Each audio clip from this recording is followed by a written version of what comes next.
Catherine, a story ******* Catherine, a story by William Makepeace Thackeray. Catherine, a story by Ike Solomons, Esquire, Jr. Contents Advertisement Chapter I Introducing to the reader the chief personage of this narrative. Chapter 2, in which are depicted the pleasures of a sentimental attachment. Chapter 3, in which a narcotic is administered, and a great deal of genteel society depicted. Chapter 4, in which Mrs. Catherine becomes an honest woman again. Chapter V contains Mr. Brock's autobiography, and other matters. Chapter 6, Adventures of the Ambassador, Mr. Maction. Chapter 7, which embraces a period of 7 years. Chapter 8, enumerates the accomplishments of Master Thomas Billings, introduces Brock as Dr. Wood, and announces the execution of Ensign Maction.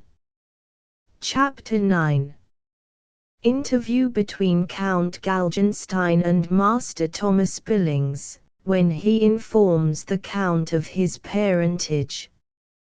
Chapter X showing how Galgenstein and Mrs. Cat recognize each other in Marylebone Gardens, and how the Count drives her home in his carriage. Chapter 11, of some domestic quarrels, and the consequence thereof.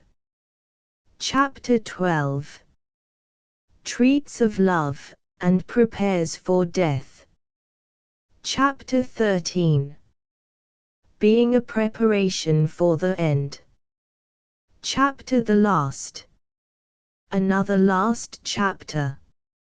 Advertisement the story of Catherine, which appeared in Fraser's magazine in 1839–40, was written by Mr. Thackeray, under the name of Ike Solomons, June, to counteract the injurious influence of some popular fictions of that day, which made heroes of highwaymen and burglars, and created a false sympathy for the vicious and criminal. With this purpose, the author chose for the subject of his story a woman named Catherine Hayes, who was burned at Tyburn, in 1726, for the deliberate murder of her husband, under very revolting circumstances. Mr. Thackeray's aim obviously was to describe the career of this wretched woman and her associates with such fidelity to truth as to exhibit the danger and folly of investing such persons with heroic and romantic qualities. Chapter I introducing to the reader the chief personage of this narrative. At that famous period of history, when the 17th century, after a deal of quarreling, king-killing, reforming, republicanizing, restoring, re-restoring, playwriting, sermon-writing, Oliver Cromwellizing, Stuartizing, and Orangizing, to be sure, had sunk into its grave, giving place to the lusty 18th, when Mr. Isaac Newton was a tutor of Trinity, and Mr. Joseph Addison Commissioner of Appeals, when the presiding genius that watched over the destinies of the French nation had played out all the best cards in his hand, and his adversaries began to pour in their trumps, when there were 2 kings in Spain employed perpetually in running away from one another, when there was a queen in England, with such rogues for ministers as have never been seen, no, not in our own day, and a general, of whom it may be severely argued, whether he was the meanest miser or the greatest hero in the world, when Mrs. Masham had not yet put Madame Marlborough's nose out of joint, when people had their ears cut off for writing very meek political pamphlets, and very large full-bottomed wigs were just beginning to be worn with powder, and the face of Louis the Great, as his was handed in to him behind the bed curtains, was, when issuing thence, observed to look longer, older, and more dismal daily. About the year 1705, that is, in the glorious reign of Queen Anne, there existed certain characters, and befell a series of adventures, which, since they are strictly in accordance with the present fashionable style and taste, since they have been already partly described in the Newgate Calendar, since they are, as shall be seen anon, agreeably low, delightfully disgusting, and at the same time eminently pleasing and pathetic, may properly be set down here.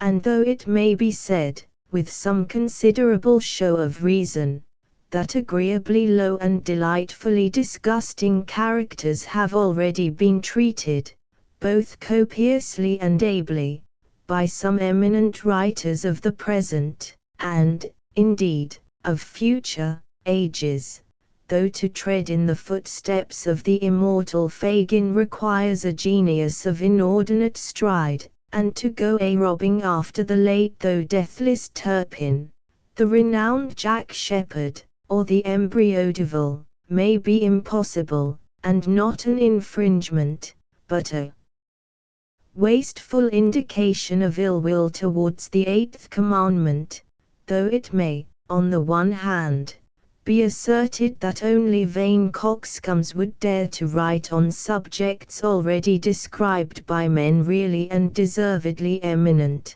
on the other hand, that these subjects have been described so fully, that nothing more can be said about them, on the third hand, allowing, for the sake of argument, 3 hands to 1 figure of speech, that the public has heard so much of them, as to be quite tired of rogues, thieves, cutthroats, and Newgate altogether, though all these objections may be urged, and each is excellent, yet we intend to take a few more pages from the Old Bailey Calendar to bless the public with one more draught from the Stone Jug sad smiley asterisk. Yet a while to listen, hurdle mounted, and riding down the Oxford Road, to the bland conversation of Jack Ketch, and to hang with him round the neck of his patient, at the end of our and his history. We give the reader fair notice, that we shall tickle him with a few such scenes of villainy, throat-cutting, and bodily suffering in general, as are not to be found, no, not in, never mind comparisons, for such are odious. Asterisk this, as your ladyship is aware, is the polite name for Her Majesty's prison of Newgate. In the year 1705, then, whether it was that the Queen of England did feel seriously alarmed at the notion that a French prince should occupy the Spanish throne, or whether she was tenderly attached to the Emperor of Germany, or whether she was obliged to fight out the quarrel of William of Orange, who made us pay and fight for his Dutch provinces, or whether poor old Louis Quater's did really frighten her, or whether Sarah Jennings and her husband wanted to make a fight, knowing how much they should gain by it. Whatever the reason was, it was evident that the war was to continue, and there was almost as much soldiering and recruiting, parading, pike and gun exercising, flag flying, drum beating, powder blazing, and military enthusiasm, as we can all remember in the year 1801, what time the Corsican upstart menaced our shores. A recruiting party and captain of Cutts's regiment, which had been so mangled at Blenheim the year before, were now in Warwickshire, and having their depot at Warwick, the captain and his attendant, the corporal, were used to travel through the country, seeking for heroes to fill up the gaps in Coates's corps, and for adventures to pass away the weary time of a country life. Our Captain Plume and Sergeant Kite, it was at this time, by the way, that those famous recruiting officers were playing their pranks in Shrewsbury, were occupied very much in the same manner with Farquhar's heroes. They roamed from Warwick to Stratford, and from Stratford to Birmingham, persuading the swains of Warwickshire to leave the plough for the pike, and dispatching, from time to time, small detachments of recruits to extend Marlborough's lines, and to act as food for the hungry cannon at Ramillies and Malplaquet. Of those two gentlemen who are about to act a very important part in our history, one only was probably a native of Britain. We say probably, because the individual in question was himself quite uncertain, and, it must be added, entirely indifferent about his birthplace, but speaking the English language, and having been during the course of his life pretty generally engaged in the British service, he had a tolerably fair claim to the majestic title of Briton.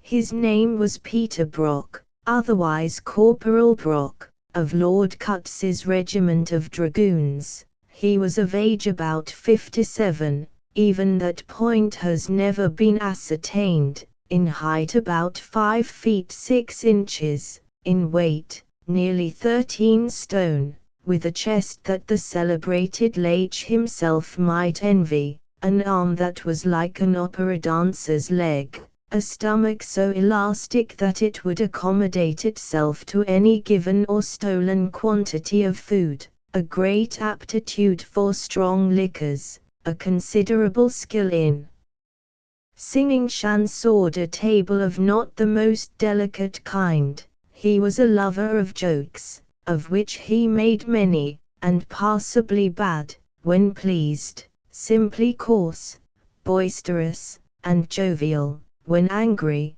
a perfect demon, bullying, cursing, storming, fighting, as is sometimes the wont with gentlemen of his cloth and education.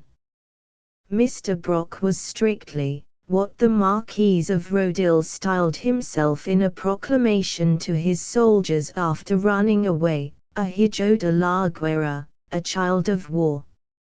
Not 7 cities, but 1 or 2 regiments, might contend for the honor of giving him birth, for his mother, whose name he took, had acted as camp follower to a royalist regiment, had then obeyed the parliamentarians, died in Scotland when Monk was commanding in that country, and the first appearance of Mr. Brock in a public capacity displayed him as a fifer in the General's own regiment of Coldstreamers, when they marched from Scotland to London, and from a republic at once into a monarchy.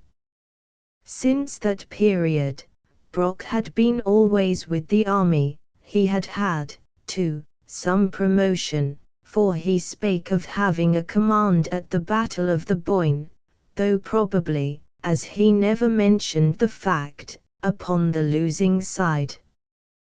The very year before this narrative commences, he had been one of Mordaunt's forlorn hope at Schellenberg, for which service he was promised a pair of colours. He lost them, however, and was almost shot, but fate did not ordain that his career should close in that way, for drunkenness and insubordination immediately after the battle, but having in some measure reinstated himself by a display of much gallantry at Blenheim, it was found advisable to send him to England for the purposes of recruiting, and remove him altogether from the regiment where his gallantry only rendered the example of his riot more dangerous. Mr. Brock's commander was a slim young gentleman of 26, about whom there was likewise a history, if one would take the trouble to inquire. He was a Bavarian by birth, his mother being an English lady, and enjoyed along with a dozen other brothers the title of Count. 11 of these, of course, were penniless, 1 or 2 were priests, 1 a monk, 6 or 7 in various military services, and the elder at home at Schloss Galgenstein breeding horses, hunting wild boars, swindling tenants, living in a great house with small means, obliged to be sordid at home all the year, to be splendid for a month at the capital, as is the way with many other noblemen. Our young Count, Count Gustavus Adolphus Maximilian von Galgenstein, had been in the service of the French as page to a nobleman, then of His Majesty's Guards du Corps, then a lieutenant and captain in the Bavarian service, and when, after the Battle of Blenheim, 2 regiments of Germans came over to the winning side, Gustavus Adolphus Maximilian found himself among them, and at the epoch when this story commences, had enjoyed English pay for a year or more. It is unnecessary to say how he exchanged into his present regiment, how it appeared that, before her marriage, handsome John Churchill had known the young gentleman's mother, when they were both penniless hangers-on at Charles II's court. It is, we say, quite useless to repeat all the scandal of which we are perfectly masters, and to trace step by step the events of his history.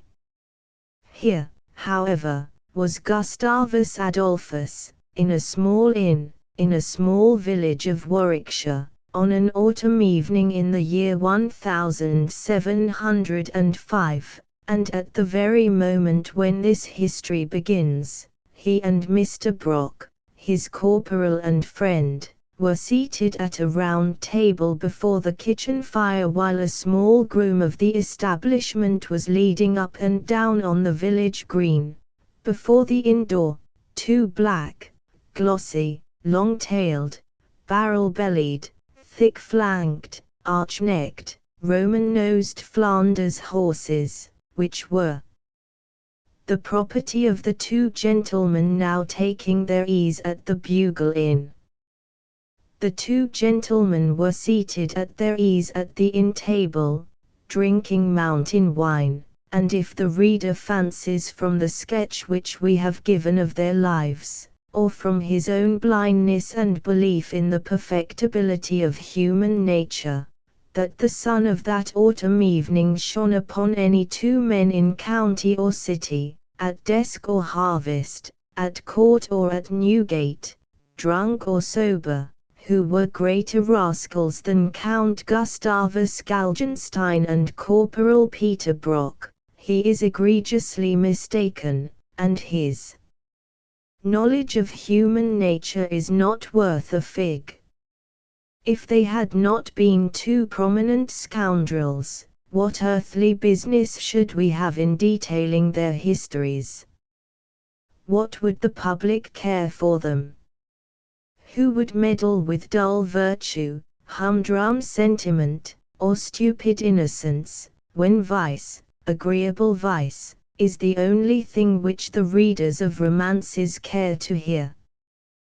The little horseboy, who was leading the 2 black Flanders horses up and down the green, might have put them in the stable for any good that the horses got by the gentle exercise which they were now taking in the cool evening air, as their owners had not ridden very far or very hard, and there was not a hair turned of their sleek shining coats, but the lad had been especially ordered so to walk the horses about until he received further commands from the gentleman reposing in the bugle kitchen, and the idlers of the village seemed so pleased with the beasts, and their smart saddles and shining bridles, that it would have been a pity to deprive them of the pleasure of contemplating such an innocent spectacle. Over the Count's horse was thrown a fine red cloth, richly embroidered in yellow worsted, a very large Count's coronet and a cipher at the four corners of the covering, and under this might be seen a pair of gorgeous silver stirrups, and above it, a couple of silver-mounted pistols reposing in bearskin holsters. The bit was silver too, and the horse's head was decorated with many smart ribbons. Of the corporal's steed, suffice it to say, that the ornaments were in brass, as bright, though not perhaps so valuable, as those which decorated the captain's animal. The boys, who had been at play on the green, first paused and entered into conversation with the horseboy, then the village matrons followed, and afterwards, sauntering by ones and twos, came the village maidens, who love soldiers as flies love treacle. Presently the males began to arrive, and lo! The parson of the parish, taking his evening walk with Mrs. Dobbs, and the 4 children his offspring, at length joined himself to his flock. To this audience the little ostler explained that the animals belonged to 2 gentlemen now reposing at the bugle, one young with gold hair, the other old with grizzled locks, both in red coats, both in jack-boots, putting the house into a bustle, and calling for the best. He then discoursed to some of his own companions regarding the merits of the horses, and the parson, a learned man, explained to the villagers, that one of the travellers must be a count, or at least had a count's horse cloth, pronounced that the stirrups were of real silver, and checked the impetuosity of his son, William Nassau Dobbs, who was for mounting the animals, and who expressed a longing to fire off one of the pistols in the holsters. As this family discussion was taking place, the gentleman whose appearance had created so much attention came to the door of the inn, and the elder and stouter was seen to smile at his companion, after which he strolled leisurely over the green, and seemed to examine with much benevolent satisfaction the assemblage of villagers who were staring at him and the quadrupeds. Mr. Brock, when he saw the parson's band and cassock, took off his beaver reverently, and saluted the divine. "I hope your reverence won't balk the little fellow," said he. "I think I heard him calling out for a ride, and whether he should like my horse, or his lordship's horse, I am sure it is all one." "Don't be afraid, sir. The horses are not tired. We have only come 70 miles today, and Prince Eugene once rode a matter of 52 leagues, 150 miles, sir, upon that horse, between sunrise and sunset." "Gracious powers, on which horse?" said Dr. Dobbs, very solemnly. "On this, sir, on mine. Corporal Brock of Cuts's black gelding, William of Nassau. The prince, sir, gave it me after Blenheim fight, for I had my own legs carried away by a cannon ball, just as I cut down 2 of Sauerkraut's regiment, who had made the prince prisoner." "Your own legs, sir," said the doctor. "Gracious goodness, this is more and more astonishing." "No, no, not my own legs, my horses I mean, sir, and the prince gave me William of Nassau that very day." To this no direct reply was made, but the doctor looked at Mrs. Dobbs, and Mrs. Dobbs and the rest of the children at her eldest son, who grinned and said, "Isn't it wonderful?" The corporal to this answered nothing, but, resuming his account, pointed to the other horse and said, "That horse, sir, good as mine is, that horse, with the silver stirrups, is His Excellency's horse, Captain Count Maximilian Gustavus Adolphus von Galgenstein, Captain of Horse and of the Holy Roman Empire." He lifted here his hat with much gravity, and all the crowd, even to the parson, did likewise. "We call him George of Denmark, sir, in compliment to Her Majesty's husband. He is Blenheim too, sir. Marshal Tallard rode him on that day, and you know how he was taken prisoner by the Count." George of Denmark, Marshal Tallard, William of Nassau. This is strange indeed, most wonderful. "Why, sir, little are you aware that there are before you, at this moment, 2 other living beings who bear these venerated names. My boys, stand forward. Look here, sir, these children have been respectively named after our late sovereign and the husband of our present queen. And very good names too, sir, and very noble little fellows too, and I propose that, with your reverence and your ladyship's leave, William Nassau here shall ride on George of Denmark, and George of Denmark shall ride on William of Nassau." When this speech of the corporal's was made, the whole crowd set up a loyal hurrah, and, with much gravity, the 2 little boys were lifted up into the saddles, and the corporal leading one, entrusted the other to the horseboy, and so together marched stately up and down the green. The popularity which Mr. Brock gained by this maneuver was very great, but with regard to the names of the horses and children, which coincided so extraordinarily, it is but fair to state that the christening of the quadrupeds had only taken place about 2 minutes before the dragoon's appearance on the green.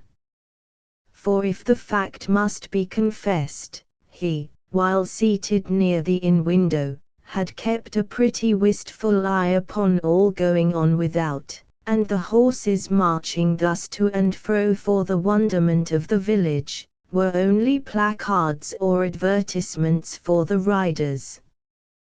There was, besides the boy now occupied with the horses, and the landlord and landlady of the Bugle Inn, another person connected with that establishment, a very smart, handsome, vain, giggling servant girl, about the age of 16, who went by the familiar name of Cat, and attended upon the gentlemen in the parlor, while the landlady was employed in cooking their supper in the kitchen.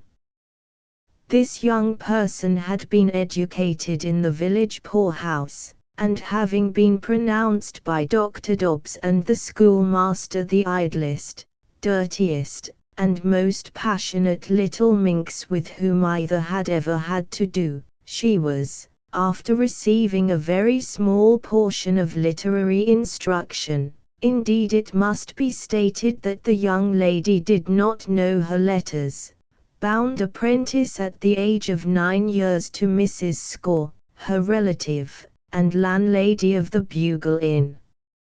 If Miss Cat, or Catherine Hall, was a slattern and a minx, Mrs. Score was a far superior shrew, and for the 7 years of her apprenticeship the girl was completely at her mistress's mercy. Yet though wondrously stingy, jealous, and violent, while her maid was idle and extravagant, and her husband seemed to abet the girl. Mrs. Score put up with the wench's idleness and caprices, without ever wishing to dismiss her from the bugle. The fact is, that Miss Catherine was a great beauty, and for about 2 years, since her fame had begun to spread, the custom of the inn had also increased vastly.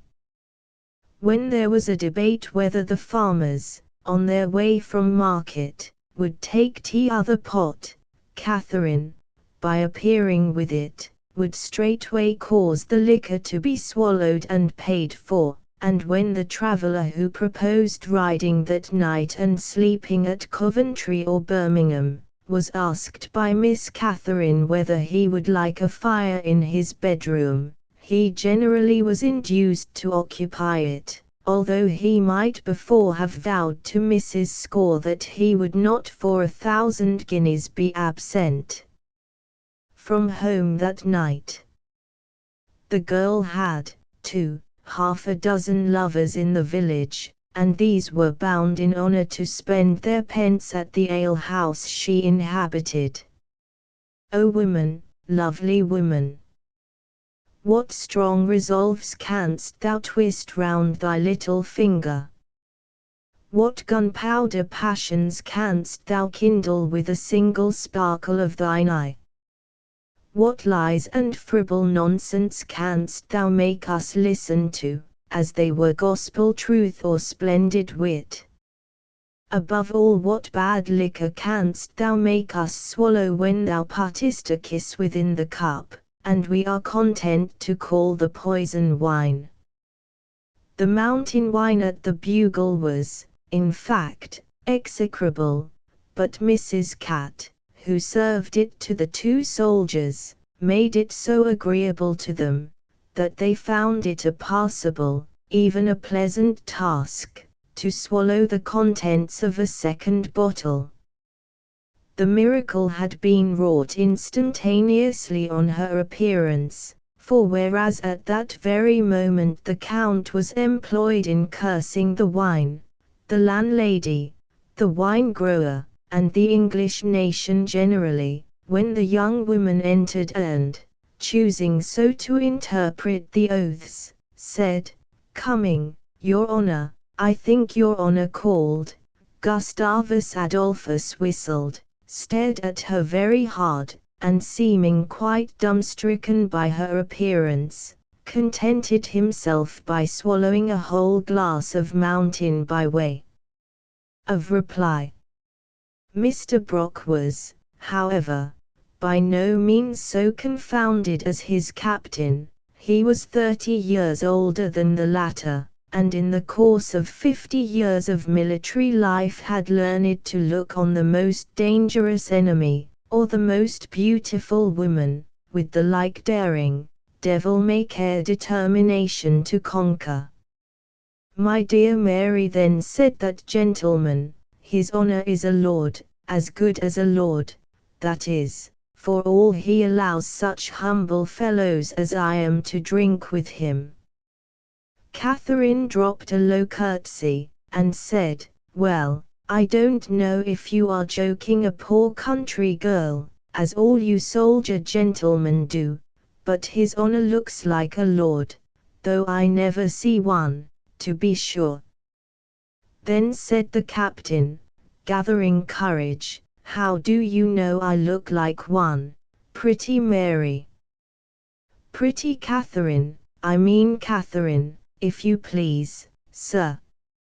Here Mr. Brock burst into a roar of laughter, and shouting with many oaths that she was right at first, invited her to give him what he called a buss.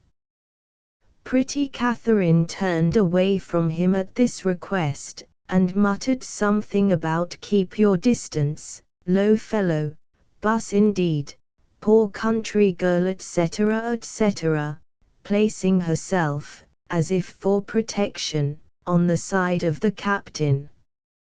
That gentleman looked also very angry, but whether at the sight of innocence so outraged, or the insolence of the corporal for daring to help himself first, we cannot say.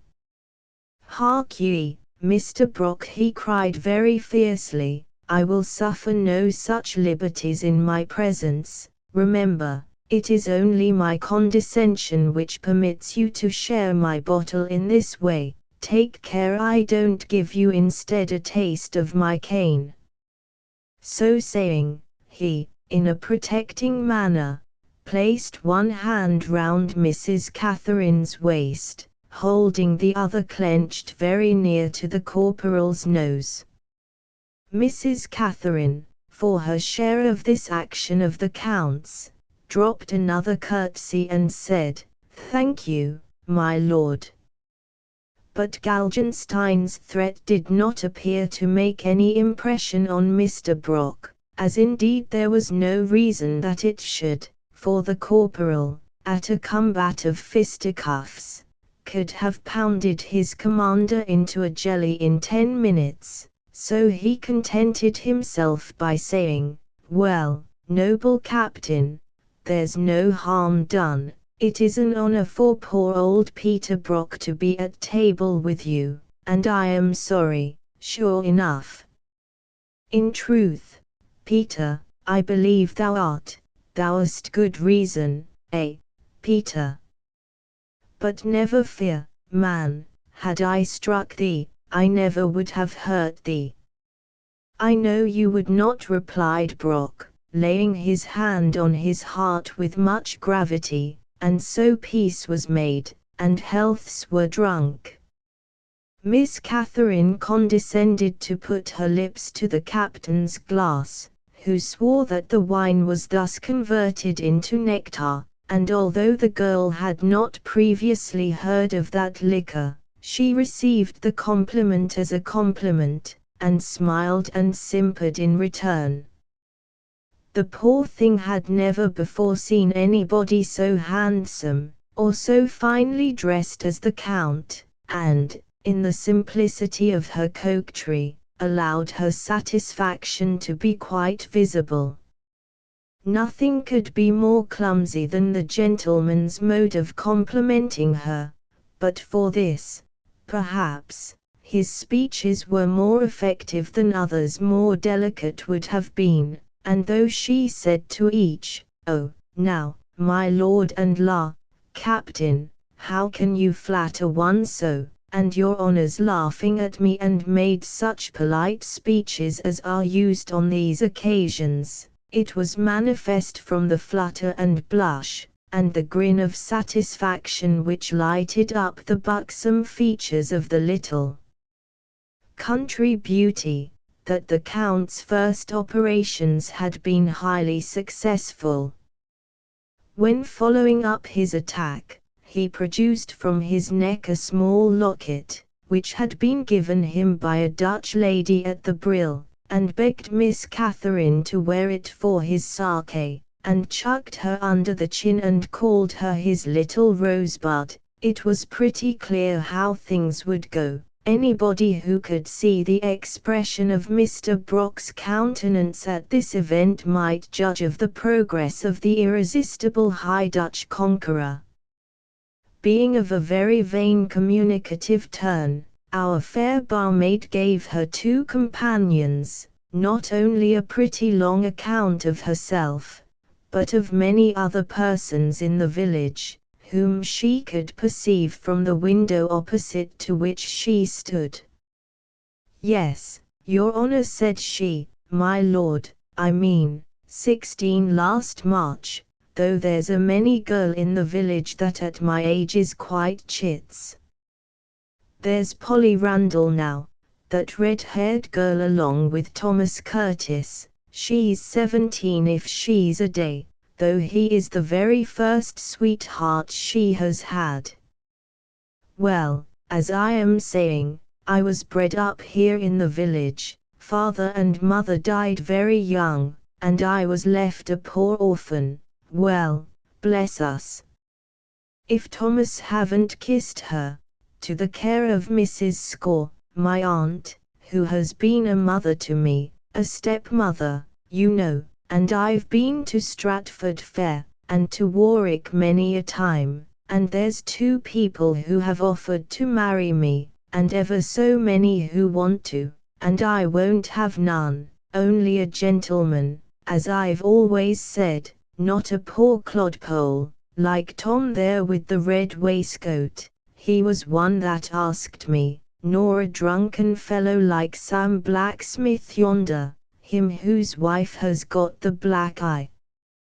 But a real gentleman, like whom, my dear, said the captain, encouraged. La, sir, how can you? Why, like our squire, Sir John, who rides in such a mortal fine gold coach, or, at least, like the parson, Dr. Dobbs, that's he, in the black gown, walking with Madam Dobbs in red. And are those his children? Yes, 2 girls and 2 boys, and only think, he calls one William Nassau, and one George Denmark, isn't it odd? And from the parson, Mrs. Catherine went on to speak of several humble personages of the village community, who, as they are not necessary to our story, need not be described at full length.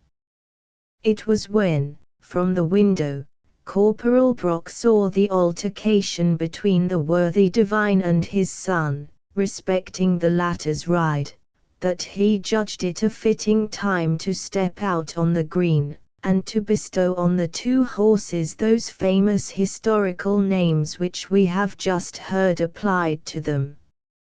Mr. Brock's diplomacy was, as we have stated, quite successful, for, when the parson's boys had ridden and retired along with their mamma and papa, other young gentlemen of humbler rank in the village were placed upon George of Denmark and William of Nassau, the corporal joking and laughing with all the grown-up people. The women, in spite of Mr. Brock's age, his red nose, and a certain squint of his eye, vowed the corporal was a jewel of a man, and among the men his popularity was equally great.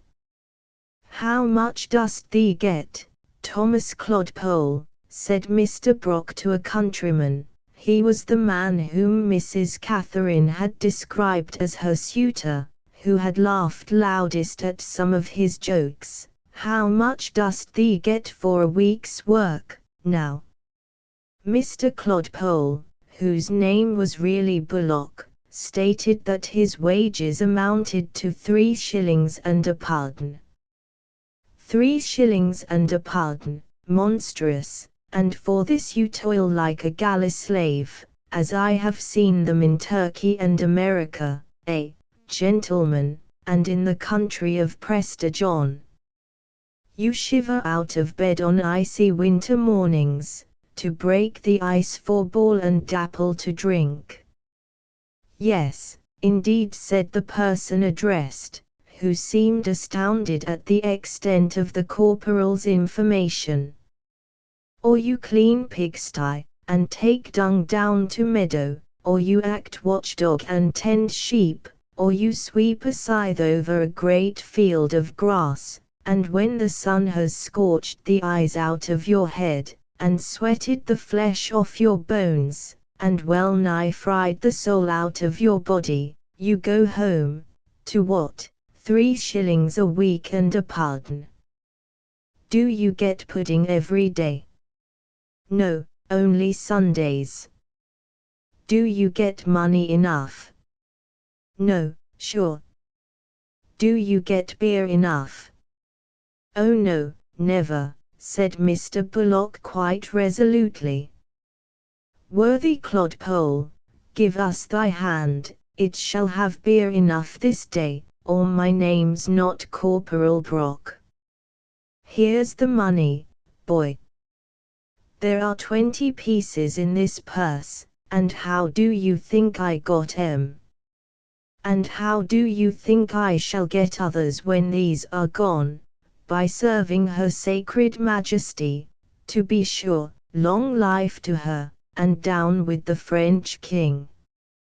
Bullock, a few of the men, and 2 or 3 of the boys, piped out an hurrah, in compliment to this speech of the corporal's, but it was remarked that the greater part of the crowd drew back, the women whispering ominously to them and looking at the corporal. "I see, ladies, what it is," said he.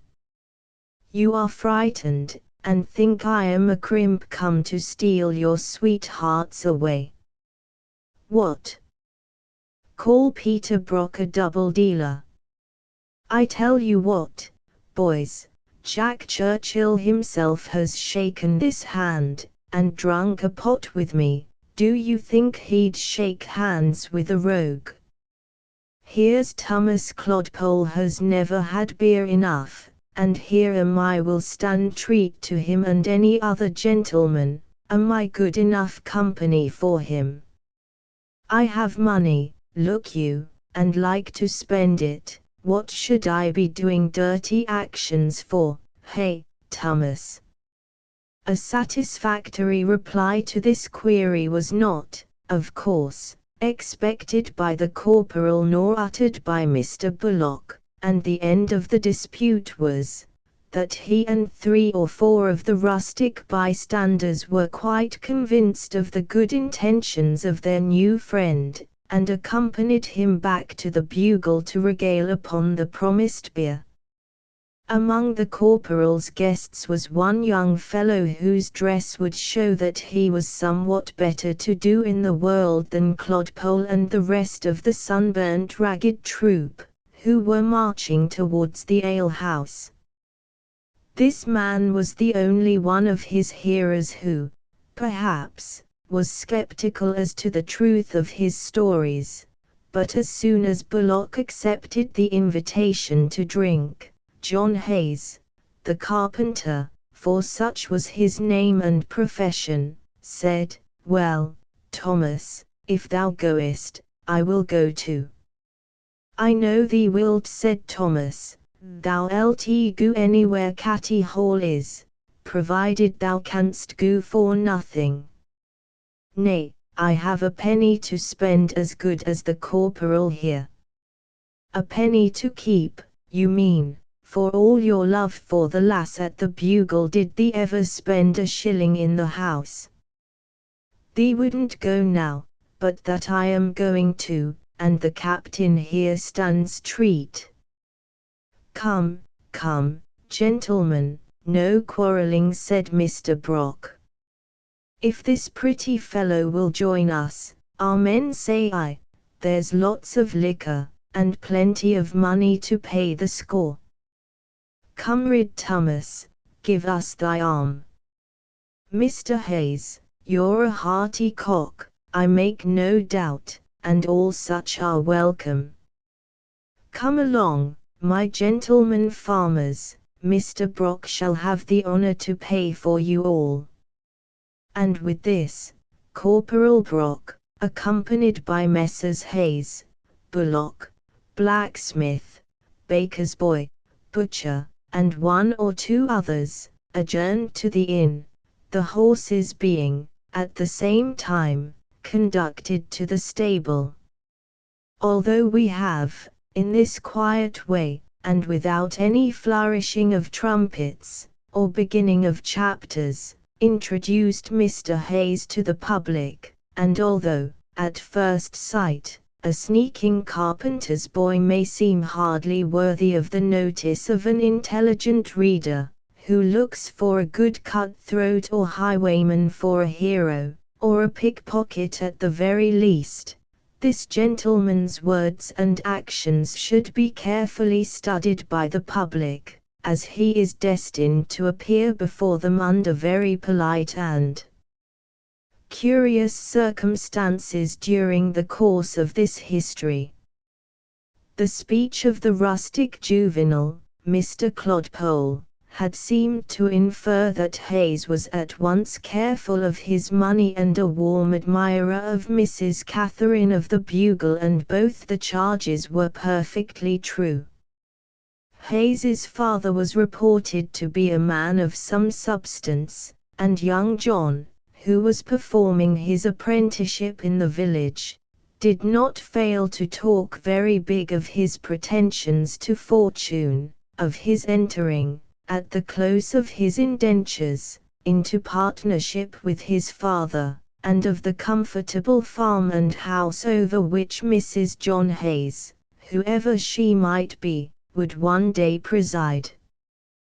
Thus, next to the barber and butcher, and above even his own master, Mr. Hayes took rank in the village, and it must not be concealed that his representation of wealth had made some impression upon Mrs. Hall, toward whom the young gentleman had cast the eyes of affection.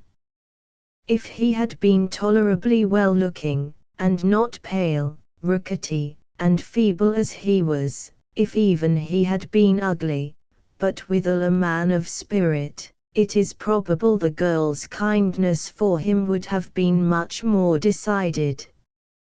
But he was a poor weak creature, not to compare with honest Thomas Bullock, by at least 9 inches, and so notoriously timid, selfish, and stingy, that there was a kind of shame in receiving his addresses openly, and what encouragement Mrs. Catherine gave him could only be in secret. But no mortal is wise at all times, and the fact was, that Hayes, who cared for himself intensely, had set his heart upon winning Catherine, and loved her with a desperate greedy eagerness and desire of possession, which makes passions for women often so fierce and unreasonable among very cold and selfish men. His parents, whose frugality he had inherited, had tried in vain to wean him from this passion, and had made many fruitless attempts to engage him with women who possessed money and desired husbands, but Hayes was, for a wonder, quite proof against their attractions, and, though quite ready to acknowledge the absurdity of his love for a penniless alehouse servant girl, nevertheless persisted in it doggedly. "I know I'm a fool," said he, "and what's more, the girl does not care for me, but marry her I must, or I think I shall just die, and marry her I will." For very much to the credit of Miss Catherine's modesty, she had declared that marriage was with her a sine qua non, and had dismissed, with the loudest scorn and indignation, all propositions of a less proper nature. Poor Thomas Bullock was another of her admirers, and had offered to marry her, but 3 shillings a week and a pudding was not to the girl's taste, and Thomas had been scornfully rejected. Hayes had also made her a direct proposal. Catherine did not say no, she was too prudent, but she was young and could wait. She did not care for Mr. Hayes yet enough to marry him. It did not seem, indeed, in the young woman's nature to care for anybody, and she gave her adorer flatteringly to understand that, if nobody better appeared in the course of a few years, she might be induced to become Mrs. Hayes. It was a dismal prospect for the poor fellow to live upon the hope of being one day Mrs. Catherine's pies a la. In the meantime she considered herself free as the wind, and permitted herself all the innocent gaieties which that chartered libertine coquette can take. She flirted with all the bachelors, widowers, and married men, in a manner which did extraordinary credit to her years, and let not the reader fancy such pastimes unnatural at her early age. The ladies, heaven bless them, are, as a general rule, coquettes from babyhood upwards. Little shes of 3 years old play little airs and graces upon small heroes of 5, simpering misses of 9 make attacks upon young gentlemen of 12, and at 16, a well-grown girl, under encouraging circumstances, say, she is pretty, in a family of ugly elder sisters, or an only child and heiress, or a humble wench at a country inn, like our fair Catherine, is at the very pink and prime of her coquetry. They will jilt you at that age with an ease and arch infantine simplicity that never can be surpassed in maturer years. Miss Catherine, then, was a French coquette, and Mr. John Hayes was miserable. His life was passed in a storm of mean passions and bitter jealousies, and desperate attacks upon the indifference rock of Mrs. Catherine's heart, which not all his tempest of love could beat down. O cruel, cruel pangs of love unrequited! Mean rogues feel them as well as great heroes. Lives there the man in Europe who has not felt them many times, who has not knelt, and fawned, and supplicated, and wept, and cursed, and raved, all in vain, and passed long wakeful nights with ghosts of dead hopes for company, shadows of buried remembrances that glide out of their graves of nights, and whisper, "We are dead now, but we were once, and we made you happy, and we come now to mock you.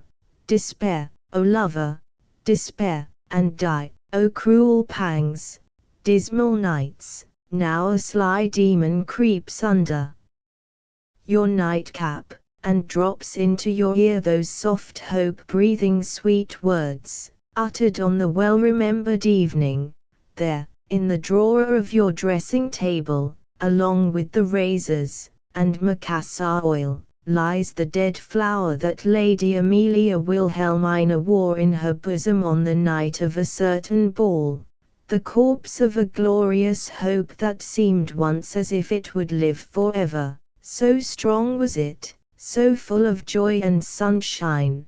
There, in your writing desk, among a crowd of unpaid bills, is the dirty scrap of paper, thimble sealed, which came in company with a pair of muffetees of her knitting. She was a butcher's daughter, and did all she could, poor thing, begging you would wear them at college, and think of her who married a public house 3 weeks afterwards, and cares for you no more now than she does for the potboy.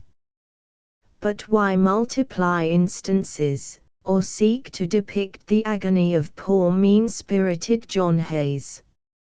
No mistake can be greater than that of fancying such great emotions of love are only felt by virtuous or exalted men.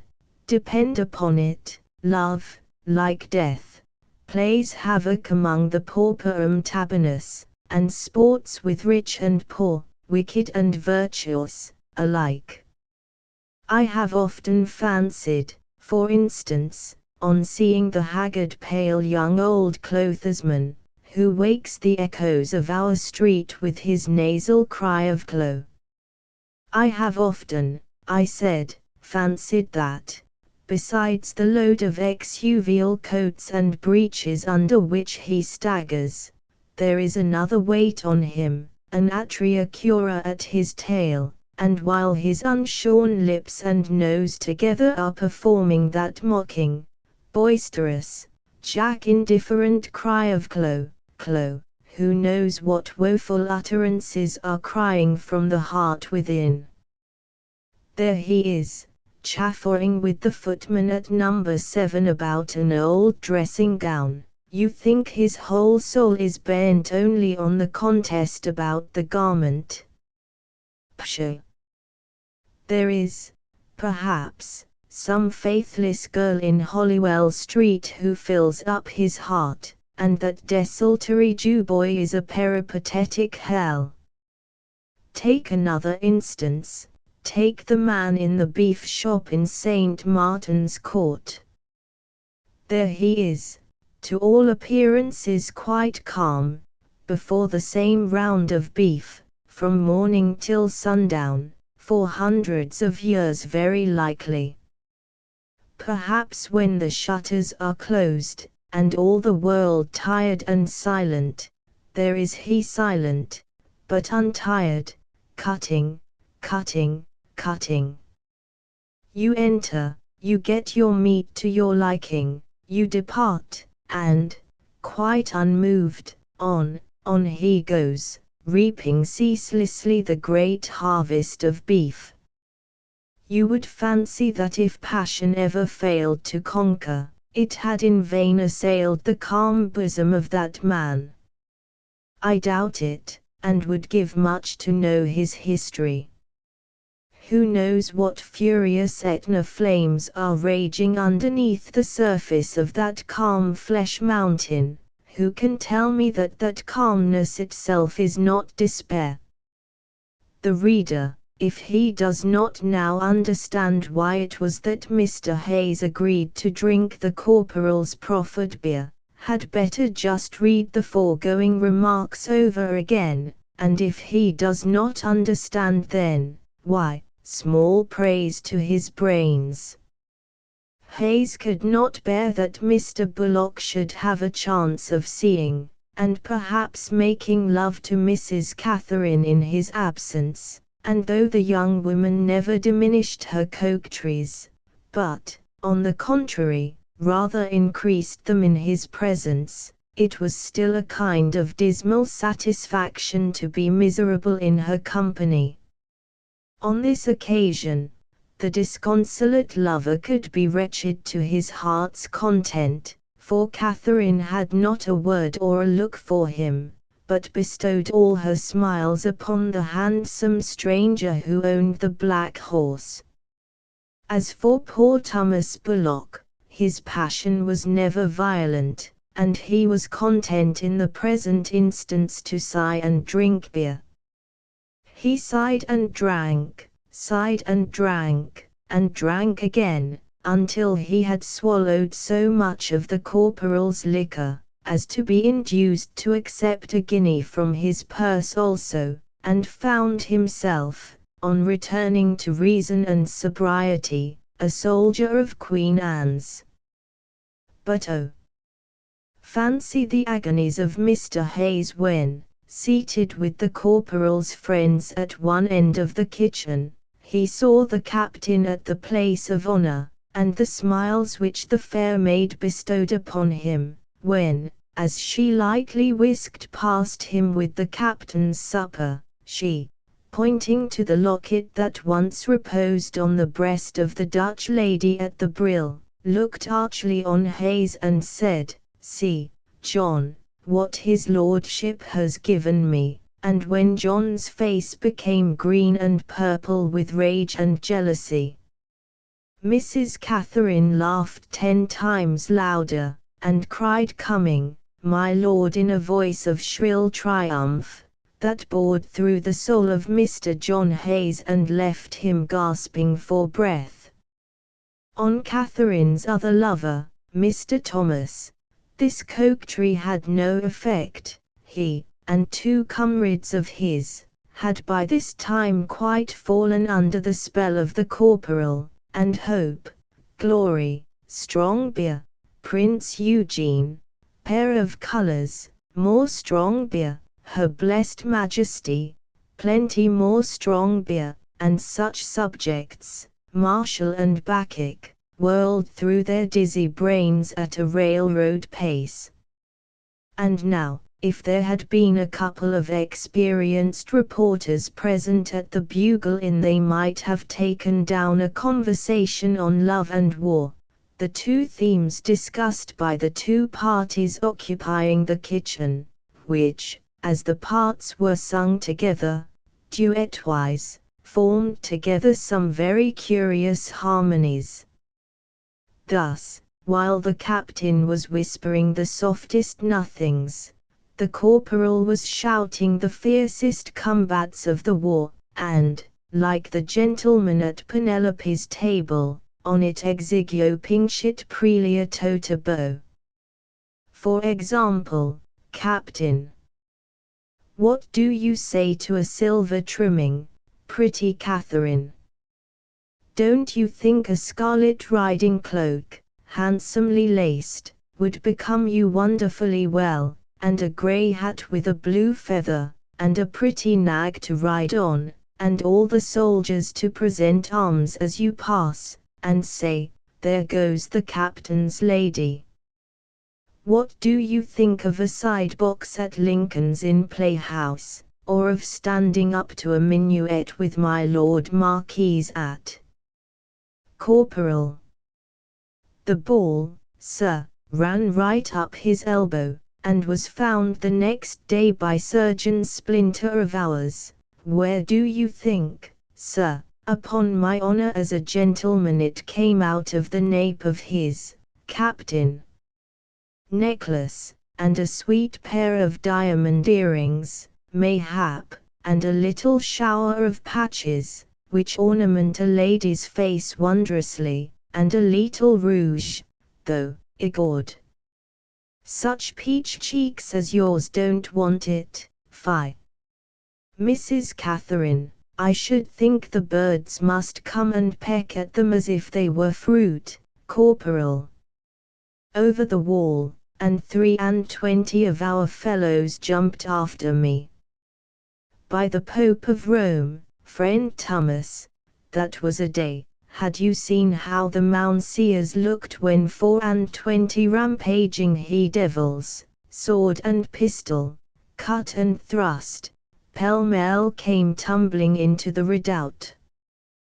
Why, sir, we left in 3 minutes as many artillerymen's heads as there were cannon balls. It was, our sacre. You, take that. Oh mon Dieu. Run him through. Ventrebleu, and it was Ventrebleu with him, I warrant you, for bleu, in the French language, means through, and ventre, why, you see, ventre means, captain. Waists, which are worn now excessive long, and for the hoops, if you could but see them, stap my vitals, my dear. But there was a lady at Warwick's assembly, she came in one of my lord's coaches, who had a hoop as big as a tent, you might have dined under it comfortably, ha! Ha! 'Pon my faith, now, Corporal. And there we found the Duke of Marlborough seated along with Marshal Tallard, who was endeavouring to drown his sorrow over a cup of Johannisberger wine, and a good drink too, my lads, only not to compare to Warwick beer. Who was the man who has done this? Said our noble general. I stepped up. How many heads was it, says he, that you cut off? 19, says I, besides wounding several. When he heard it, Mr. Hayes, you don't drink, I'm blessed if he didn't burst into tears. Noble fellow, says he. Marshal, you must excuse me if I am pleased to hear of the destruction of your countrymen. Noble fellow, here's 100 guineas for you. Which sum he placed in my hand. Nay, says the Marshal, the man has done his duty, and, pulling out a magnificent gold diamond-hilted snuff-box, he gave me, Mr. Bullock. What, a gold snuff-box? Warns, but thee wast in luck, Corporal. Corporal. No, not the snuff-box, but, a pinch of snuff, ha! Ha, run me through the body if he didn't. Could you but have seen the smile on Jack Churchill's grave face at this piece of generosity. So, beckoning Colonel Cadogan up to him, he pinched his ear and whispered, Captain, may I have the honour to dance a minuet with your ladyship? The whole room was in titters at Jack's blunder, for, as you know very well, poor Lady Susan has a wooden leg. Ha! Ha! Fancy a minuet and a wooden leg, hey, my dear Mrs. Catherine. Giggle, giggle, giggle, he. Oh, Captain, you rogue, you, second table. Haw. Haw. Haw. Well, you be a foony mon, Sergeant Zoinov. This little specimen of the conversation must be sufficient. It will show pretty clearly that each of the two military commanders was conducting his operations with perfect success. 3 of the detachment of 5 attacked by the corporal surrendered to him, Mr. Bullock, namely, who gave in at a very early stage of the evening, and ignominiously laid down his arms under the table, after standing not more than a dozen volleys of beer. Mr. Blacksmith's boy, and a labourer whose name we have not been able to learn. Mr. Butcher himself was on the point of yielding, when he was rescued by the furious charge of a detachment that marched to his relief, his wife namely, who, with 2 squalling children, rushed into the bugle-boxed butcher's ears, and kept up such a tremendous fire of oaths and screams upon the corporal, that he was obliged to retreat. Fixing then her claws into Mr. Butcher's hair, she proceeded to drag him out of the premises, and thus Mr. Brock was overcome. His attack upon John Hayes was a still greater failure, for that young man seemed to be invincible by drink, if not by love, and at the end of the drinking bout was a great deal more cool than the corporal himself, to whom he wished a very polite good evening, as calmly he took his hat to depart. He turned to look at Catherine, to be sure, and then he was not quite so calm, but Catherine did not give any reply to his good night. She was seated at the captain's table playing at cribbage with him, and though Count Gustavus Maximilian lost every game, he won more than he lost, sly fellow, and Mrs. Catherine was no match for him. It is to be presumed that Hayes gave some information to Mrs. Score, the landlady, for, on leaving the kitchen, he was seen to linger for a moment in the bar, and very soon after Mrs. Catherine was called away from her attendance on the Count, who, when he asked for a sack and toast, was furnished with those articles by the landlady herself, and, during the half-hour in which he was employed in consuming this drink, Monsieur de Galgenstein looked very much disturbed and out of humour, and cast his eyes to the door perpetually, but no Catherine came. At last, very sulkily, he desired to be shown to bed, and walked as well as he could, for, to say truth, the noble Count was by this time somewhat unsteady on his legs, to his chamber. It was Mrs. Score who showed him to it, and closed the curtains, and pointed triumphantly to the whiteness of the sheets.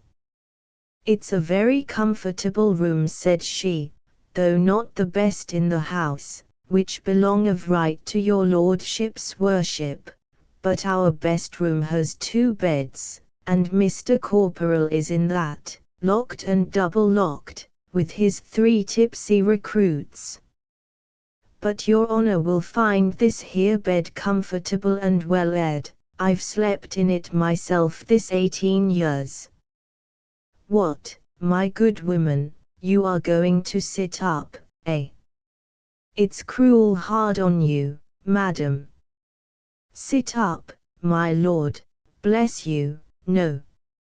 I shall have half of our cat's bed, as I always do when there's company." And with this Mrs. Score curtsied and retired. Very early the next morning the active landlady and her bustling attendant had prepared the ale and bacon for the corporal and his 3 converts, and had set a nice white cloth for the captain's breakfast. The young blacksmith did not eat with much satisfaction, but Mr. Bullock and his friend betrayed no sign of discontent, except such as may be consequent upon an evening's carouse.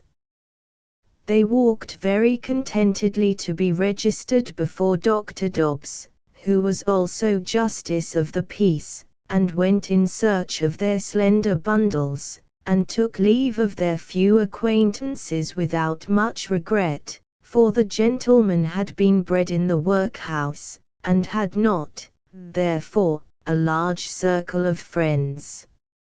It wanted only an hour of noon, and the noble Count had not descended.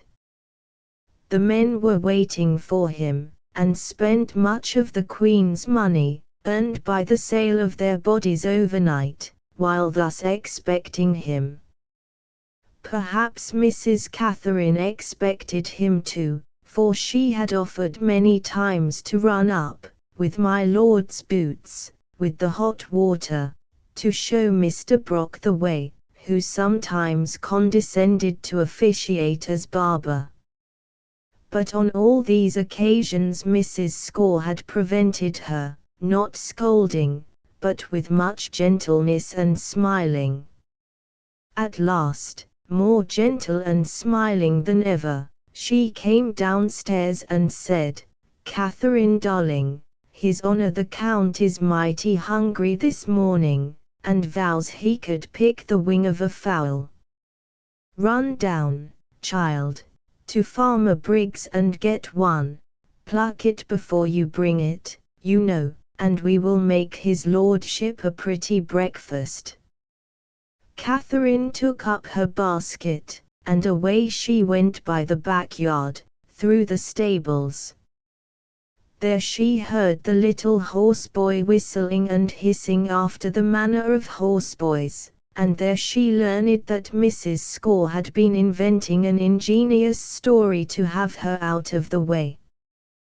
The ostler said he was just going to lead the 2 horses round to the door. The corporal had been, and they were about to start on the instant for Stratford. The fact was that Count Gustavus Adolphus, far from wishing to pick the wing of a fowl, had risen with a horror and loathing for everything in the shape of food, and for any liquor stronger than small beer.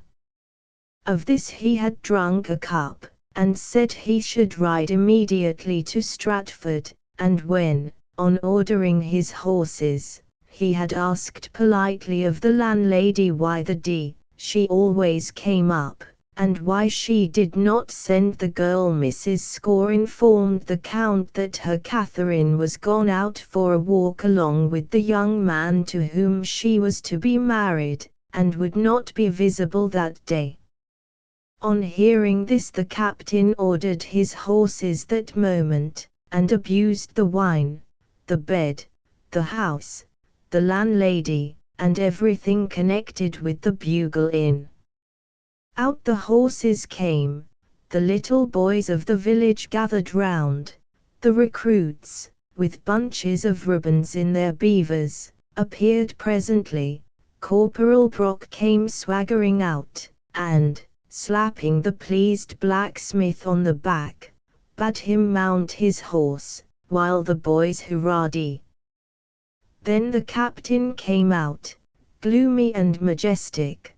To him Mr. Brock made a military salute, which clumsily, and with much grinning, the recruits imitated. "I shall walk on with these brave fellows, your honor, and meet you at Stratford," said the corporal. "Good," said the captain, as he mounted. The landlady curtsied, the children hurrahed more, the little horseboy, who held the bridle with one hand and the stirrup with the other, and expected a crown piece from such a noble gentleman, got only a kick and a curse, as Count von Galgenstein shouted, You all, get out of the way," and galloped off, and John Hayes, who had been sneaking about the inn all the morning, felt a weight off his heart when he saw the captain ride off alone. Oh foolish Mrs. Score!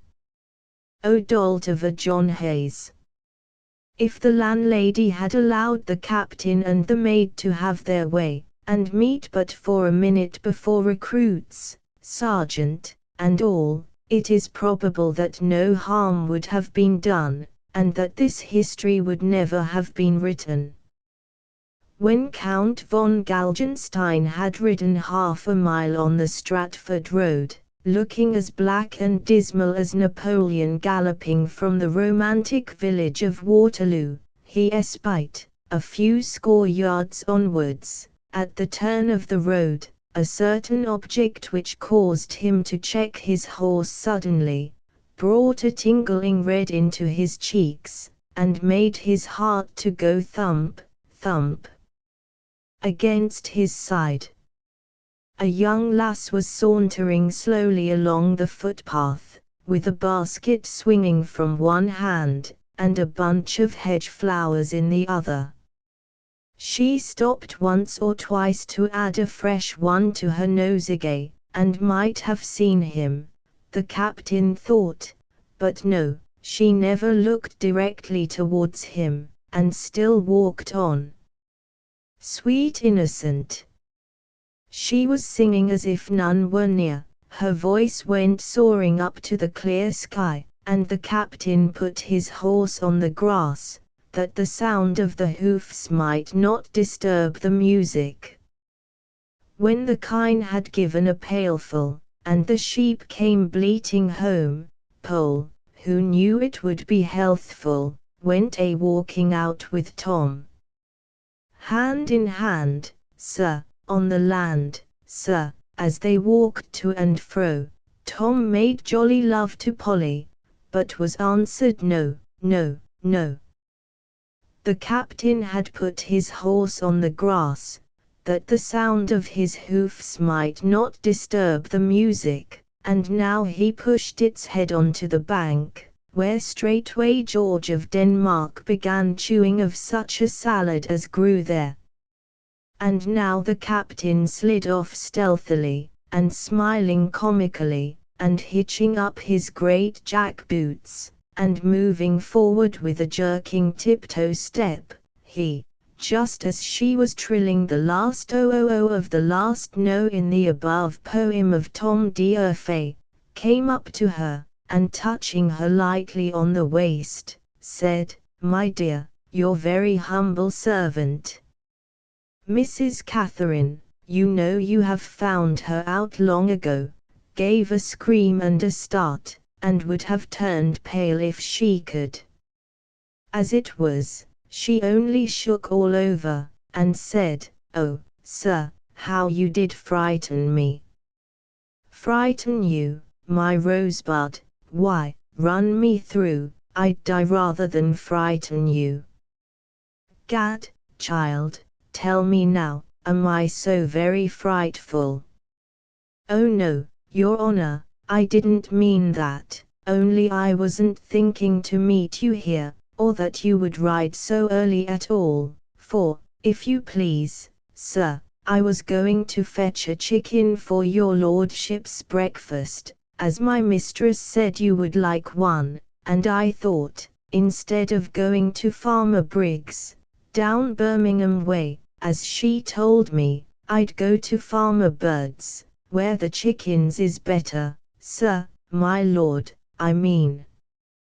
Said I'd like a chicken for breakfast, the old cat. Why, I told her I would not eat a morsel to save me, I was so drew. I mean I ate such a good supper last night, and I bade her to send me a pot of small beer, and to tell you to bring it, And the wretch said you were gone out with your sweetheart. What?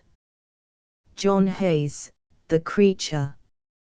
Oh, what a naughty storytelling woman.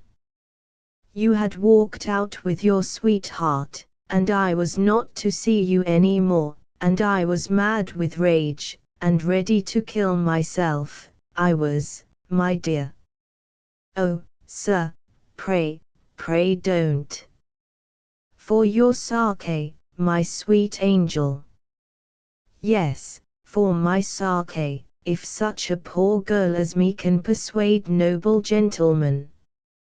Well, then, for your sake, I won't, no, I'll live, but why live?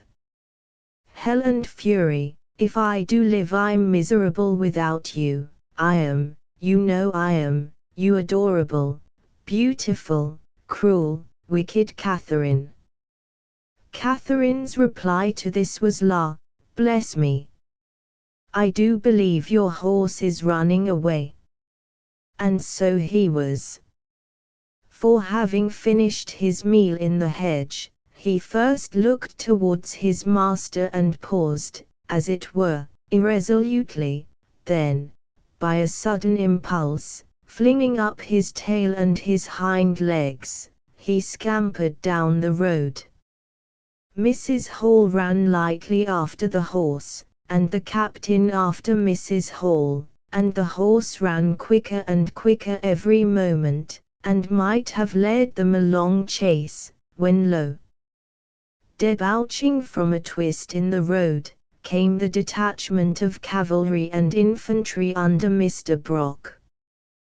The moment he was out of sight of the village, that gentleman had desired the blacksmith to dismount, and had himself jumped into the saddle, maintaining the subordination of his army by drawing a pistol and swearing that he would blow out the brains of any person who attempted to run.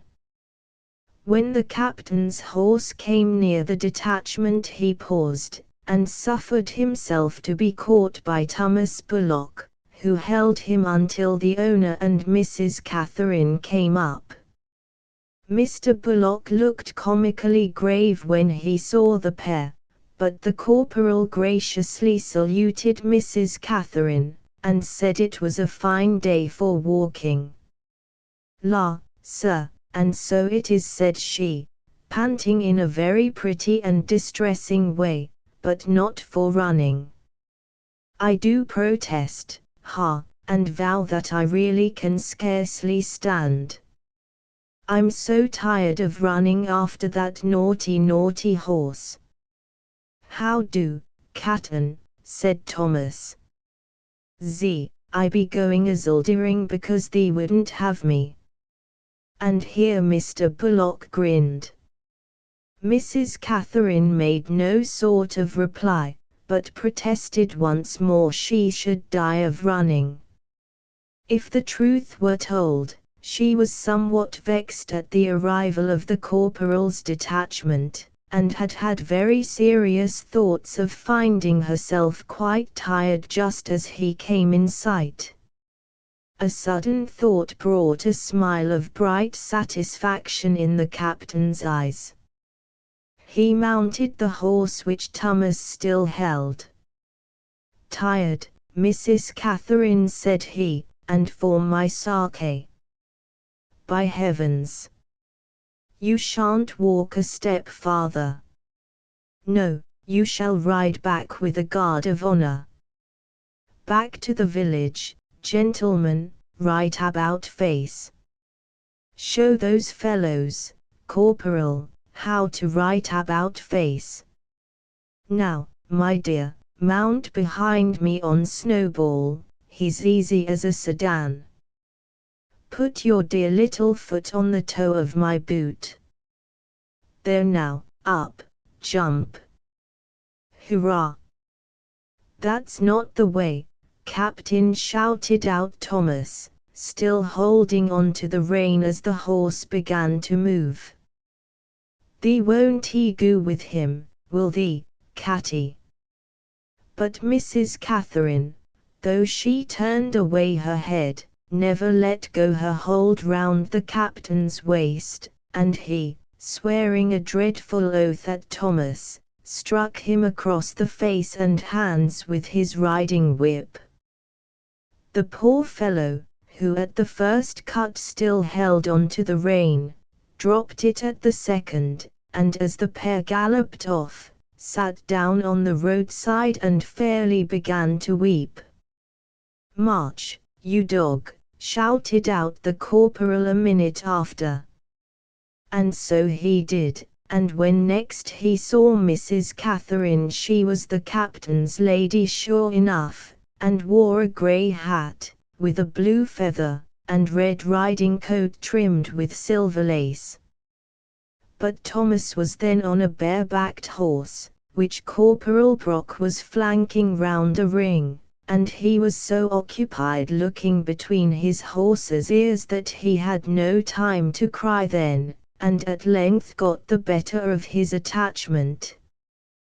This being a good opportunity for closing chapter I, we ought, perhaps, to make some apologies to the public for introducing them to characters that are so utterly worthless, as we confess all our heroes, with the exception of Mr. Bullock, to be. In this we have consulted nature and history, rather than the prevailing taste and the general manner of authors. The amusing novel of Ernest Maltravers, for instance, opens with a seduction, but then it is performed by people of the strictest virtue on both sides, and there is so much religion and philosophy in the heart of the seducer, so much tender innocence in the soul of the seduced, that, bless the little dears, their very peccadilloes make one interested in them, and their naughtiness becomes quite sacred, so deliciously is it described.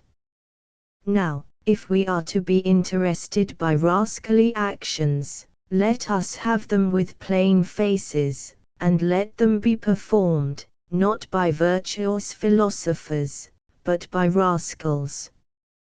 Another clever class of novelists adopt the contrary system, and create interest by making their rascals perform virtuous actions.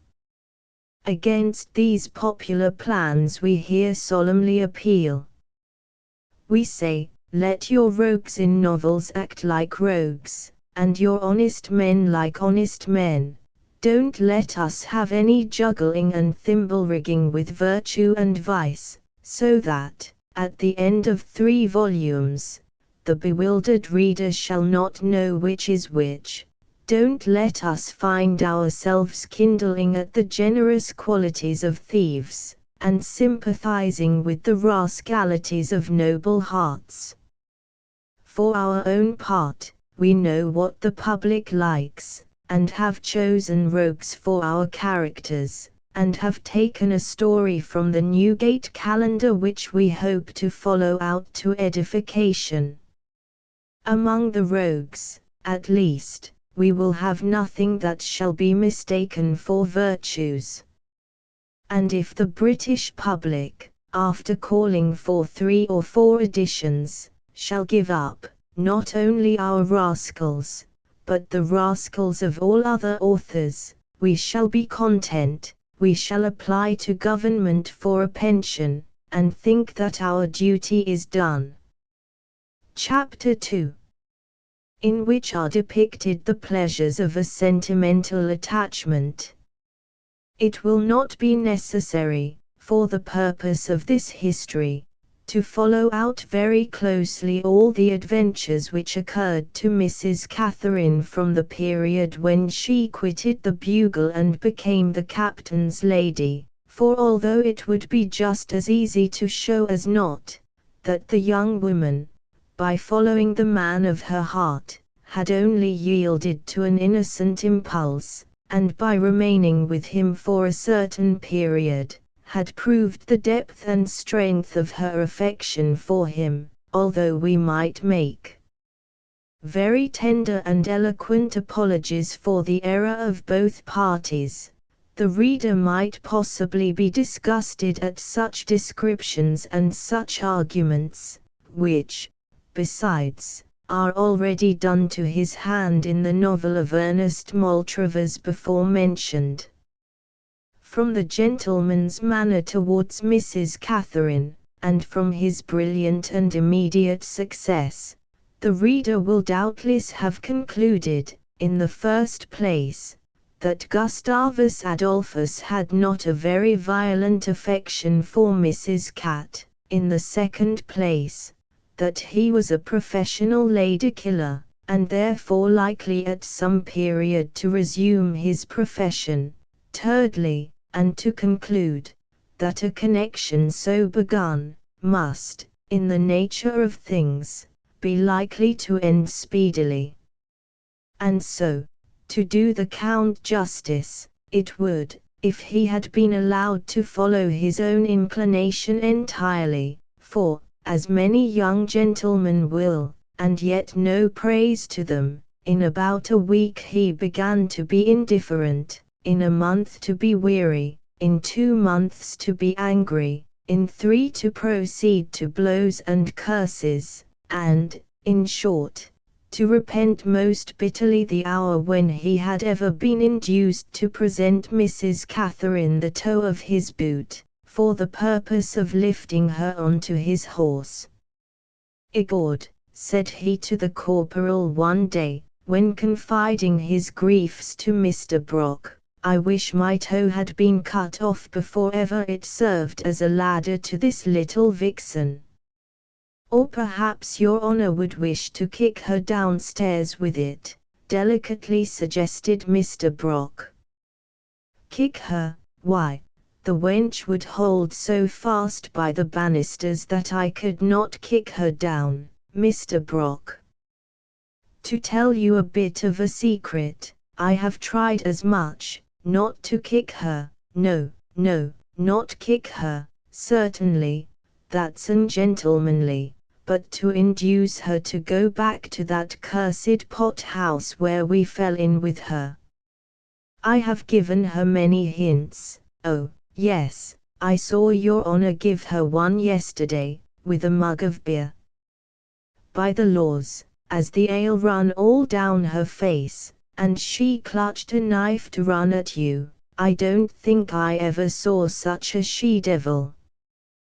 That woman will do for your honor some day, if you provoke her." "Do for me? No, hang it, Mr. Brock, never. She loves every hair of my head, sir, she worships me, corporal." "Egord, yes. She worships me, and would much sooner apply a knife to her own weasand than scratch my little finger." "I think she does," said Mr. Brock. "I'm sure of it," said the captain. "Women, look you, are like dogs, they like to be ill-treated, they like it, sir, I know they do. I never had anything to do with a woman in my life, but I ill-treated her, and she liked me the better." "Mrs. Hall ought to be very fond of you then, sure enough," said Mr. Corporal. "Very fond, ha, ha. Corporal, you wag you, and so she is very fond. Yesterday, after the knife and beer scene, no wonder I threw the liquor in her face, it was so devilish flat that no gentleman could drink it, and I told her never to draw it till dinner time. Oh, it was enough to put an angel in a fury," said Brock. "Well, yesterday, after the knife business, when you had got the carver out of her hand, off she flings to her bedroom, will not eat a bit of dinner forsooth, and remains locked up for a couple of hours.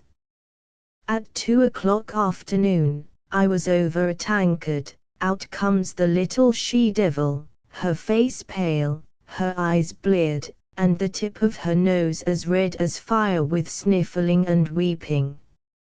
Making for my hand, 'Max,' says she, will you forgive me? What, says I, forgive a murderess? Says I, no, curse me, never. Your cruelty will kill me, sobbed she. Cruelty be hanged, says I, didn't you draw that beer an hour before dinner? She could say nothing to this, you know, and I swore that every time she did so, I would fling it into her face again. Whereupon back she flounced to her chamber, where she wept and stormed until night time. When you forgave her? I did forgive her, that's positive.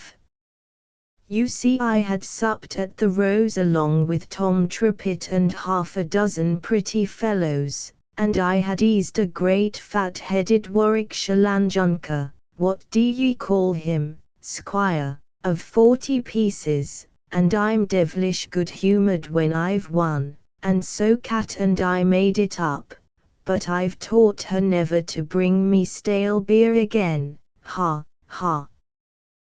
This conversation will explain, a great deal better than any description of ours, however eloquent, the state of things as between Count Maximilian and Mrs. Catherine, and the feelings which they entertained for each other. The woman loved him, that was the fact. And, as we have shown in the previous chapter, how John Hayes, a mean-spirited fellow as ever breathed, in respect of all other passions a pygmy, was in the passion of love a giant, and followed Mrs. Catherine with a furious longing which might seem at the first to be foreign to his nature. In the like manner, and playing at cross purposes, Mrs. Hall had become smitten of the captain, and, as he said truly, only liked him the better for the brutality which she received at his hands. For it is my opinion, madam, that love is a bodily infirmity, from which humankind can no more escape than from smallpox, and which attacks every one of us, from the first Duke in the peerage down to Jack Ketch inclusive, which has no respect for rank, virtue, or roguery in man, but sets each in his turn in a fever, which breaks out the deuce knows how or why, and, raging its appointed time, fills each individual of the one sex with a blind fury and longing for some one of the other, who may be pure, gentle, blue-eyed, beautiful, and good, or vile, shrewish, squinting, hunchbacked, and hideous, according to circumstances and luck, which dies away, perhaps, in the natural course, if left to have its way, but which contradiction causes to rage more furiously than ever. Is not history, from the Trojan War upwards and downwards, full of instances of such strange inexplicable passions? Was not Helen, by the most moderate calculation, 90 years of age when she went off with His Royal Highness Prince Paris of Troy? Was not Madame La Valliere ill-made, blear-eyed, tallow-complexioned, scraggy, and with hair like tow? Was not Wilkes the ugliest, charmingest, most successful man in the world? Such instances might be carried out so as to fill a volume, but cui bono?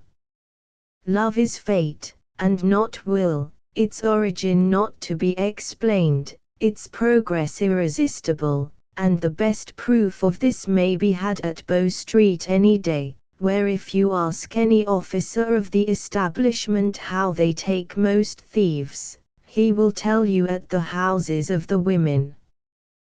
They must see the dear creatures though they hang for it, they will love, though they have their necks in the halter.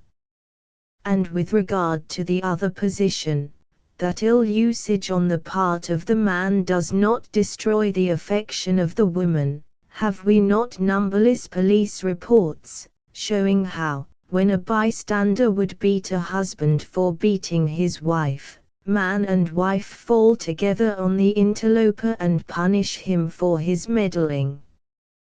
These points, then, being settled to the satisfaction of all parties, the reader will not be disposed to question the assertion that Mrs. Hall had a real affection for the gallant Count, and grew, as Mr. Brock was pleased to say, like a beefsteak, more tender as she was thumped. Poor thing, poor thing! His flashy airs and smart looks had overcome her in a single hour, and no more is wanted to plunge into love over head and ears, no more is wanted to make a first love with, and a woman's first love lasts forever. A man's 24th or 25th is perhaps the best. You can't kill it. Do what you will, it takes root, and lives and even grows, never mind what the soil may be in which it is planted, or the bitter weather it must bear, often as one has seen a wallflower grow, out of a stone.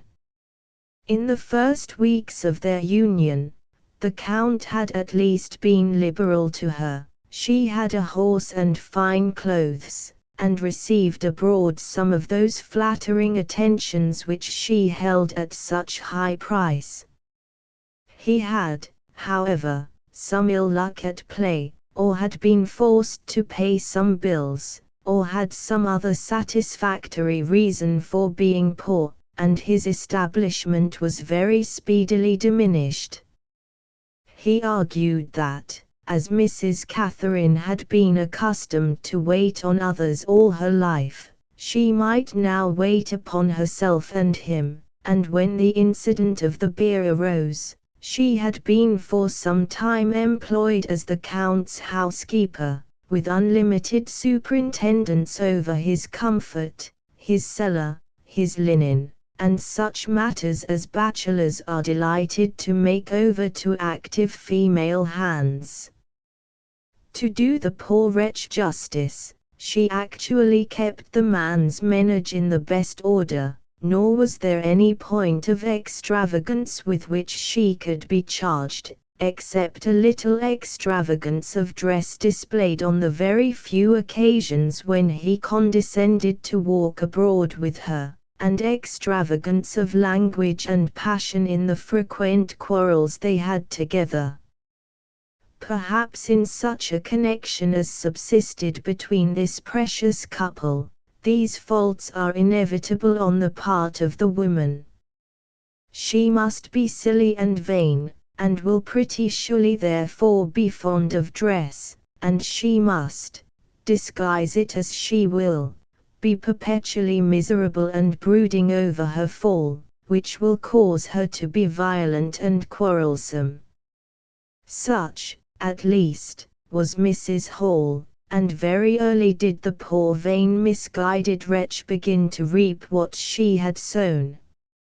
For a man, remorse under these circumstances is perhaps uncommon.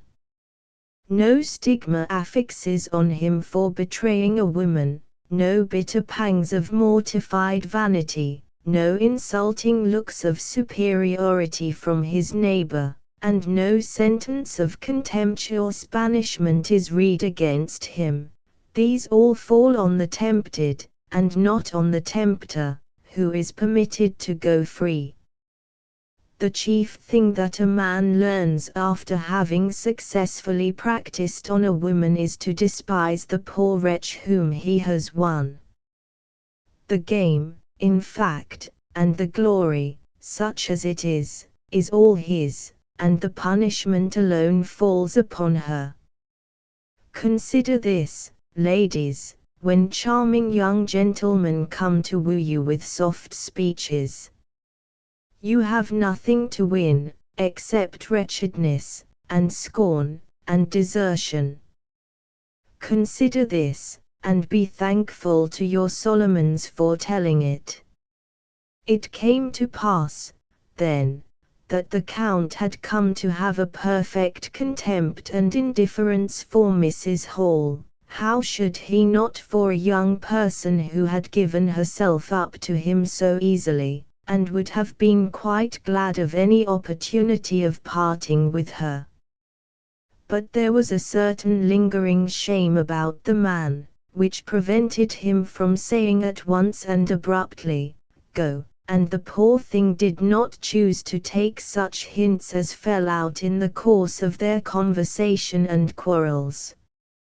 And so they kept on together, he treating her with simple insult, and she hanging on desperately, by whatever feeble twig she could find, to the rock beyond which all was naught, or death, to her.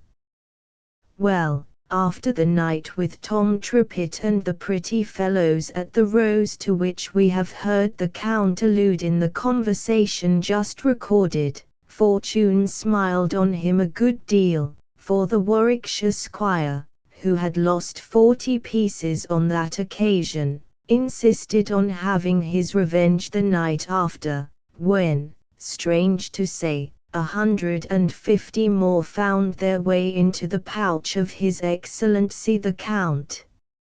Such a sum as this quite set the young nobleman afloat again, and brought back a pleasing equanimity to his mind, which had been a good deal disturbed in the former difficult circumstances, and in this, for a little and to a certain extent, poor Cat had the happiness to share.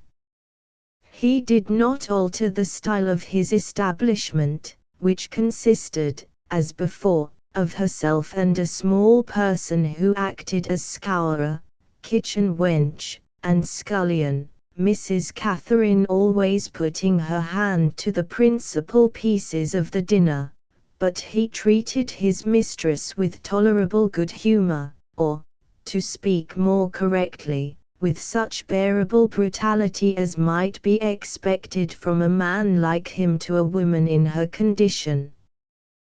Besides, a certain event was about to take place, which not unusually occurs in circumstances of this nature, and Mrs. Catherine was expecting soon to lie in. The captain, distrusting naturally the strength of his own paternal feelings, had kindly endeavored to provide a parent for the coming infant, and to this end had opened a negotiation with our friend Mr. Thomas Bullock, declaring that Mrs. Cat should have a fortune of 20 guineas, and reminding Thomas of his ancient flame for her. But Mr. Thomas, when this proposition was made to him, declined it, with many oaths, and vowed that he was perfectly satisfied with his present bachelor condition. In this dilemma, Mr. Brock stepped forward, who declared himself very ready to accept Mrs. Catherine and her fortune, and might possibly have become the possessor of both, had not Mrs. Cat, the moment she heard of the proposed arrangement, with fire in her eyes, and rage, oh, how bitter, in her heart, prevented the success of the measure by proceeding incontinently to the first justice of the peace, and there swearing before his worship who was the father of the coming child.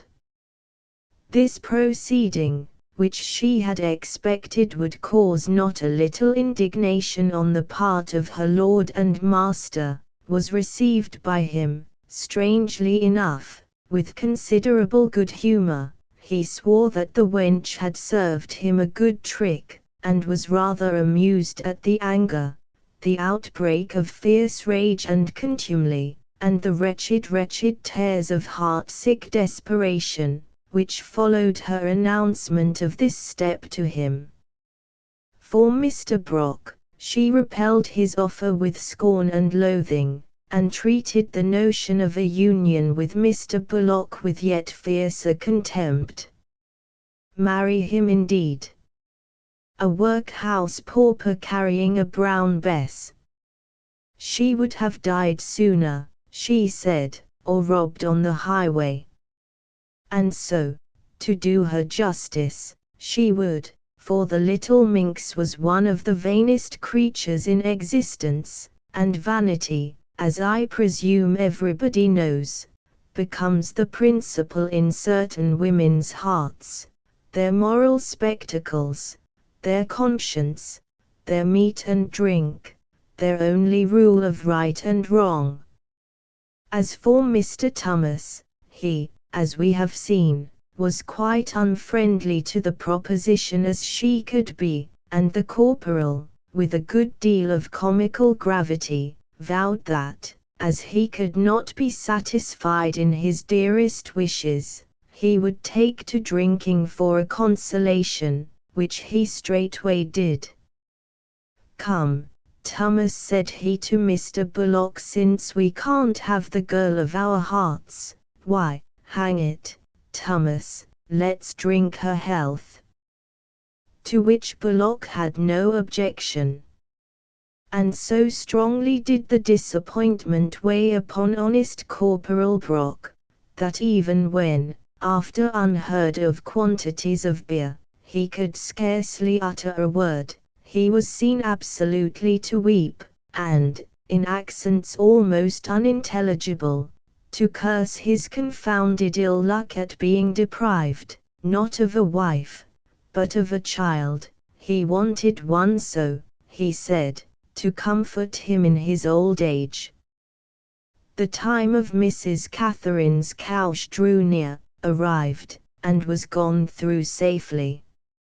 She presented to the world a chopping boy, who might use, if he liked, the Galgenstein arms with a bar sinister, and in her new cares and duties had not so many opportunities as usual of quarrelling with the Count, who, perhaps, respected her situation, or, at least, was so properly aware of the necessity of quiet to her, that he absented himself from home morning, noon, and night. The captain had, it must be confessed, turned these continued absences to a considerable worldly profit, for he played incessantly, and, since his first victory over the Warwickshire squire, fortune had been so favourable to him, that he had at various intervals amassed a sum of nearly £1,000, which he used to bring home as he won, and which he deposited in a strong iron chest, cunningly screwed down by himself under his own bed. This Mrs. Catherine regularly made, and the treasure underneath it could be no secret to her. However, the noble Count kept the key, and bound her by many solemn oaths, that he discharged at her himself, not to reveal to any other person the existence of the chest and its contents. But it is not in a woman's nature to keep such secrets, and the captain, who left her for days and days, did not reflect that she would seek for confidants elsewhere. For want of a female companion, she was compelled to bestow her sympathies upon Mr. Brock, who, as the Count's corporal, was much in his lodgings, and who did manage to survive the disappointment which he had experienced by Mrs. Catherine's refusal of him. About 2 months after the infant's birth, the captain, who was annoyed by its squalling, put it abroad to nurse, and dismissed its attendant. Mrs. Catherine now resumed her household duties, and was, as before, at once mistress and servant of the establishment. As such, she had the keys of the beer, and was pretty sure of the attentions of the corporal, who became, as we have said, in the Count's absence, his lady's chief friend and companion.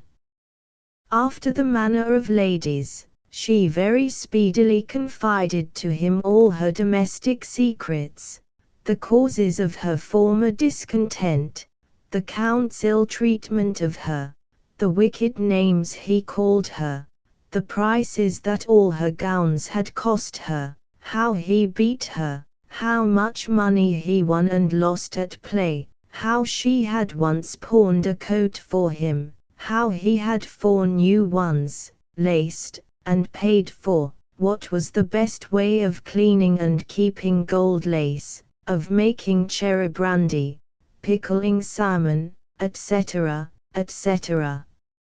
Her confidences upon all these subjects used to follow each other in rapid succession, and Mr. Brock became, ere long, quite as well acquainted with the captain's history for the last year as the Count himself, for he was careless, and forgot things women never do. They chronicle all the lover's small actions, his words, his headaches, the dresses he has worn, the things he has liked for dinner on certain days, all which circumstances commonly are expunged from the male brain immediately after they have occurred, but remain fixed with the female. To Brock, then, and to Brock only, for she knew no other soul, Mrs. Cat breathed, in strictest confidence, the history of the Count's winnings, and his way of disposing of them, how he kept his money screwed down in an iron chest in their room, and a very lucky fellow did Brock consider his officer for having such a large sum. He and Cat looked at the chest. It was small, but mighty strong, sure enough, and would defy picklocks and thieves. Well, if any man deserved money, the captain did, though he might buy me a few yards of that lace I love so, interrupted Cat. If any man deserved money, he did, for he spent it like a prince, and his hand was always in his pocket. It must now be stated that Monsieur de Galgenstein had, during Cat's seclusion, cast his eyes upon a young lady of good fortune, who frequented the assembly at Birmingham, and who was not a little smitten by his title and person. The 4 new coats, laced, and paid for as Cat said, had been purchased, most probably, by His Excellency for the purpose of dazzling the heiress, and he and the coats had succeeded so far as to win from the young woman an actual profession of love, and a promise of marriage provided Pa would consent. This was obtained, for Pa was a tradesman, and I suppose every one of my readers has remarked how great an effect a title has on the lower classes. Yes, thank heaven. There is about a freeborn Briton a cringing baseness, and lickspittle or of rank, which does not exist under any tyranny in Europe, and is only to be found here and in America. All these negotiations had been going on quite unknown to Cat, and, as the captain had determined, before 2 months were out, to fling that young woman on the pave, he was kind to her in the meanwhile. People always are when they are swindling you, or meditating an injury against you. The poor girl had much too high an opinion of her own charms to suspect that the Count could be unfaithful to them, and had no notion of the plot that was formed against her. But Mr. Brock had, for he had seen many times a gilt coach with a pair of fat white horses ambling in the neighborhood of the town, and the captain on his black steed caracoling majestically by its side, and he had remarked a fat, pudgy, pale-haired woman treading heavily down the stairs of the assembly, leaning on the captain's arm. All these Mr. Brock had seen, not without reflection.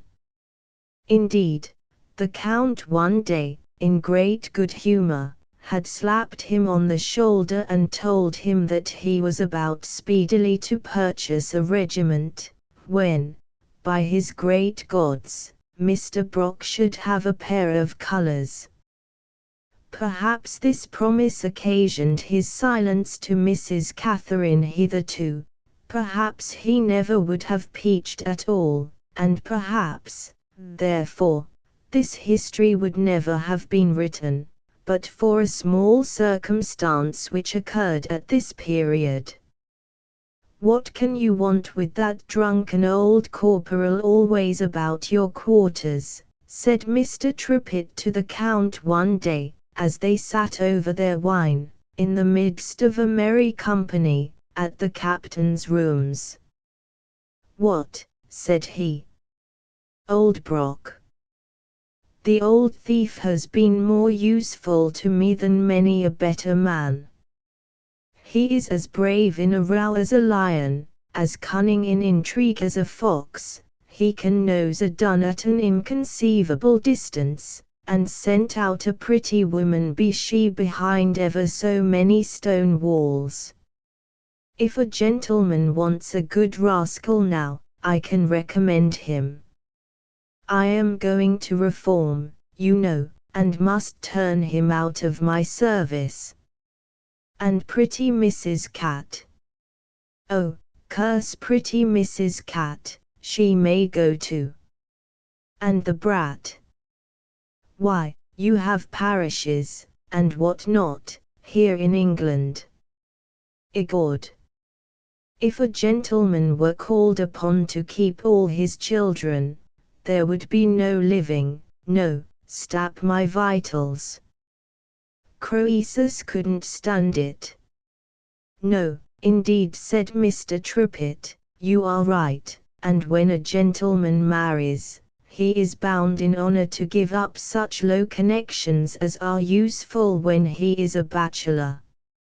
Of course, and give them up I will, when the sweet Mrs. Dripping is mine. As for the girl, you can have her, Tom Truppett, if you take a fancy to her, and as for the corporal, he may be handed over to my successor in cutses, for I will have a regiment to myself, that's pos, and to take with me such a swindling, pimping, thieving, brandy-faced rascal as this Brock will never do. Egod! He's a disgrace to the service. As it is, I've often a mind to have the superannuated vagabond drummed out of the corps. Although this resume of Mr. Brock's character and accomplishments was very just, it came perhaps with an ill grace from Count Gustavus Adolphus Maximilian, who had profited by all his qualities, and who certainly would never have given this opinion of them had he known that the door of his dining parlour was open, and that the gallant corporal, who was in the passage, could hear every syllable that fell from the lips of his commanding officer. We shall not say, after the fashion of the storybooks, that Mr. Brock listened with a flashing eye and a distended nostril, that his chest heaved tumultuously, and that his hand fell down mechanically to his side, where it played with the brass handle of his sword. Mr. Keene would have gone through most of these bodily exercises had he been acting the part of a villain enraged and disappointed like Corporal Brock, but that gentleman walked away without any gestures of any kind, and as gently as possible. He'll turn me out of the regiment, will he, says he, quite piano, and then added, con molta espression, I'll do for him. And it is to be remarked how generally, in cases of this nature, gentlemen stick to their word. Chapter 3. In which a narcotic is administered, and a great deal of genteel society depicted. When the corporal, who had retreated to the street door immediately on hearing the above conversation, returned to the captain's lodgings and paid his respects to Mrs. Catherine, he found that lady in high good humour. The Count had been with her, she said, along with a friend of his, Mr. Trippett, had promised her 12 yards of the lace she coveted so much, had vowed that the child should have as much more for a cloak, and had not left her until he had sat with her for an hour, or more, over a bowl of punch, which he made on purpose for her. Mr. Trippett stayed too. A mighty pleasant man, said she, only not very wise, and seemingly a good deal in liquor. A good deal indeed, said the corporal. He was so tipsy just now that he could hardly stand. He and his Honour were talking to Nan Fantail in the market-place, and she pulled Trippett's wig off, for wanting to kiss her. The nasty fellow, said Mrs. Cat, to demean himself with such low people as Nan Fantail, indeed. Why, upon my conscience now, Corporal, it was but an hour ago that Mr. Trippett swore he never saw such a pair of eyes as mine, and would like to cut the captain's throat for the love of me. Nan Fantail, indeed. Nan's an honest girl, Madam Catherine, and was a great favourite of the captain's before someone else came in his way. No one can say a word against her, not a word. And pray, Corporal, whoever did, said Mrs. Cat, rather offended. A nasty, ugly slut. I wonder what the men can see in her. She has got a smart way with her, sure enough, it's what amuses the men, and what? You don't mean to say that my Max is fond of her now, said Mrs. Catherine, looking very fierce.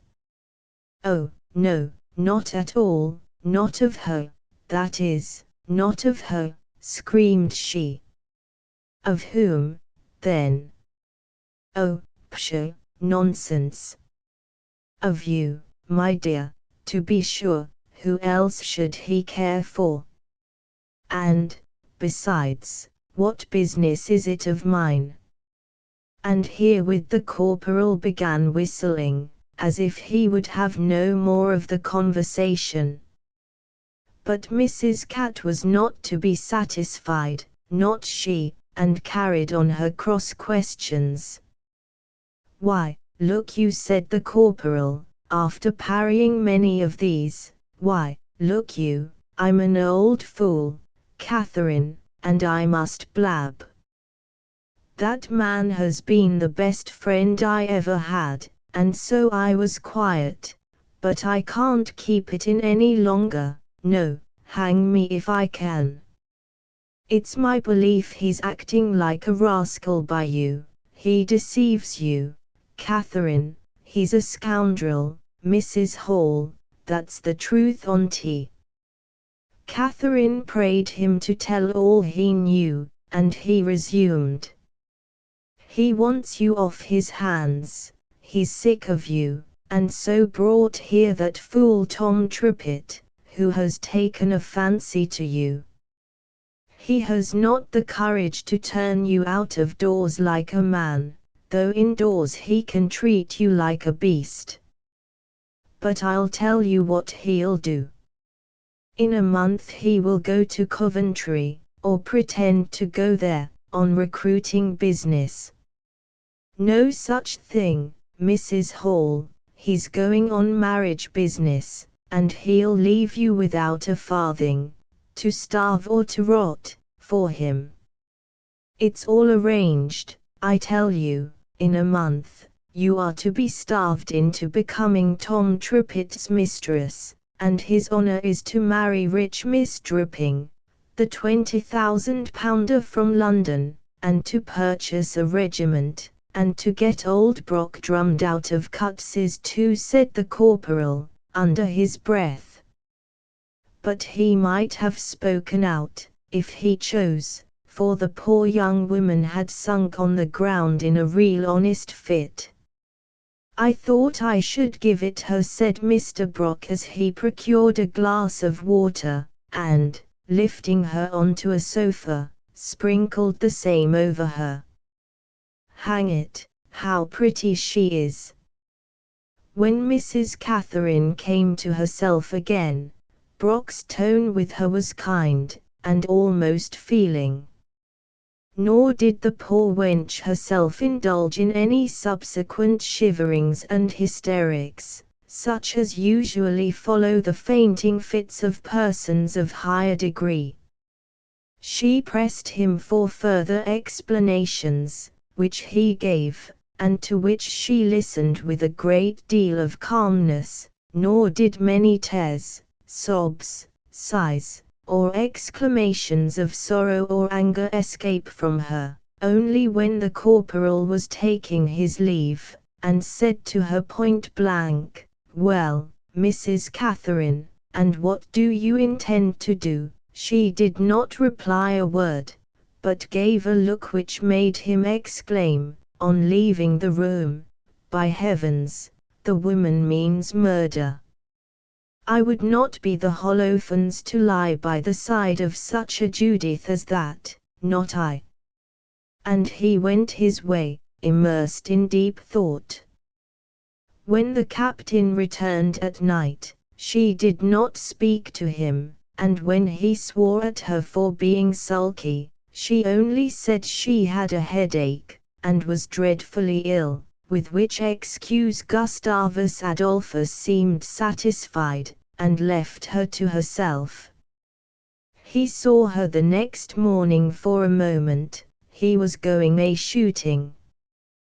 Catherine had no friend, as is usual in tragedies and romances, no mysterious sorceress of her acquaintance to whom she could apply for poison, so she went simply to the apothecaries, pretending at each that she had a dreadful toothache, and procuring from them as much laudanum as she thought would suit her purpose. When she went home again she seemed almost gay. Mr. Brock complimented her upon the alteration in her appearance, and she was enabled to receive the captain at his return from shooting in such a manner as made him remark that she had got rid of her sulks of the morning, and might sup with them, if she chose to keep her good humour. The supper was got ready, and the gentleman had the punch bowl when the cloth was cleared, Mrs. Catherine, with her delicate hands, preparing the liquor. It is useless to describe the conversation that took place, or to reckon the number of bowls that were emptied, or to tell how Mr. Trippett, who was one of the guests, and declined to play at cards when some of the others began, chose to remain by Mrs. Catherine's side, and make violent love to her. All this might be told, and the account, however faithful, would not be very pleasing. No, indeed. And here, though we are only in the 3rd chapter of this history, we feel almost sick of the characters that appear in it, and the adventures which they are called upon to go through. But how can we help ourselves? The public will hear of nothing but rogues, and the only way in which poor authors, who must live, can act honestly by the public and themselves, is to paint such thieves as they are, not dandy, poetical, rose-water thieves, but real downright scoundrels, leading scoundrelly lives, drunken, profligate, dissolute, low, as scoundrels will be.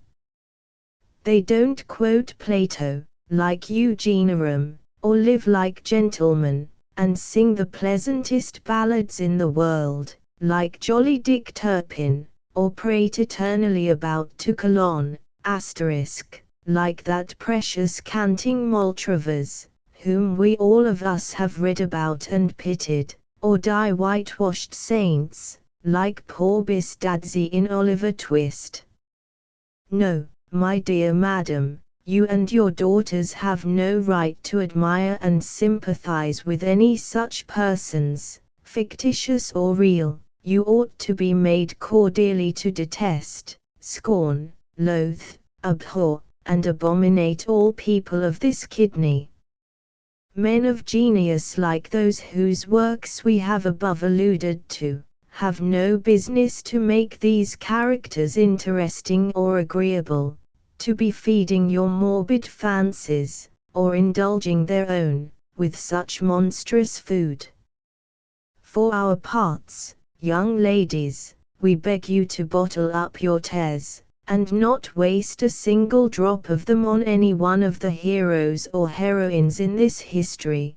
They are all rascals, every soul of them, and behave as sick. Keep your sympathy for those who deserve it, don't carry it, for preference, to the Old Bailey, and grow maudlin over the company assembled there. Anglicized version of the author's original Greek text.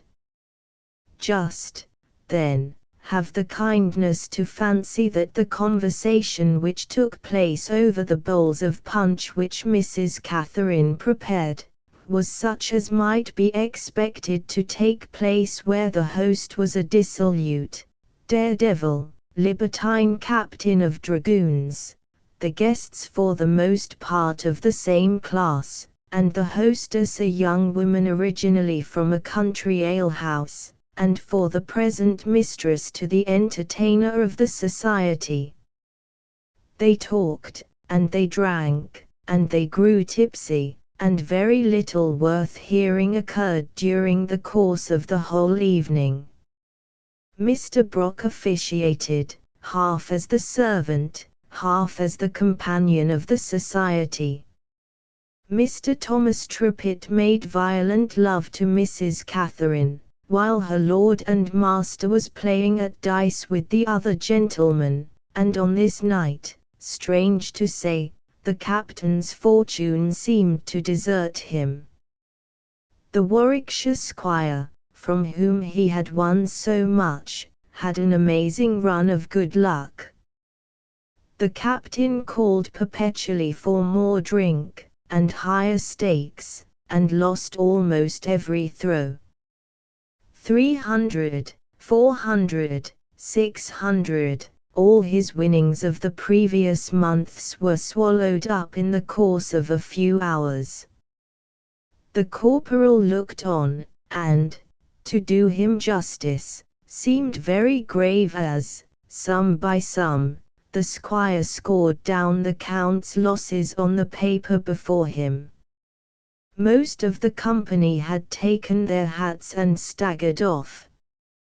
The squire and Mr. Trippitt were the only two that remained, the latter still lingering by Mrs. Catherine's sofa and table, and as she, as we have stated, had been employed all the evening in mixing the liquor for the gamesters, he was at the headquarters of Love and Drink, and had swallowed so much of each as hardly to be able to speak.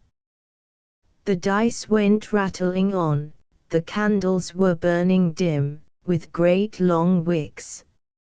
Mr. Trippitt could hardly see the captain, and thought, as far as his muzzy reason would let him, that the captain could not see him, so he rose from his chair as well as he could, and fell down on Mrs. Catherine's sofa.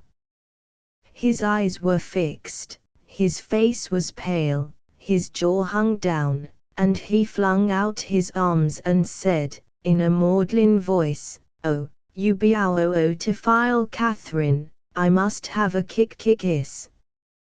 "Beast," said Mrs. Catherine, and pushed him away. The drunken wretch fell off the sofa, and onto the floor, where he stayed, and, after snorting out some unintelligible sounds, went to sleep. The dice went rattling on, the candles were burning dim, with great long wicks. "Seven's the main," cried the count. 4. 3-2 against the caster. Ponies, said the Warwickshire squire. Rattle, rattle, rattle, rattle, clatter, 9. Clap, clap, clap, clap, 11. Clutter, clutter, clutter, clutter, 7. It is, says the Warwickshire squire. That makes 800, count. 1 throw for 200, said the count. But stop. Cat, give us some more punch. Mrs. Cat came forward. She looked a little pale, and her hand trembled somewhat. Here is the punch, Max, said she. It was steaming hot, in a large glass. Don't drink it all, said she, leave me some. How dark it is, said the Count, eyeing it. It's the brandy, said Cat. Well, here goes. Squire, curse you. Here's your health, and bad luck to you, and he gulped off more than half the liquor at a draught. But presently he put down the glass and cried, What infernal poison is this, Cat? Poison, said she. It's no poison. Give me the glass. And she pledged Max, and drank a little of it. Tea's good punch, Max, and of my brewing, I don't think you will ever get any better. And she went back to the sofa again, and sat down, and looked at the players. Mr. Brock looked at her white face and fixed eyes with a grim kind of curiosity. The Count sputtered, and cursed the horrid taste of the punch still, but he presently took the box, and made his threatened throw. As before, the squire beat him, and having booked his winnings, rose from table as well as he might and besought to lead him downstairs, which Mr. Brock did. Liquor had evidently stupefied the Count. He sat with his head between his hands, muttering wildly about ill luck, seventh's the main, bad punch, and so on. The street door banged to, and the steps of Brock and the squire were heard, until they could be heard no more. Max, said she, but he did not answer. Max, said she again, laying her hand on his shoulder. Curse you, said that gentleman, keep off, and don't be laying your paws upon me. Go to bed, you jade, or to, for what I care, and give me first some more punch, a gallon more punch, do you hear? The gentleman, by the curses at the commencement of this little speech, and the request contained at the end of it, showed that his losses vexed him, and that he was anxious to forget them temporarily. Oh, Max, whimpered Mrs. Cat, you don't want any more punch? Don't. Shan't I be drunk in my own house, you cursed whimpering jade, you? Get out. And with this the captain proceeded to administer a blow upon Mrs. Catherine's cheek. Contrary to her custom, she did not avenge it, or seek to do so, as on the many former occasions when disputes of this nature had arisen between the Count and her, but now Mrs. Catherine fell on her knees and, clasping her hands and looking pitifully in the Count's face, cried, Oh, Count, forgive me, forgive me. Forgive you? What for? Because I slapped your face. Ha, ha. I'll forgive you again, if you don't mind. Oh, no, no, no, said she, wringing her hands. It isn't that. Max, dear Max, will you forgive me? It isn't the blow, I don't mind that, it's what, you maudlin fool. It's the punch. The Count, who was more than half seas over, here assumed an air of much tipsy gravity. The punch. No, I never will forgive you that last glass of punch. Of all the foul, beastly drinks I ever tasted, that was the worst. No, I never will forgive you that punch. Oh, it isn't that, said she. I tell you it is that, you. That punch, I say that punch was no better than poison. And here the Count's head sank back, and he fell to snore. It was poison, said she. What? Screamed he, waking up at once, and spurning her away from him. What, you infernal murderess, have you killed me? Oh, Max, don't kill me, Max. It was laudanum, indeed it was. You were going to be married, and I was furious, and I went and got. Hold your tongue, you fiend, roared out the Count, and with more presence of mind than politeness, he flung the remainder of the liquor, and, indeed, the glass with it, at the head of Mrs. Catherine. But the poisoned chalice missed its mark, and fell right on the nose of Mr. Tom Trippett, who was left asleep and unobserved under the table. Bleeding, staggering, swearing, indeed a ghastly sight, up sprang Mr. Trippett, and drew his rapier. Come on, says he, never say die. What's the row? I'm ready for a dozen of you. And he made many blind and furious passes about the room. Curse you, we'll die together, shouted the Count, as he too pulled out his Toledo, and sprang at Mrs. Catherine. Help, murder, thieves, shrieked she. Save me, Mr. Trippett, save me, and she placed that gentleman between herself and the Count, and then made for the door of the bedroom, and gained it, and bolted it. Out of the way, Trippett, roared the Count, out of the way, you drunken beast. I'll murder her, I will, I'll have the devil's life. And here he gave a swinging cut at Mr. Trippett's sword, it sent the weapon whirling clean out of his hand, and through a window into the street.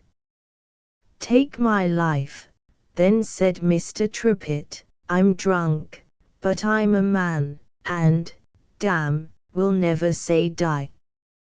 I don't want your life, you stupid fool.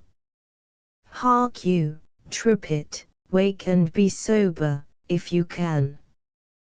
That woman has heard of my marriage with Miss Dripping. £20,000, ejaculated Trippett. She has been jealous, I tell you, and poisoned us. She has put laudanum into the punch. What, in my punch? Said Trippett, growing quite sober and losing his courage. Oh Lord! Oh Lord! Don't stand howling there, but run for a doctor, 'tis our only chance. And away ran Mr. Trippett, as if the deuce were at his heels. The Count had forgotten his murderous intentions regarding his mistress, or had deferred them at least, under the consciousness of his own pressing danger.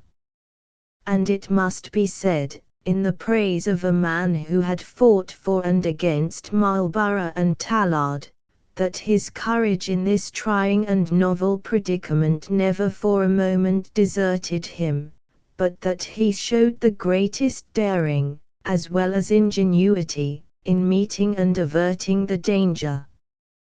He flew to the sideboard, where were the relics of a supper, and seizing the mustard and salt pots, and a bottle of oil, he emptied them all into a jug, into which he further poured a vast quantity of hot water. This pleasing mixture he then, without a moment's hesitation, placed to his lips, and swallowed as much of it as nature would allow him. But when he had imbibed about a quart, the anticipated effect was produced, and he was enabled, by the power of this ingenious extemporaneous emetic, to get rid of much of the poison which Mrs. Catherine had administered to him. He was employed in these efforts when the doctor entered, along with Mr. Brock and Mr. Trippett, who was not a little pleased to hear that the poisoned punch had not in all probability been given to him. He was recommended to take some of the Count's mixture, as a precautionary measure, but this he refused, and retired home, leaving the Count under charge of the physician and his faithful corporal. It is not necessary to say what further remedies were employed by them to restore the captain to health, but after some time the doctor, pronouncing that the danger was, he hoped, averted, recommended that his patient should be put to bed, and that somebody should sit by him, which Brock promised to do. "That she-devil will murder me, if you don't," gasped the poor Count. "You must turn her out of the bedroom, or break open the door, if she refuses to let you in." And this step was found to be necessary, for, after shouting many times, and in vain, Mr. Brock found a small iron bar. Indeed, he had the instrument for many days in his pocket, and forced the lock. The room was empty, the window was open, the pretty barmaid of the Bugle had fled.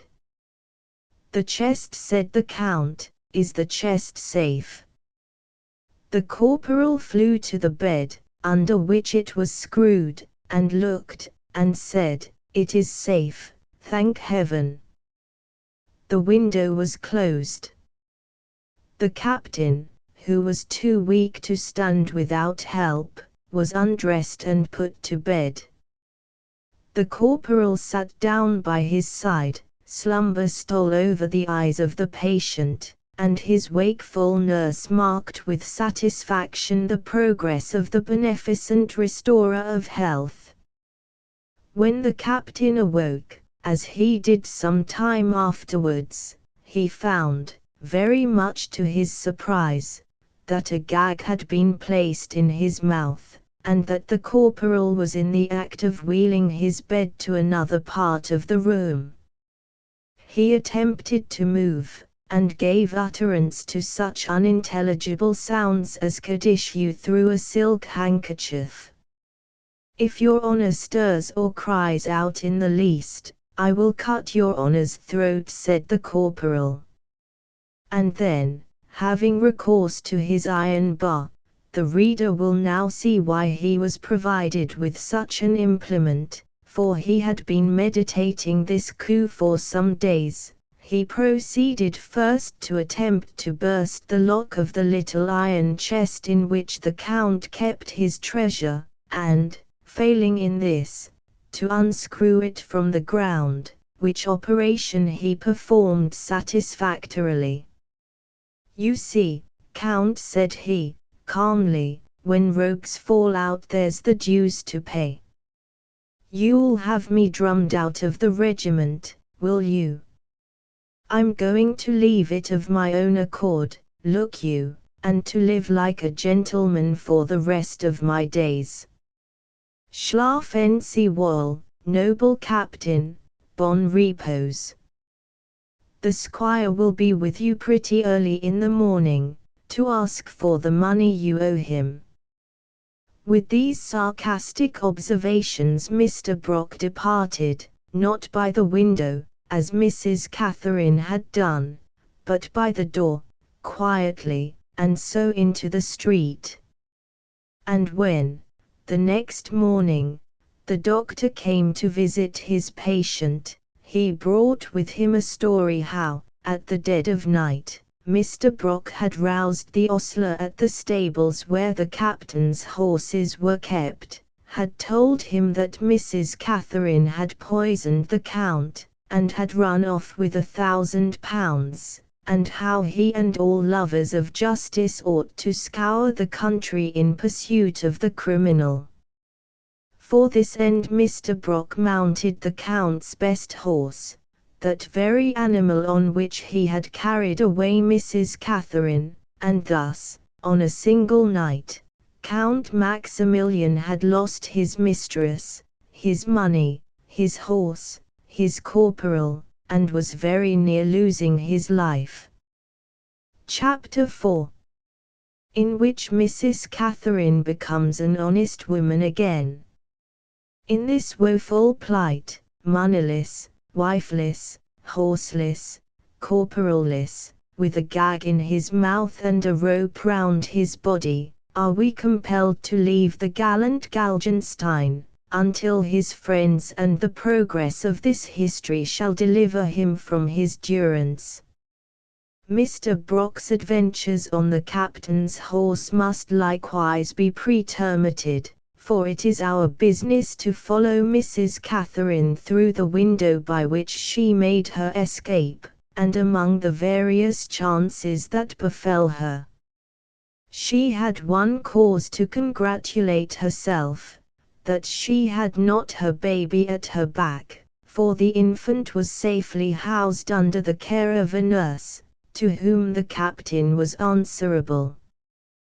Beyond this her prospects were but dismal, no home to fly to, but a few shillings in her pocket, and a whole heap of injuries and dark revengeful thoughts in her bosom. It was a sad task to her to look either backwards or forwards. Whither was she to fly? How to live? What good chance was to befriend her? There was an angel watching over the steps of Mrs. Cat, not a good one, I think, but one of those from that unnameable place, who have their many subjects here on earth, and often are pleased to extricate them from worse perplexities.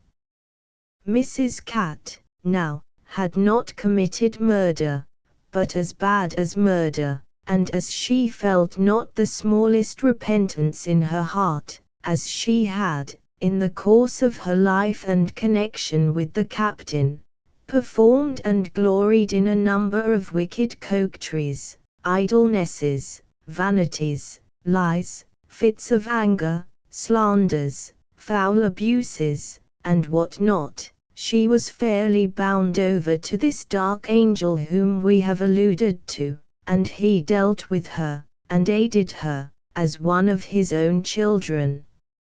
I do not mean to say that, in this strait, he appeared to her in the likeness of a gentleman in black, and made her sign her name in blood to a document conveying over to him her soul, in exchange for certain conditions to be performed by him.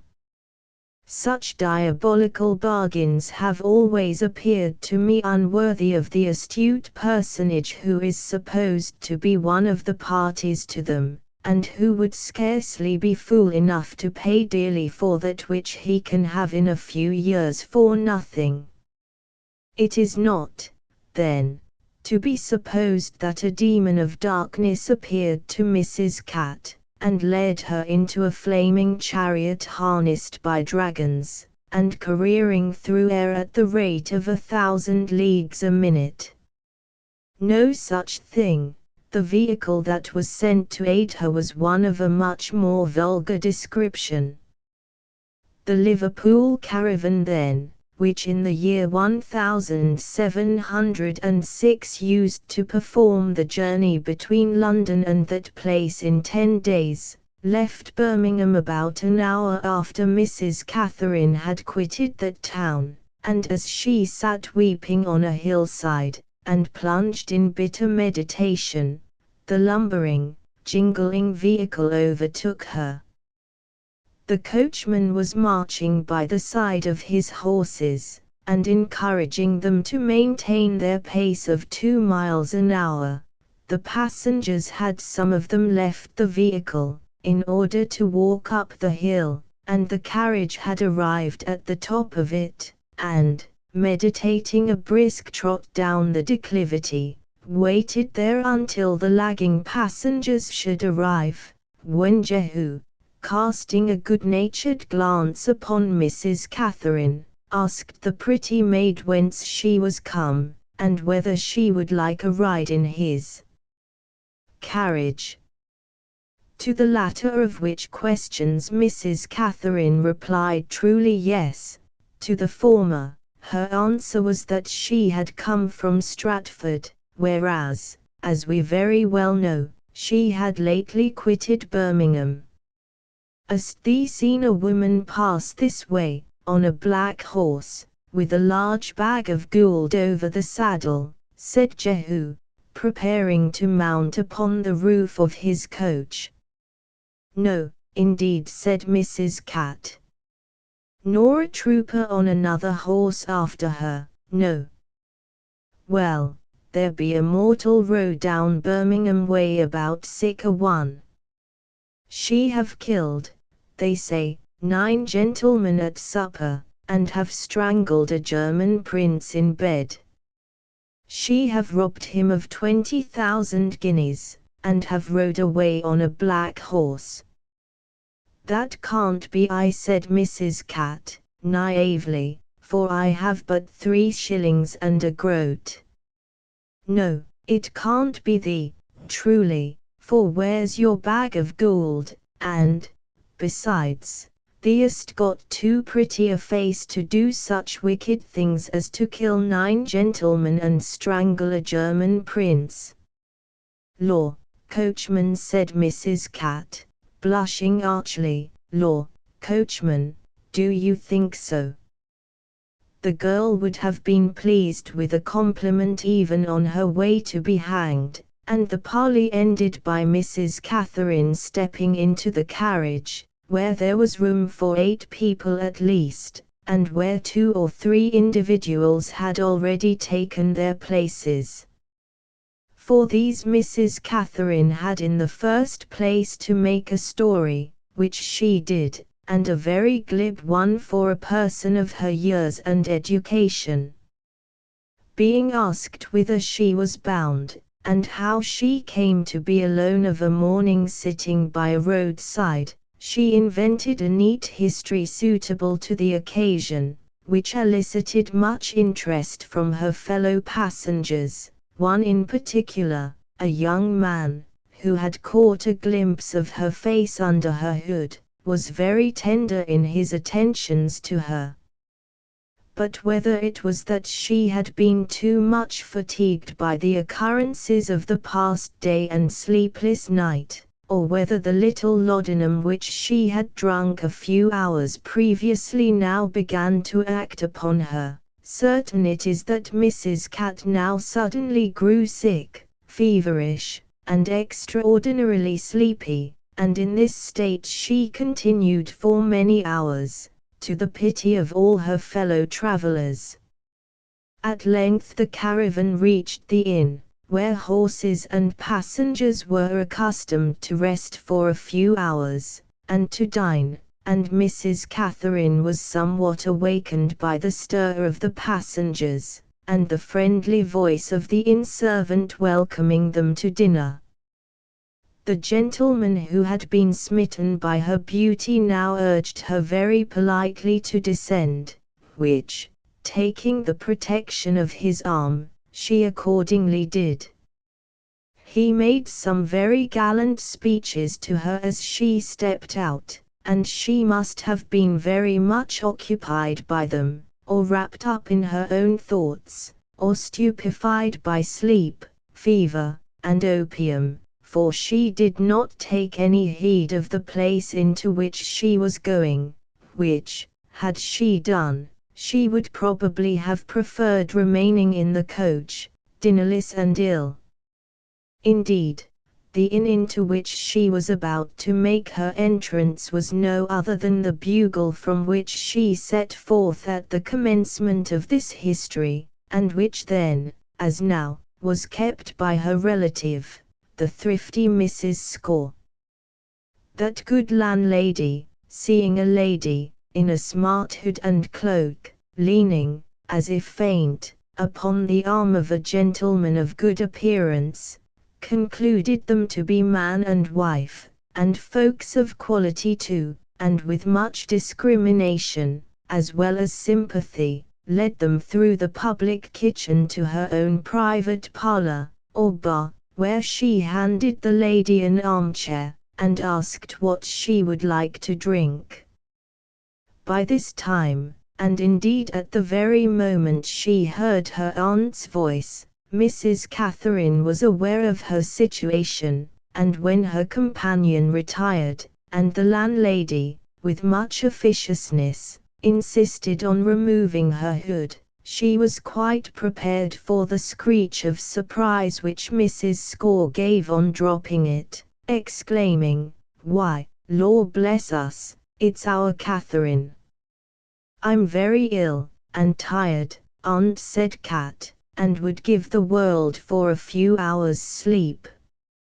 "A few hours and welcome, my love, and a sack posset too. You do look sadly tired and poorly, sure enough." "Ah, Cat, Cat. You great ladies are sad rakes, I do believe. I wager now, that with all your balls, and carriages, and fine clothes, you are neither so happy nor so well as when you lived with your poor old aunt, who used to love you so." And with these gentle words, and an embrace or two, which Mrs. Catherine wondered at, and permitted, she was conducted to that very bed which the Count had occupied a year previously, and undressed, and laid in it, and affectionately tucked up by her aunt, who marveled at the fineness of her clothes, as she removed them piece by piece, and when she saw that in Mrs. Catherine's pocket there was only the sum of 3 and 4pence, said, archly, there was no need of money, for the captain took care of that.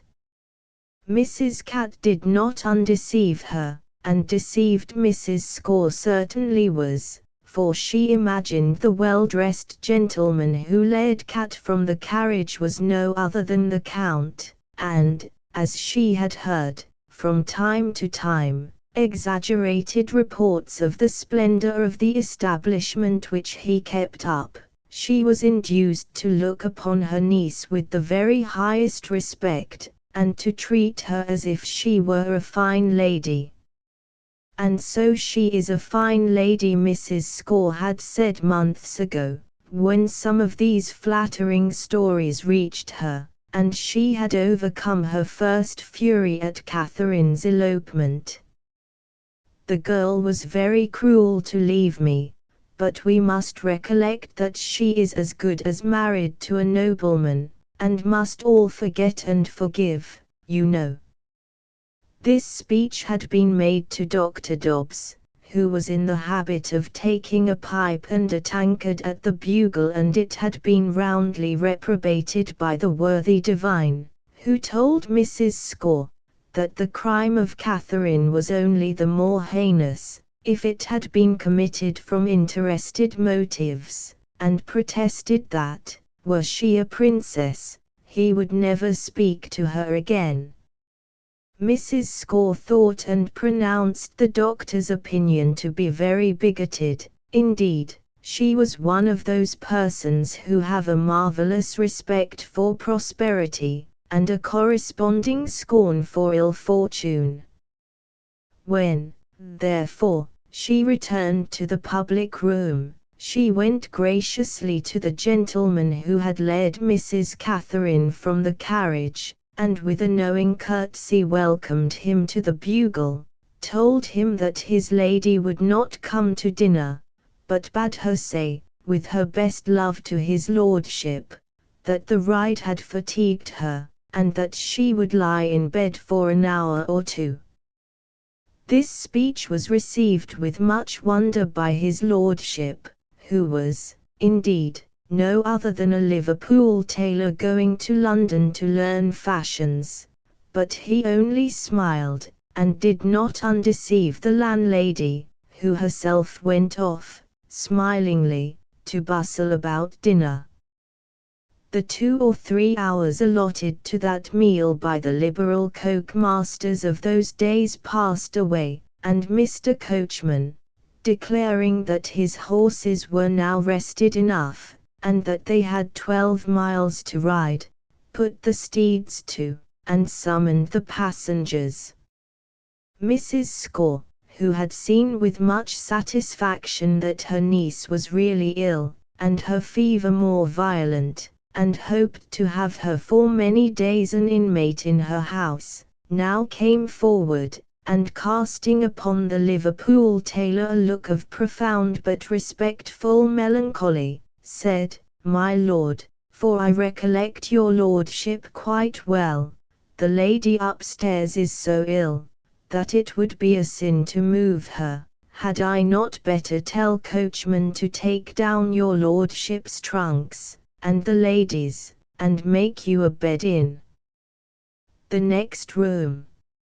Very much to her surprise, this proposition was received with a roar of laughter. "Madam," said the person addressed, "I'm not a lord, but a tailor and draper, and as for that young woman, before today I never set eyes on her." "What?" screamed out Mrs. Score. "Are not you the Count? Do you mean to say that you ain't cats? Do you mean to say that you didn't order her bed, and that you won't pay this here little bill?" And with this she produced a document, by which the Count's lady was made her debtor in a sum of half a guinea. These passionate words excited more and more laughter. "Pay it, my lord," said the coachman, "and then come along, for time presses." "Our respects to her ladyship," said one passenger. "Tell her my lord can't wait," said another, and with much merriment one and all quitted the hotel, entered the coach, and rattled off. Dumb, pale with terror and rage, bill in hand, Mrs. Score had followed the company, but when the coach disappeared, her senses returned. Back she flew into the inn, overturning the ostler, not deigning to answer Dr. Dobbs, who, from behind soft tobacco fumes, mildly asked the reason of her disturbance, and, bounding upstairs like a fury, she rushed into the room where Catherine lay. "Well, madam," said she, in her highest key, "do you mean that you have come into this here house to swindle me? Do you therefore to come with your airs here, and call yourself a nobleman's lady, and sleep in the best bed, when you're no better nor a common tramper? I'll thank you, to get out, I'll have no sick paupers in this house, You know your way to the workhouse, and there I'll trouble you for to go." And here Mrs. Score proceeded quickly to pull off the bedclothes, and poor Cat arose, shivering with fright and fever. She had no spirit to answer, as she would have done the day before, when an oath from any human being would have brought half a dozen from her in return, or a knife, or a plate, or a leg of mutton, if such had been to her hand. She had no spirit left for such repartees, but in reply to the above words of Mrs. Score, and a great many more of the same kind, which are not necessary for our history, but which that lady uttered with inconceivable shrillness and volubility, the poor wench could say little, only sob and shiver, and gather up the clothes again, crying, "Oh, aunt, don't speak unkind to me. I'm very unhappy, and very ill." "Ill, you strumpet, ill, be hanged. Ill is as ill does, and if you are ill, it's only what you merit. Get out. Dress yourself, tramp. Get to the workhouse, and don't come to cheat me any more. Dress yourself, do you hear? Satin petticoat forsooth, and lace to her smock." Poor, wretched, chattering, burning, shivering Catherine huddled on her clothes as well she might. She seemed hardly to know or see what she was doing, and did not reply a single word to the many that the landlady let fall. Cat tottered down the narrow stairs, and through the kitchen, and to the door, which she caught hold of, and paused a while, and looked into Mrs. Score's face, as for one more chance. "Get out, you nasty trull," said that lady, sternly, with arms akimbo, and poor Catherine, with a most piteous scream and outgush of tears, let go of the door-post and staggered away into the road. "Why, no, yes, no, it is poor Catherine Hall, as I live," said somebody, starting up, shoving aside Mrs. Score very rudely, and running into the road, wig off and pipe in hand. It was honest Dr. Dobbs, and the result of his interview with Mrs. Cat was, that he gave up for ever smoking his pipe at the Bugle, and that she lay sick of a fever for some weeks in his house. Over this part of Mrs. Cat's history we shall be as brief as possible, for, to tell the truth, nothing immoral occurred during her whole stay at the good doctor's house, and we are not going to insult the reader by offering him silly pictures of piety, cheerfulness, good sense, and simplicity, which are milk and water virtues after all, and have no relish with them like a good strong vice, highly peppered. Well, to be short, Dr. Dobbs, though a profound theologian, was a very simple gentleman, and before Mrs. Cat had been a month in the house, he had learned to look upon her as one of the most injured and repentant characters in the world, and had, with Mrs. Dobbs, resolved many plans for the future welfare of the young Magdalen. "She was but 16, my love, recollect," said the doctor. "She was carried off, not by her own wish either. The Count swore he would marry her, and, though she did not leave him until that monster tried to poison her, yet think what a fine Christian spirit the poor girl has shown. She forgives him as heartily, more heartily, I am sure, than I do Mrs. Score for turning her adrift in that wicked way." The reader will perceive some difference in the doctor's statement and ours, which we assure him is the true one, but the fact is, the honest rector had had his tale from Mrs. Cat, and it was not in his nature to doubt, if she had told him a history 10 times more wonderful. The reverend gentleman and his wife then laid their heads together, and, recollecting something of John Hayes's former attachment to Mrs. Cat, thought that it might be advantageously renewed, should Hayes be still constant. Having very adroitly sounded Catherine, so adroitly, indeed, as to ask her whether she would like to marry John Hayes, that young woman had replied, no. She had loved John Hayes, he had been her only love, but she was fallen now, and not good enough for him. And this made the Dobbs family admire her more and more, and cast about for means to bring the marriage to pass. Hayes was away from the village when Mrs. Catt had arrived there, but he did not fail to hear of her illness, and how her aunt had deserted her, and the good doctor taken her in. The worthy doctor himself met Mr. Hayes on the green, and, telling him that some repairs were wanting in his kitchen, begged him to step in and examine them. Hayes first said no, plump, and then no, gently, and then pished, and then pshady, and then, trembling very much, went in, and there sat Mrs. Catherine, trembling very much too. What passed between them? If your ladyship is anxious to know, think of that morning when Sir John himself popped the question. Could there be anything more stupid than the conversation which took place?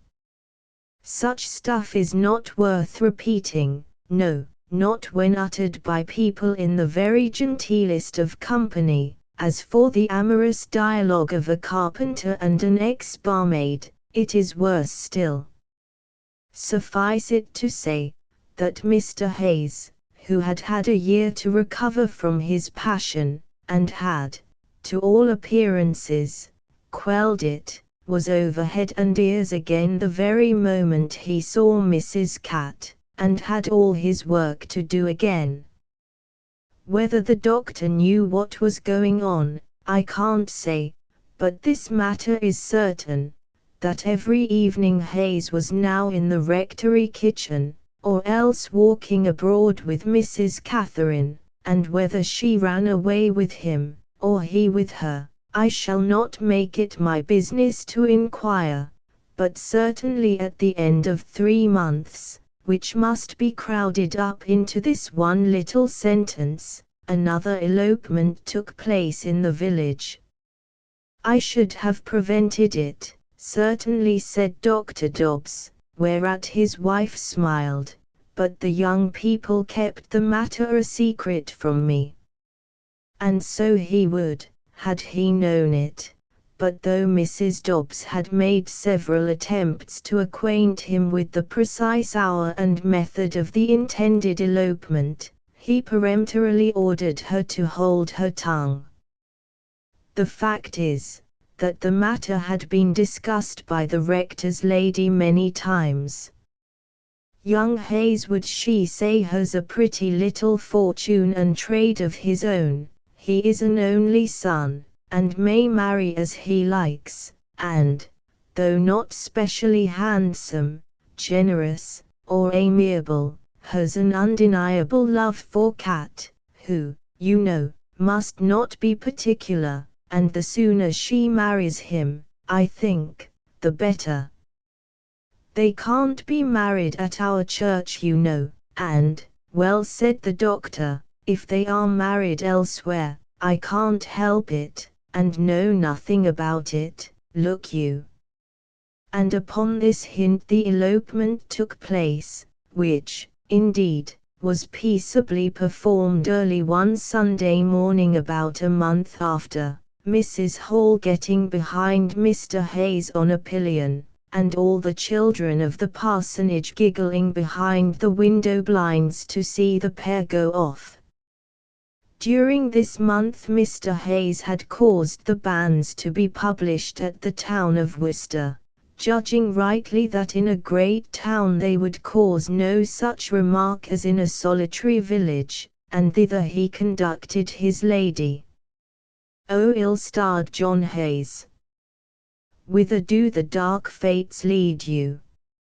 O foolish Dr. Dobbs, to forget that young people ought to honor their parents, and to yield to silly Mrs. Dobbs's ardent propensity for making matches. The London Gazette of the 1st of April, 1706, contains a proclamation by the Queen for putting into execution an Act of Parliament for the encouragement and increase of seamen, and for the better and speedier manning of Her Majesty's fleet, which authorises all justices to issue warrants to constables, petty constables, head boroughs, and tithing men, to enter and, if need be, to break open the doors of any houses where they shall believe deserting seamen to be, and for the further increase and encouragement of the navy, to take able-bodied landsmen when seamen fail. This act, which occupies 4 columns of the Gazette, and another of similar length and meaning for pressing men into the army, need not be quoted at length here, but caused a mighty stir throughout the kingdom at the time when it was in force.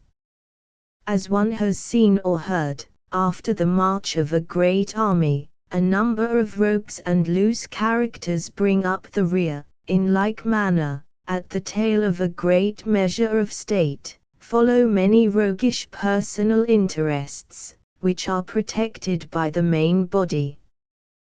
The great measure of reform, for instance, carried along with it much private jobbing and swindling, as could be shown were we not inclined to deal mildly with the Whigs, and this Enlistment Act, which, in order to maintain the British glories in Flanders, dealt most cruelly with the British people in England. It is not the first time that a man has been pinched at home to make a fine appearance abroad, created a great company of rascals and informers throughout the land, who lived upon it, or upon extortion from those who were subject to it, or not being subject to it were frightened into the belief that they were.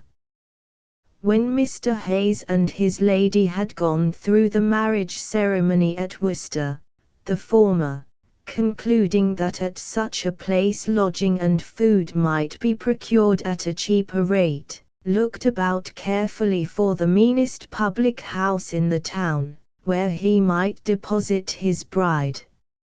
In the kitchen of this inn, a party of men were drinking, and, as Mrs. Hayes declined, with a proper sense of her superiority, to eat in company with such low fellows, the landlady showed her and her husband to an inner apartment, where they might be served in private.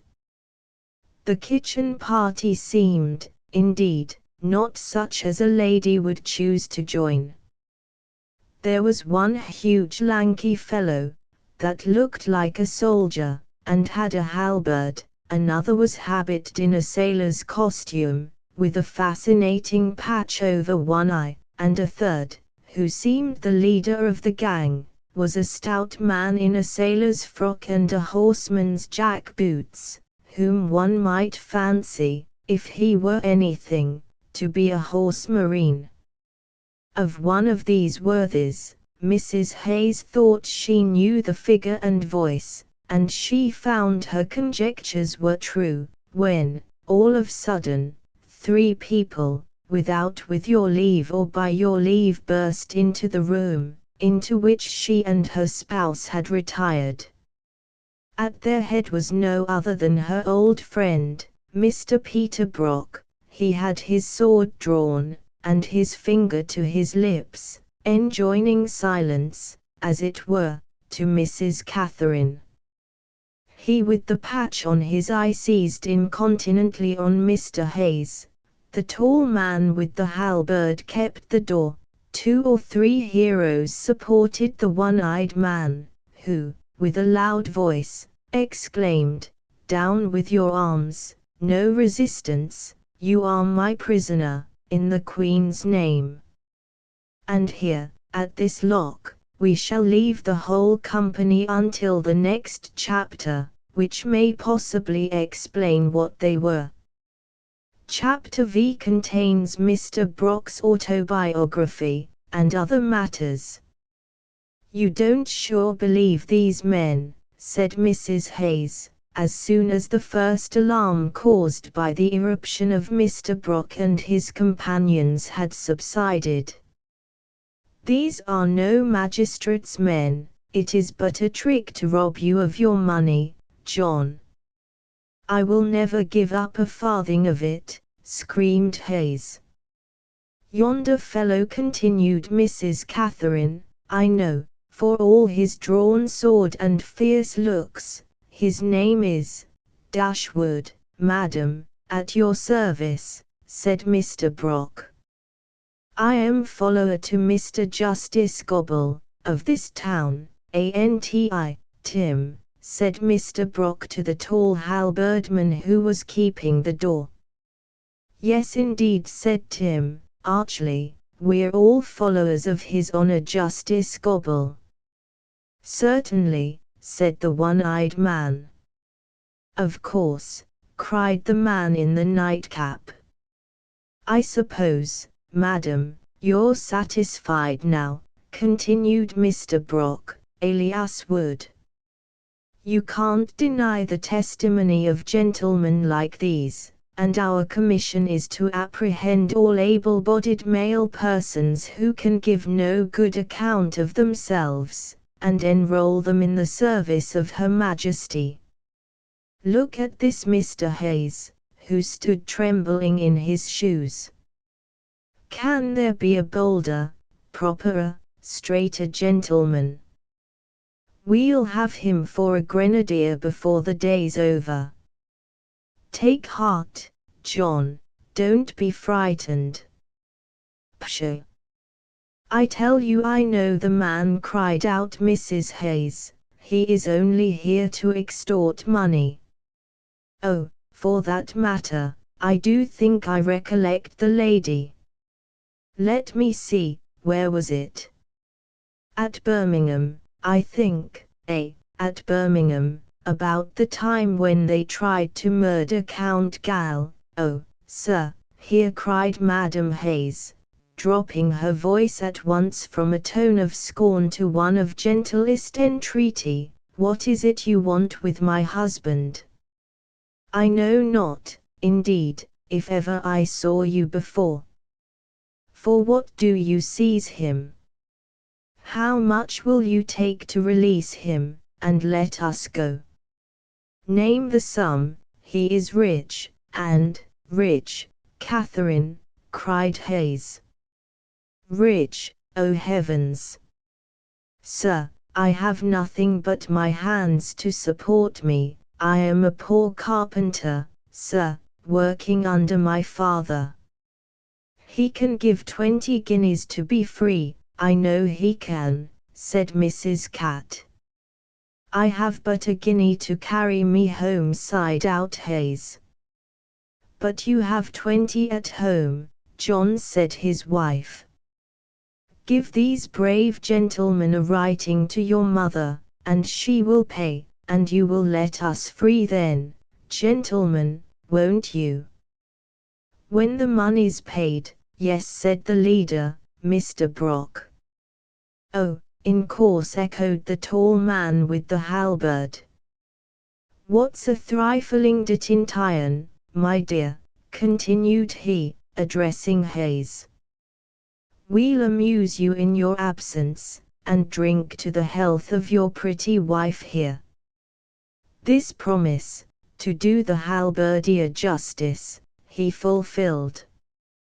He called upon the landlady to produce the desired liquor, and when Mr. Hayes flung himself at that lady's feet, demanding succor from her, and asking whether there was no law in the land, "There's no law at the Three Rooks except this," said Mr. Brock in reply, holding up a horse pistol.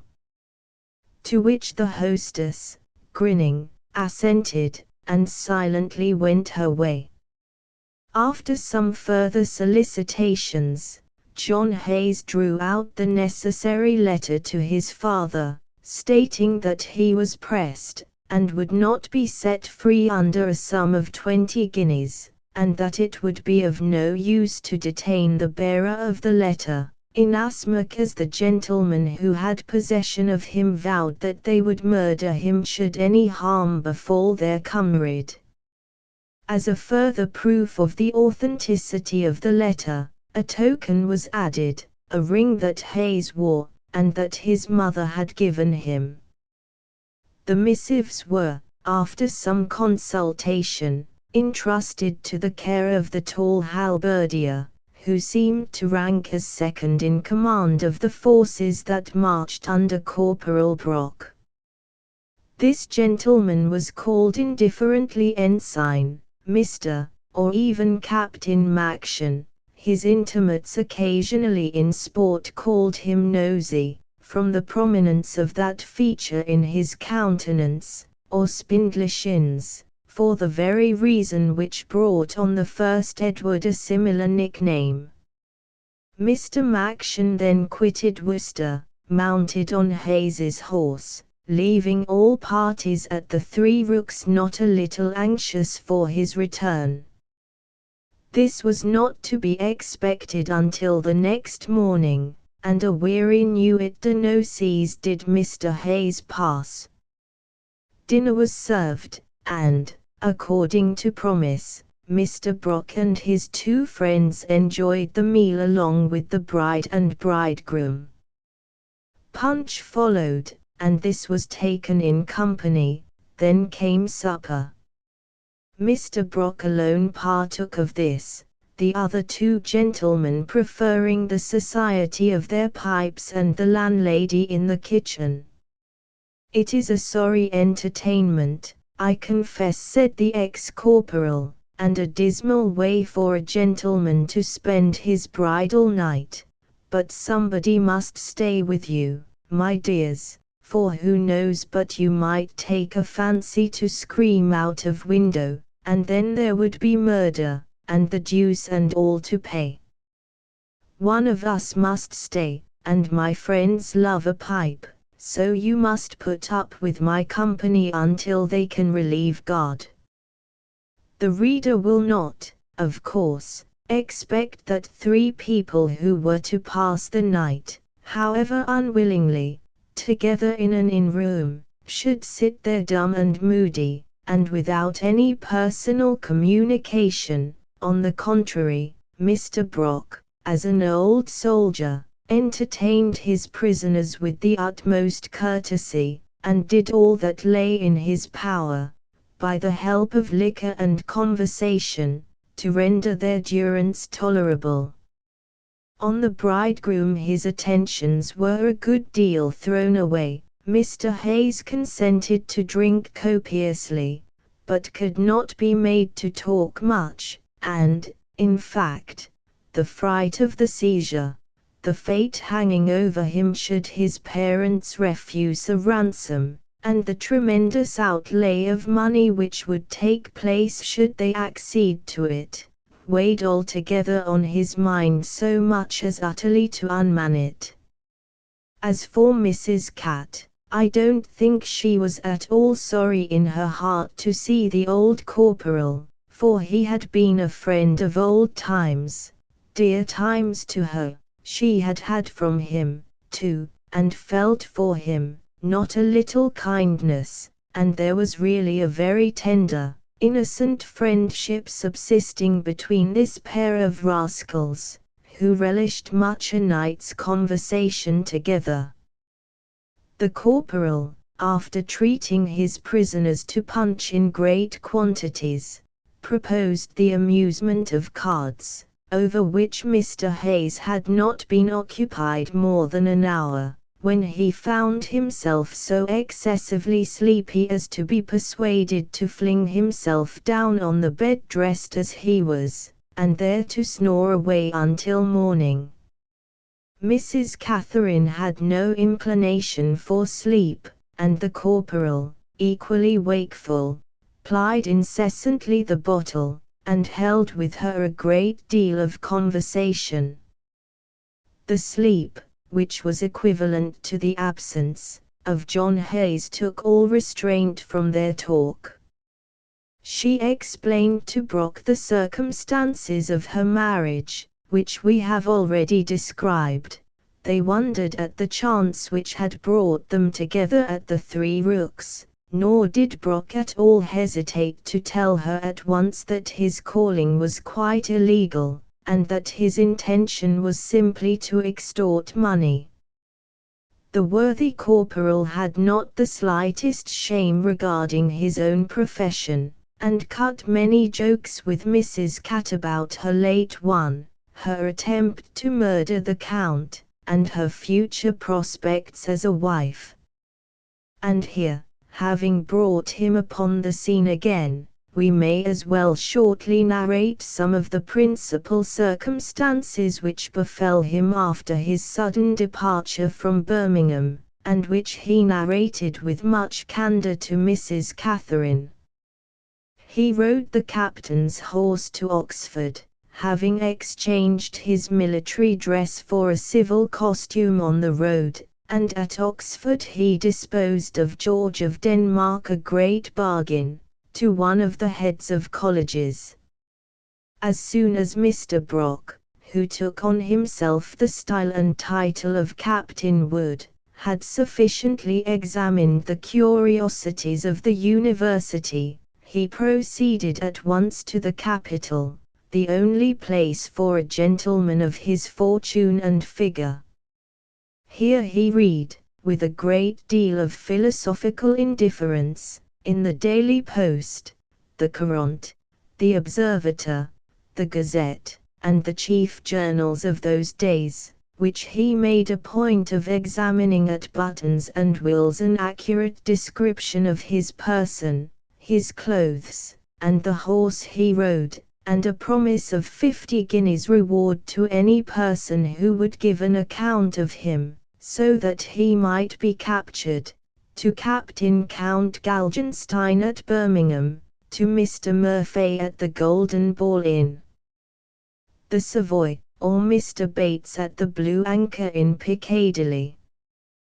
But Captain Wood, in an enormous full-bottomed periwig that cost him £60, with high red heels to his shoes, a silver sword, and a gold snuff-box, and a large wound, obtained, he said, at the siege of Barcelona, which disfigured much of his countenance, and caused him to cover one eye, was in small danger, he thought, of being mistaken for Corporal Brock, the deserter of Cutses, and strutted along the Mall with as grave an air as the very best nobleman who appeared there. He was generally, indeed, voted to be very good company, and as his expenses were unlimited, a few convent candlesticks, my dear, he used to whisper, melt into a vast number of doubloons. He commanded as good society as he chose to ask for, and it was speedily known as a fact throughout town, that Captain Wood, who had served under His Majesty Charles III of Spain, had carried off the diamond petticoat of Our Lady of Compostela, and lived upon the proceeds of the fraud. People were good Protestants in those days, and many a one longed to have been his partner in the pious plunder. In the ingenious contemporary history of Moll Flanders, a periwig is mentioned as costing that sum. All surmises concerning his wealth, Captain Wood, with much discretion, encouraged. He contradicted no report, but was quite ready to confirm all, and when two different rumors were positively put to him, he used only to laugh, and say, "My dear sir, I don't make the stories, but I'm not called upon to deny them, and I give you fair warning, that I shall assent to every one of them, so you may believe them or not, as you please." And so he had the reputation of being a gentleman, not only wealthy, but discreet. In truth, It was almost a pity that worthy Brock had not been a gentleman born, in which case, doubtless, he would have lived and died as became his station, for he spent his money like a gentleman, he loved women like a gentleman, he would fight like a gentleman, he gambled and got drunk like a gentleman. What did he want else? Only a matter of 60 cents, a little money, and an estate, to render him the equal of St. John or Harley.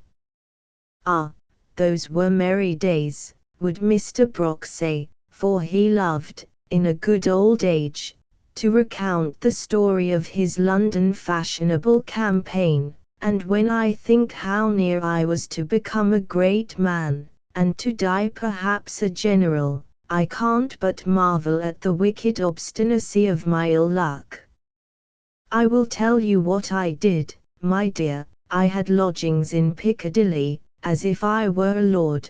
I had 2 large periwigs, and 3 suits of laced clothes. I kept a little black dressed out like a Turk. I walked daily in the Mall. I dined at the politest ordinary in Covent Garden. I frequented the best of coffee houses, and knew all the pretty fellows of the town. I cracked a bottle with Mr. Addison, and lent many a piece to Dick Steele, a sad debauched rogue, my dear, and, above all, I'll tell you what I did, the noblest stroke that sure ever a gentleman performed in my situation.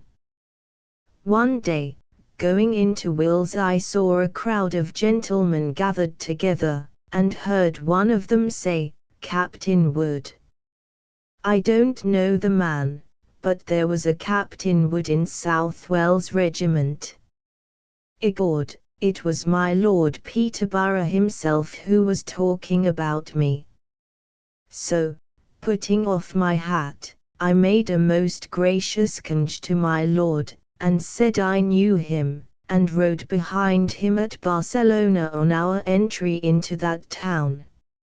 "No doubt you did, Captain Wood," says my lord, taking my hand, "and no doubt you know me, for many more know Tom Fool, than Tom Fool knows." And with this, at which all of us laughed, my lord called for a bottle, and he and I sat down and drank it together. Well, he was in disgrace, as you know, but he grew mighty fond of me, and, would you believe it, nothing would satisfy him but presenting me at court. Yes, to Her Sacred Majesty the Queen, and my Lady Marlborough, who was in high feather. Truly, the sentinels on duty used to salute me as if I were Corporal John himself. I was on the high road to fortune. Charlie Mordaunt used to call me Jack, and drink canary at my chambers. I used to make one at my Lord Treasurer's levee. I had even got Mr. Army Secretary Walpole to take 100 guineas as a compliment, and he had promised me a majority, when bad luck turned, and all my fine hopes were overthrown in a twinkling. You see, my dear, that after we had left that Gaby, Galgenstein, with a gag in his mouth, and 2 halfpenny in his pocket, the honest Count was in the sorriest plight in the world, owing money here and there to tradesmen, a cool 1,000 to the Warwickshire squire, and all this on £80 a year. Well, for a little time the tradesmen held their hands, while the jolly Count moved heaven and earth to catch hold of his dear corporal and his dear moneybags over again, and placarded every town from London to Liverpool with descriptions of my pretty person. The bird was flown, however, the money clean gone, and when there was no hope of regaining it, What did the creditors do but clap my gay gentleman into Shrewsbury Gaol, where I wish he had rotted, for my part.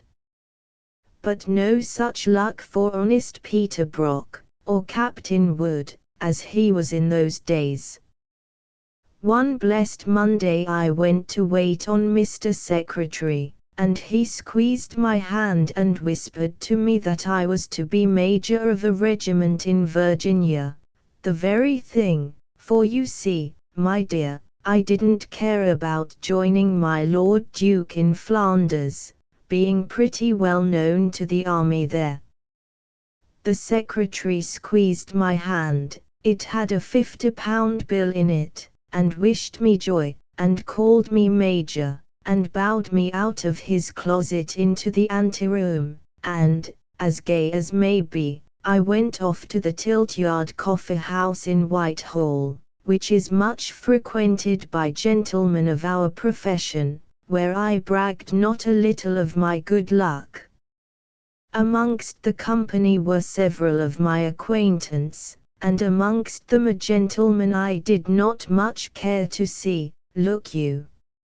I saw a uniform that I knew, red and yellow facings, cutses, my dear, and the wearer of this was no other than His Excellency Gustavus Adolphus Maximilian, whom we all know of.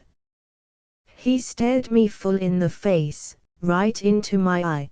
The other one was patched, you know, and after standing stock still with his mouth open, gave a step back, and then a step forward, and then screeched out, "It's Brock." "I beg your pardon, sir," says I, "did you speak to me?"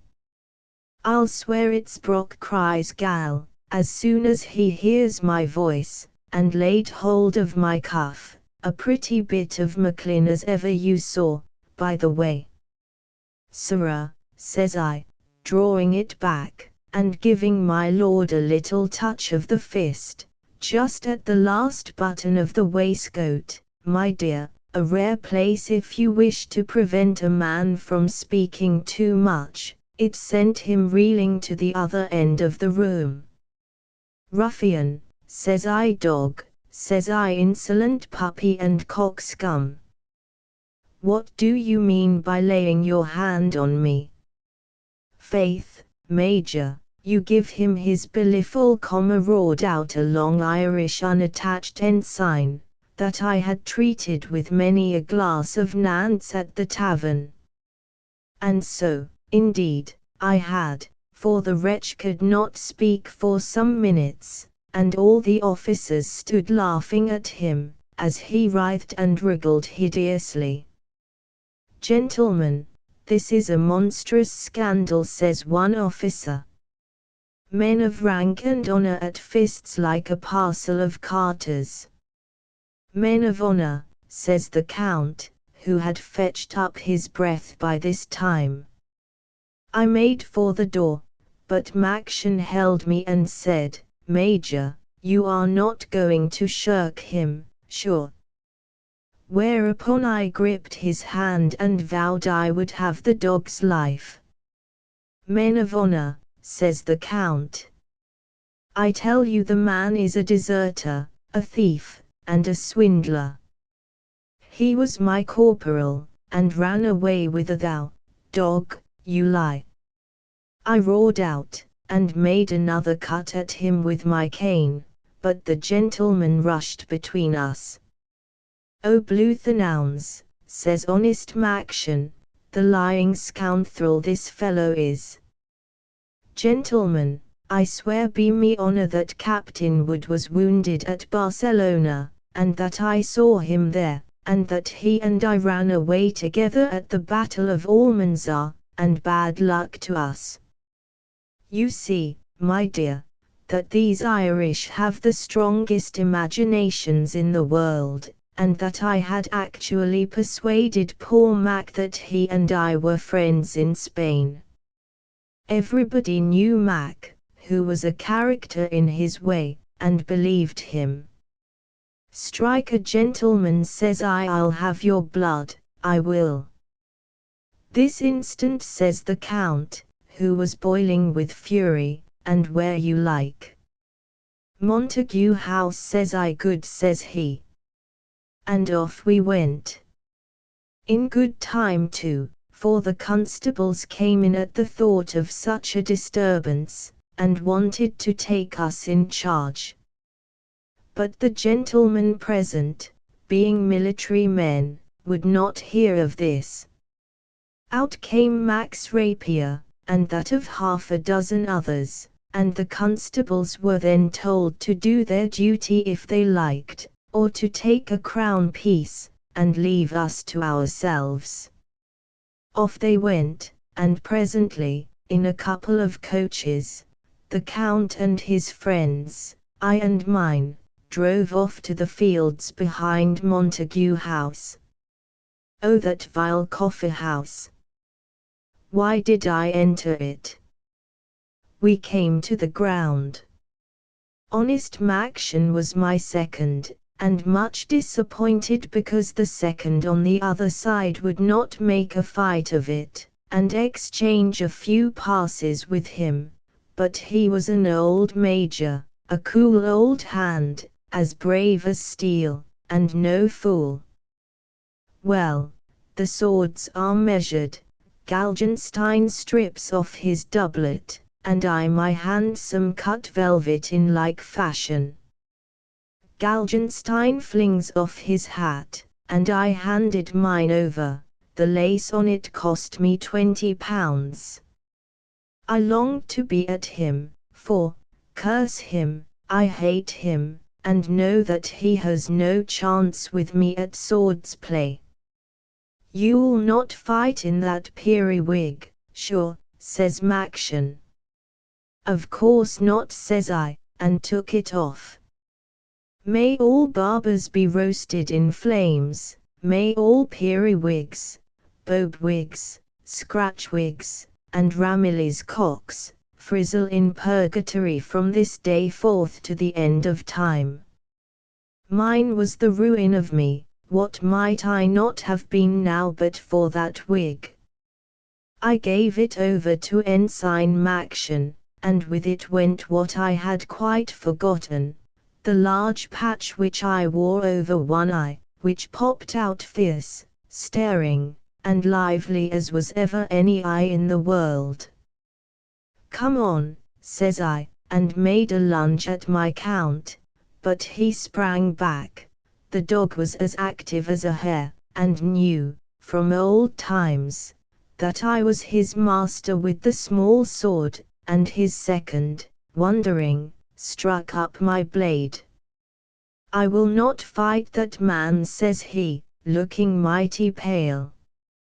I swear upon my honor that his name is Peter Brock. He was for 2 years my corporal, and deserted, running away with £1,000 of my moneys. Look at the fellow. What is the matter with his eye? Why did he wear a patch over it? But stop, says he. I have more proof. Hand me my pocket-book. And from it, sure enough, he produced the infernal proclamation announcing my desertion. See if the fellow has a scar across his left ear, and I can't say, my dear, but what I have, it was done by a cursed Dutchman at the Boyne. Tell me if he has not got CR in blue upon his right arm, and there it is sure enough. Yonder swaggering Irishman may be his accomplice for what I know, but I will have no dealings with Mr. Brock, save with a constable for a second. This is an odd story, Captain Wood, said the old major who acted for the Count. A scoundrelly falsehood regarding me and my friend, shouted out Mr. Maction, and the Count shall answer for it. Stop, stop, says the major. Captain Wood is too gallant a gentleman, I am sure, not to satisfy the Count, and will show us that he has no such mark on his arm as only private soldiers put there. Captain Wood, says I, will do no such thing, Major. I'll fight that scoundrel Galgenstein, or you, or any of you, like a man of honor, but I won't submit to be searched like a thief. No, in course, said Maction. I must take my man off the ground, says the Major. Well, take him, sir, says I, in a rage, and just let me have the pleasure of telling him that he's a coward and a liar, and that my lodgings are in Piccadilly, where, if ever he finds courage to meet me, he may hear of me. For I spit on ye all, cries my gallant ally Maction. And sure enough he kept his word, or all but, suiting the action to it at any rate. And so we gathered up our clothes, and went back in our separate coaches, and no blood spilt. And is it through now, said Mr. Maction, when we were alone, is it through now, all these devils have been saying? Ensign, says I, you're a man of the world. Deed and I am, and ensign these 22 years. Perhaps you'd like a few pieces, says I. Faith, and I should, for to tell you the secret thrut, I've not tasted mate these 4 days. Well then, Ensign, it is true, says I, and as for meat, you shall have some at the first cook shop. I bade the coach stop until he bought a plateful, which he ate in the carriage, for my time was precious. I just told him the whole story, at which he laughed, and swore that it was the best piece of generalship he ever heard on. When his belly was full, I took out a couple of guineas and gave them to him. Mr. Maction began to cry at this, and kissed me, and swore he never would desert me, as, indeed, my dear, I don't think he will, for we have been the best of friends ever since, and he's the only man I ever could trust, I think. I don't know what put it into my head, but I had a scent of some mischief in the wind, so stopped the coach a little before I got home, and, turning into a tavern, begged Maction to go before me to my lodging, and see if the coast was clear, which he did, and came back to me as pale as death, saying that the house was full of constables. The cursed quarrel at the tilt-yard had, I suppose, set the beaks upon me, and a pretty sweep they made of it. Ah, my dear! £500 in money, 5 suits of laced clothes, 3 periwigs, besides laced shirts, swords, canes, and snuff-boxes, and all to go back to that scoundrel Count. It was all over with me, I saw, no more being a gentleman for me, and if I remained to be caught, only a choice between Tyburn and a file of grenadiers. My love, under such circumstances, a gentleman can't be particular, and must be prompt. The livery stable was hard by where I used to hire my coach to go to court, and was known as a man of substance. Thither I went immediately. Mr. Warmarsh, says I, my gallant friend here and I have a mind for a ride and a supper at Twickenham, so you must lend us a pair of your best horses. Which he did in a twinkling, and off we rode. We did not go into the park, but turned off and cantered smartly up towards Kilburn, and, when we got into the country, galloped as if the devil were at our heels. Bless you, my love, it was all done in a minute, and the ensign and I found ourselves regular knights of the road, before we knew where we were almost. Only think of our finding you and your new husband at the Three Rooks. There's not a greater fence than the landlady in all the country. It was she that put us on seizing your husband, and introduced us to the other two gentlemen, whose names I don't know any more than the dead. And what became of the horses? Said Mrs. Catherine to Mr. Brock, when his tale was finished. Rips, madam, said he, mere rips. We sold them at Stourbridge Fair, and got but 13 guineas for the two. And, the Count, Max, where is he, Brock? Sighed she. Phew, whistled Mr. Brock. What, hankering after him still? My dear, he is off to Flanders with his regiment, and, I make no doubt, there have been 20 Countesses of Galgenstein since your time. I don't believe any such thing, sir, said Mrs. Catherine, starting up very angrily. If you did, I suppose you'd laudanum him, wouldn't you? Leave the room, fellow, said the lady. But she recollected herself speedily again, and, clasping her hands, and looking very wretched at Brock, at the ceiling, at the floor, at her husband, from whom she violently turned away her head, she began to cry piteously, to which tears the corporal set up a gentle accompaniment of whistling, as they trickled one after another down her nose. I don't think they were tears of repentance, but of regret for the time when she had her first love, and her fine clothes, and her white hat and blue feather. Of the two, the corporal's whistle was much more innocent than the girl's sobbing. He was a rogue, but a good-natured old fellow when his humour was not crossed. Surely our novel writers make a great mistake in divesting their rascals of all gentle human qualities. They have such, and the only sad point to think of is, in all private concerns of life, abstract feelings, and dealings with friends, and so on, how dreadfully like a rascal is to an honest man.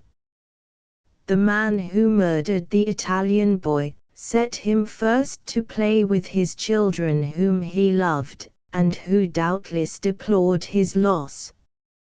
Chapter 6. Adventures of the Ambassador, Mr. Maction. If we had not been obliged to follow history in all respects, it is probable that we should have left out the last adventure of Mrs. Catherine and her husband, at the inn at Worcester, altogether, for, in truth, very little came of it, and it is not very romantic or striking. But we are bound to stick closely, above all, by the truth, though it be not particularly pleasant to read of or to tell. As anybody may read in the Newgate Calendar, Mr. and Mrs. Hayes were taken at an inn at Worcester, were confined there, were swindled by persons who pretended to impress the bridegroom for military service. What is one to do after that?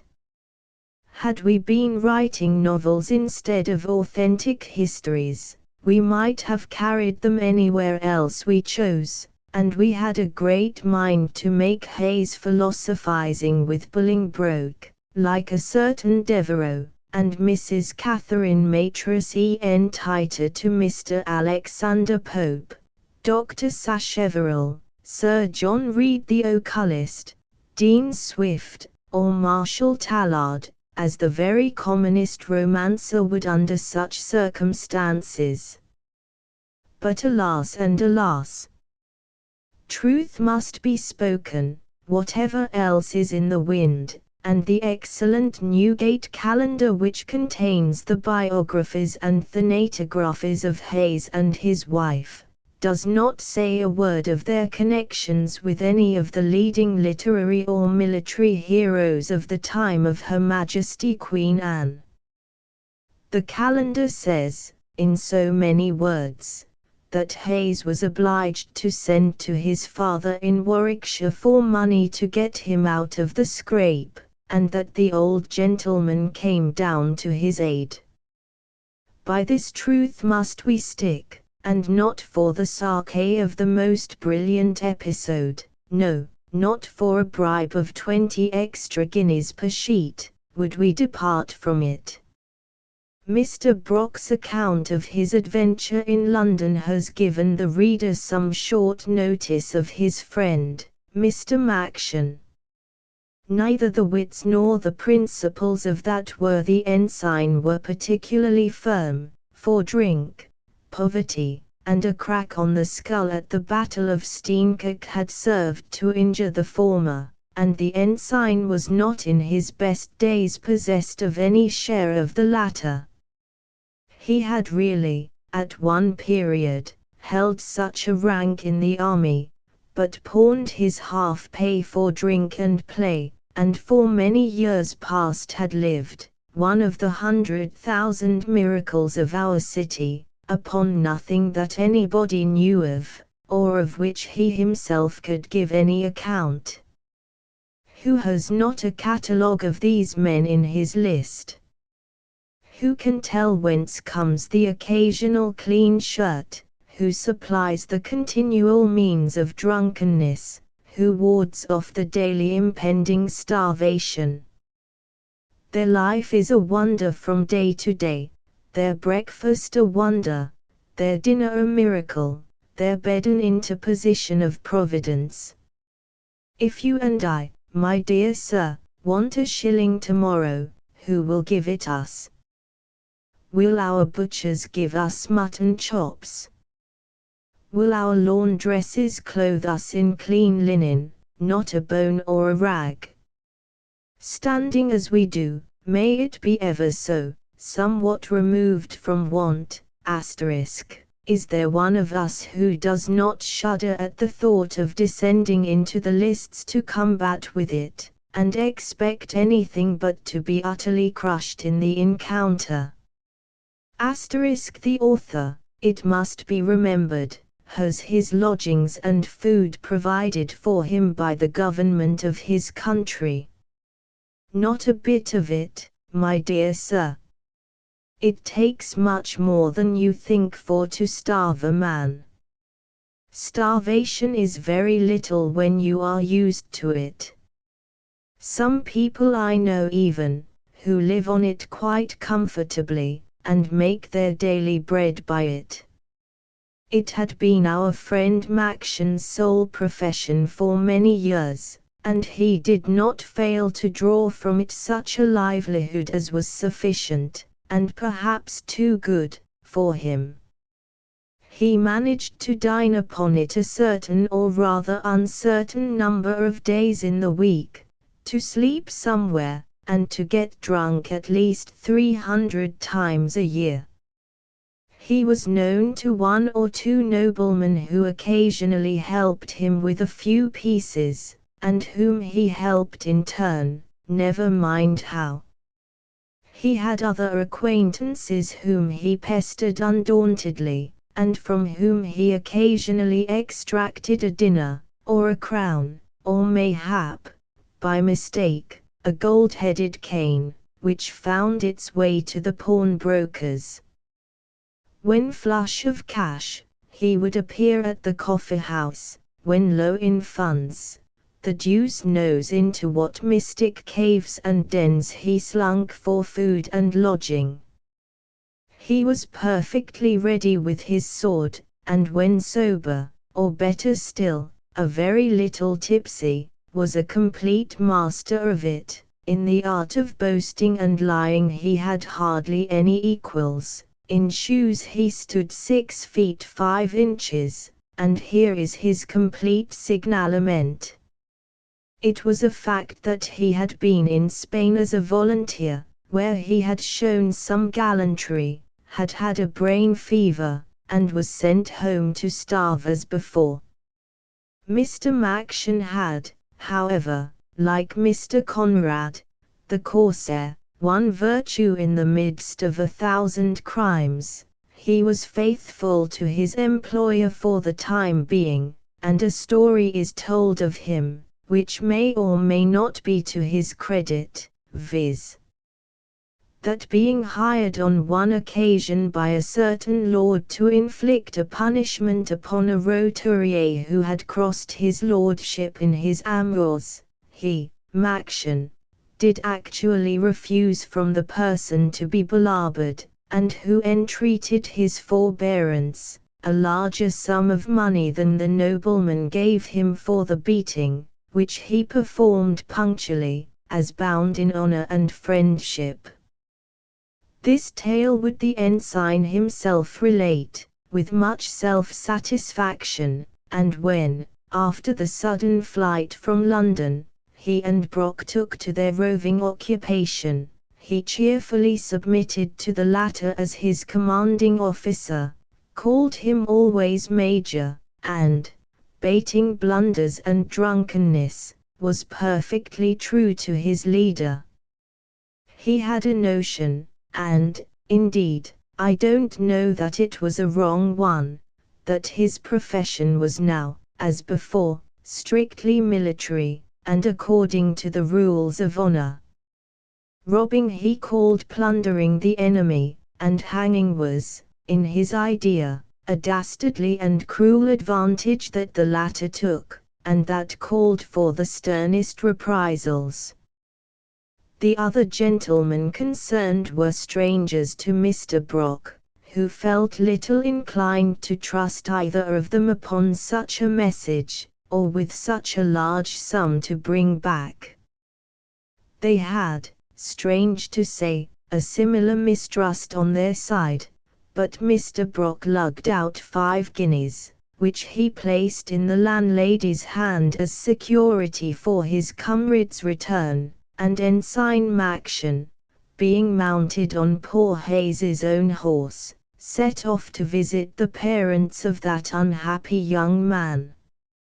It was a gallant sight to behold our thieves' ambassador, in a faded sky-blue suit with orange facings, in a pair of huge jack-boots unconscious of blacking, with a mighty basket-hilted sword by his side, and a little shabby beaver cocked over a large tow-periwig, ride out from the Inn of the Three Rooks on his mission to Hayes's paternal village.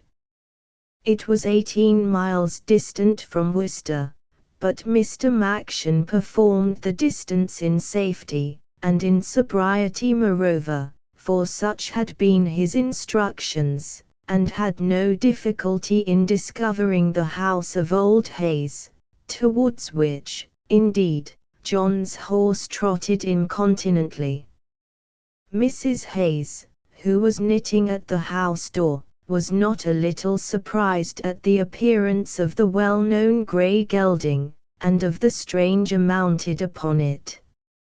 Flinging himself off the steed with much agility, Mr. Machen, as soon as his feet reached the ground, brought them rapidly together, in order to make a profound and elegant bow to Mrs. Hayes, and slapping his greasy beaver against his heart, and poking his periwig almost into the nose of the old lady, demanded whether he had the supreme honor of outdressing Mistress Hayes.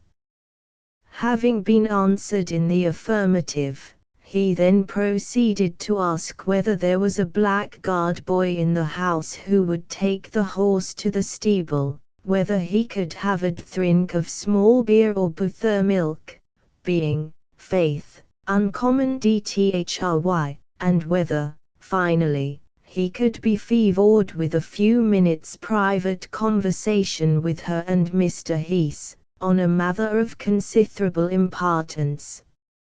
All these preliminaries were to be complied with before Mr. Maction would enter at all into the subject of his visit.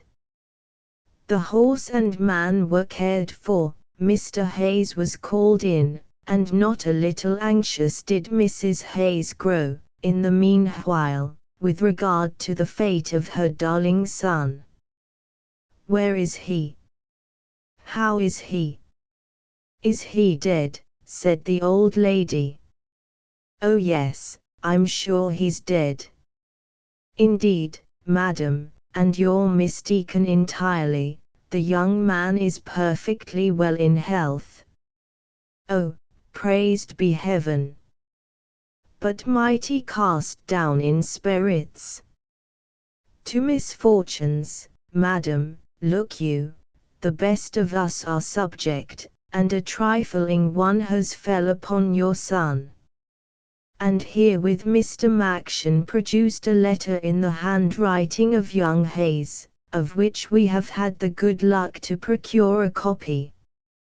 It ran thus: "Honored father and mother, the bearer of this is a kind gentleman, who has left me in a great deal of trouble. Yesterday, at this town, I fell in with some gentlemen of the Queen's service, after drinking with whom, I accepted Her Majesty's money to enlist. Repenting thereof, I did endeavor to escape, and, in so doing, had the misfortune to strike my superior officer, whereby I made myself liable to death, according to the rules of war. If, however, I pay 20 guineas, all will be well. You must give the same to the bearer, else I shall be shot without fail on Tuesday morning. And so no more from your loving son, John Hayes. From my prison at Bristol, this unhappy Monday." When Mrs. Hayes read this pathetic missive, its success with her was complete, and she was for going immediately to the cupboard, and producing the money necessary for her darling son's release. But the carpenter Hayes was much more suspicious. "I don't know you, sir," said he to the ambassador. "Do you doubt my honor, sir?" said the ensign, very fiercely. "Why, sir," replied Mr. Hayes, "I know little about it one way or other, but shall take it for granted, if you will explain a little more of this business." "I seldom condescend to explain," said Mr. Maction, "for it's not the custom in my rank, but I'll explain anything in reason. Pray, will you tell me in what regiment my son is enlisted?" "In course. In Colonel Wood's feud, my dear, and a gallant corps it is as any in the army." "And you left him?" "On me soul, only 3 hours ago, having rid like a horse jockey ever since, as in the sacred cause of humanity, curse me, every man should." As Hayes's house was 70 miles from Bristol, the old gentleman thought this was marvelous quick riding, and so cut the conversation short. "You have said quite enough, sir," said he, "to show me there is some roguery in the matter, and that the whole story is false from beginning to end." At this abrupt charge the ensign looked somewhat puzzled, and then spoke with much gravity. "Roguery," said he, "Mr. Hayes, is a strong term, and which, in consideration of my friendship for your family, I shall pass over. You doubt your son's honor, as they're wrote by him in black and white." "You have forced him to write," said Mr. Hayes. "The sly old devil's right," muttered Mr. Maction, aside. "Well, sir, to make a clean breast of it, he has been forced to write it." The story about the enlistment is a pretty fib, if you will, from beginning to end. And what then, my dear? Do you think your son's any better off for that? Oh, where is he? Screamed Mrs. Hayes, plumping down on her knees. We will give him the money, won't we, John? I know you will, madam, when I tell you where he is. He is in the hands of some gentlemen of my acquaintance, who are at war with the present government, and no more care about cutting a man's throat than they do a chicken's. He is a prisoner, madam, of our sword and spear. If you choose to ransom him, well and good, if not, peace be with him. For never more shall you see him. And how do I know you won't come back tomorrow for more money? Asked Mr. Hayes. Sir, you have my honor, and I'd as lieve break my neck as my word, said Mr. Maction, gravely. 20 guineas is the bargain. Take 10 minutes to talk of it, take it then, or leave it, it's all the same to me, my dear. And it must be said of our friend the ensign, that he meant every word he said, and that he considered the embassy on which he had come as perfectly honorable and regular. And pray, what prevents us, said Mr. Hayes, starting up in a rage, from taking hold of you, as a surety for him? You wouldn't fire on a flag of truce, would ye, you dishonorable civilian, replied Mr. Maction. Besides, says he, there's more reasons to prevent you. The first is this, pointing to his sword, here are 2 more, and these were pistols, and the last and the best of all is, that you might hang me and thrall me and quarter me, and yet never see so much as the tip of your son's nose again. Look you, sir, we run mighty risks in our profession, it's not all play, I can tell you. We're obliged to be punctual, too, or it's all up with the trade. If I promise that your son will die as sure as fate tomorrow morning, unless I return home safe, our people must keep my promise, or else what chance is there for me? You would be down upon me in a moment with a posse of constables, and have me swinging before Warwick Gaol. Pooh, my dear. You never would sacrifice a darling boy like John Hayes, let alone his lady, for the sake of my long carcass. 1 or 2 of our gentlemen have been taken that way already, because parents and guardians would not believe them. And what became of the poor children, said Mrs. Hayes, who began to perceive the gist of the argument, and to grow dreadfully frightened. Don't let's talk of them, humanity shut hers at the thought. And herewith Mr. Maction drew his finger across his throat in such a dreadful way as to make the 2 parents tremble. It's the way of war, madam, look you.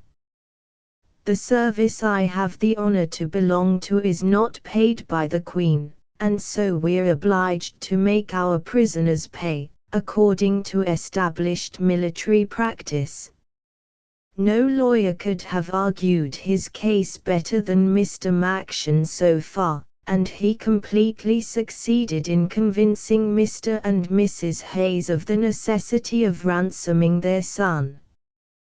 Promising that the young man should be restored to them next morning, along with his beautiful lady, he courteously took leave of the old couple, and made the best of his way back to Worcester again.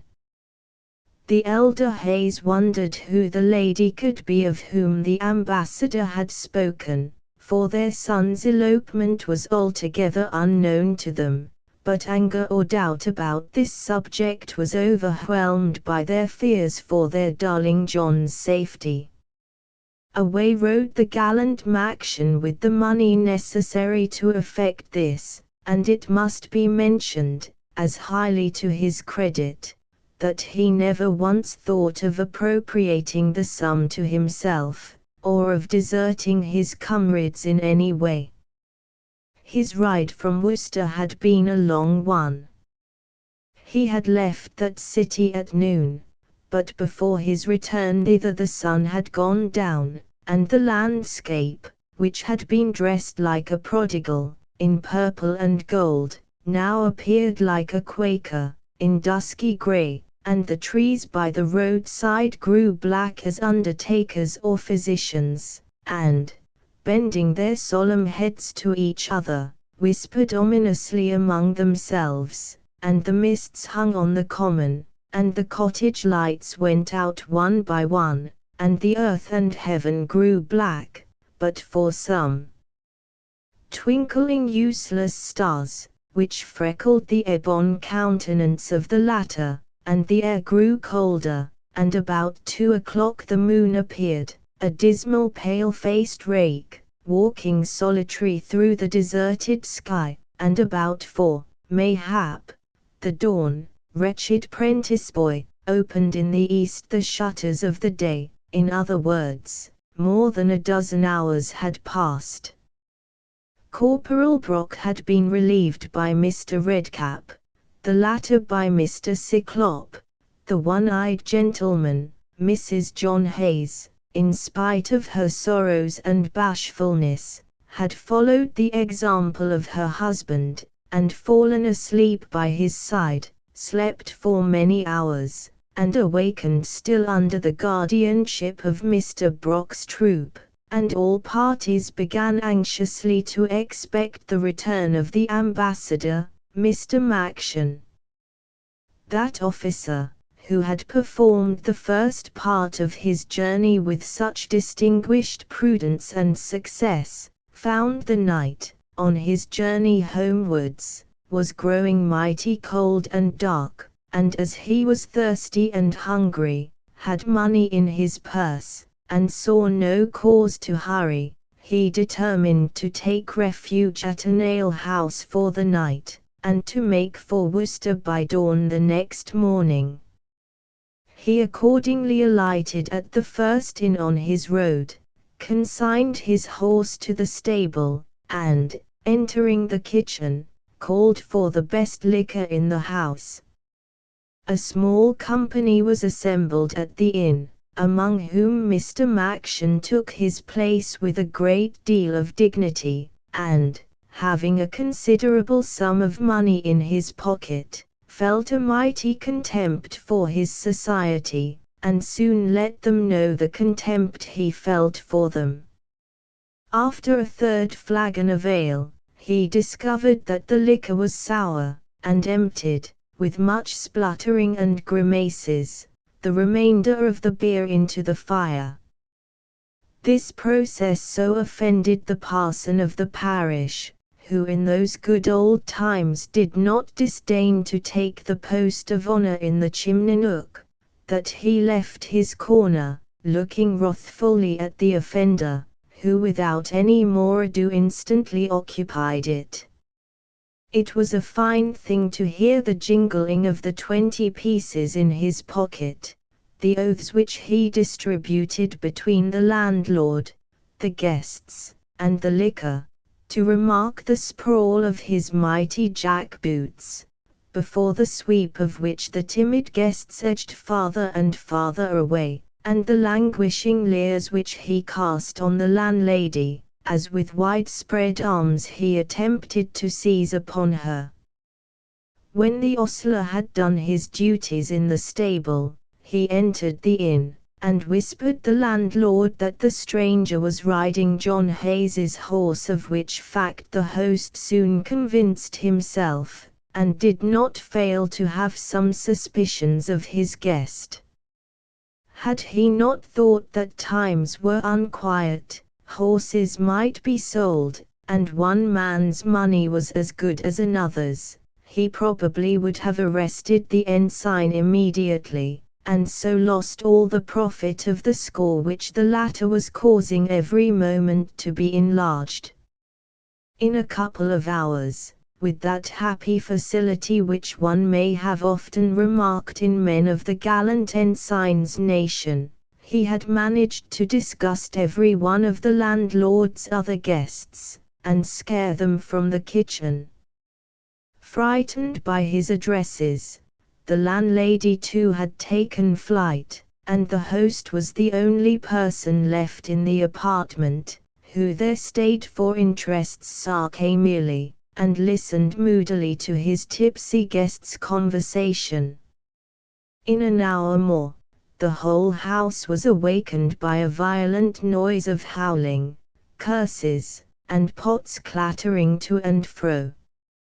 Forth issued Mrs. Landlady in her night gear, out came John Ostler with his pitchfork, downstairs tumbled Mrs. Cook and one or two guests, and found the landlord and ensign on the kitchen floor, the wig of the latter lying, much singed and emitting strange odors, in the fireplace, his face hideously distorted, and a great quantity of his natural hair in the partial occupation of the landlord, who had drawn it and the head down towards him, in order that he might have the benefit of pummeling the latter more at his ease.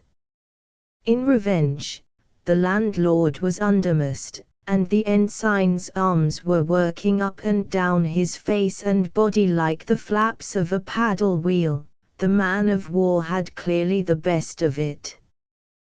The combatants were separated as soon as possible, but, as soon as the excitement of the fight was over, Ensign Maction was found to have no further powers of speech, sense, or locomotion, and was carried by his late antagonist to bed. His sword and pistols, which had been placed at his side at the commencement of the evening, were carefully put by, and his pocket visited. 20 guineas in gold, a large knife, used, probably, for the cutting of bread and cheese, some crumbs of those delicacies and a paper of tobacco found in the breeches pockets, and in the bosom of the sky-blue coat, the leg of a cold fowl and half of a raw onion, constituted his whole property. These articles were not very suspicious, but the beating which the landlord had received tended greatly to confirm his own and his wife's doubts about their guest, and it was determined to send off in the early morning to Mr. Hayes, informing him how a person had lain at their inn who had ridden thither mounted upon young Hayes's horse. Off set John Ostler at earliest dawn, but on his way he woke up Mr. Justice's clerk, and communicated his suspicions to him, and Mr. Clark consulted with the village baker, who was always up early, and the clerk, the baker, the butcher with his cleaver, and 2 gentlemen who were going to work, all adjourned to the inn. Accordingly, when Ensign Maction was in a truckle bed, plunged in that deep slumber which only innocence and drunkenness enjoy in this world, and charming the ears of morn by the regular and melodious music of his nose, a vile plot was laid against him, and when about 7 of the clock he woke, he found, on sitting up in his bed, 3 gentlemen on each side of it, armed, and looking ominous. One held a constable's staff, and albeit unprovided with a warrant, would take upon himself the responsibility of seizing Mr. Maction and of carrying him before his worship at the hall. "To renounce, man," said the ensign, springing up in bed, and abruptly breaking off a loud sonorous yawn, with which he had opened the business of the day. "You won't detain a gentleman who's on life and death." I give ye my word, an affair of honour. How came you by that there horse? Said the baker. How came you by these here 15 guineas? Said the landlord, in whose hands, by some process, 5 of the gold pieces had disappeared. What is this here idolatrous string of beads? Said the clerk. Mr. Maction, the fact is, was a Catholic, but did not care to own it, for in those days his religion was not popular. Beads. Holy Mother of Saints! Give me back them beads, said Mr. Maction, clasping his hands. They were blessed, I tell you, by His Holiness the Pope. Pshaw! I mean they belong to a darling little daughter I had that's in heaven now, and as for the money and the horse, I should like to know how a gentleman is to travel in this country without them. Why, you see, he may travel in the country to Gitm here, shrewdly remarked the constable, and it's our belief that neither horse nor money is honestly come by. If his worship is satisfied, why so, in course, shall we be, but there is highwaymen abroad, look you, and, to our notion, you have very much the cut of one. Further remonstrances or threats on the part of Mr. Maction were useless. Although he vowed that he was first cousin to the Duke of Leinster, an officer in Her Majesty's service, and the dearest friend Lord Marlborough had, his impudent captors would not believe a word of his statement, which, further, was garnished with a tremendous number of oaths, and he was, about 8 o'clock, carried up to the house of Squire Balance, the neighbouring justice of the peace. When the worthy magistrate asked the crime of which the prisoner had been guilty, the captors looked somewhat puzzled for the moment, since, in truth, it could not be shown that the ensign had committed any crime at all, and if he had confined himself to simple silence, and thrown upon them the onus of proving his misdemeanors, Justice Balance must have let him loose, and soundly rated his clerk and the landlord for detaining an honest gentleman on so frivolous a charge. But this caution was not in the ensign's disposition, and though his accusers produced no satisfactory charge against him, his own words were quite enough to show how suspicious his character was. When asked his name, he gave it in as Captain Geraldine, on his way to Ireland, by Bristol, on a visit to his cousin the Duke of Leinster. He swore solemnly that his friends, the Duke of Marlborough and Lord Peterborough, under both of whom he had served, should hear of the manner in which he had been treated, and when the justice, a sly old gentleman, and one that read the gazettes, asked him at what battles he had been present, the gallant ensign pitched on a couple in Spain and in Flanders, which had been fought within a week of each other, and vowed that he had been desperately wounded at both, so that, at the end of his examination, which had been taken down by the clerk, he had been made to acknowledge as follows: Captain Geraldine, 6 feet 4 inches in height, thin, with a very long red nose, and red hair, grey eyes, and speaks with a strong Irish accent, is the first cousin of the Duke of Leinster, and in constant communication with him, does not know whether his Grace has any children, does not know whereabouts he lives in London, cannot say what sort of a looking man his Grace is acquainted with the Duke of Marlborough, and served in the dragoons at the Battle of Ramillies, at which time he was with my Lord Peterborough before Barcelona. Borrowed the horse which he rides from a friend in London, 3 weeks since. Peter Hobbs, ostler, swears that it was in his master's stable 4 days ago, and is the property of John Hayes, carpenter. Cannot account for the 15 guineas found on him by the landlord, says there were 20, says he won them at cards, a fortnight since, at Edinburgh, says he is riding about the country for his amusement, afterwards says he is on a matter of life and death, and going to Bristol, declared last night, in the hearing of several witnesses, that he was going to York, says he is a man of independent property, and has large estates in Ireland, and £100,000 in the Bank of England. Has no shirt or stockings, and the coat he wears is marked S.S. In his boots is written Thomas Rogers, and in his hat is the name of the Reverend Dr. Snoffler. Dr. Snoffler lived at Worcester, and had lately advertised in the Hue and Cry a number of articles taken from his house.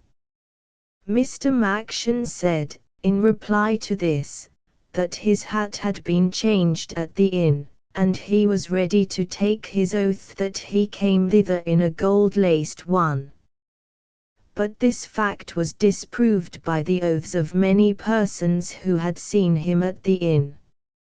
And he was about to be imprisoned for the thefts which he had not committed, the fact about the hat being, that he had purchased it from a gentleman at the Three Rooks for 2 pints of beer. He was about to be remanded, when, behold, Mrs. Hayes the elder made her appearance, and to her it was that the ensign was indebted for his freedom.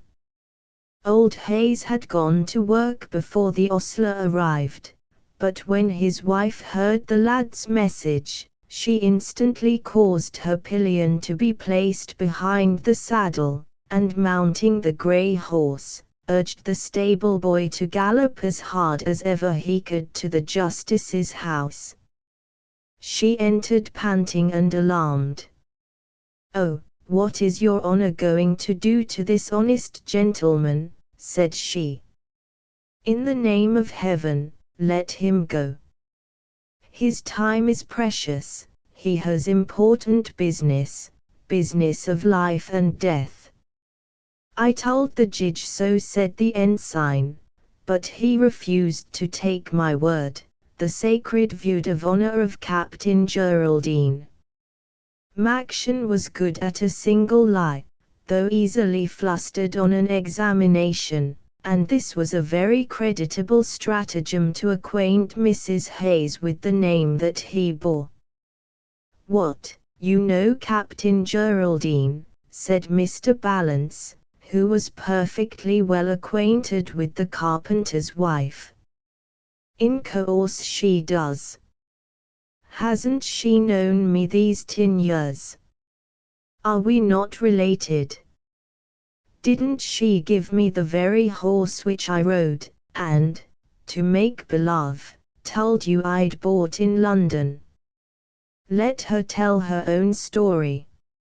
Are you related to Captain Geraldine, Mrs. Hayes?" "Yes, oh, yes. A very elegant connection. And you gave him the horse, did you, of your own free will?" "Oh yes, of my own will, I would give him anything." Do, your honour, let him go. His child is dying," said the old lady, bursting into tears. "It may be dead before he gets there. Oh, your honour, pray, don't detain him." The justice did not seem to understand this excessive sympathy on the part of Mrs. Hayes, nor did the father himself appear to be nearly so affected by his child's probable fate as the honest woman who interested herself for him. On the contrary, when she made this passionate speech, Captain Geraldine only grinned, and said, "Never mind, my dear. If his honor will keep an honest gentleman for doing nothing, why, let him. The law must settle between us, and as for the child, poor thing, the Lord deliver it." At this, Mrs. Hayes fell to entreating more loudly than ever, and as there was really no charge against him, Mr. Balance was constrained to let him go. The landlord and his friends were making off, rather confused, when Ensign Maction called upon the former in a thundering voice to stop, and refund the 5 guineas which he had stolen from him. Again the host swore there were but 15 in his pocket. But when, on the Bible, the ensign solemnly vowed that he had 20, and called upon Mrs. Hayes to say whether yesterday, half an hour before he entered the inn, she had not seen him with 20 guineas, and that lady expressed herself ready to swear that she had, Mr. Landlord looked more crestfallen than ever, and said that he had not counted the money when he took it, and though he did in his soul believe that there were only 15 guineas, rather than be suspected of a shabby action, he would pay the 5 guineas out of his own pocket, which he did, and with the ensign's, or rather Mrs. Hayes's, own coin. As soon as they were out of the justice's house, Mr. Maction, in the fullness of his gratitude, could not help bestowing an embrace upon Mrs. Hayes. And when she implored him to let her ride behind him to her darling son, he yielded with a very good grace, and off the pair set on John Hayes's grey. "Who has Nosey brought with him now?" said Mr. Cyclop, Brock's one-eyed confederate, who, about 3 hours after the above adventure, was lolling in the yard of the Three Rooks. It was our ensign, with the mother of his captive. They had not met with any accident in their ride. "I shall now have the shoepram bliss," said Mr. Maction, with much feeling, as he lifted Mrs. Hayes from the saddle, "the shoepram bliss of entwining 2 hats that are meed for one another. Ours, my dear, is a dismal profession, but don't moments like this make our minds for years of pain? This way, my dear. Turn to your right, then to your left, mind the step, and the 3rd door round the corner." All these precautions were attended to, and after giving his concerted knock, Mr. Maction was admitted into an apartment, which he entered holding his gold pieces in the one hand, and a lady by the other.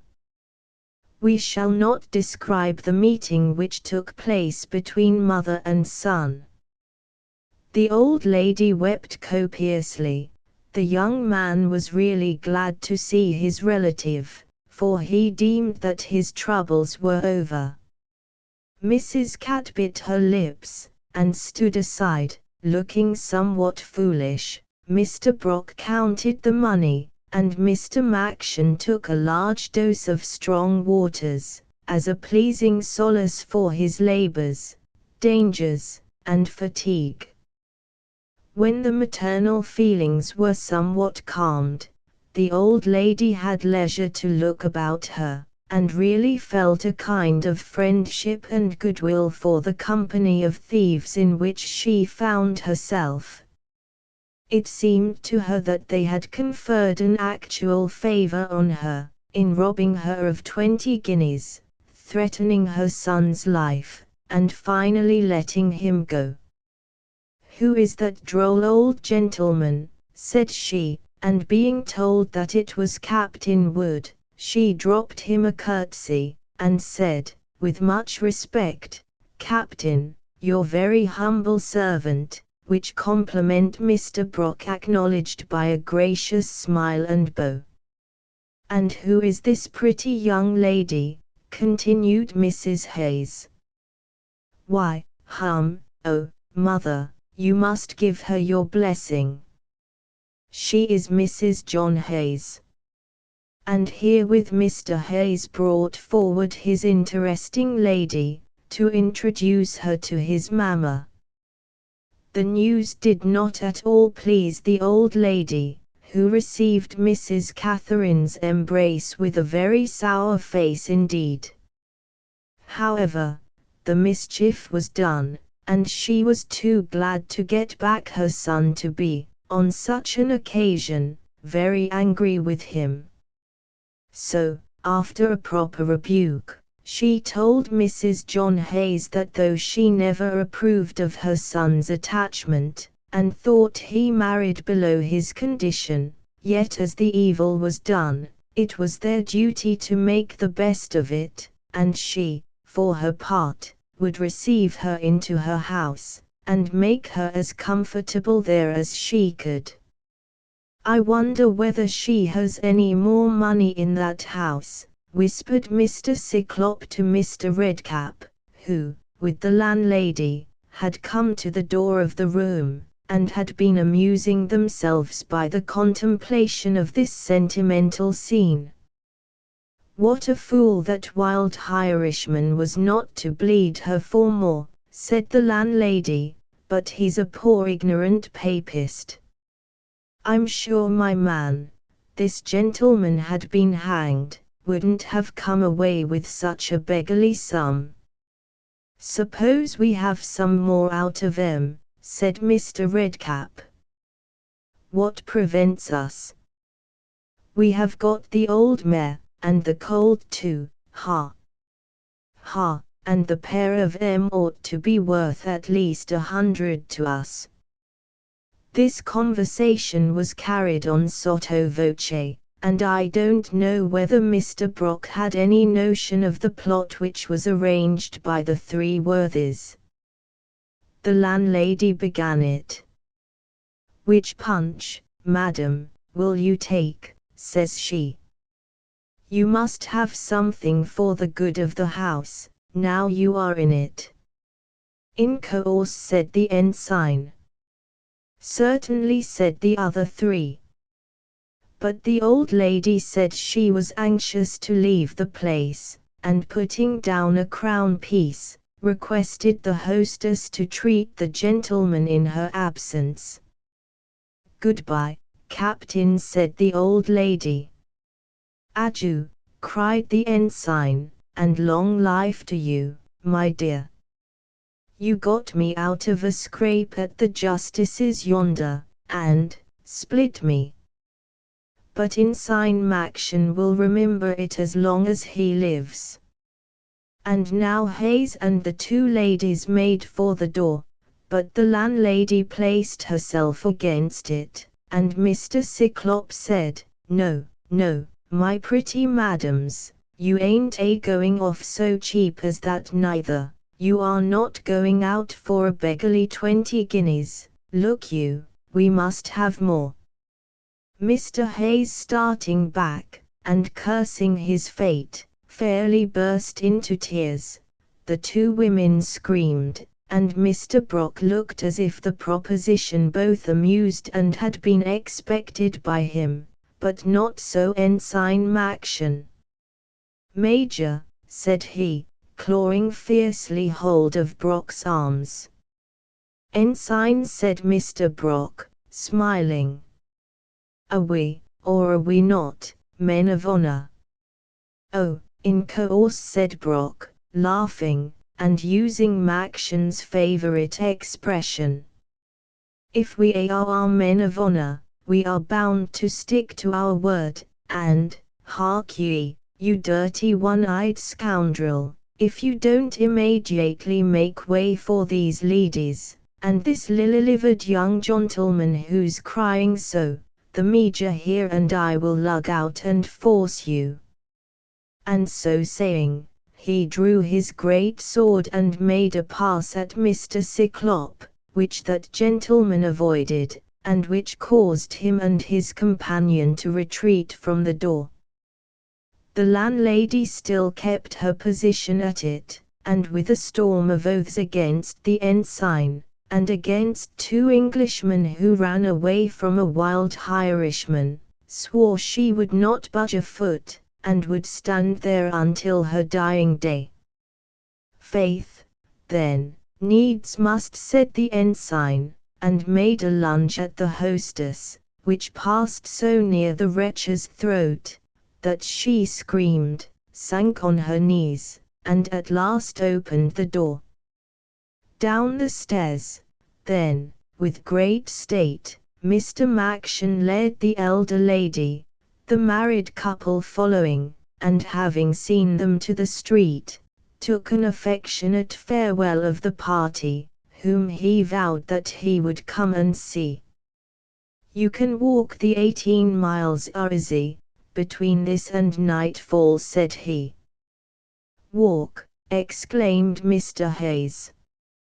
"Why, haven't we got ball, and shall ride and tie all the way?" "Madam," cried Maction, in a stern voice, "honor before everything. Did you not, in the presence of his worship, vow and declare that you gave me that horse, and now do ye talk of taking it back again? Let me tell you, madam, that such paltry tricks ill become a person of your years and respectability, and ought never to be played with in St. Timothy Maction." He waved his hat and strutted down the street, and Mrs. Catherine Hayes, along with her bridegroom and mother-in-law, made the best of their way homeward on foot. Chapter 7, which embraces a period of 7 years.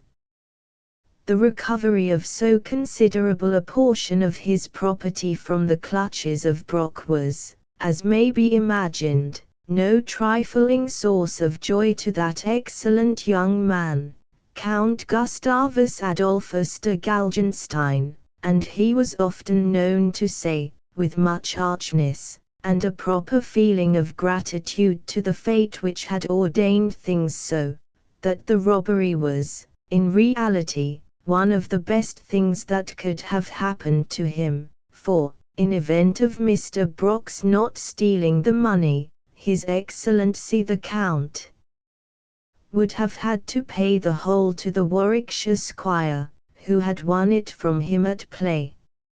He was enabled, in the present instance, to plead his notorious poverty as an excuse, and the Warwickshire conqueror got off with nothing, except a very badly written autograph of the Count's, simply acknowledging the debt.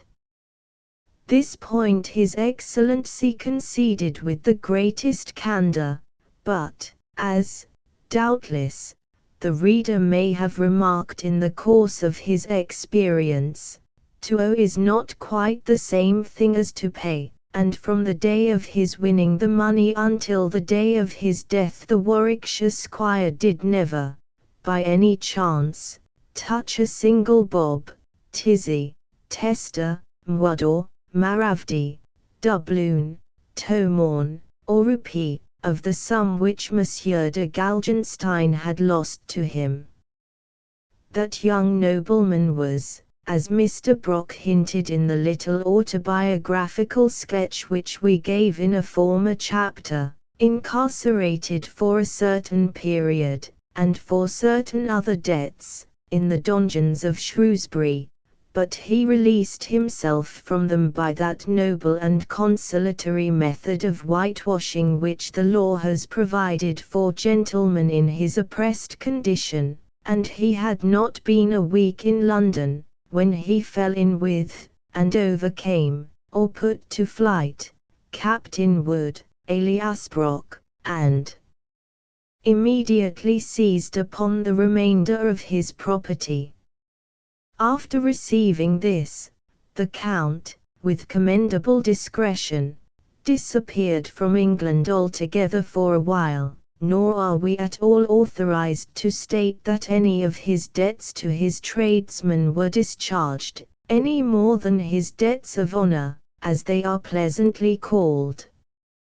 Having thus settled with his creditors, the gallant Count had interest enough with some of the great folk to procure for himself a post abroad, and was absent in Holland for some time.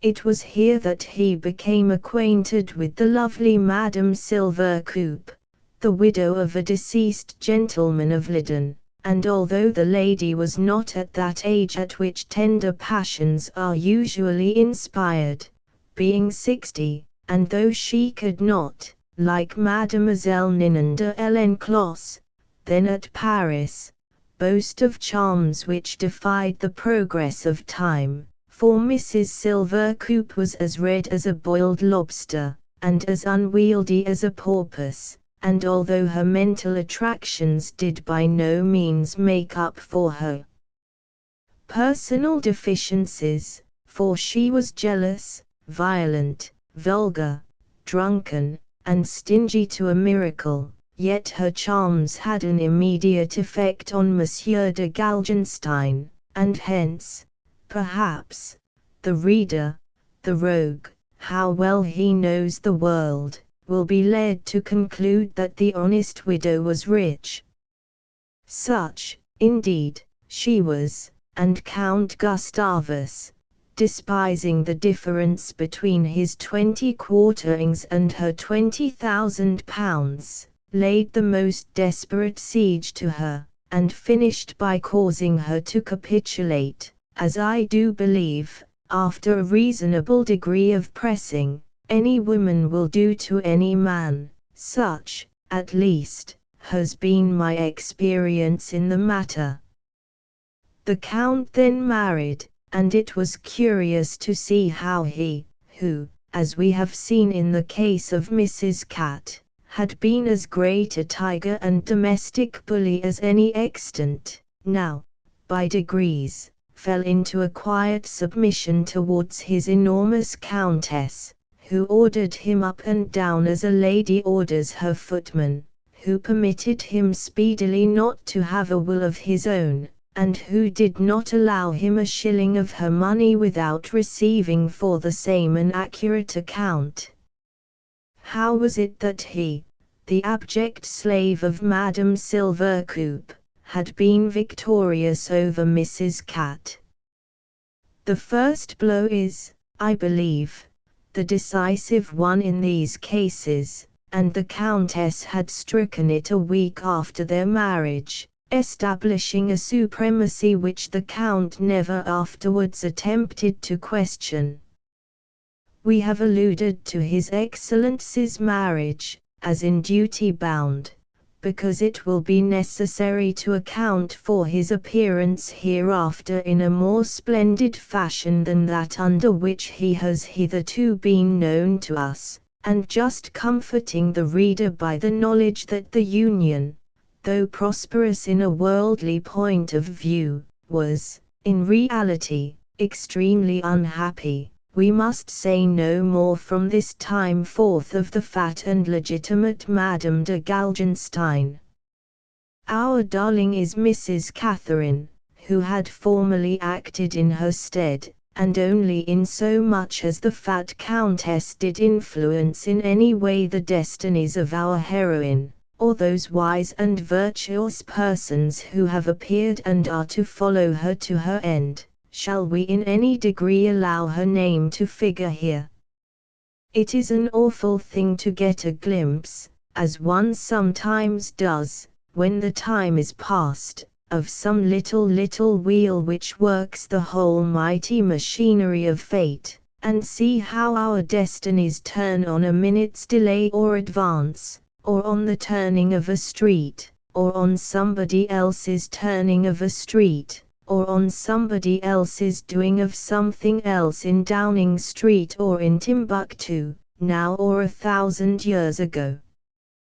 Thus, for instance, if Miss Poots, in the year 1695, had never been the lovely inmate of a speelhouse at Amsterdam, Mr. Van Silverkoop would never have seen her. If the day had not been extraordinarily hot, the worthy merchant would never have gone thither. If he had not been fond of Rhenish wine and sugar, he never would have called for any such delicacies. If he had not called for them, Miss Ottilia Poots would never have brought them, and partaken of them. If he had not been rich, she would certainly have rejected all the advances made to her by Silverkoop. If he had not been so fond of Rhenish and sugar, he never would have died, and Mrs. Silverkoop would have been neither rich nor a widow, nor a wife to Count von Galgenstein.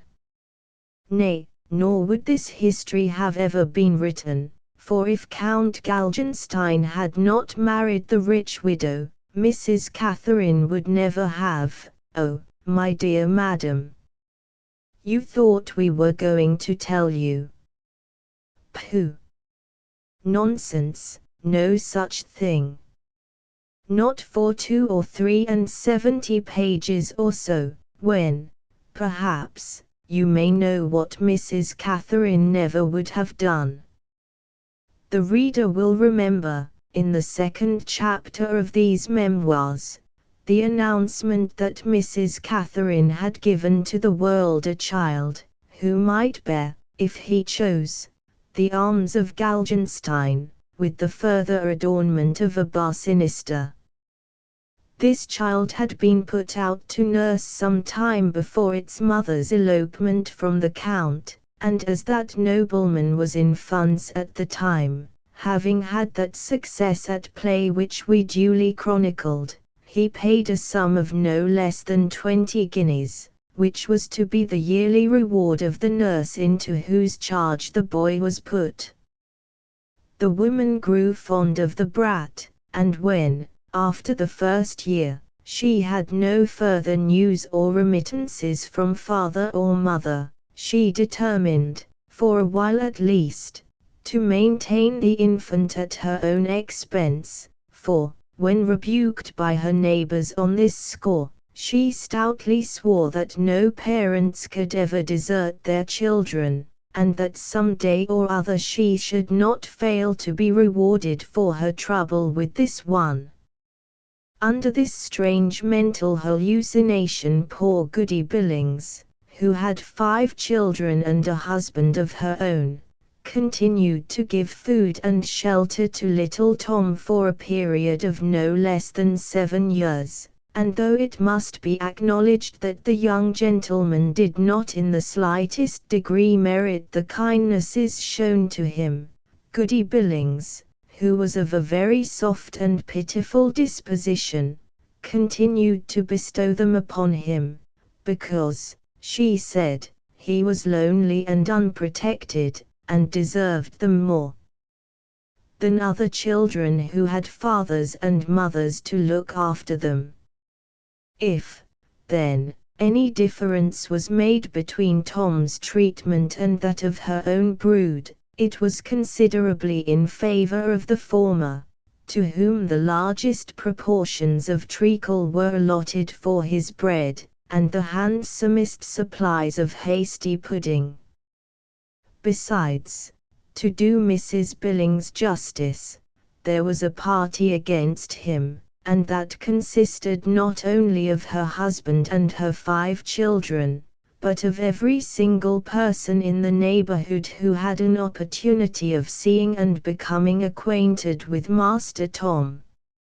A celebrated philosopher, I think Miss Edgeworth, has broached the consolatory doctrine, that in intellect and disposition all human beings are entirely equal, and that circumstance and education are the causes of the distinctions and divisions which afterwards unhappily take place among them.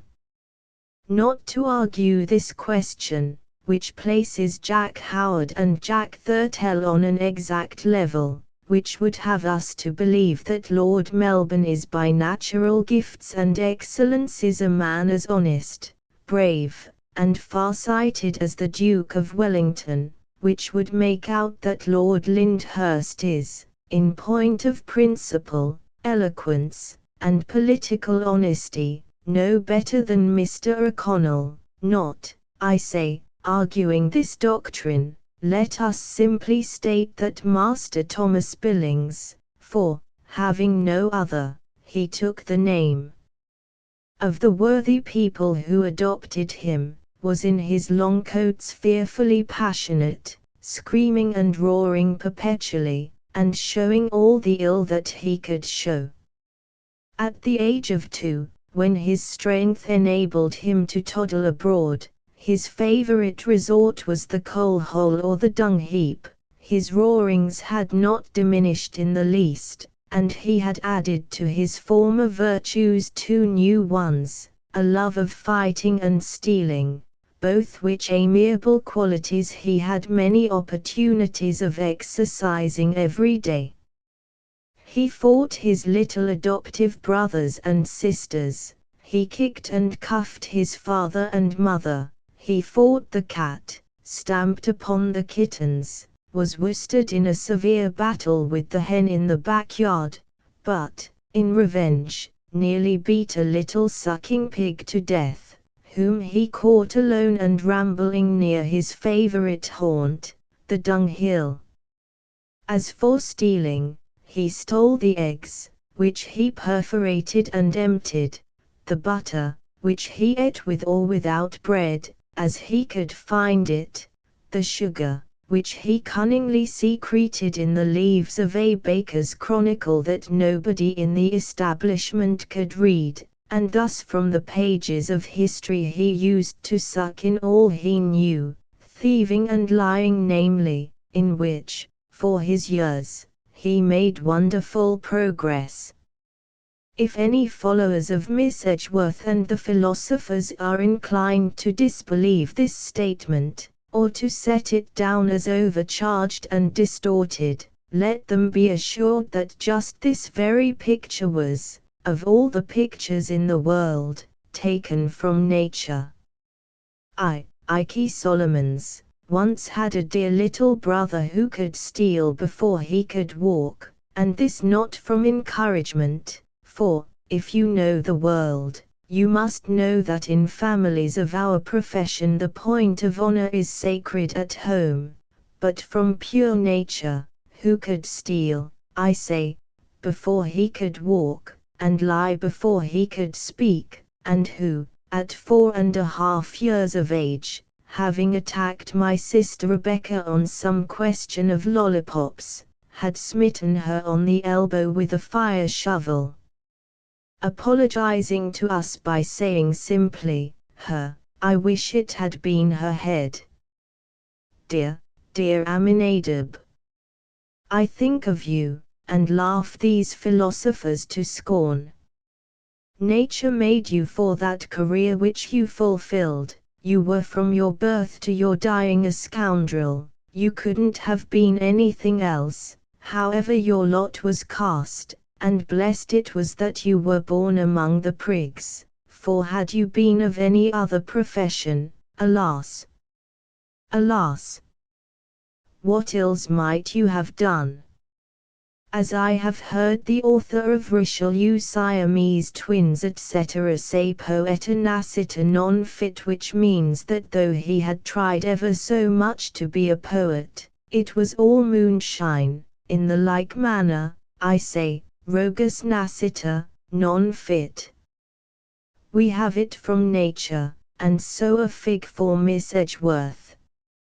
In this manner, then, while his father, blessed with a wealthy wife, was leading, in a fine house, the life of a galley slave, while his mother, married to Mr. Hayes, and made an honest woman of, as the saying is, was passing her time respectably in Warwickshire, Mr. Thomas Billings was inhabiting the same county, not cared for by either of them, but ordained by fate to join them one day, and have a mighty influence upon the fortunes of both.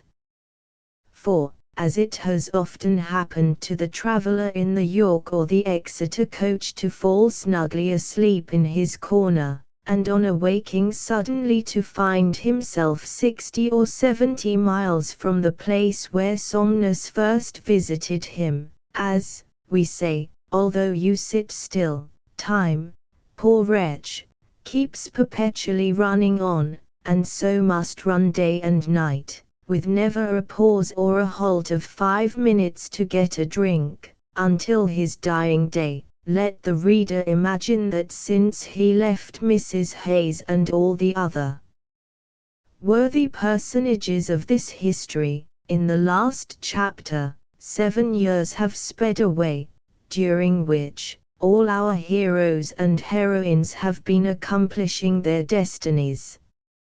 7 years of country carpentering, or rather trading, on the part of a husband, of ceaseless scolding, violence, and discontent on the part of a wife, are not pleasant to describe, so we shall omit altogether any account of the early married life of Mr. and Mrs. John Hayes.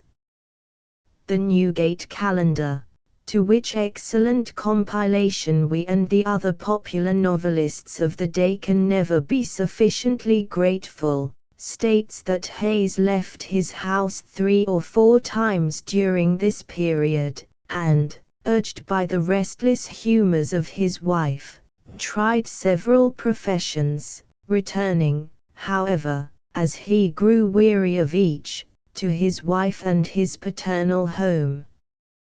After a certain time his parents died, and by their demise he succeeded to a small property, and the carpentering business, which he for some time followed.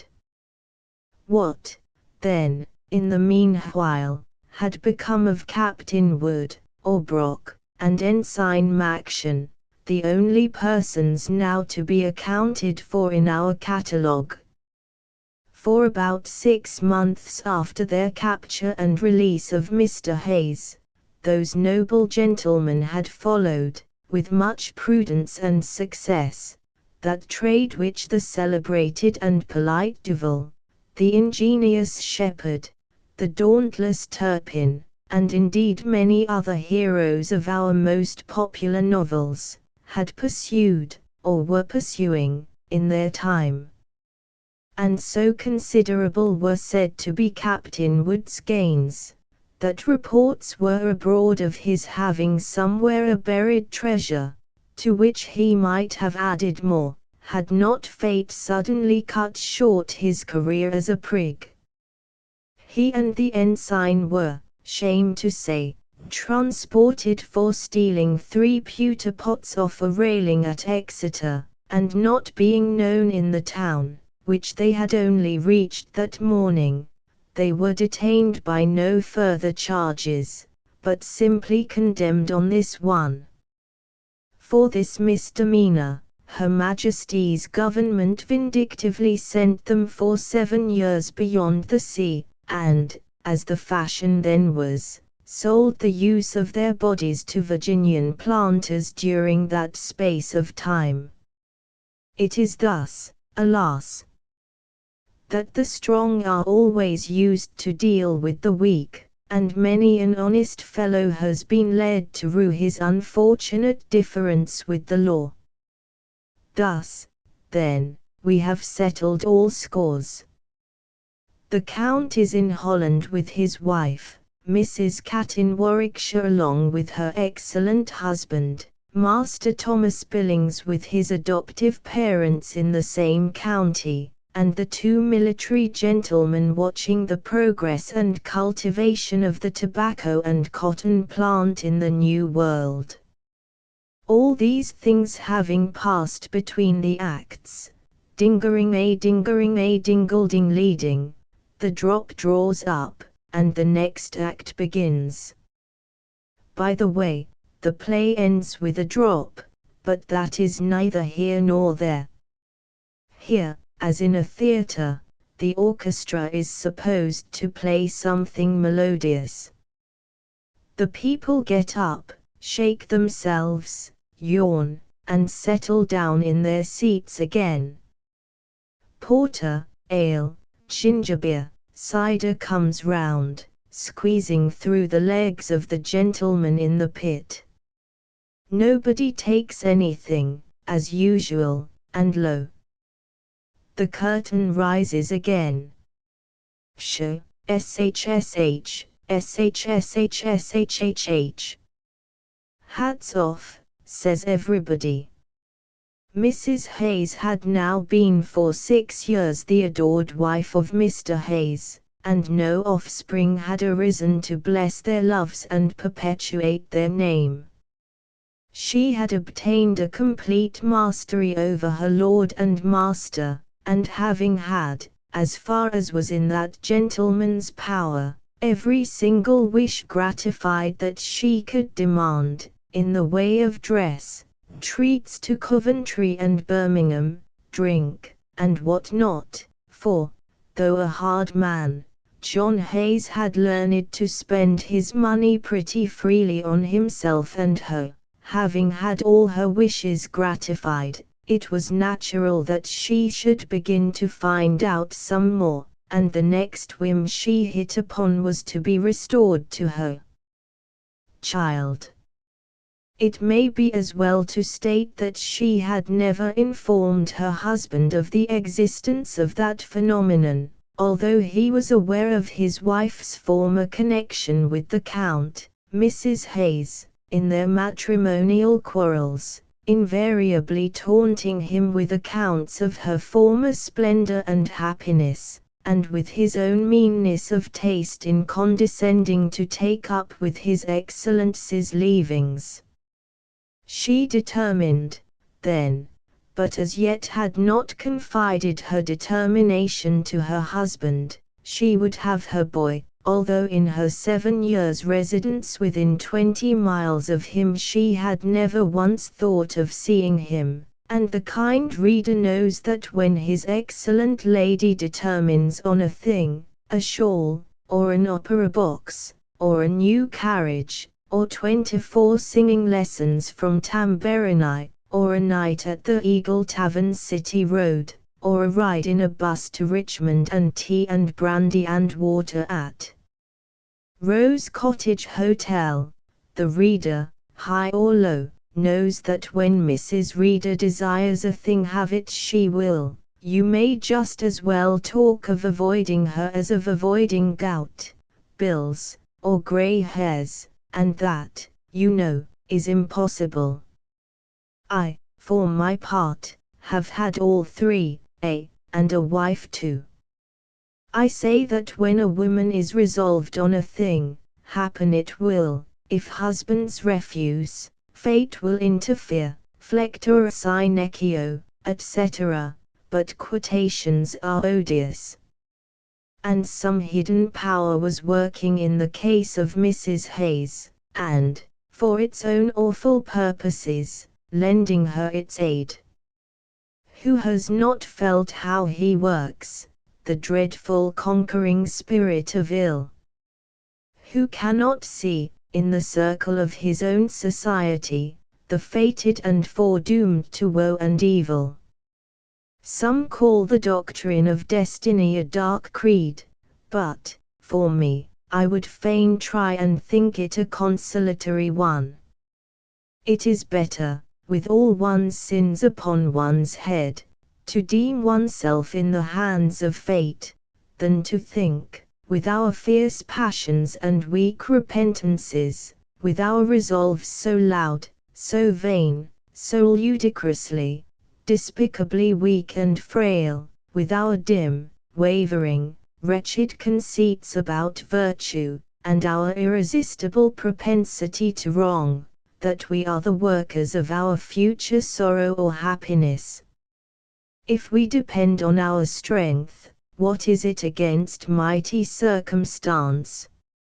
If we look to ourselves, what hope have we? Look back at the whole of your life, and see how fate has mastered you and it. Think of your disappointments and your successes. Has your striving influenced one or the other? A fit of indigestion puts itself between you and honors and reputation. An apple plops on your nose and makes you a world's wonder and glory. A fit of poverty makes a rascal of you, who were, and are still, an honest man. Clubs, trumps, or 6 lucky mains at dice, make an honest man for life of you, who ever were, will be, and are a rascal. Who sends the illness? Who causes the apple to fall?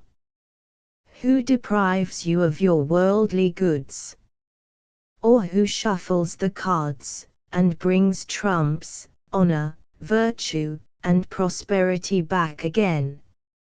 You call it chance, eh? And so it is chance that when the floor gives way, and the rope stretches tight, the poor wretch before Saint Sepulchre's clock dies.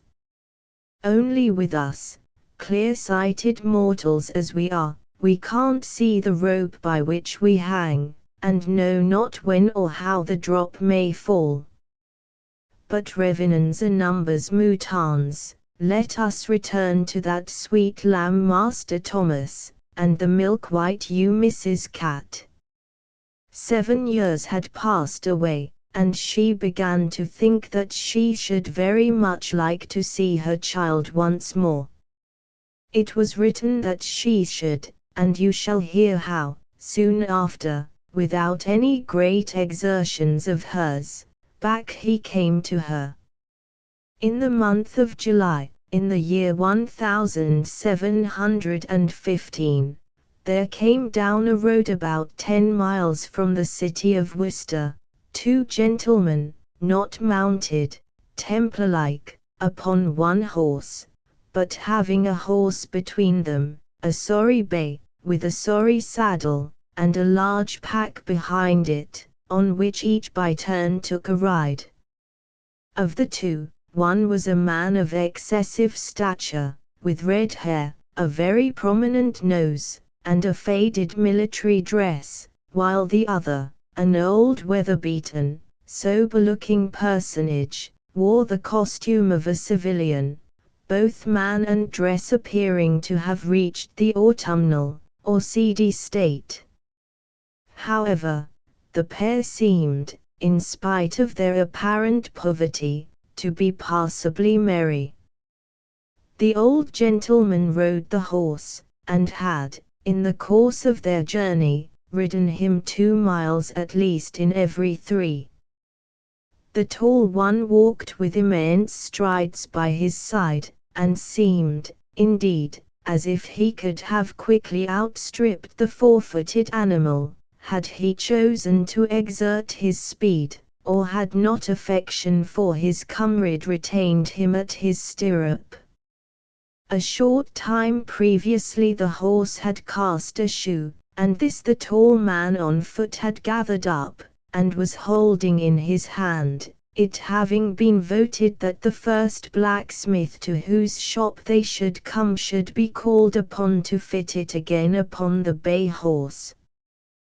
"Do you remember this country, Major?" said the tall man, who was looking about him very much pleased, and sucking a flower. "I think them green cornfields is prettier looking at than the tobaccy out yonder, and bad lack to it." "I recollect the place right well, and some queer pranks we played here 7 years agone," responded the gentleman addressed as Major. "You remember that man and his wife, whom we took in pawn at the 3 Rooks?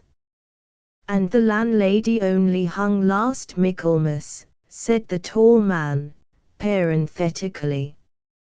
"Hang the landlady, we've got all we ever would out of her, you know. But about the man and woman? You went after the chap's mother, and, like a jackass, as you are, let him loose. Well, The woman was that Catherine that you've often heard me talk about. I like the wench, her, for I almost brought her up, and she was for a year or two along with that scoundrel Galgenstein, who has been the cause of my ruin. The infernal blackguard and ruffian, said the tall man, who, with his companion, has no doubt been recognized by the reader. Well, this Catherine had a child by Galgenstein, and somewhere here hard by the woman lived to whom we carried the brat to nurse. She was the wife of a blacksmith, one Billings. It won't be out of the way to get our horse shod at his house, if he is alive still, and we may learn something about the little beast. I should be glad to see the mother well enough. Do I remember her? Said the ensign. Do I remember whiskey? Sure I do, and the snivelling sneak her husband, and the stout old lady her mother-in-law, and the dirty one-eyed ruffian who sold me the parson's hat that had so nearly brought me into trouble. Oh, but it was a rare rise we got out of them chaps, and the old landlady that's hanged too. And here both Ensign Maction and Major Brock, or Wood, grinned, and showed much satisfaction. It will be necessary to explain the reason of it. We gave the British public to understand that the landlady of the Three Rooks at Worcester was a notorious fence, or banker of thieves, that is, a purchaser of their merchandise. In her hands Mr. Brock and his companion had left property to the amount of £60 or £70, which was secreted in a cunning recess in a chamber of the Three Rooks known only to the landlady and the gentleman who banked with her, and in this place, Mr. Cyclop, the one-eyed man who had joined in the Hayes adventure, his comrade, and one or two of the topping prigs of the county, were free. Mr. Cyclop had been shot dead in a night attack near Bath. The landlady had been suddenly hanged, as an accomplice in another case of robbery, and when, on their return from Virginia, our two heroes, whose hopes of livelihood depended upon it, had bent their steps towards Worcester, they were not a little frightened to hear of the cruel fate of the hostess and many of the amiable frequenters of the Three Rooks. All the goodly company were separated. The house was no longer an inn. Was the money gone too? At least it was worthwhile to look, which Messrs. Brock and Maction determined to do. The house being now a private one, Mr. Brock, with a genius that was above his station, visited its owner, with a huge portfolio under his arm, and, in the character of a painter, requested permission to take a particular sketch from a particular window. The ensign followed with the artist's materials, consisting simply of a screwdriver and a crowbar, and it is hardly necessary to say that, when admission was granted to them, they opened the well-known door, and to their inexpressible satisfaction discovered, not their own peculiar savings exactly, for these had been appropriated instantly, on hearing of their transportation, but stores of money and goods to the amount of near £300, to which Mr. Maction said they had as just and honourable a right as anybody else. And so they had as just a right as anybody, except the original owners, but who was to discover them? With this booty they set out on their journey, anywhere, for they knew not whither, and it so chanced that when their horses' shoe came off, they were within a few furlongs of the cottage of Mr. Billings, the blacksmith. As they came near, they were saluted by tremendous roars issuing from the smithy. A small boy was held across the bellows. 2 or 3 children of smaller and larger growth were holding him down, and many others of the village were gazing in at the window, while a man, half naked, was lashing the little boy with a whip, and occasioning the cries heard by the travelers. As the horse drew up, the operator looked at the newcomers for a moment, and then proceeded incontinently with his work, belaboring the child more fiercely than ever. When he had done, he turned round to the newcomers and asked how he could serve them. Whereupon Mr. Wood, for such was the name he adopted, and by such we shall call him to the end, wittily remarked that however he might wish to serve them, he seemed mightily inclined to serve that young gentleman first. "It's no joking matter," said the blacksmith. "If I don't serve him so now, he'll be worse off in his old age. He'll come to the gallows, as sure as his name is Bill, never mind what his name is." And so saying, he gave the urchin another cut, which elicited, of course, another scream. "Oh, his name is Bill," said Captain Wood. "His name's not Bill," said the blacksmith, sulkily. "He's no name, and no heart, neither. My wife took the brat in, 7 years ago, from a beggarly French chap to nurse, and she kept him, for she was a good soul." Here his eyes began to wink. "And she's gone now." Here he began fairly to blubber. "And him, out of love for her, I kept him too, and the scoundrel is a liar and a thief. This blessed day, merely to vex me and my boys here, he spoke ill of her, he did, and I'll cut his life out, I will." And with each word honest Mulciber applied a whack on the body of little Tom Billings, who, by shrill shrieks, and oaths in treble, acknowledged the receipt of the blows. "Come, come," said Mr. Wood, "set the boy down, and the bellows a-going, my horse wants shoeing, and the poor lad has had strapping enough."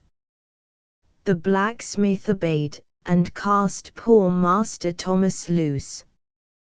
As he staggered away and looked back at his tormentor, his countenance assumed an expression which made Mr. Wood say, grasping hold of Maction's arm, "It's the boy, it's the boy."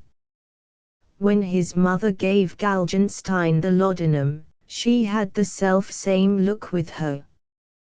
"Had she really now?" said Mr. Maction. "And Major, who was his mother?"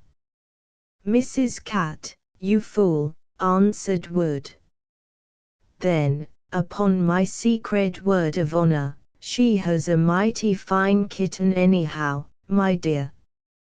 "Aha! They don't drown such kittens," said Mr. Wood, archly, and Maction, taking the allusion, clapped his finger to his nose in token of perfect approbation of his commander's sentiment. While the blacksmith was shoeing the horse, Mr. Wood asked him many questions concerning the lad whom he had just been chastising, and succeeded, beyond a doubt, in establishing his identity with the child whom Catherine Hall had brought into the world 7 years since. Billings told him of all the virtues of his wife, and the manifold crimes of the lad, how he stole, and fought, and lied, and swore, and though the youngest under his roof, exercised the most baneful influence over all the rest of his family. He was determined at last, he said, to put him to the parish, for he did not dare to keep him. He's a fine whelp, and would fetch 10 pieces in Virginie, sighed the ensign. Crimp, of Bristol, would give 5 for him, said Mr. Wood, ruminating. Why not take him, said the ensign. Faith, why not, said Mr. Wood. His keep, meanwhile, will not be 6pence a day. Then turning round to the blacksmith, Mr. Billings, said he, you will be surprised, perhaps, to hear that I know everything regarding that poor lad's history. His mother was an unfortunate lady of high family, now no more, his father a German nobleman, Count de Galgenstein by name. The very man, said Billings, a young, fair-haired man, who came here with the child, and a dragoon sergeant. Count de Galgenstein by name, who, on the point of death, recommended the infant to me. And did he pay you 7 years' boarding, said Mr. Billings, who was quite alive at the very idea. Alas, sir, not a jot.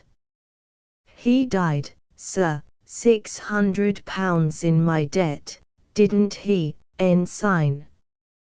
600, upon my secret honour.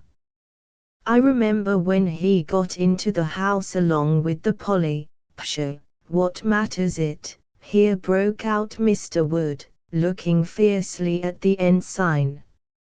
£600 he owes me, how was he to pay you? But he told me to take charge of this boy, if I found him, and found him I have, and will take charge of him, if you will hand him over. Send our Tom, cried Billings.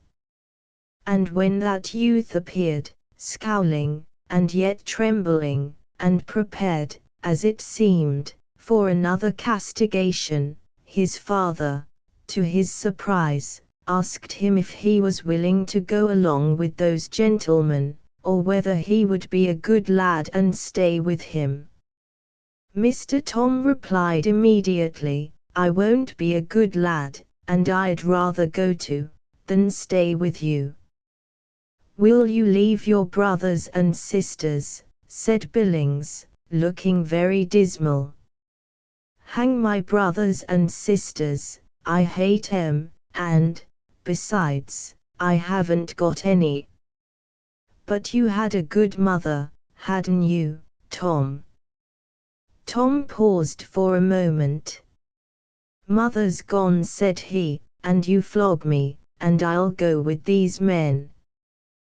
Well, then, go thy ways, said Billings, starting up in a passion, go thy ways for a graceless reprobate, and if this gentleman will take you, he may do so. After some further parley, the conversation ended, and the next morning Mr. Wood's party consisted of 3, a little boy being mounted upon the bay horse, in addition to the ensign or himself, and the whole company went journeying towards Bristol.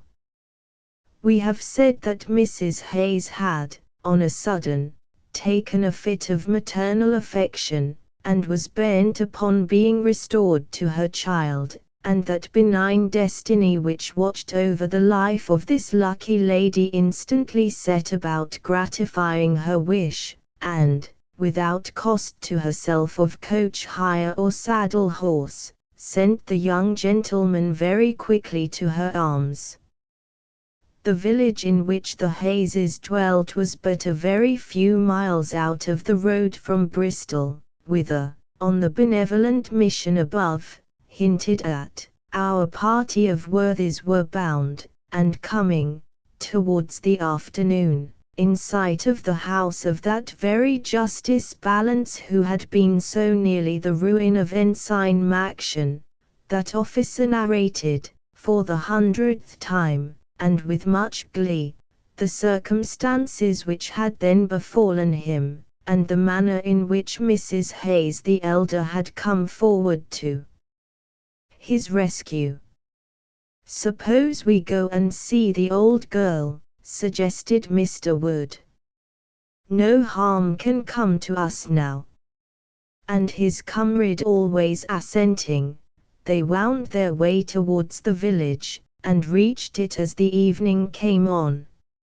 In the public house where they rested, Wood made inquiries concerning the Hayes family, was informed of the death of the old couple, of the establishment of John Hayes and his wife in their place, and of the kind of life that these latter led together. When all these points had been imparted to him, he ruminated much. An expression of sublime triumph and exultation at length lighted up his features. "I think, Tim," said he at last, "that we can make more than 5 pieces of that boy." "Oh, in course," said Timothy Maction, Esquire, who always agreed with his Major. "In course, you fool, and how?" "I'll tell you how. This Hayes is well to do in the world, and we'll nab him again." "Ha, ha," roared out Maction. "By my secret honour, Major, there never was a general like you at a Stratagem." "Peace, you bellowing donkey, and don't wake the child. The man is well to do, his wife rules him, and they have no children. Now, either she will be very glad to have the boy back again, and pay for the finding of him, or else she has said nothing about him, and will pay us for being silent too, or, at any rate, Hayes himself will be ashamed at finding his wife the mother of a child a year older than his marriage, and will pay for the keeping of the brat away.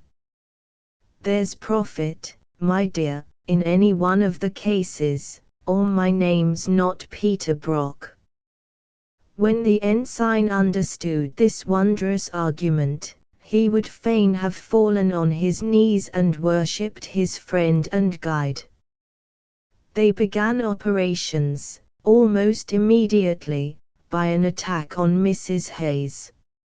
On hearing, as she did in private interview with the ex-corporal the next morning, that her son was found, she was agitated by both of the passions which Wood attributed to her. She longed to have the boy back, and would give any reasonable sum to see him, but she dreaded exposure, and would pay equally to avoid that. How could she gain the one point and escape the other?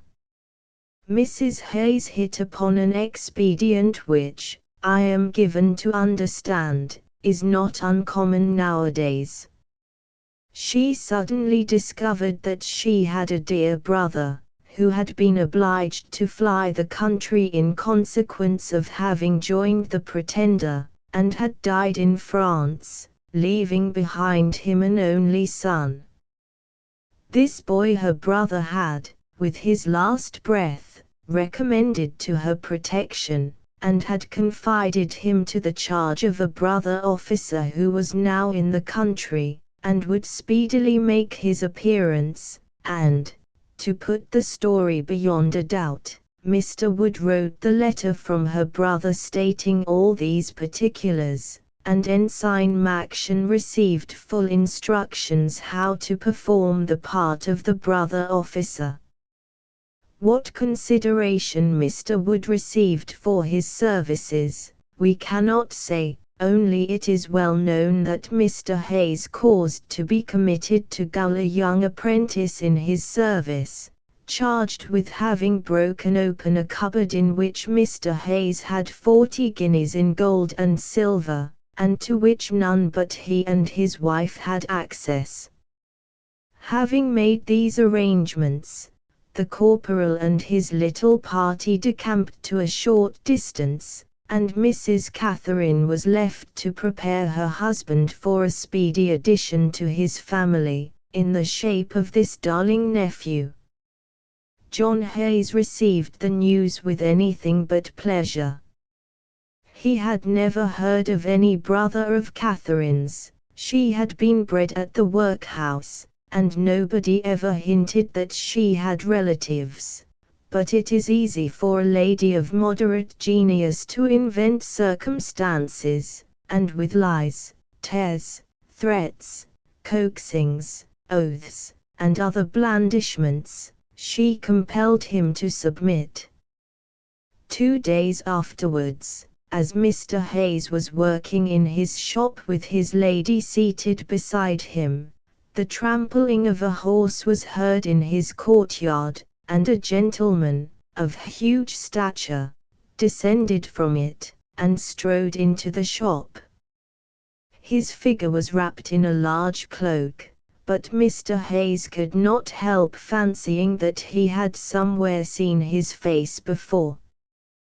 "This, I presume," said the gentleman, "is Mr. Hayes, that I have come so many miles to see, and this is his amiable lady.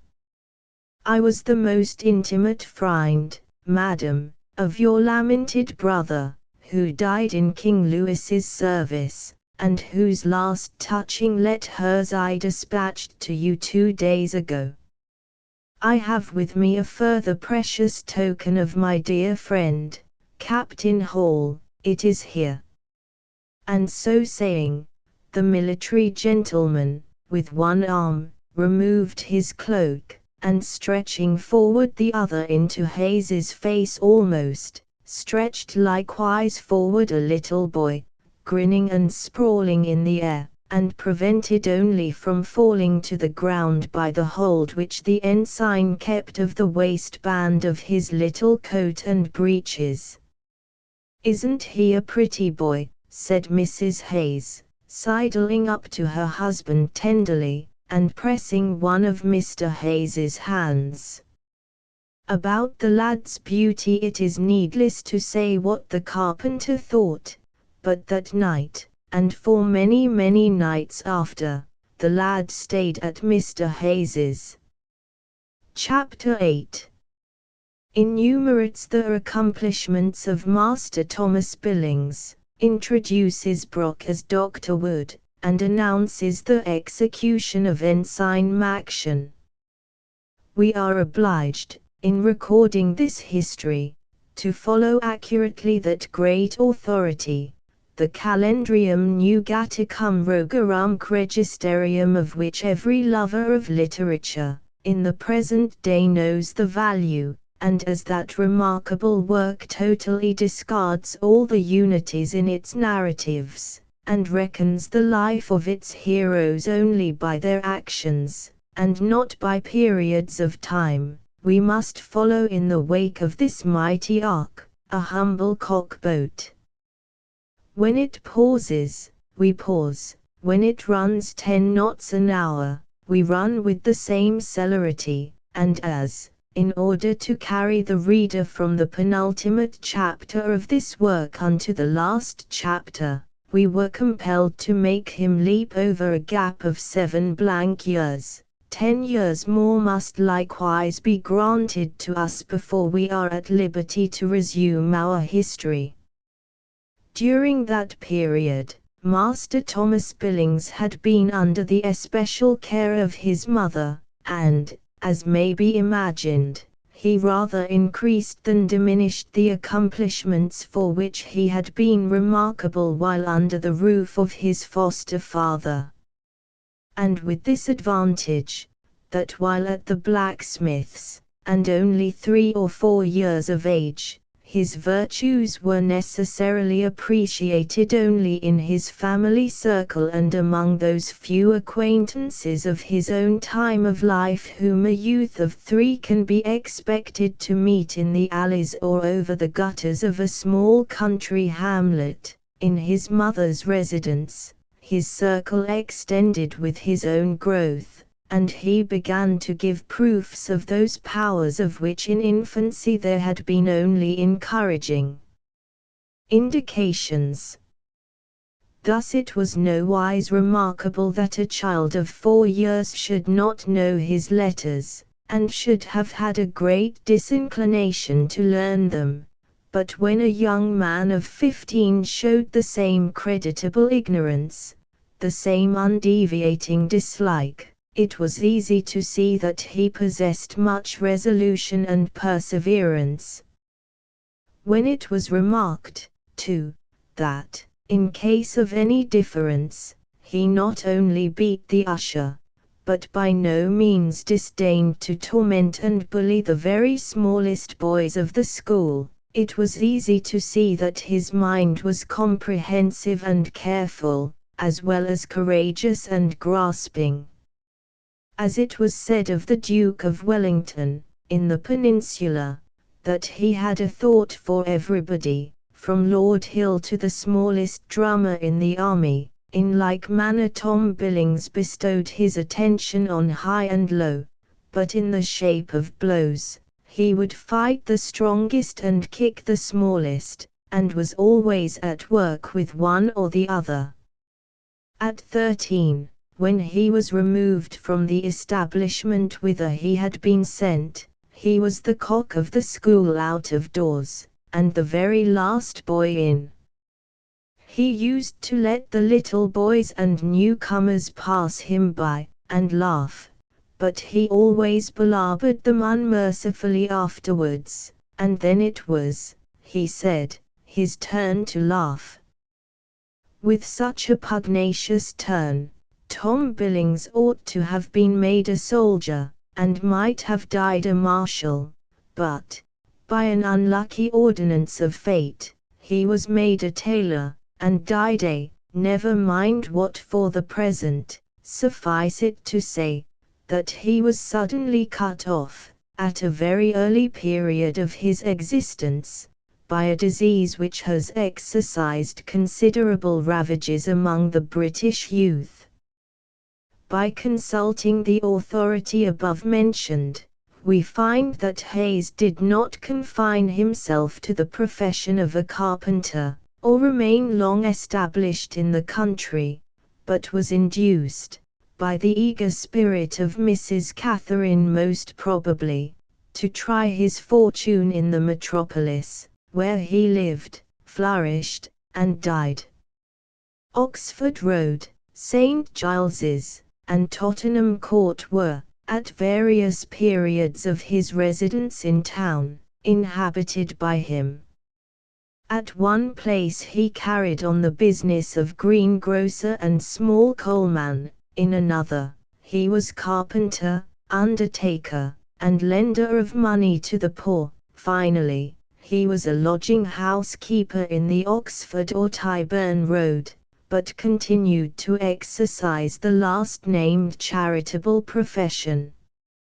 Lending as he did upon pledges, and carrying on a pretty large trade, it was not for him, of course, to inquire into the pedigree of all the pieces of plate, the bales of cloth, swords, watches, wigs, shoe buckles, etc. that were confided by his friends to his keeping, but it is clear that his friends had the requisite confidence in him, and that he enjoyed the esteem of a class of characters who still live in history, and are admired unto this very day.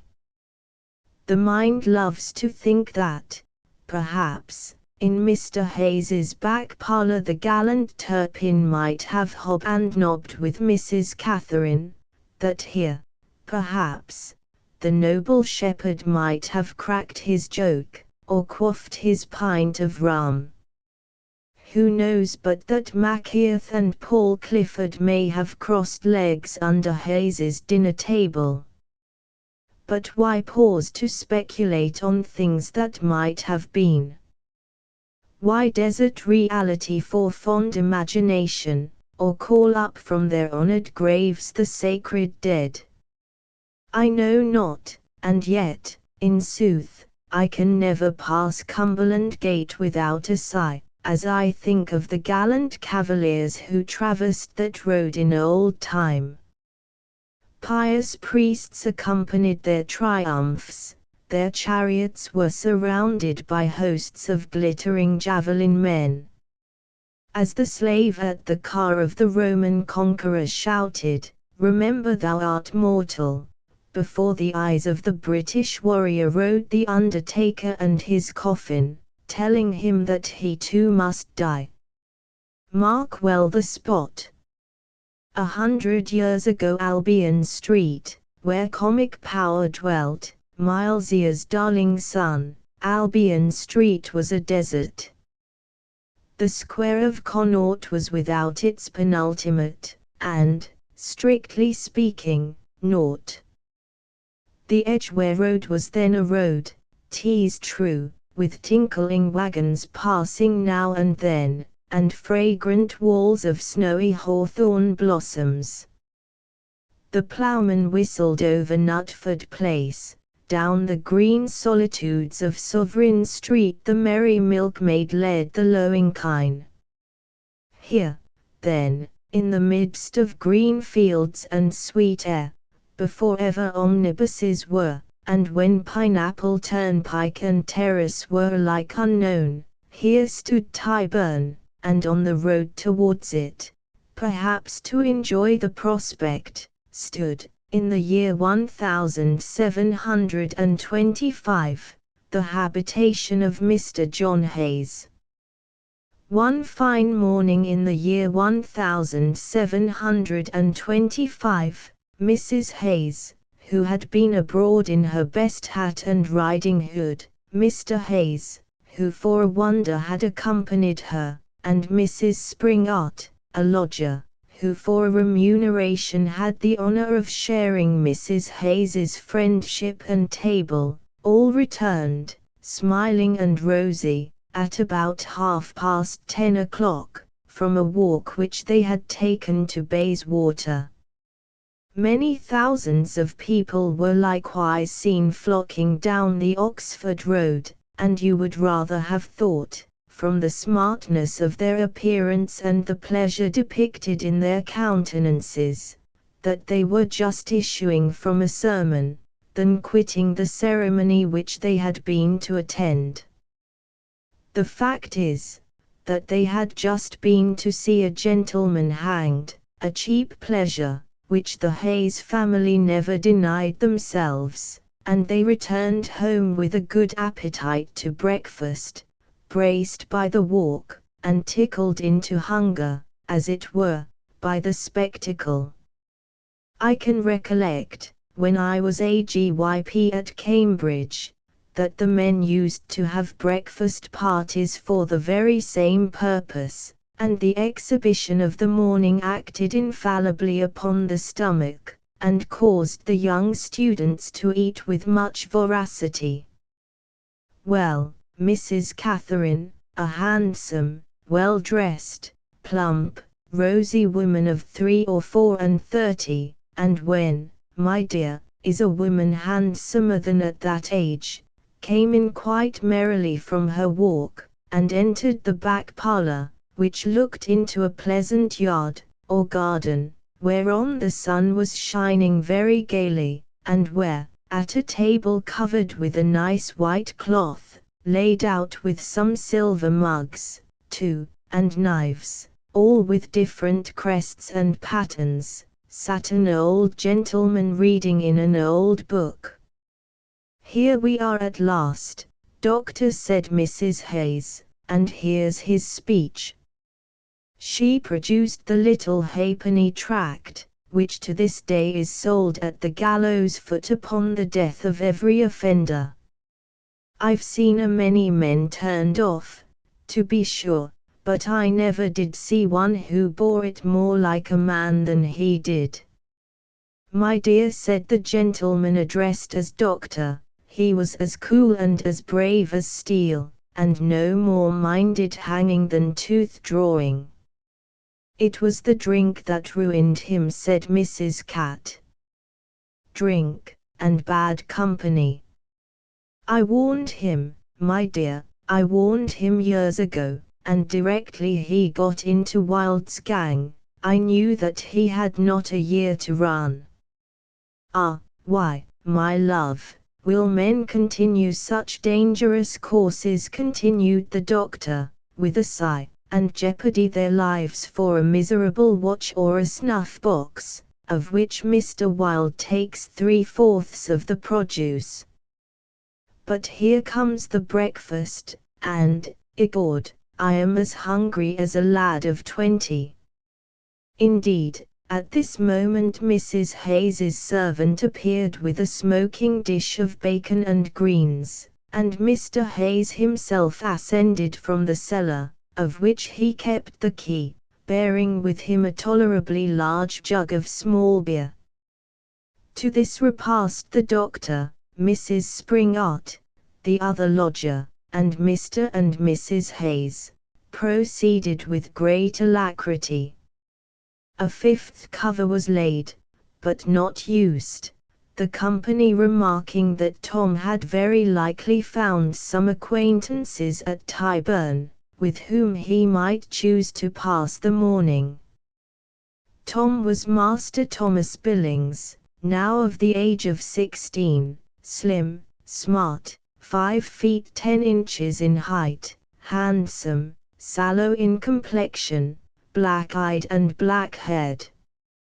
Mr. Billings was apprentice to a tailor, of tolerable practice, who was to take him into partnership at the end of his term.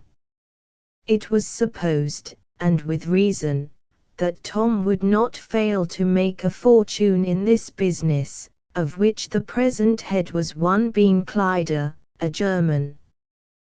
Beanclider was skilful in his trade, after the manner of his nation, which in breeches and metaphysics, in inexpressibles and incomprehensibles, may instruct all Europe, but too fond of his pleasure. Some promissory notes of his had found their way into Hayes's hands, and had given him the means not only of providing Master Billings with a cheap apprenticeship, and a cheap partnership afterwards, but would empower him, in 1 or 2 years after the young partner had joined the firm, to eject the old one altogether. So that there was every prospect that, when Mr. Billings was 21 years of age, poor Beanclider would have to act, not as his master, but his journeyman. Tom was a very precocious youth, was supplied by a doting mother with plenty of pocket money, and spent it with a number of lively companions of both sexes, at plays, bull-baitings, fairs, jolly parties on the river, and such like innocent amusements. He could throw a main, too, as well as his elders, had pinked his man, in a row at Madam King's in the Piazza, and was much respected at the Round House. Mr. Hayes was not very fond of this promising young gentleman, indeed, he had the baseness to bear malice, because, in a quarrel which occurred about 2 years previously, he, Hayes, being desirous to chastise Mr. Billings, had found himself not only quite incompetent, but actually at the mercy of the boy, who struck him over the head with a joint stool, felled him to the ground, and swore he would have his life. The doctor, who was then also a lodger at Mr. Hayes's, interposed, and restored the combatants, not to friendship, but to peace. Hayes never afterwards attempted to lift his hand to the young man, but contented himself with hating him profoundly.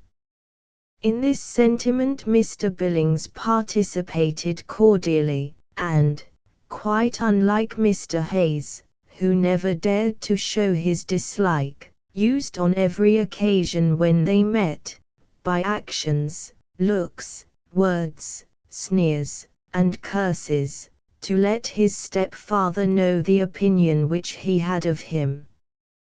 Why did not Hayes discard the boy altogether? Because, if he did so, He was really afraid of his life, and because he trembled before Mrs. Hayes, his lady, as the leaf trembles before the tempest in October. His breath was not his own, but hers. His money, too, had been chiefly of her getting, for though he was as stingy and mean as mortal man can be, and so likely to save much, he had not the genius for getting which Mrs. Hayes possessed. She kept his books, for she had learned to read and write by this time, she made his bargains, and she directed the operations of the poor-spirited little capitalist. When bills became due, and debtors pressed for time, then she brought Hayes's own professional merits into play. The man was as deaf and cold as a rock, never did poor tradesmen gain a penny from him, never were the bailiffs delayed one single minute from their prey. The Bean-Clyder business, for instance, showed pretty well the genius of the two.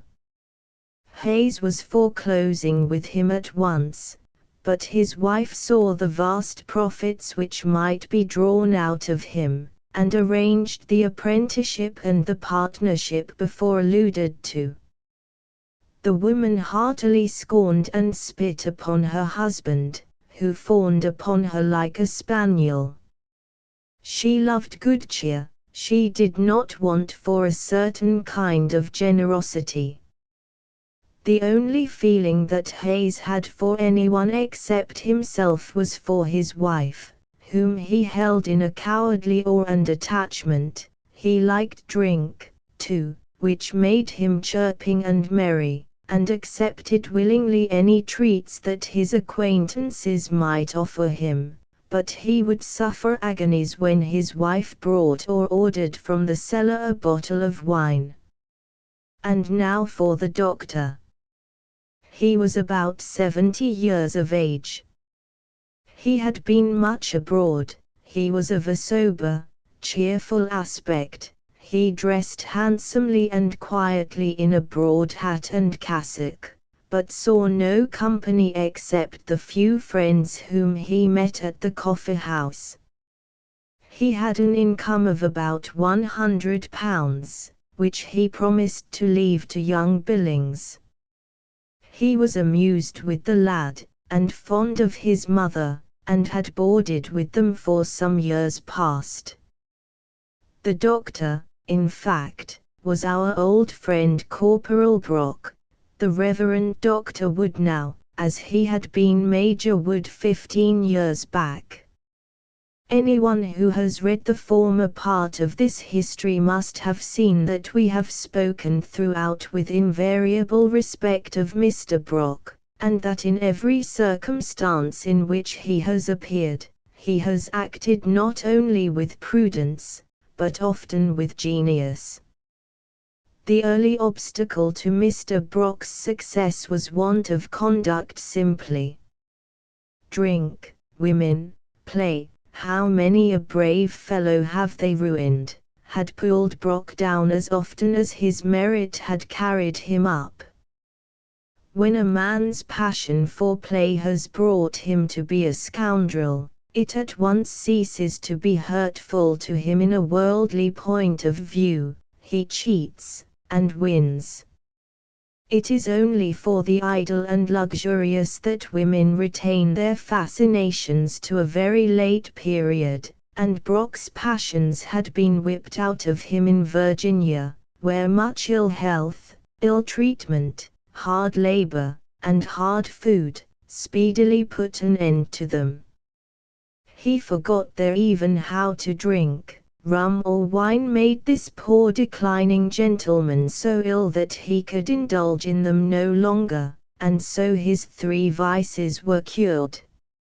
Had he been ambitious, there is little doubt but that Mr. Brock, on his return from transportation, might have risen in the world, but he was old and a philosopher, he did not care about rising. Living was cheaper in those days, and interest for money hire. When he had amassed about £600, he purchased an annuity of £72, and gave out, why should he not, that he had the capital as well as the interest. After leaving the Hayes family in the country, he found them again in London. He took up his abode with them, and was attached to the mother and the son. Do you suppose that rascals have not affections like other people?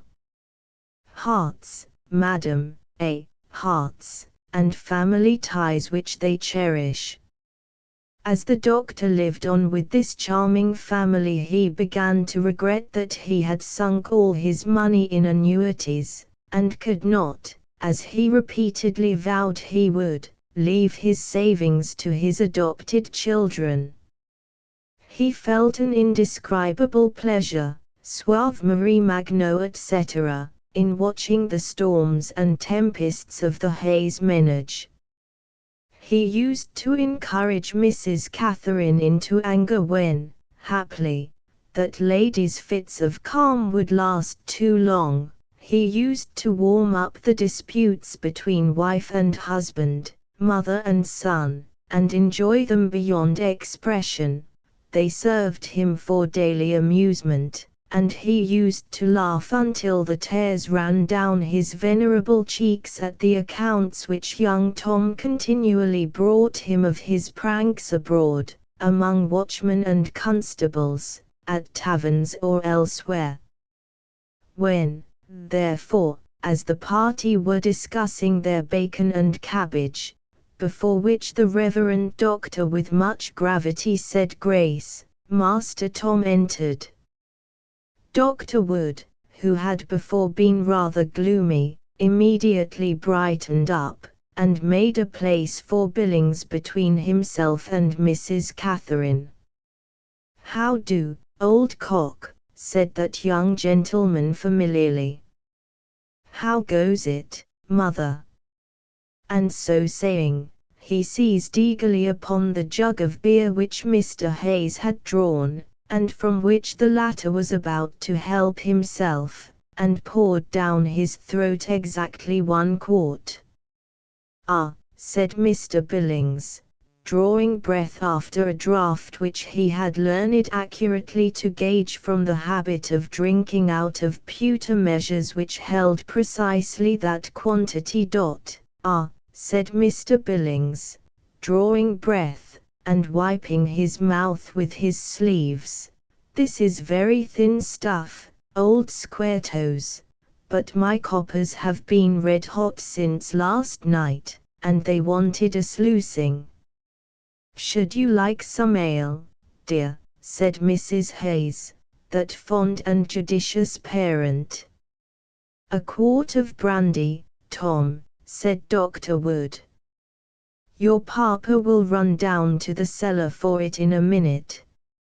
"I'll see him hanged first," cried Mr. Hayes, quite frightened. "Oh, fie, now, you unnatural father," said the doctor. The very name of father used to put Mr. Hayes in a fury. "I'm not his father, thank heaven," said he. "No, nor nobody else's," said Tom. Mr. Hayes only muttered, "base-born brat." "His father was a gentleman, that's more than you ever were," screamed Mrs. Hayes.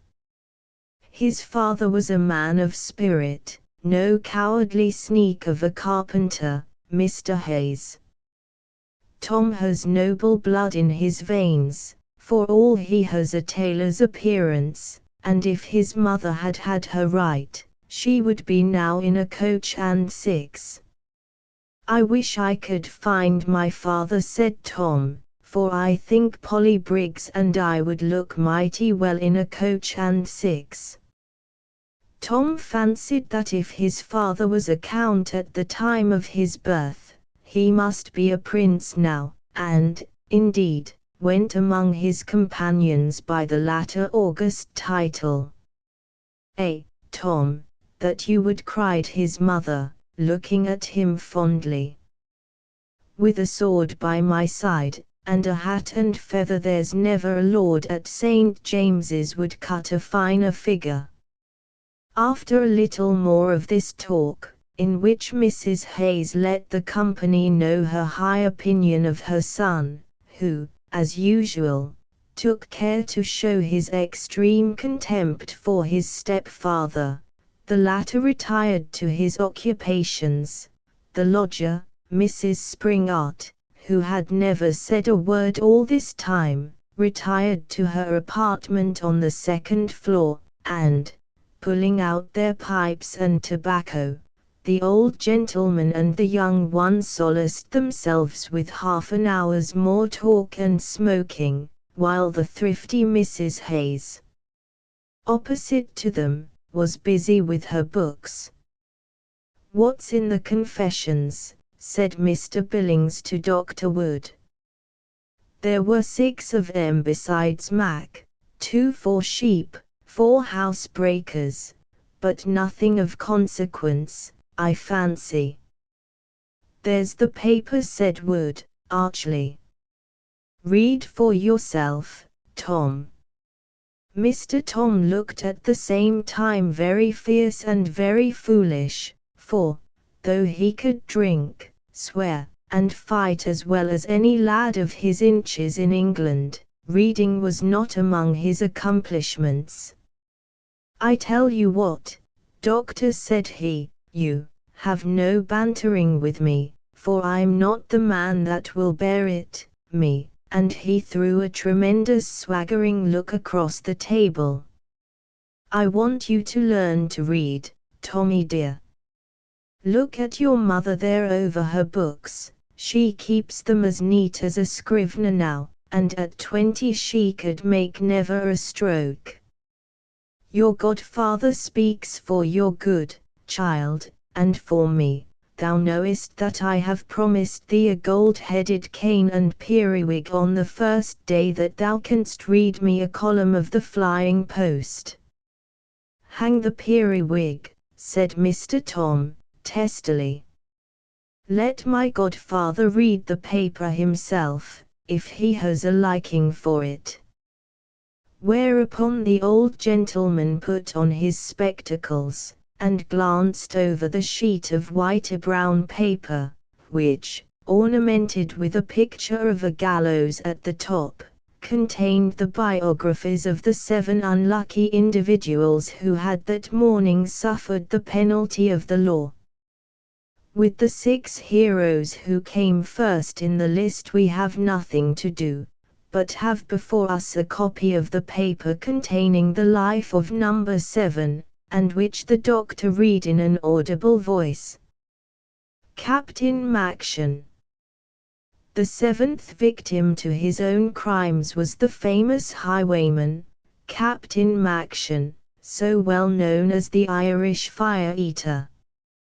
The captain came to the ground in a fine white lawn shirt and nightcap, and, being a papist in his religion, was attended by Father O'Flaherty, popish priest, and chaplain to the Bavarian envoy. Captain Maction was born of respectable parents, in the town of Clonakilty, in Ireland, being descended from most of the kings in that country. He had the honour of serving their Majesties King William and Queen Mary, and Her Majesty Queen Anne, in Flanders and Spain, and obtained much credit from my Lords Marlborough and Peterborough for his valour.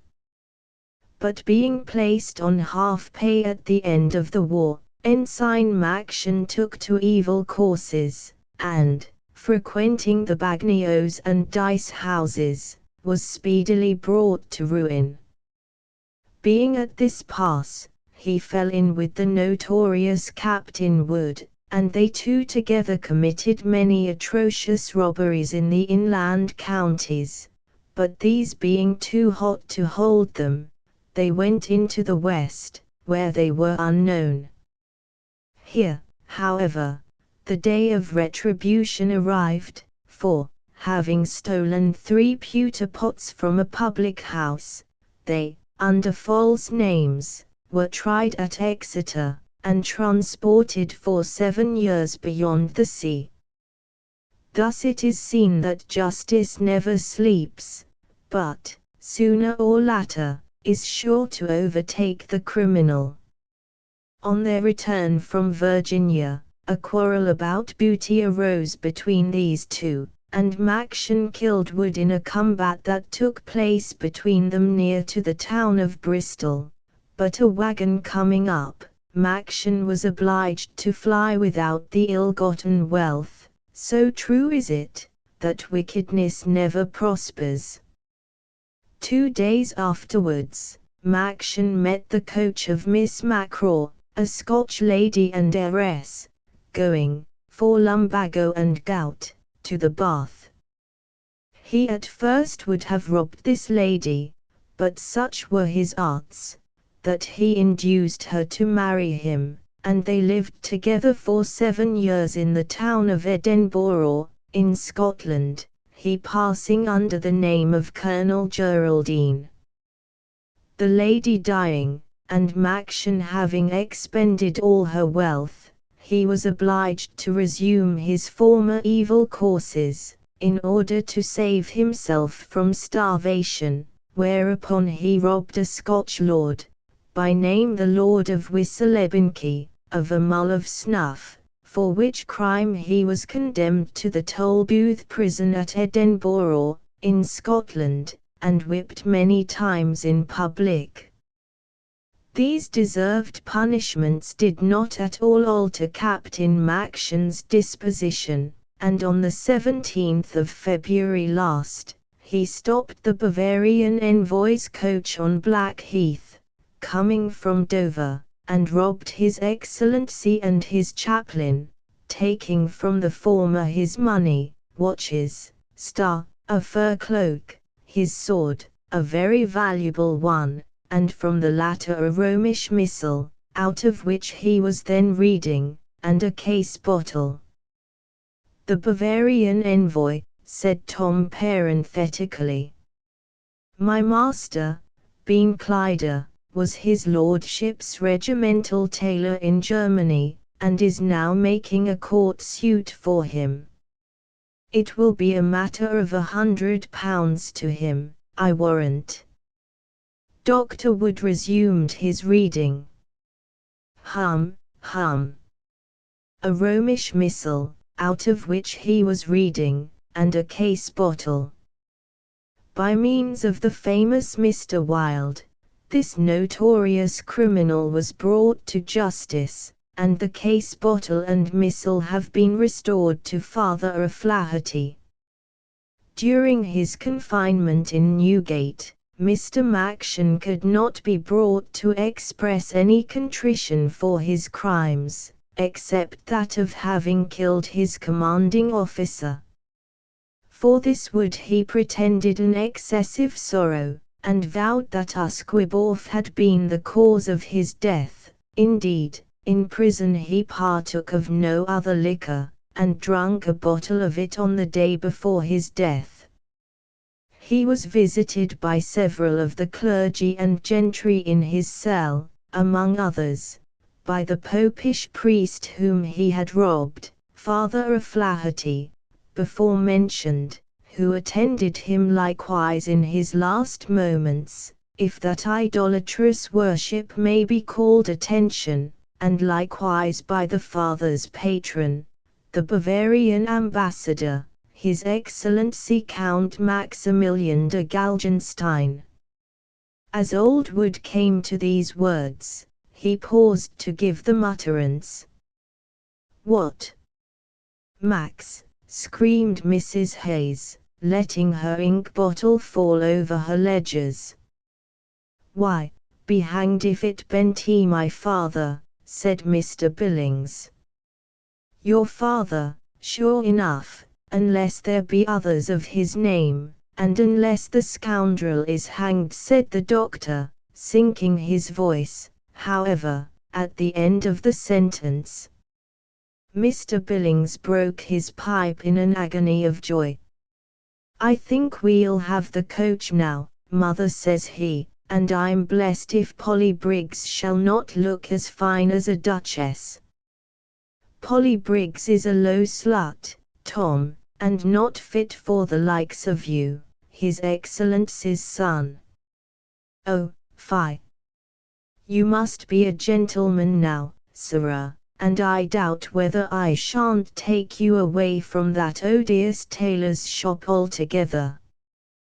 To this proposition Mr. Billings objected altogether, for, besides Mrs. Briggs before alluded to, the young gentleman was much attached to his master's daughter, Mrs. Margaret Gretel, or Gretchen Bean Clyder. "No," says he.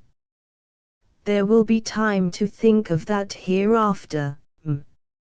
If my pa makes a man of me, why, of course, the shop may go to the deuce, for what I care, but we had better wait, look you, for something certain before we give up such a pretty bird in the hand as this." "He speaks like Solomon," said the doctor. "I always said he would be a credit to his old mother, didn't I, Brock?" cried Mrs. Cat, embracing her son very affectionately. "A credit to her, I warrant, a real blessing. And dost thou want any money, Tom? For a lord's son must not go about without a few pieces in his pocket. And I tell thee, Tommy, thou must go and see his lordship, and thou shalt have a piece of brocade for a waistcoat, thou shalt, and the silver-hilted sword I told thee of. But oh, Tommy, have a care, and don't be a drawing of it in naughty company at the gaming houses, or at a drawing of fiddlesticks, mother. If I go to see my father, I must have a reason for it, and instead of going with a sword in my hand, I shall take something else in it." "The lad is a lad of nous," cried Dr. Wood, "although his mother does spoil him so cruelly. Look you, Madam Cat, did you not hear what he said about Bean Clyder and the clothes? Tommy will just wait on the count with his lordship's breeches. A man may learn a deal of news in the trying on of a pair of breeches." And so it was agreed that in this manner the son should at first make his appearance before his father. Mrs. Cat gave him the piece of brocade, which, in the course of the day, was fashioned into a smart waistcoat, for Bean Clyder's shop was close by, in Cavendish Square. Mrs. Gretel, with many blushes, tied a fine blue riband round his neck, and, in a pair of silk stockings, with gold buckles to his shoes, Master Billings looked a very proper young gentleman. "And, Tommy," said his mother, blushing and hesitating, should his lordship ask after want to know if your mother is alive, you can say she is, and well, and often talks of old times. And, Tommy," after another pause, "you needn't say anything about Mr. Hayes, only say I'm quite well." Mrs. Hayes looked at him as he marched down the street, a long, long way. Tom was proud and gay in his new costume, and was not unlike his father. As she looked, lo! Oxford Street disappeared, and she saw a green common, and a village, and a little inn. There was a soldier leading a pair of horses about on the green common, and in the inn sat a cavalier, so young, so merry, so beautiful.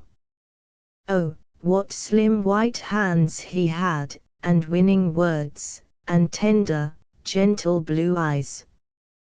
Was it not an honor to a country lass that such a noble gentleman should look at her for a moment? Had he not some charm about him that she must needs obey when he whispered in her ear, "Come, follow me"? As she walked towards the lane that morning, how well she remembered each spot as she passed it, and the look it wore for the last time. How the smoke was rising from the pastures, how the fish were jumping and plashing in the mill stream. There was the church, with all its windows lighted up with gold, and yonder were the reapers sweeping down the brown corn. She tried to sing as she went up the hill. What was it? She could not remember, but oh, how well she remembered the sound of the horses' hoofs, as they came quicker, quicker, nearer, nearer. How noble he looked on his great horse! Was he thinking of her, or were they all silly words which he spoke last night, merely to pass away the time and deceive poor girls with? Would he remember them, would he? "Cat, my dear," here cried Mr. Brock, alias Captain, alias Dr. Wood, "here's the meat getting cold, and I am longing for my breakfast." As they went in he looked her hard in the face. "What, still at it, you silly girl? I've been watching you these 5 minutes, Cat, and be hanged but I think a word from Galgenstein, and you would follow him as a fly does a treacle pot." They went in to breakfast, but though there was a hot shoulder of mutton and onion sauce, Mrs. Catherine's favorite dish, she never touched a morsel of it.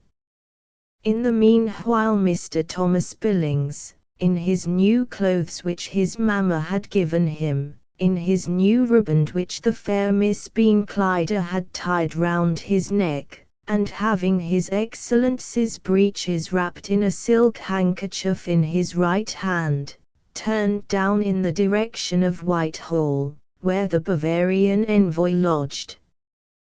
But, before he waited on him, Mr. Billings, being excessively pleased with his personal appearance, made an early visit to Mrs. Briggs, who lived in the neighborhood of Swallow Street, and who, after expressing herself with much enthusiasm regarding her Tommy's good looks, immediately asked him what he would stand to drink. Raspberry gin being suggested, a pint of that liquor was sent for, and so great was the confidence and intimacy subsisting between these two young people, that the reader will be glad to hear that Mrs. Polly accepted every shilling of the money which Tom Billings had received from his mamma the day before, nay, could with difficulty be prevented from seizing upon the cut velvet breeches which he was carrying to the nobleman for whom they were made. Having paid his adieu to Mrs. Polly, Mr. Billings departed to visit his father. Chapter 9. Interview between Count Galgenstein and Master Thomas Billings, when he informs the Count of his parentage. I don't know in all this miserable world a more miserable spectacle than that of a young fellow of 5 or 46. The British Army, that nursery of valor, turns out many of the young fellows I mean, who, having flaunted in dragoon uniforms from 17 to 36, having bought, sold, or swapped during that period some 200 horses, having played, say, 15,000 games at billiards, having drunk some 6,000 bottles of wine, having consumed a reasonable number of noogie coats, split many dozen pairs of high-heeled hobby boots, and read the newspaper and the army list duly, retire from the service when they have attained their 8th lustre, and saunter through the world, trailing from London to Cheltenham, and from Boulogne to Paris, and from Paris to Baden, their idleness, their ill health, and their ennui. In the morning of youth, and when seen along with whole troops of their companions, these flowers look gaudy and brilliant enough, but there is no object more dismal than one of them alone, and in its autumnal, or seedy state.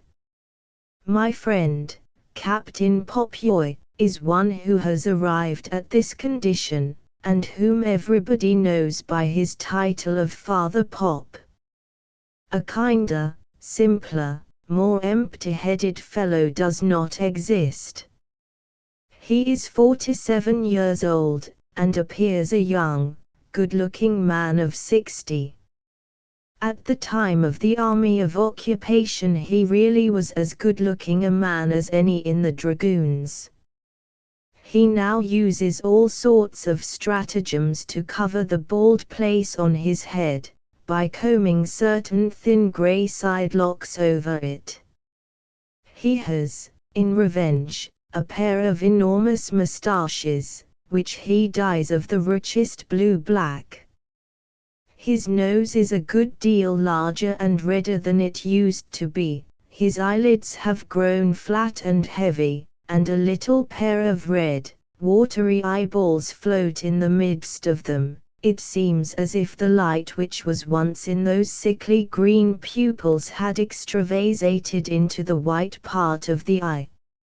If Pop's legs are not so firm and muscular as they used to be in those days when he took such leaps into white buckskins, in revenge his waist is much larger. He wears a very good coat, however, and a waistband, which he lets out after dinner. Before ladies he blushes, and is as silent as a schoolboy. He calls them modest women.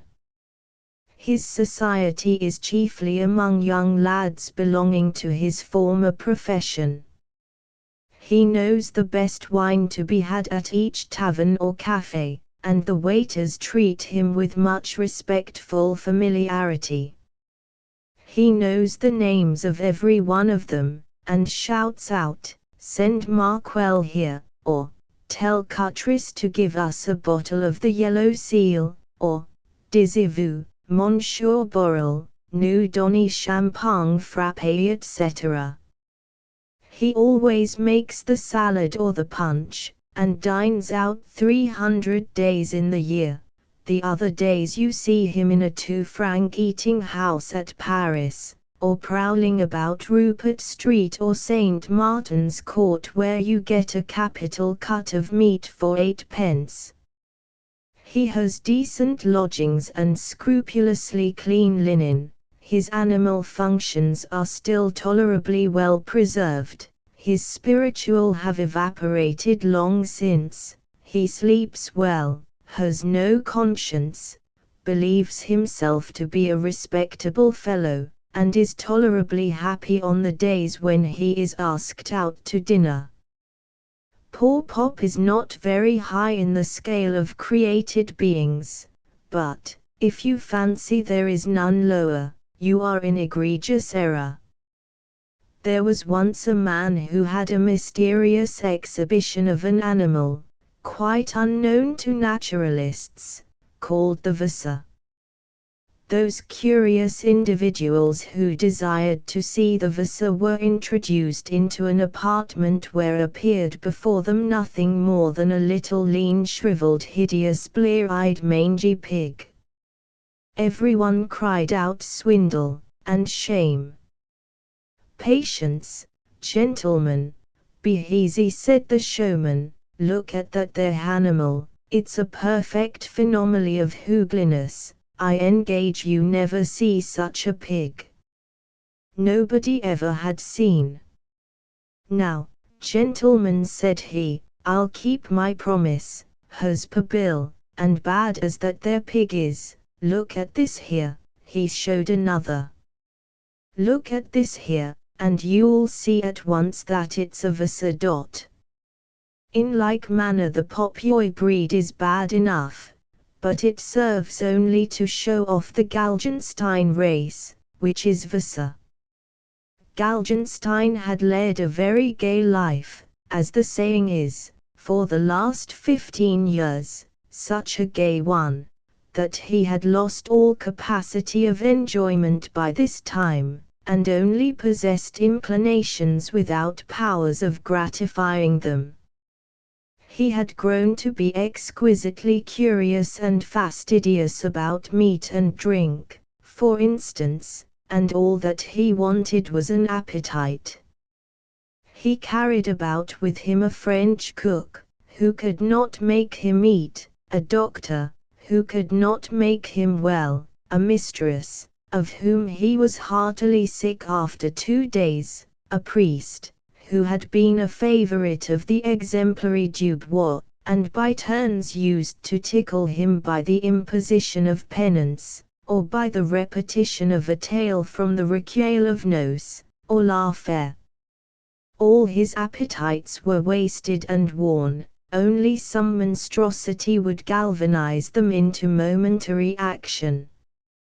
He was in that effete state to which many noblemen of his time had arrived, who were ready to believe in ghost-raising or in gold-making, or to retire into monasteries and wear hair shirts, or to dabble in conspiracies, or to die in love with little cook-maids of 15, or to pine for the smiles or at the frowns of a prince of the blood, or to go mad at the refusal of a chamberlain's key.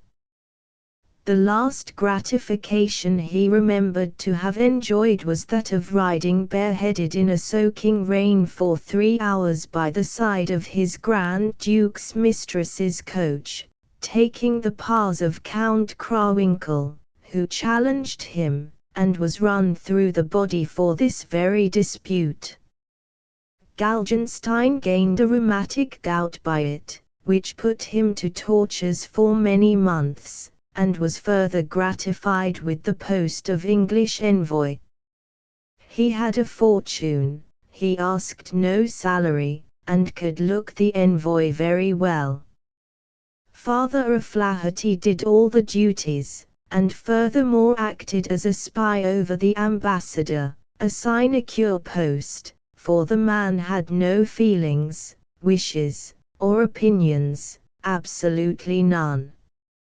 Upon my life, father, said this worthy man, I care for nothing. You have been talking for an hour about the regent's death, and the Duchess of Phalaris, and sly old Fleury, and what not, and I care just as much as if you told me that one of my bowers at Galgenstein had killed a pig, or as if my lackey, La Rose yonder, had made love to my mistress. He does, said the reverend gentleman. Ah, Monsieur l'Abbé, said La Rose, who was arranging his master's enormous court periwig, you are, Hellas, wrong.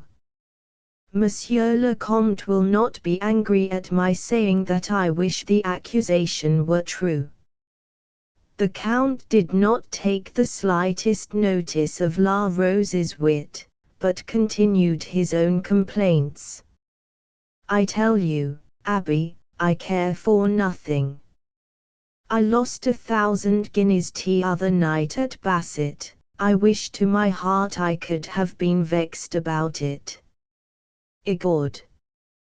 I remember the day when to lose 100 made me half mad for a month. Well, next day I had my revenge at dice, and threw 13 mains. There was some delay, a call for fresh bones, I think, and would you believe it, I fell asleep with the box in my hand. A desperate case, indeed, said the Abbé. If it had not been for Krawinkel, I should have been a dead man, that's positive. That pinking him saved me. I make no doubt of it, said the Abbé. Had your Excellency not run him through, he, without a doubt, would have done the same for you.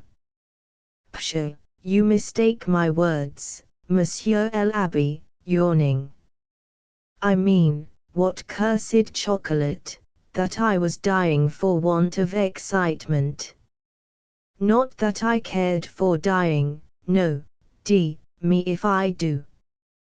When you do, your Excellency means, said the Abbé, a fat grey-haired Irishman, from the Irlandois College at Paris.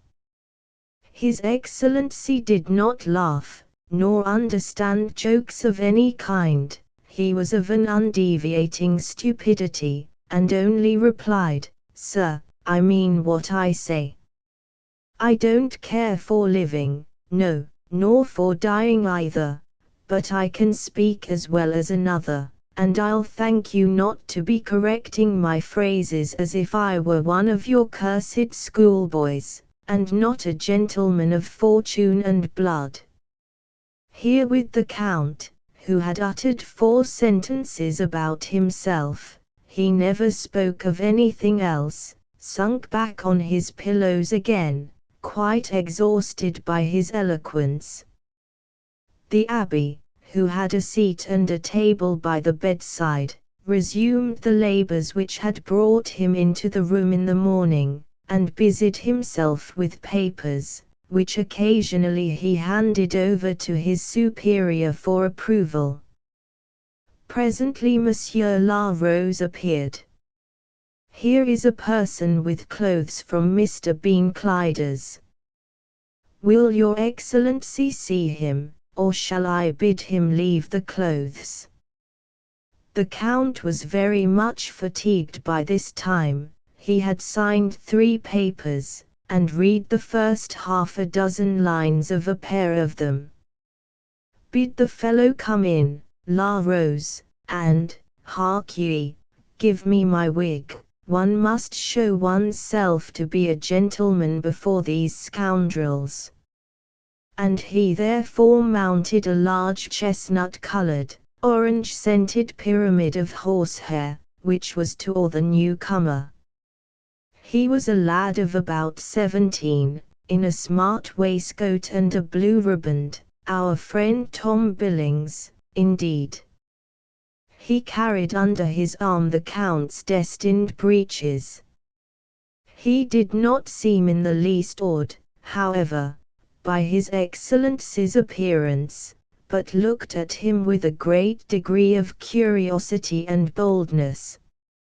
In the same manner he surveyed the chaplain, and then nodded to him with a kind look of recognition. Where have I seen the lad? Said the father. Oh, I have it. My good friend, you were at the hanging yesterday, I think. Mr. Billings gave a very significant nod with his head. I never miss, said he. What a young Turk! And pray, sir, do you go for pleasure, or for business? Business, what do you mean by business? Oh, I did not know whether you might be brought up to the trade, or your relations be undergoing the operation. My relations, said Mr. Billings, proudly, and staring the Count full in the face, was not made for no such thing. I'm a tailor now, but I'm a gentleman's son, as good a man, as his lordship there, for you his lordship, you're the popish priest you are, and we were very near giving you a touch of a few Protestant stones, master. The Count began to be a little amused. He was pleased to see the Abbé look alarmed, or even foolish. Egord, Abbé, said he, you turn as white as a sheet. I don't fancy being murdered, my lord, said the Abbé, hastily, and murdered for a good work. It was but to be useful to yonder poor Irishman, who saved me as a prisoner in Flanders, when Marlborough would have hung me up like poor Maction himself was yesterday." "Ah," said the Count, bursting out with some energy, "I was thinking who the fellow could be, ever since he robbed me on the heath. I recollect the scoundrel now, he was a second in a duel I had here in the year 6. Along with Major Wood, behind Montague House," said Mr. Billings. "I've heard on it." And here he looked more knowing than ever. "You," cried the Count, more and more surprised. "And pray who the devil are you?" "My name's Billings." "Billings," said the Count. "I come out of Warwickshire," said Mr. Billings. "Indeed. I was born at Birmingham town." "Were you, really?" "My mother's name was Hayes," continued Billings, in a solemn voice. "I was put out to a nurse along with John Billings, a blacksmith, and my father run away. Now do you know who I am?" "Why, upon honor," now said the Count, who was amused, "upon honor, Mr. Billings, I have not that advantage." "Well, then, my lord, you're my father." Mr. Billings, when he said this, came forward to the Count with a theatrical air, and, flinging down the breeches of which he was the bearer, held out his arms and stared, having very little doubt but that his lordship would forthwith spring out of bed and hug him to his heart. A similar piece of knife many fathers of families have, I have no doubt, remarked in their children, who, not caring for their parents a single doit, conceive, nevertheless, that the latter are bound to show all sorts of affection for them.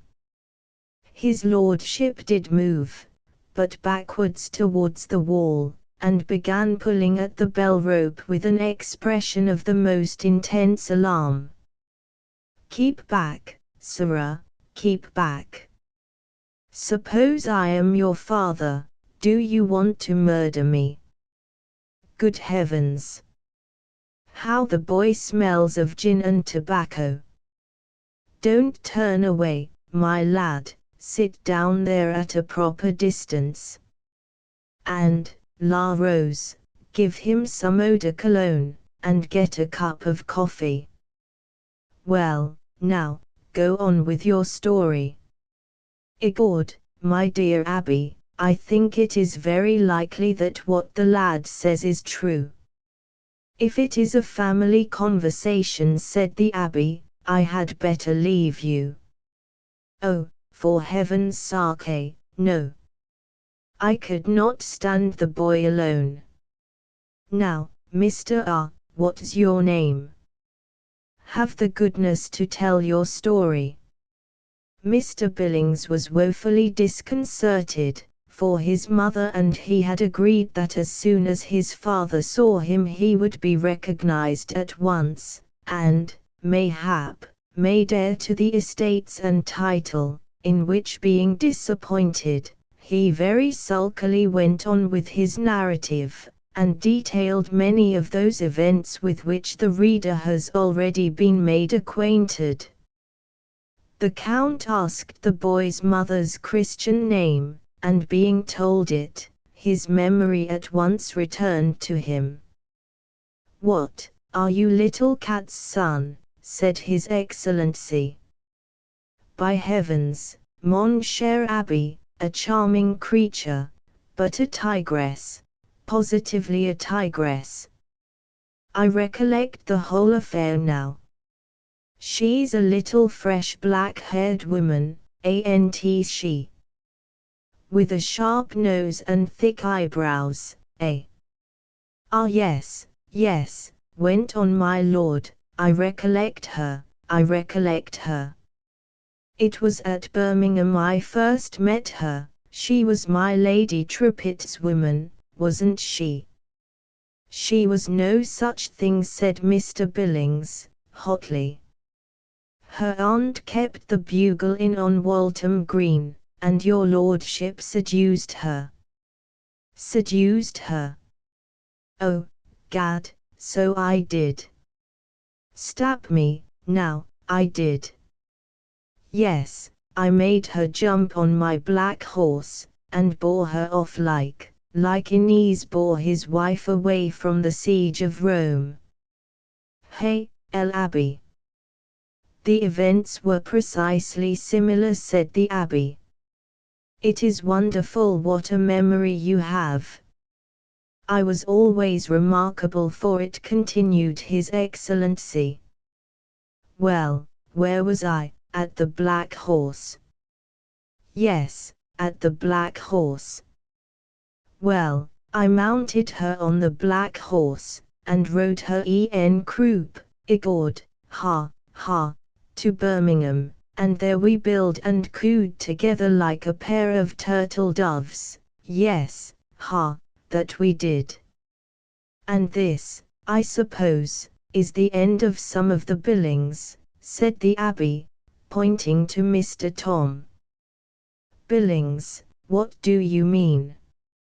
Yes, a pun, a calembour. Fie donc, M.L. Abbey.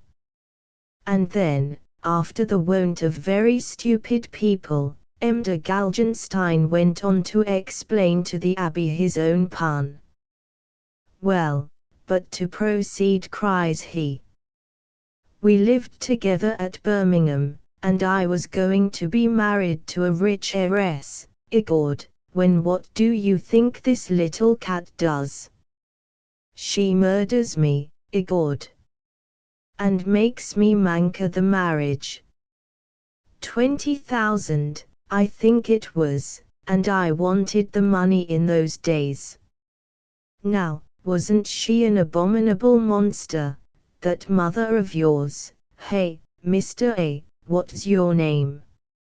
She served you right, said Mr. Billings, with a great oath, starting up out of all patience. Fellow, said His Excellency, quite aghast, do you know to whom you speak? To a nobleman of 78 descents, a count of the Holy Roman Empire, a representative of a sovereign. Ha, igord. Don't stamp, fellow, if you hope for my protection. In your protection, said Mr. Billings, in a fury.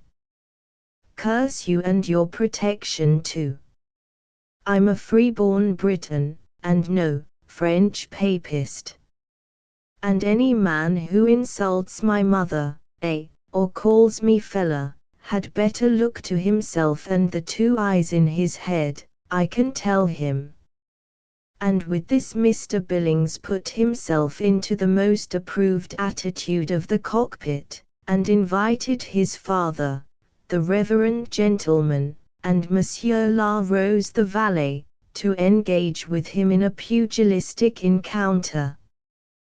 The 2 latter, the Abbey especially, seemed dreadfully frightened, but the Count now looked on with much interest, and, giving utterance to a feeble kind of chuckle, which lasted for about half a minute, said, Paws off, Pompey. You young hangdog, you, igord, yes, aha. 'Pon honour, you're a lad of spirit, some of your father's spunk in you, hey? I know him by that oath. Why, sir, when I was 16, I used to swear, igord, like a Thames waterman, and exactly in this fellow's way. Buss me, my lad, no, kiss my hand. That will do, and he held out a very lean yellow hand, peering from a pair of yellow ruffles. It shook very much, and the shaking made all the rings upon it shine only the more. Well, says Mr. Billings, if you wasn't going to abuse me nor mother, I don't care if I shake hands with you. I ain't proud." The abbé laughed with great glee, and that very evening sent off to his court a most ludicrous spicy description of the whole scene of meeting between this amiable father and child, in which he said that young Billings was the élève favori of M. Kitch, Ecuia, Le Bourreau de Londres, and which made the Duke's mistress laugh so much that she vowed that the abbé should have a bishopric on his return, for, with such store of wisdom, look you, my son, was the world governed in those days. The Count and his offspring meanwhile conversed with some cordiality. The former informed the latter of all the diseases to which he was subject, his manner of curing them, his great consideration as Chamberlain to the Duke of Bavaria, how he wore his court suits, and of a particular powder which he had invented for the hair, how, when he was 17, he had run away with a canoness, Igord, who was afterwards locked up in a convent, and grew to be 16 stone in weight, how he remembered the time when ladies did not wear patches, and how the Duchess of Marlborough boxed his ears when he was so high, because he wanted to kiss her. All these important anecdotes took some time in the telling, and were accompanied by many profound moral remarks, such as, "I can't abide garlic, nor white wine, stab me, nor sauerkraut, though His Highness eats half a bushel per day. I ate it the first time at court, but when they brought it me a second time, I refused, split me and grill me if I didn't." Everybody stared, His Highness looked as fierce as a Turk, and that infernal Krawinkel, my dear, I did for him afterwards, that cursed Krawinkel, I say, looked as pleased as possible, and whispered to Countess Fritzsch, "Blitzkin, Frau Gräfin," says he, "it's all over with Galgenstein." What did I do? I had the entry, and demanded it. "Altesse," says I, falling on one knee, "I ate no kraut at dinner today." "You remarked it, I saw your Highness remark it." "I did, le Comte," said His Highness, gravely. I had almost tears in my eyes, but it was necessary to come to a resolution, you know. "Sir," said I speak with deep grief to your Highness, who are my benefactor, my friend, my father, but of this I am resolved, I will never eat sauerkraut more, it don't agree with me." After being laid up for 4 weeks by the last dish of sauerkraut of which I partook, I may say with confidence, it don't agree with me. By impairing my health, it impairs my intellect, and weakens my strength, and both I would keep for your Highness's service. "Tut, tut," said His Highness. "Tut, tut, tut." Those were his very words. "Give me my sword or my pen," said I, "give me my sword or my pen, and with these Maximilian de Galgenstein is ready to serve you, but sure, a great prince will pity the weak health of a faithful subject, who does not know how to eat sauerkraut." His Highness was walking about the room, I was still on my knees, and stretched forward my hand to seize his coat. "Jet zum Teufel, sir," said he, in a loud voice, "it means go to the deuce, my dear, Jet zum Teufel, and eat what you like." With this he went out of the room abruptly, leaving in my hand one of his buttons, which I keep to this day. As soon as I was alone, amazed by his great goodness and bounty, I sobbed aloud, cried like a child. The Count's eyes filled and winked at the very recollection, and when I went back into the card-room, stepping up to Krawinkel, "Count," says I, "who looks foolish now?" "Hey there, La Rose, give me the diamond." Yes, that was the very pun I made, and very good it was thought. "Krawinkel," says I, "who looks foolish now?" And from that day to this I was never at a court day asked to eat sauerkraut, never. Hey there, La Rose. Bring me that diamond snuff box in the drawer of my secretaire, and the snuff box was brought. Look at it, my dear, said the Count, for I saw you seemed to doubt. There is the button, the very one that came off his Grace's coat. Mr. Billings received it, and twisted it about with a stupid air. The story had quite mystified him, for he did not dare yet to think his father was a fool. His respect for the aristocracy prevented him.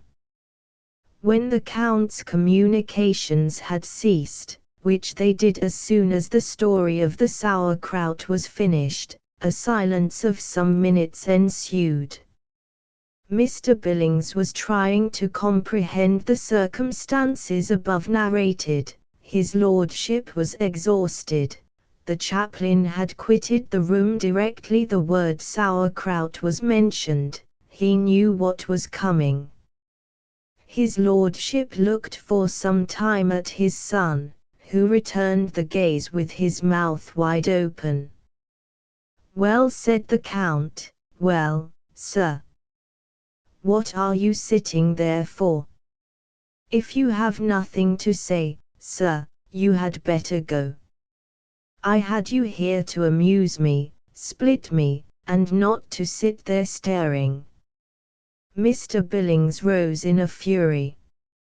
"Hark ye, my lad," said the Count, "tell La Rose to give thee 5 guineas, and, come again some morning." "A nice well-grown young lad," mused the Count, as Master Tommy walked wondering out of the apartment, "a pretty fellow enough, and intelligent too." "Well, he is an odd fellow," my father thought Mr. Billings, as he walked out, having received the sum offered to him. And he immediately went to call upon his friend Polly Briggs, from whom he had separated in the morning. What was the result of their interview is not at all necessary to the progress of this history. Having made her, however, acquainted with the particulars of his visit to his father, he went to his mother's, and related to her all that had occurred. Poor thing, she was very differently interested in the issue of it. Chapter X, showing how Galgenstein and Mrs. Cat recognize each other in Marylebone Gardens, and how the Count drives her home in his carriage. About a month after the touching conversation above related, there was given, at Marylebone Gardens, a grand concert and entertainment, at which the celebrated Madame Amenide, a dancer of the theatre at Paris, was to perform, under the patronage of several English and foreign noblemen, among whom was His Excellency the Bavarian envoy. Madame Amenide was, in fact, no other than the maîtresse en titre of the Monsieur de Galgenstein, who had her a great bargain from the Duc de Rohan Chabot at Paris.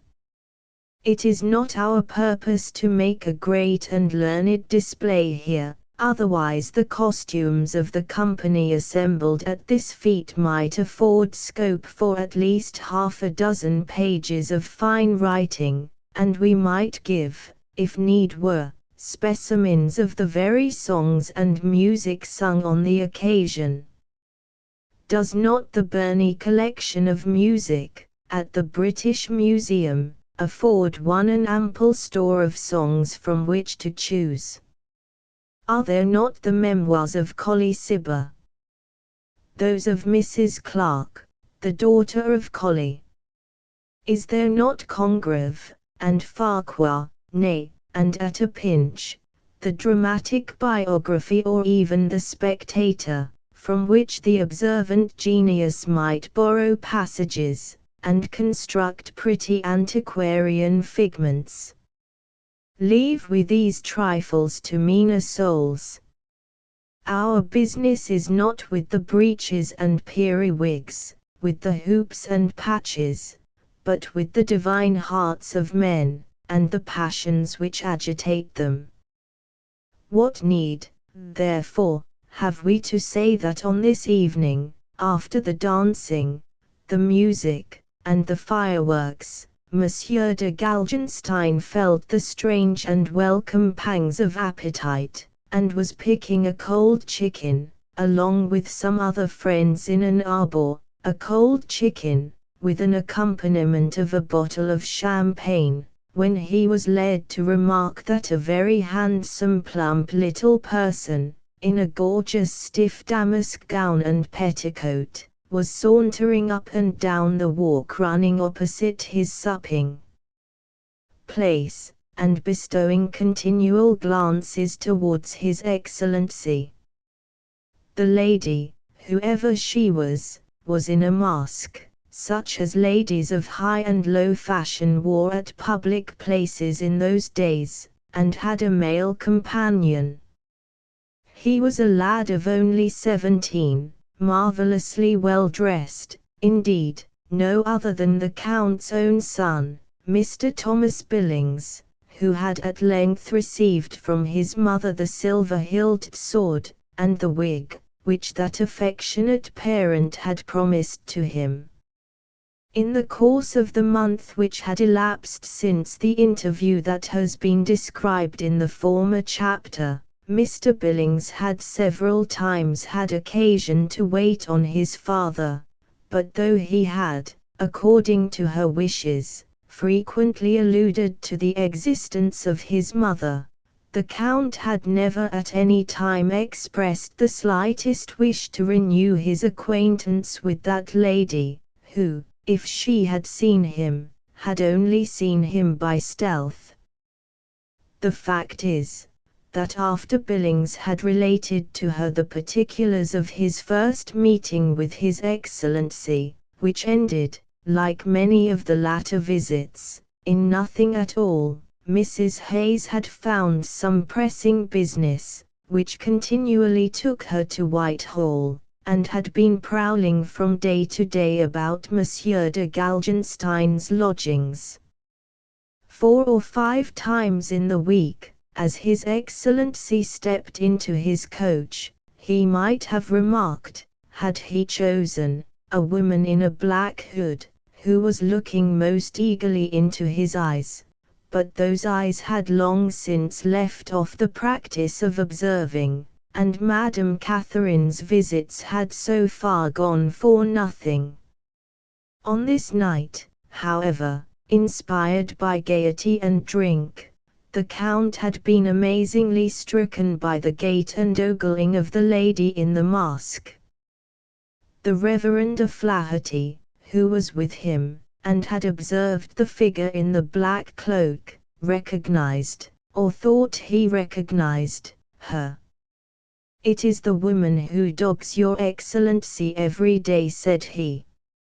"She is with that tailor lad who loves to see people hanged, your Excellency's son, I mean."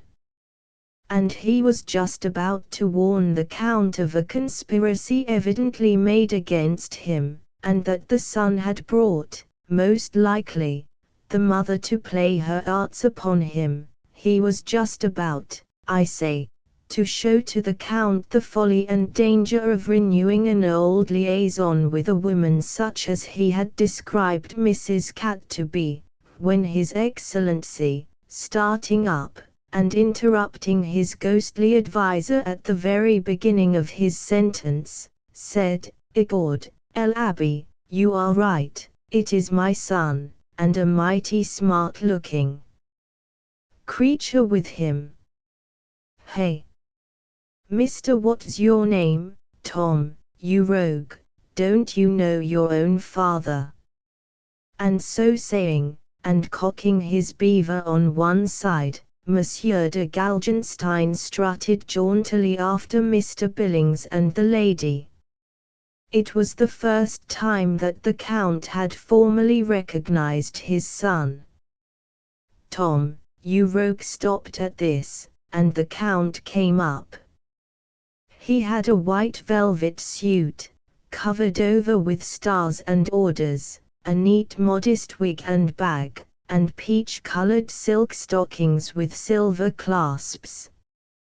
The lady in the mask gave a start as His Excellency came forward. "Law, mother, don't squeege so," said Tom.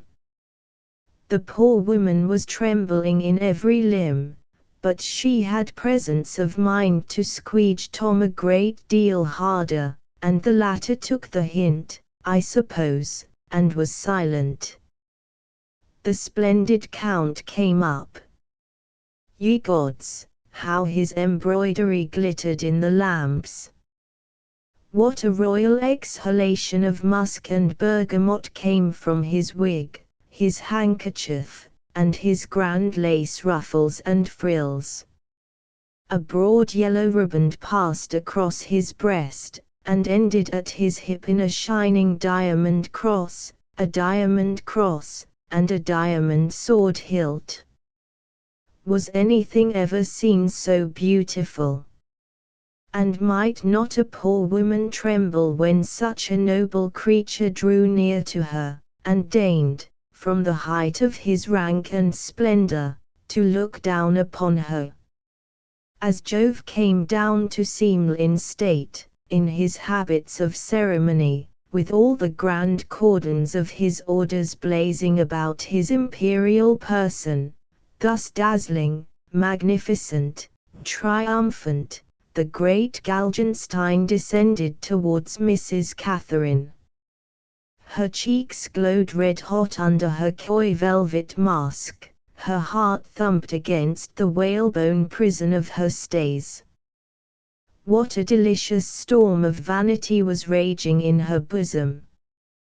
What a rush of long-pent recollections burst forth at the sound of that enchanting voice! As you wind up 100-guinea chronometer with a twopenny watch key, as by means of a dirty wooden plug you set all the waters of Versailles raging, and splashing, and storming, in like manner, and by like humble agents, were Mrs. Catherine's tumultuous passions set going. The Count, we have said, slipped up to his son, and merely saying, "How do, Tom?" cut the young gentleman altogether, and passing round to the lady's side, said, "Madam, 'tis a charming evening, Igord it is." She almost fainted. It was the old voice. There he was, after 17 years, once more at her side. Now I know what I could have done. I can turn out a quotation from Sophocles, by looking to the index, as well as another. I can throw off a bit of fine writing too, with passion, similes, and a moral at the end. What, pray, is the last sentence but one but the very finest writing? Suppose, for example, I had made Maximilian, as he stood by the side of Catherine, look up towards the clouds, and exclaim, in the words of the voluptuous Cornelius Nepos, "Inea nephaliat humen finere hydrosiren fusen uagitur, ktl, **** anglicized version of the author's original Greek text. Or suppose, again, I had said, in a style still more popular, the Count advanced towards the maiden. They both were mute for a while, and only the beating of her heart interrupted that thrilling and passionate silence. Ah, what years of buried joys and fears, hopes and disappointments, arose from their graves in the far past, and in those brief moments flitted before the united ones. How sad was that delicious retrospect, and oh, how sweet! The tears that rolled down the cheek of each were bubbles from the choked and moss-grown wells of youth. The sigh that heaved each bosom had some lurking odors in it, memories of the fragrance of boyhood, echoes of the hymns of the young heart. Thus is it ever, for these blessed recollections the soul always has a place, and while crime perishes, and sorrow is forgotten, the beautiful alone is eternal. O golden legends, written in the skies, mused de Galgenstein, ye shine as ye did in the olden days. We change, but ye speak ever the same language. Gazing in your abysmal depths, the feeble ratiosi, there, now, are 6 columns, asterisk, of the best writing to be found in this or any other book. Galgenstein has quoted Euripides thrice, Plato once, Lycophron 9 times, besides extracts from the Latin syntax and the minor Greek poets. Catherine's passionate embreathings are of the most fashionable order, and I call upon the ingenious critic of the newspaper to say whether they do not possess the real impress of the giants of the olden time, the real Platonic smack, in a word. Not that I want in the least to show off, but it is as well, every now and then, to show the public what one can do. Asterisk there were 6 columns, as mentioned by the accurate Mr. Solomons, but we have withdrawn 2 pages and 3/4, because, although our correspondent has been excessively eloquent, according to custom, we were anxious to come to the facts of the story. Mr. Solomons, by sending to our office, may have the cancelled passages .o.y. Instead, however, of all this rant and nonsense, how much finer is the speech that the Count really did make. It is a very fine evening, igord it is. The igord did the whole business. Mrs. Cat was as much in love with him now as ever she had been, and, gathering up all her energies, she said, "It is dreadful hot too, I think," and with this she made a curtsy. "Stifling, split me," added His Excellency. "What do you say, madam, to a rest in an arbour, and a drink of something cool?" "Sir," said the lady, drawing back. "Oh, a drink by all means," exclaimed Mr. Billings, who was troubled with a perpetual thirst. "Come, Mrs. Jones, I mean you're fond of a glass of cold punch, you know, and the rum here is prime, I can tell you." The lady in the mask consented with some difficulty to the proposal of Mr. Billings, and was led by the 2 gentlemen into an arbour, where she was seated between them, and some wax candles being lighted, punch was brought. She drank 1 or 2 glasses very eagerly, and so did her 2 companions, although it was evident to see, from the flushed looks of both of them, that they had little need of any such stimulus. The Count, in the midst of his champagne, it must be said, had been amazingly stricken and scandalized by the appearance of such a youth as Billings in a public place with a lady under his arm.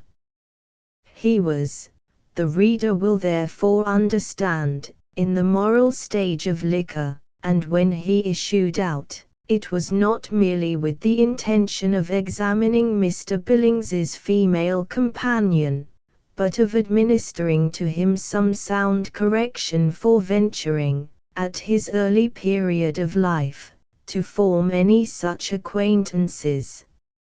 On joining Billings, His Excellency's first step was naturally to examine the lady.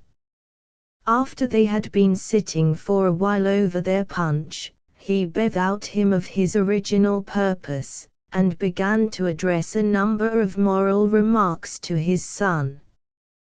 We have already given some specimens of Monsieur de Galgenstein's sober conversation, and it is hardly necessary to trouble the reader with any further reports of his speeches. They were intolerably stupid and dull, as egotistical as his morning lecture had been, and 100 times more rambling and prosy.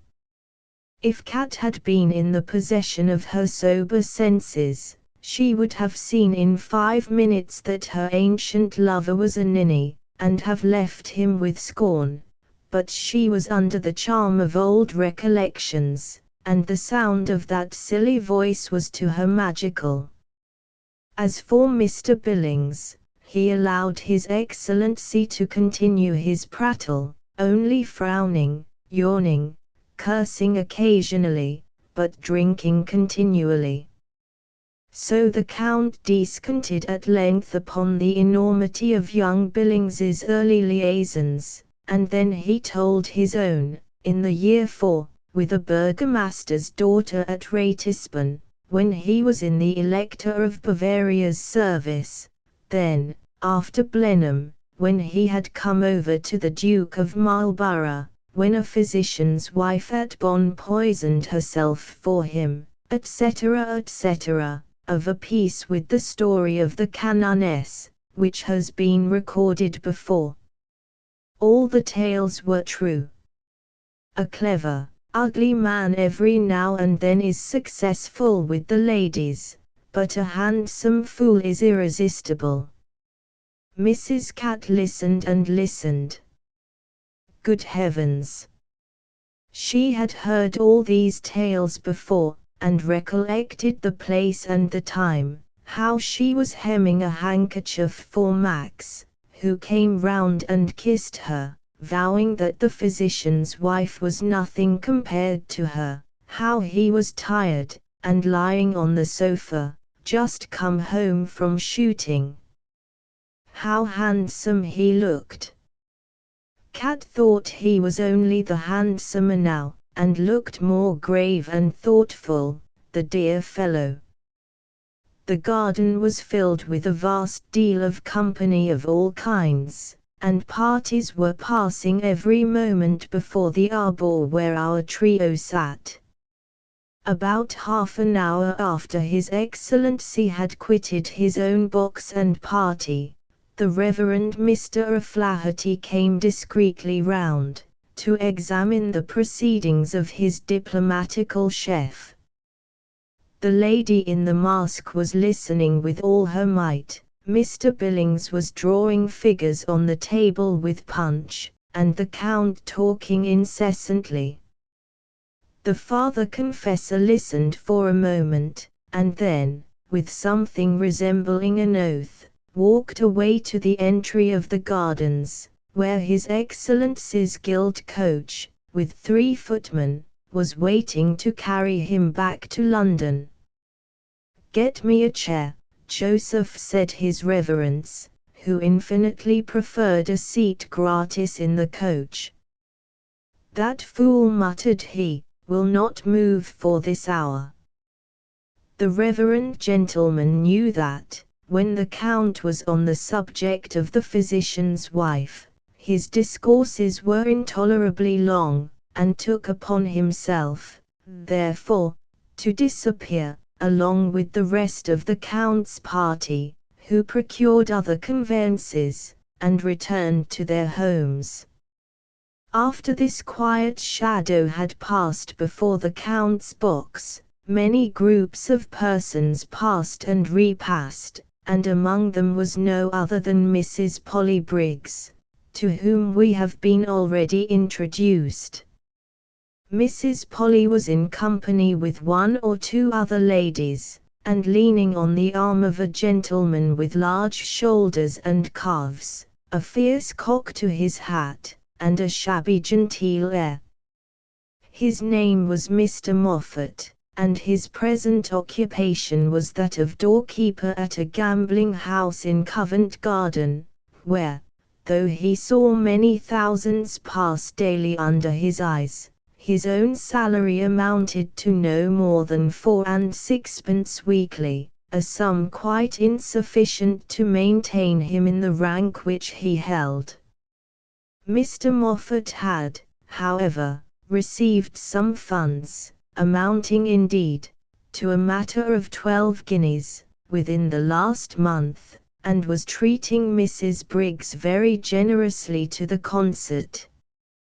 It may be as well to say that every one of the 12 guineas had come out of Mrs. Polly's own pocket, who, in return, had received them from Mr. Billings. And as the reader may remember that, on the day of Tommy's first interview with his father, he had previously paid a visit to Mrs. Briggs, having under his arm a pair of breeches, which Mrs. Briggs coveted, he should now be informed that she desired these breeches, not for pincushions, but for Mr. Moffat, who had long been in want of a pair. Having thus episodically narrated Mr. Moffat's history, let us state that he, his lady, and their friends, passed before the Count's arbour, joining in a melodious chorus to a song which one of the society, an actor of Betterton's, was singing, "'Tis my will, when I'm dead, that no tear shall be shed, no hic-jacet be graved on my stone, but pour o'er my ashes a bottle of red, and say a good fellow is gone, my brave boys. And say a good fellow is gone. My brave boys" was given with vast emphasis by the party, Mr. Moffat growling it in a rich bass, and Mrs. Briggs in a soaring treble. As to the notes, when quavering up to the skies, they excited various emotions among the people in the gardens. "Silence them, blackguards," shouted a barber, who was taking a pint of small beer along with his lady.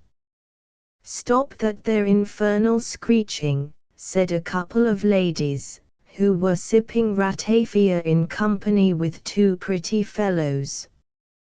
"Dang it, it's Polly," said Mr. Tom Billings, bolting out of the box, and rushing towards the sweet-voiced Mrs. Briggs. When he reached her, which he did quickly, and made his arrival known by tipping Mrs. Briggs slightly on the waist, and suddenly bouncing down before her and her friend, both of the latter drew back somewhat startled. "Law, Mr. Billings," says Mrs. Polly, rather coolly, "is it you?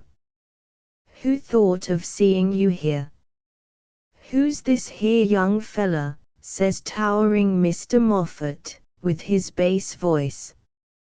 "It's Mr. Billings, cousin, a friend of mine," said Mrs. Polly, beseechingly. "Oh, cousin, if it's a friend of yours, he should know better how to conduct himself, that's all. Are you a dancing master, young fella, that you cut them their capers before gentlemen?" growled Mr. Moffat, who hated Mr. Billings, for the excellent reason that he lived upon him.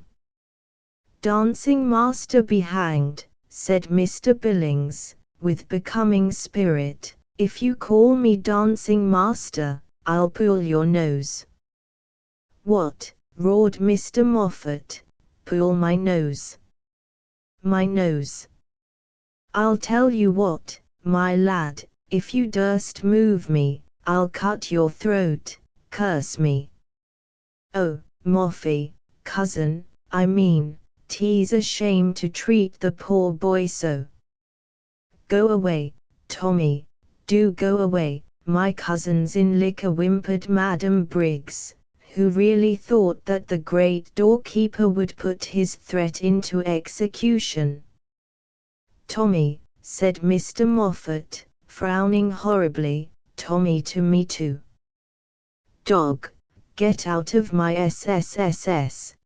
Sight was the word which Mr. Moffat intended to utter, but he was interrupted, for, to the astonishment of his friends and himself, Mr. Billings did actually make a spring at the monster's nose, and caught it so firmly, that the latter could not finish his sentence.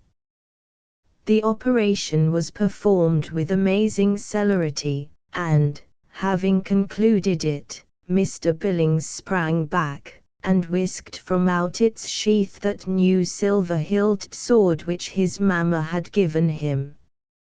Now, said he, with a fierce kind of calmness, now for the throat-cutting, cousin, I'm your man.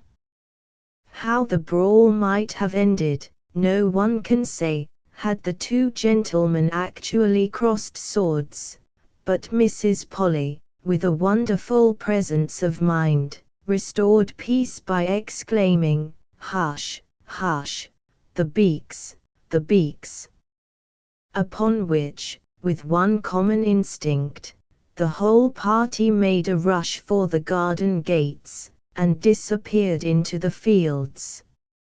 Mrs. Briggs knew her company. There was something in the very name of a constable which sent them all a-flying. After running a reasonable time, Mr. Billings stopped. But the great Moffat was nowhere to be seen, and Polly Briggs had likewise vanished.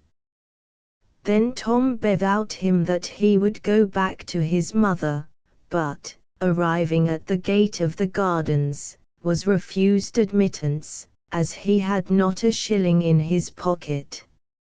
"I've left," says Tommy, giving himself the airs of a gentleman, "some friends in the gardens.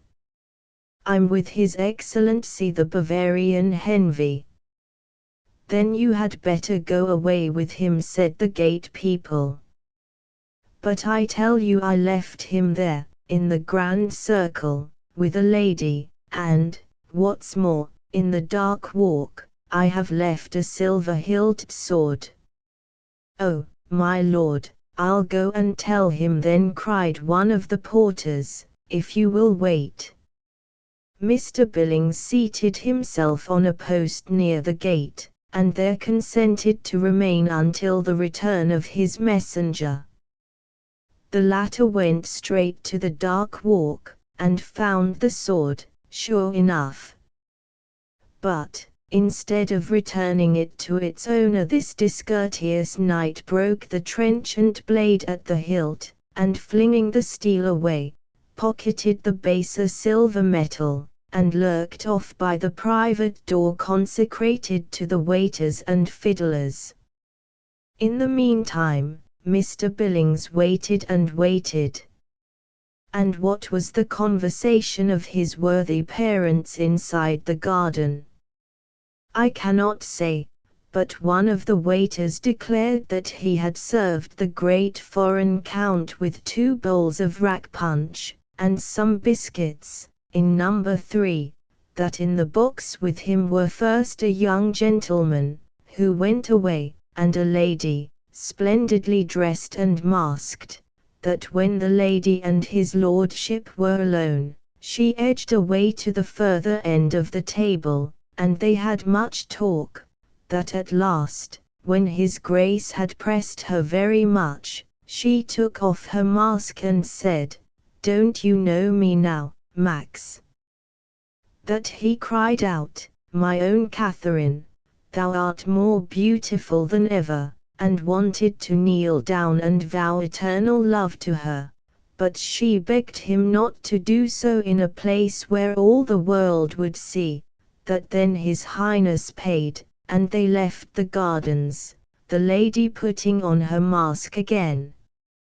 When they issued from the gardens, ho! Joseph La Rose, my coach, shouted His Excellency, in rather a husky voice, and the men who had been waiting came up with the carriage. A young gentleman, who was dozing on one of the posts at the entry, woke up suddenly at the blaze of the torches and the noise of the footman. The Count gave his arm to the lady in the mask, who slipped in, and he was whispering La Rose, when the lad who had been sleeping hit His Excellency on the shoulder, and said, "I say, Count, you can give me a cast home too," and jumped into the coach. When Catherine saw her son, she threw herself into his arms, and kissed him with a burst of hysterical tears, of which Mr. Billings was at a loss to understand the meaning.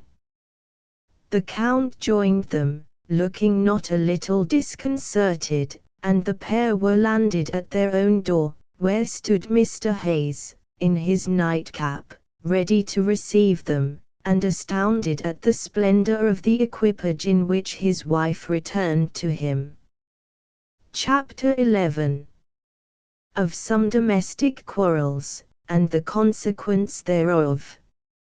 An ingenious magazine writer, who lived in the time of Mr. Brock and the Duke of Marlborough, compared the latter gentleman's conduct in battle, when he in peaceful thought the field of death surveyed, to fainting squadrons lent the timely aid, inspired repulsed battalions to engage, and taught the doubtful battle where to rage. Mr. Joseph Addison, I say, compared the Duke of Marlborough to an angel, who is sent by divine command to chastise a guilty people, and pleased his master's orders to perform, rides on the whirlwind, and directs the storm.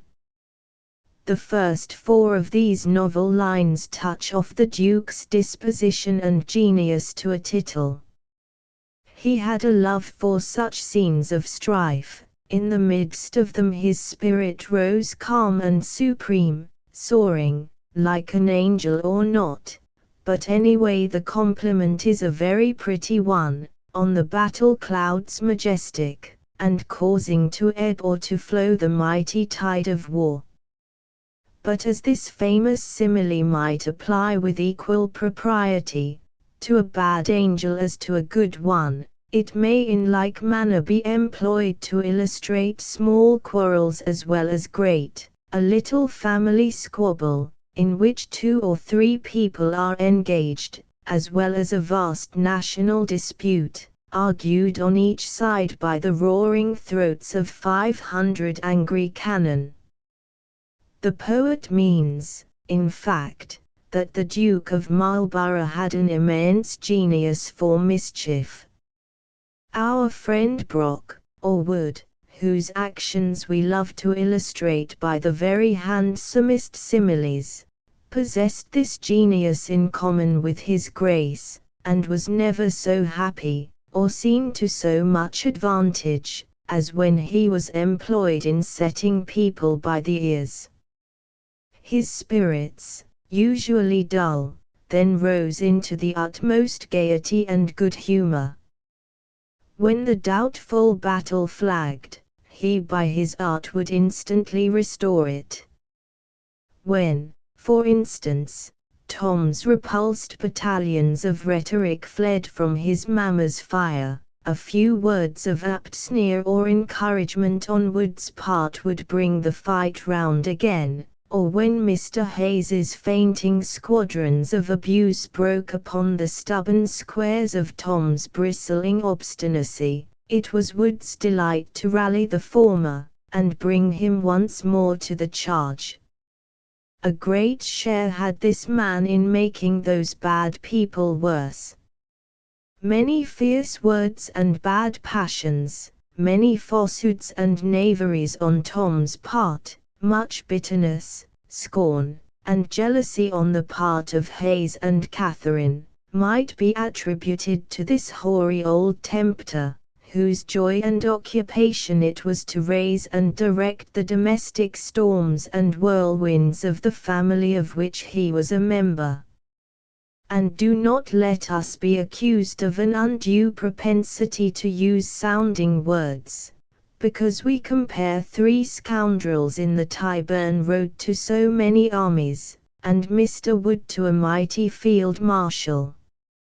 My dear sir, when you have well studied the world, how supremely great the meanest thing in this world is, and how infinitely mean the greatest, I am mistaken if you do not make a strange and proper jumble of the sublime and the ridiculous, the lofty and the low.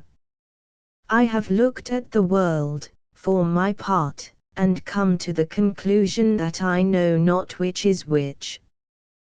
Well, then, on the night when Mrs. Hayes, as recorded by us, had been to the Marylebone Gardens, Mr. Wood had found the sincerest enjoyment in plying her husband with drink, so that, when Catherine arrived at home, Mr. Hayes came forward to meet her in a manner which showed he was not only surly, but drunk. Tom stepped out of the coach first, and Hayes asked him, with an oath, where he had been. The oath Mr. Billings sternly flung back again, with another in its company, and at the same time refused to give his stepfather any sort of answer to his query. "The old man is drunk, mother," said he to Mrs. Hayes, as he handed that lady out of the coach, before leaving which she had to withdraw her hand rather violently from the grasp of the Count, who was inside. Hayes instantly showed the correctness of his surmise by slamming the door courageously in Tom's face, when he attempted to enter the house with his mother. And when Mrs. Catherine remonstrated, according to her wont, in a very angry and supercilious tone, Mr. Hayes replied with equal haughtiness, and a regular quarrel ensued. People were accustomed in those days to use much more simple and expressive terms of language than are now thought polite, and it would be dangerous to give, in this present year 1840, the exact words of reproach which passed between Hayes and his wife in 1726. Mr. Wood sat near, laughing his sides out. Mr. Hayes swore that his wife should not go abroad to tea gardens in search of vile popish noblemen, to which Mrs. Hayes replied, that Mr. Hayes was a pitiful, lying, sneaking cur, and that she would go where she pleased. Mr. Hayes rejoined that if she said much more he would take a stick to her. Mr. Wood whispered, and serve her right. Mrs. Hayes thereupon swore she had stood his cowardly blows once or twice before, but that if ever he did so again, as sure as she was born, she would stab him. Mr. Wood said, "Curse me, but I like her spirit." Mr. Hayes took another line of argument, and said, "The neighbors would talk, madam." "That they will, no doubt," said Mr. Wood. "Then let them," said Catherine. "What do we care about the neighbors? Didn't the neighbors talk when you sent Widow Wilkins to gaol? Didn't the neighbors talk when you levied on poor old Thompson? You didn't mind then, Mr. Hayes. Business, is business, and if I did distrain on Thompson, and lock up Wilkins, I think you knew about it as much as I." "Faith, I believe you're a pair," said Mr. Wood. "Pray, sir, keep your tongue to yourself. Your opinion isn't asked anyhow." "No, nor your company wanted neither, cried Mrs. Catherine, with proper spirit. At which remark Mr. Wood only whistled. I have asked this here gentleman to pass this evening along with me. We've been drinking together, That we have, said Mr. Wood, looking at Mrs. Cat with the most perfect good humor. I say, that we've been a-drinking together, and when we've been a-drinking together, I say that a man is my friend. Dr. Wood is my friend, madam, the Reverend Dr. Wood. We've passed the evening in company, talking about politics, madam, politics and riddle-religion. We've not been flaunting in tea gardens, and ogling the men. It's a lie, shrieked Mrs. Hayes. I went with Tom, you know I did. The boy wouldn't let me rest till I promised to go. Hang him, I hate him, said Mr. Hayes, he's always in my way. He's the only friend I have in the world, and the only being I care a pin for, said Catherine. He's an impudent, idle, good-for-nothing scoundrel, and I hope to see him hanged, shouted Mr. Hayes. And pray, madam, whose carriage was that as you came home in? I warrant you paid something for the ride, ha, ha. Another lie, screamed Cat, and clutched hold of a supper knife. Say it again, John Hayes, and, by, I'll do for you.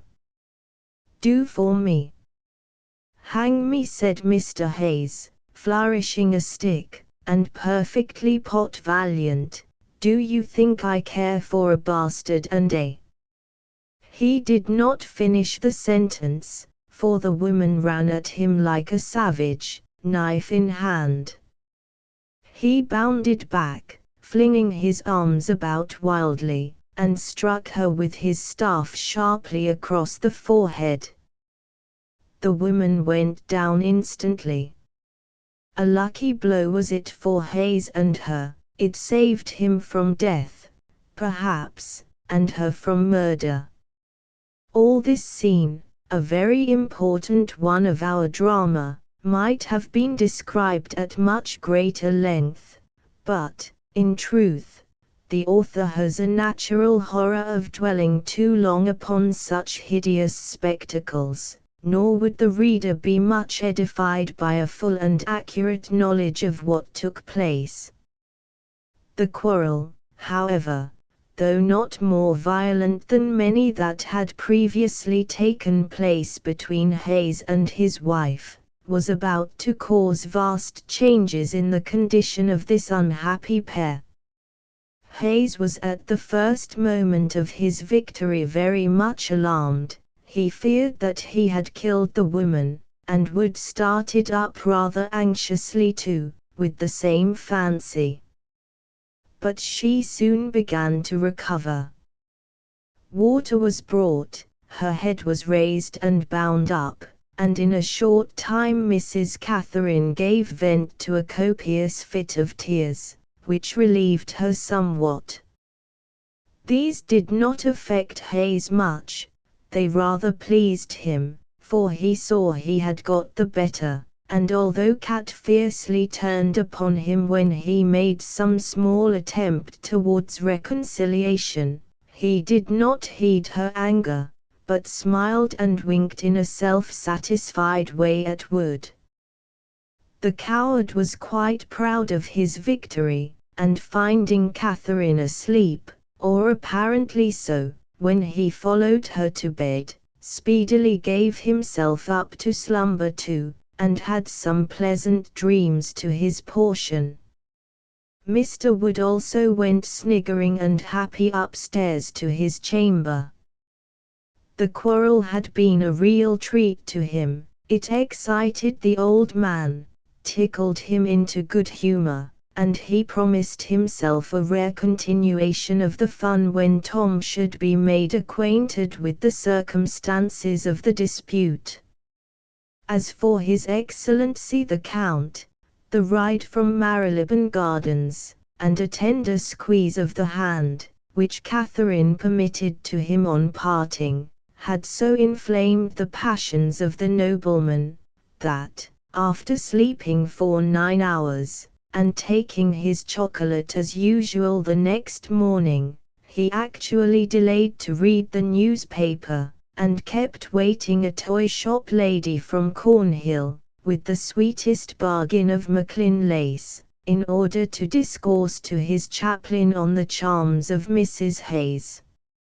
She, poor thing, never closed her lids, except when she would have had Mr. Hayes imagine that she slumbered, but lay beside him, tossing and tumbling, with hot eyes wide open and heart thumping, and pulse of 110, and heard the heavy hours tolling, and at last the day came peering, haggard, through the window curtains, and found her still wakeful and wretched. Mrs. Hayes had never been, as we have seen, especially fond of her lord, but now, as the day made visible to her the sleeping figure and countenance of that gentleman, she looked at him with a contempt and loathing such as she had never felt even in all the years of her wedded life. Mr. Hayes was snoring profoundly. By his bedside, on his ledger, stood a large greasy tin candlestick, containing a lank tallow candle, turned down in the shaft, and in the lower part, his keys, purse, and tobacco pipe. His feet were huddled up in his greasy threadbare clothes, his head and half his sallow face muffled up in a red woolen nightcap. His beard was of several days' growth, his mouth was wide open, and he was snoring profoundly. On a more despicable little creature the sun never shone. And to this sordid wretch was Catherine united forever.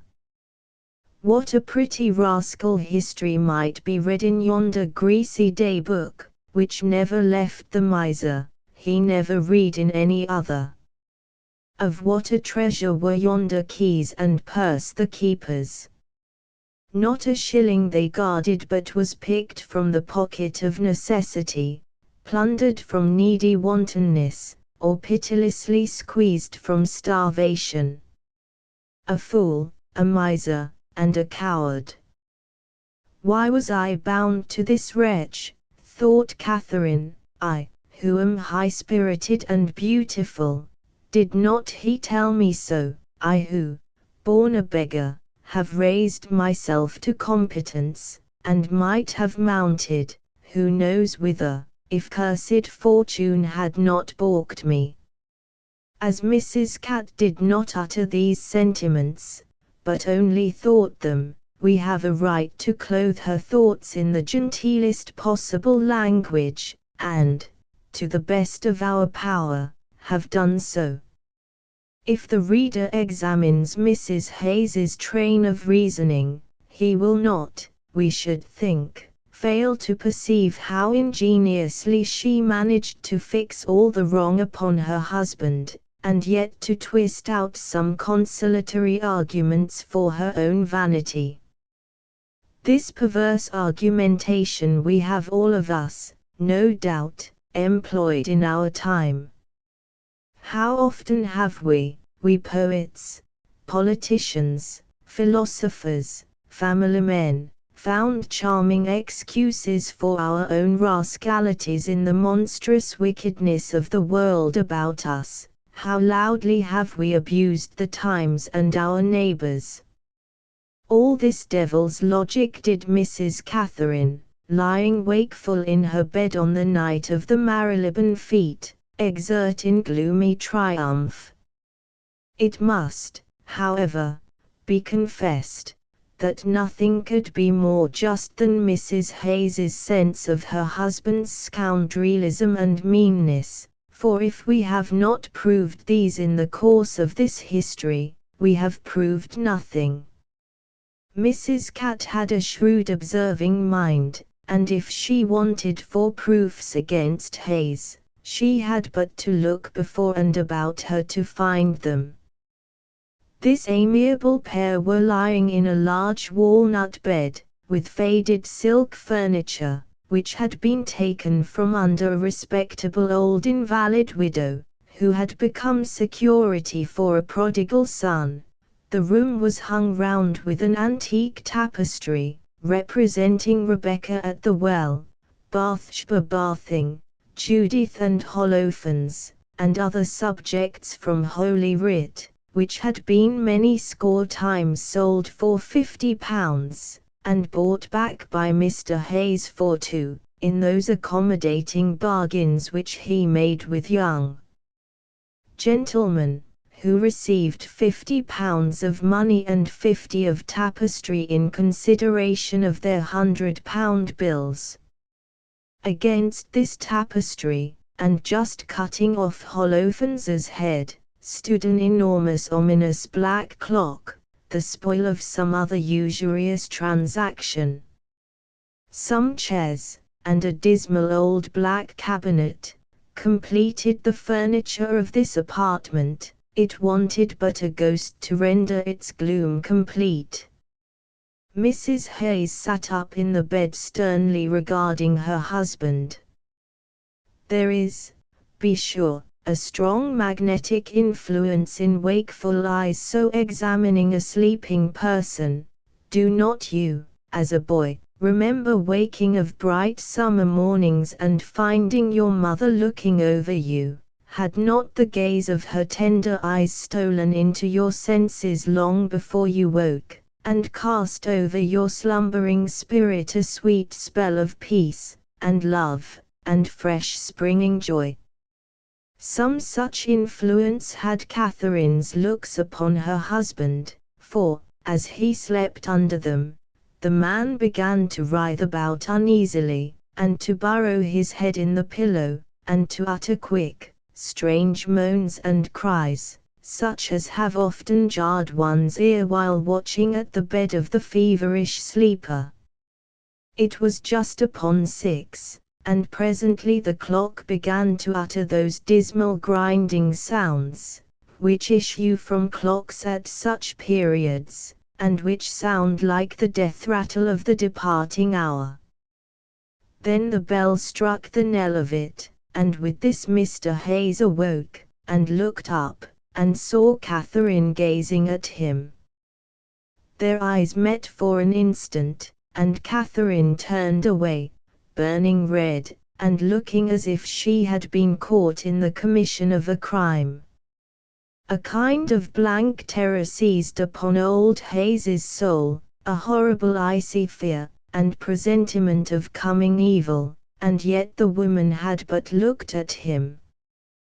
He thought rapidly over the occurrences of the last night, the quarrel, and the end of it.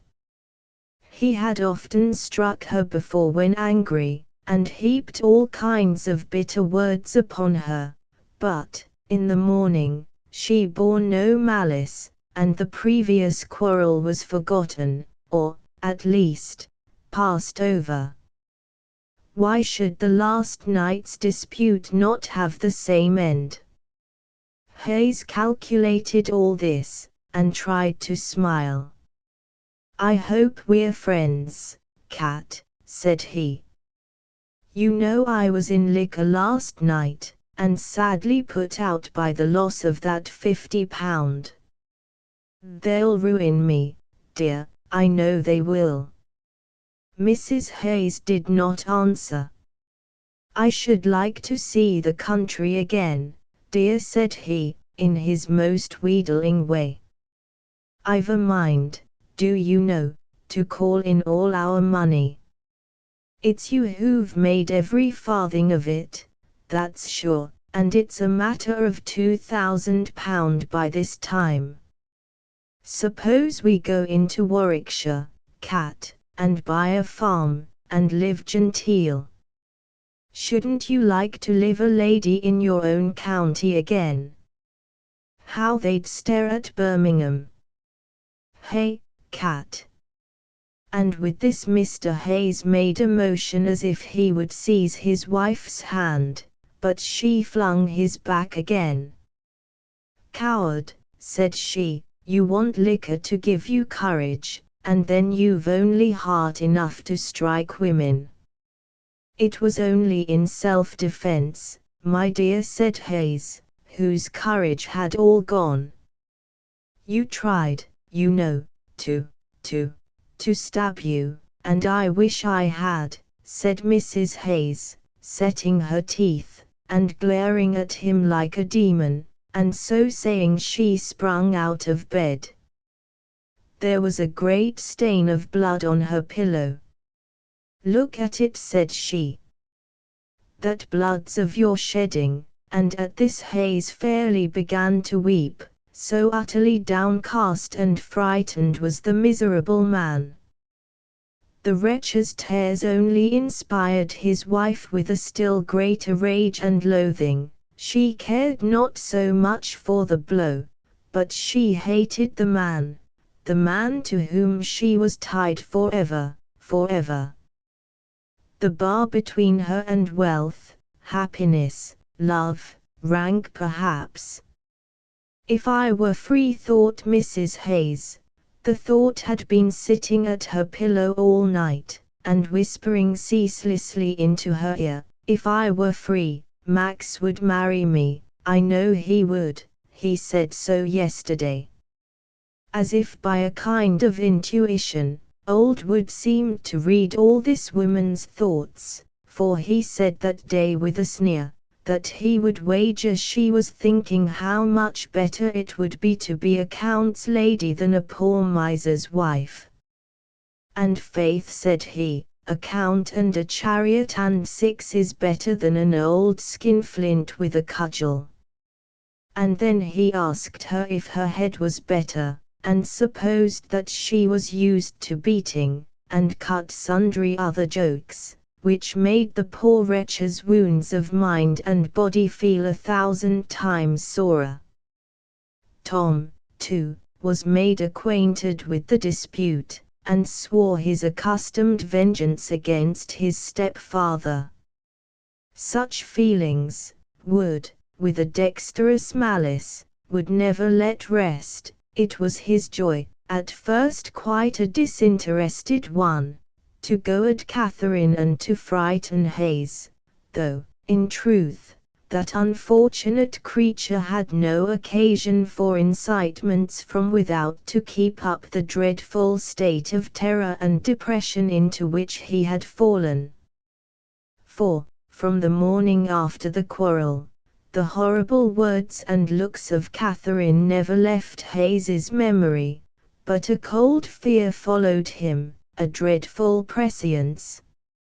He strove to overcome this fate as a coward would, to kneel to it for compassion, to coax and wheedle it into forgiveness.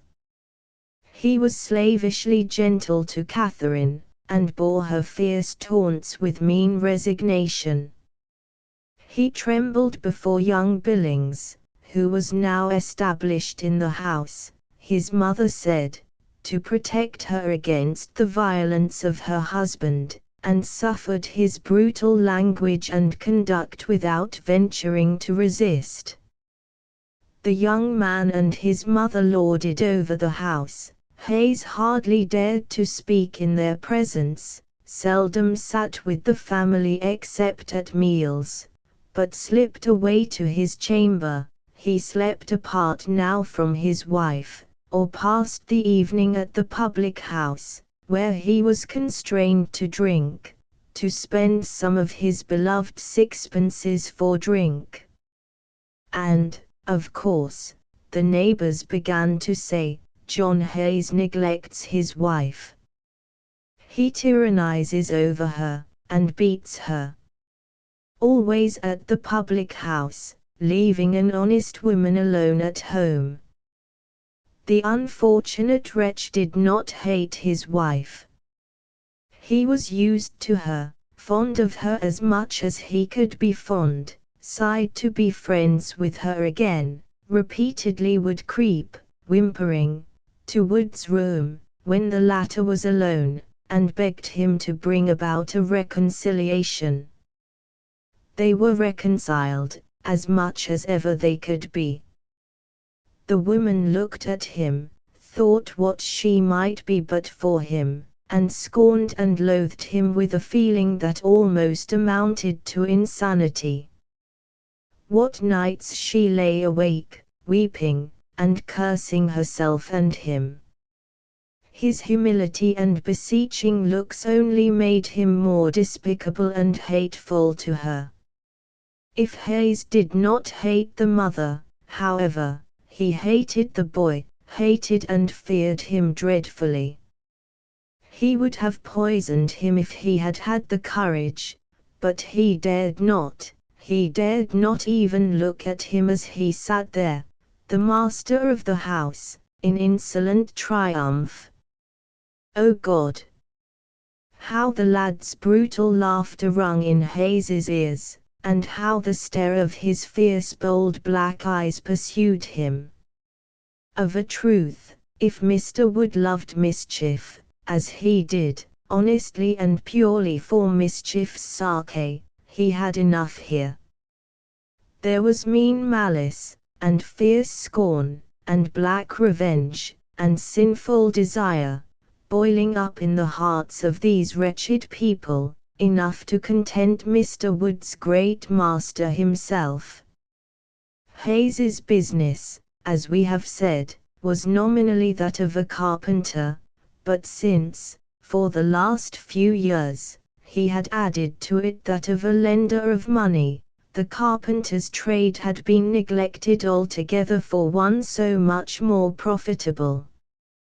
Mrs. Hayes had exerted herself, with much benefit to her husband, in his usurious business. She was a resolute, clear-sighted, keen woman, that did not love money, but loved to be rich and push her way in the world.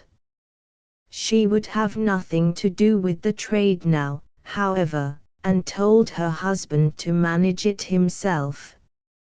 She felt that she was separated from him forever, and could no more be brought to consider her interests as connected with his own. The man was well fitted for the creeping and niggling of his dastardly trade, and gathered his moneys, and busied himself with his lawyer, and acted as his own bookkeeper and clerk, not without satisfaction. His wife's speculations, when they worked in concert, used often to frighten him. He never sent out his capital without a pang, and only because he dared not question her superior judgment and will. He began now to lend no more, he could not let the money out of his sight. His sole pleasure was to creep up into his room, and count and recount it. When Billings came into the house, Hayes had taken a room next to that of Wood.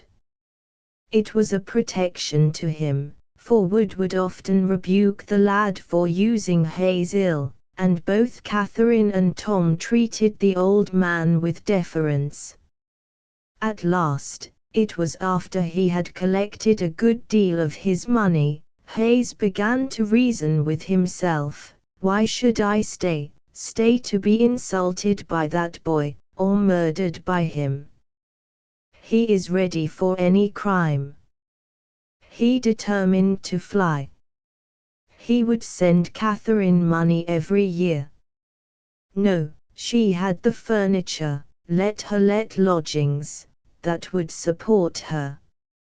He would go, and live away, abroad in some cheap place, away from that boy and his horrible threats. The idea of freedom was agreeable to the poor wretch, and he began to wind up his affairs as quickly as he could. Hayes would now allow no one to make his bed or enter his room, and Wood could hear him through the panels fidgeting perpetually to and fro, opening and shutting of chests, and clinking of coin. At the least sound he would start up, and would go to Billings's door and listen. Wood used to hear him creeping through the passages, and returning stealthily to his own chamber. One day the woman and her son had been angrily taunting him in the presence of a neighbor. The neighbor retired soon, and Hayes, who had gone with him to the door, heard, on returning, the voice of Wood in the parlor. The old man laughed in his usual saturnine way, and said, "Have a care, Mrs. Cat, for if Hayes were to die suddenly, by the laws, the neighbors would accuse thee of his death." Hayes started as if he had been shot. "He too is in the plot," thought he. "They are all leagued against me, they will kill me, they are only biding their time." Fear seized him, and he thought of flying that instant and leaving all, and he stole into his room and gathered his money together. But only a half of it was there, in a few weeks all would have come in. He had not the heart to go. But that night Wood heard Hayes pause at his door, before he went to listen at Mrs. Catherine's. "What is the man thinking of?" said Wood. "He is gathering his money together. Has he a hoard yonder unknown to us all?" Wood thought he would watch him. There was a closet between the two rooms. Wood bored a hole in the panel, and peeped through. Hayes had a brace of pistols, and 4 or 5 little bags before him on the table. One of these he opened, and placed, one by one, 25 guineas into it. Such a sum had been due that day. Catherine spoke of it only in the morning, for the debtor's name had by chance been mentioned in the conversation. Hayes commonly kept but a few guineas in the house. For what was he amassing all these? The next day, Wood asked for change for a £20 bill. Hayes said he had but 3 guineas. And, when asked by Catherine where the money was that was paid the day before, said that it was at the banker's. "The man is going to fly," said Wood, "that is sure. If he does, I know him, he will leave his wife without a shilling." He watched him for several days regularly. 2 or 3 more bags were added to the former number. "They are pretty things, guineas," thought Wood, "and tell no tales, like bank bills." And he thought over the days when he and Maction used to ride abroad in search of them. I don't know what thoughts entered into Mr. Wood's brain, but the next day, after seeing young Billings, to whom he actually made a present of a guinea, that young man, in conversing with his mother, said, "Do you know, mother, that if you were free, and married the Count, I should be a lord? It's the German law, Mr. Wood says, and you know he was in them countries with Marlborough." That he would, said Mr. Wood, "in Germany, but Germany isn't England, and it's no use talking of such things."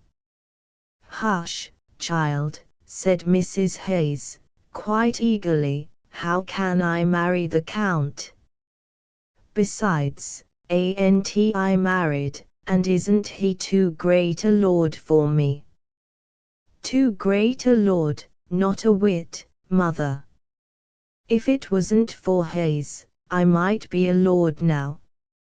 He gave me 5 guineas only last week, but curse the skinflint who never will part with a shilling. It's not so bad as his striking your mother, Tom. I had my stick up, and was ready to fell him t'other night, added Mr. Wood. And herewith he smiled, and looked steadily in Mrs. Catherine's face. She dared not look again, but she felt that the old man knew a secret that she had been trying to hide from herself. Fool! He knew it, and Hayes knew it dimly, and never, since that day of the gala, had it left her, sleeping or waking. When Hayes, in his fear, had proposed to sleep away from her, she started with joy. She had been afraid that she might talk in her sleep, and so let slip her horrible confession. Old Wood knew all her history since the period of the Marylebone feat. He had wormed it out of her, day by day. He had counselled her how to act, warned her not to yield, to procure, at least, a certain provision for her son, and a handsome settlement for herself, if she determined on quitting her husband. The old man looked on the business in a proper philosophical light, told her bluntly that he saw she was bent upon going off with the Count, and bade her take precautions, else she might be left as she had been before. Catherine denied all these charges, but she saw the Count daily, notwithstanding, and took all the measures which Wood had recommended to her. They were very prudent ones. Galgenstein grew hourly more in love. Never had he felt such a flame, not in the best days of his youth, not for the fairest princess, countess, or actress, from Vienna to Paris.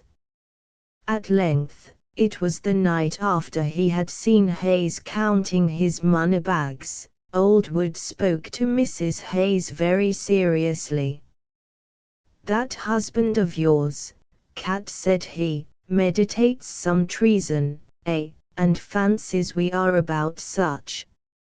He listens nightly at your door and at mine. He is going to leave you, be sure on't, and if he leaves you to starve."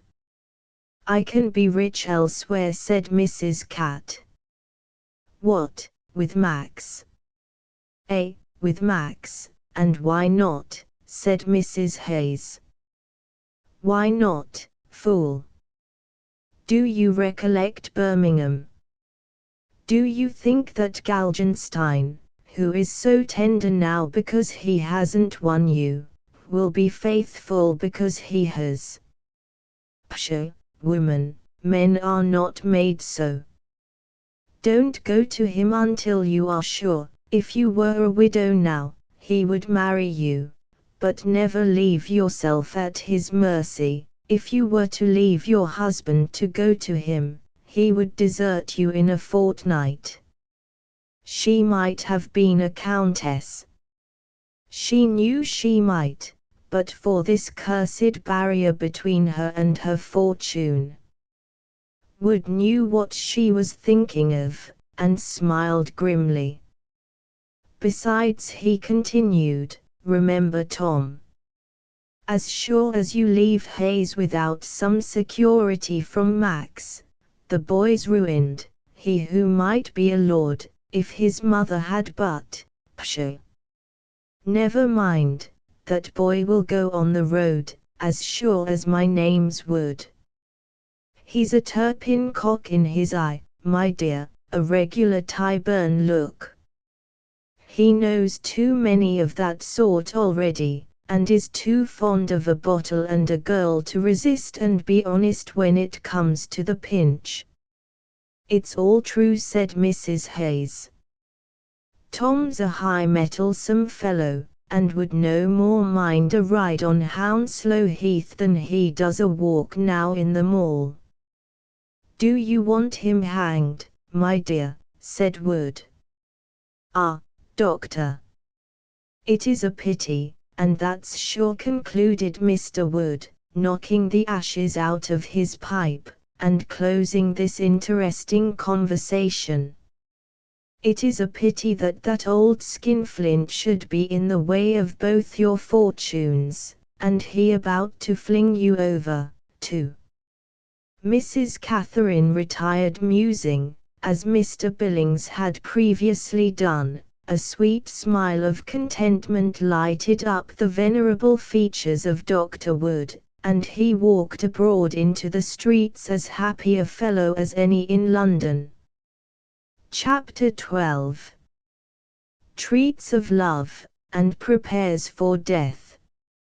And to begin this chapter, we cannot do better than quote a part of a letter from M. l'Abbé of Flaherty to Madame la Comtesse X, at Paris. Madame, the little Arouet de Voltaire, who hath come hither to take a turn in England as I see by the post of this morning, hath brought me a charming paquet from your ladyship's hands, which ought to render a reasonable man happy, but, alas, makes your slave miserable. I think of dear Paris, and something more dear than all Paris, of which, madam, I may not venture to speak further. I think of dear Paris, and find myself in this dismal Whitehall, where, when the fog clears up, I can catch a glimpse of muddy Thames, and of that fatal palace which the kings of England have been obliged to exchange for your noble castle of St. Germain's, that stands so stately by Silver Seine. Truly, no bad bargain. For my part, I would give my grand ambassadorial saloons, hangings, gildings, feasts, valets, ambassadors and all, for a bicoque in sight of the Tuileries towers, or my little cell in the Irlandois. My last sheets have given you a pretty notion of our ambassador's public doings. Now for a pretty piece of private scandal respecting that great man. Figure to yourself, madam, His Excellency is in love, actually in love, talking day and night about a certain fair one whom he hath picked out of a gutter, who is well nigh 40 years old, who was his mistress when he was in England a captain of dragoons, some 60, 70, or 100 years since, who hath had a son by him, moreover, a sprightly lad, apprentice to a tailor of eminence that has the honor of making His Excellency's breeches.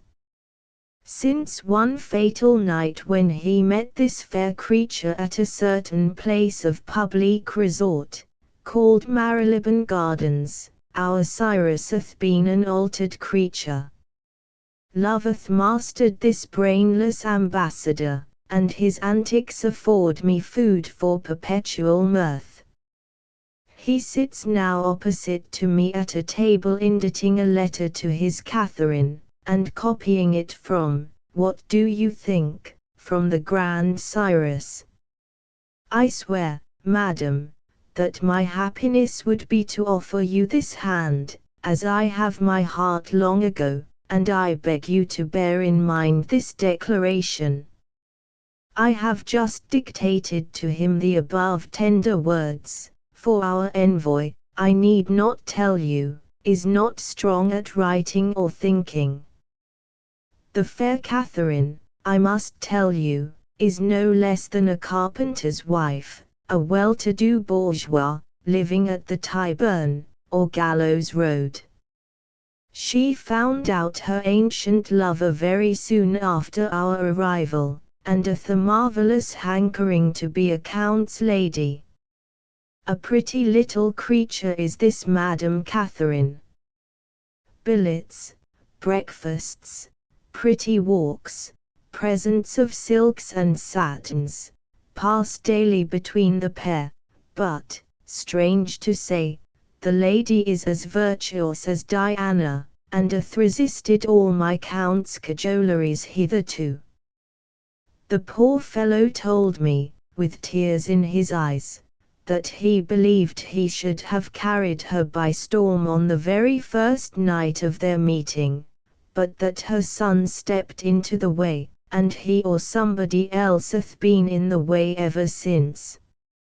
Madam will never appear alone. I believe it is this wondrous chastity of the lady that has elicited this wondrous constancy of the gentleman.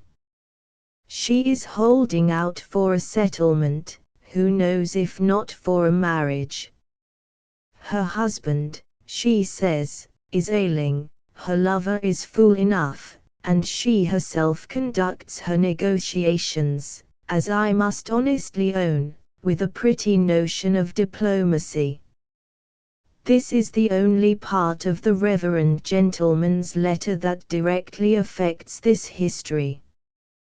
The rest contains some scandal concerning greater personages about the court, a great share of abuse of the Elector of Hanover, and a pretty description of a boxing match at Mr. Figg's amphitheatre in Oxford Road, where John Wells, of Edmund Bury, as by the papers may be seen, master of the noble science of self-defence, did engage with Edward Sutton, of Gravesend, master of the said science, and the issue of the combat. N.B. Adds the father, in a postscript, Monsieur Figg gives a hat to be cudgelled for before the master mount, and the whole of this fashionable information hath been given me by Monseigneur's son, Monsieur Billings, Garcontailleur, Chevalier de Galgenstein.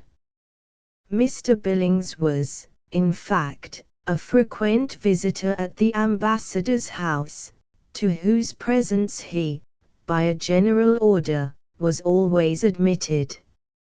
As for the connection between Mrs. Catherine and her former admirer, the Abbey's history of it is perfectly correct, nor can it be said that this wretched woman, whose tale now begins to wear a darker hue, was, in anything but soul, faithless to her husband.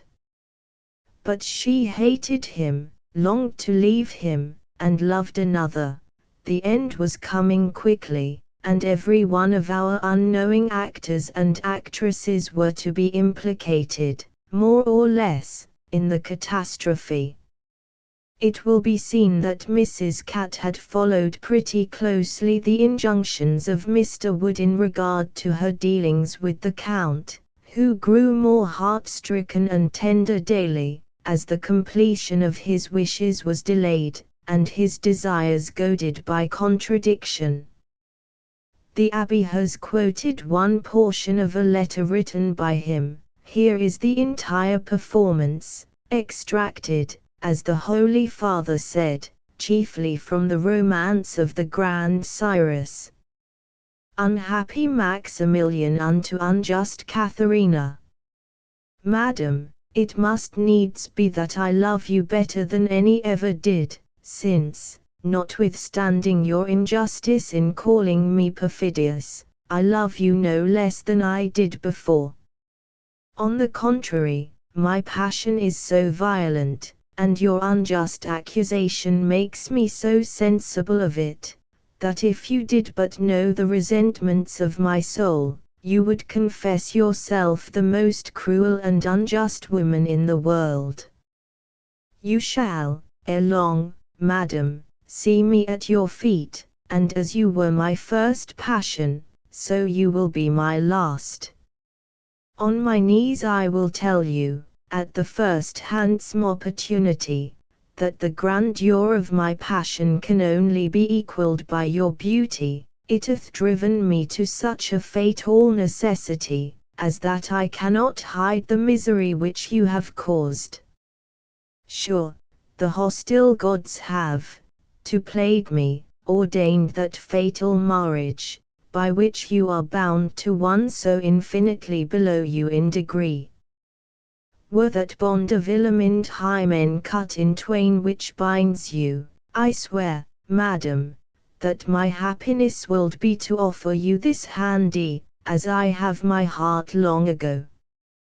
And I pray you to bear in mind this declaration, which I here sign with my hand, and which I pray you may one day be called upon to prove the truth on. Believe me, madam, that there is none in the world who doth more honour to your virtue than myself, nor who wishes your happiness with more zeal than Maximilian. From my lodgings in Whitehall, this 25th of February. To the incomparable Katharina, these, with a scarlet satin petticoat. The Count had debated about the sentence promising marriage in event of Hayes's death, but the honest abbé cut these scruples very short, by saying, justly, that, because he wrote in that manner, there was no need for him to act so, that he had better not sign and address the note in full, and that he presumed His Excellency was not quite so timid as to fancy that the woman would follow him all the way to Germany, when his diplomatic duties would be ended, as they would soon. The receipt of this billet caused such a flush of joy and exultation to happy Mrs. Catherine, that Wood did not fail to remark it, and speedily learned the contents of the letter. Wood had no need to bid the poor wretch guard it very carefully, it never from that day forth left her, it was her title of nobility, her pass to rank, wealth, happiness. She began to look down on her neighbors, her manner to her husband grew more than ordinarily scornful. The poor vain wretch longed to tell her secret, and to take her place openly in the world. She a countess, and Tom a count's son. She felt that she should royally become the title. About this time, and Hayes was very much frightened at the prevalence of the rumor, it suddenly began to be about in his quarter that he was going to quit the country. The story was in everybody's mouth. People used to sneer when he turned pale, and wept, and passionately denied it. It was said, too, that Mrs. Hayes was not his wife, but his mistress. Everybody had this story, his mistress, whom he treated most cruelly, and was about to desert. The tale of the blow which had felled her to the ground was known in all quarters. When he declared that the woman tried to stab him, nobody believed him. The women said he would have been served right if she had done so. How had these stories gone abroad? 3 days more, and I will fly, thought Hayes, and the world may say what it pleases. Fool, fly away so swiftly that fate cannot overtake thee, hide so cunningly that death shall not find thy place of refuge. Chapter 13. Being a preparation for the end. The reader, doubtless, doth now partly understand what dark acts of conspiracy are beginning to gather around Mr. Hayes, and possibly hath comprehended, 1. That if the rumor was universally credited which declared that Mrs. Catherine was only Hayes's mistress, and not his wife, she might, if she so inclined, marry another person, and thereby not injure her fame and excite wonderment, but actually add to her reputation. 2. That if all the world did steadfastly believe that Mr. Hayes intended to desert this woman, after having cruelly maltreated her, the direction which his journey might take would be of no consequence, and he might go to Highgate, to Edinburgh, to Constantinople, nay, down a well, and no soul would care to ask whither he had gone.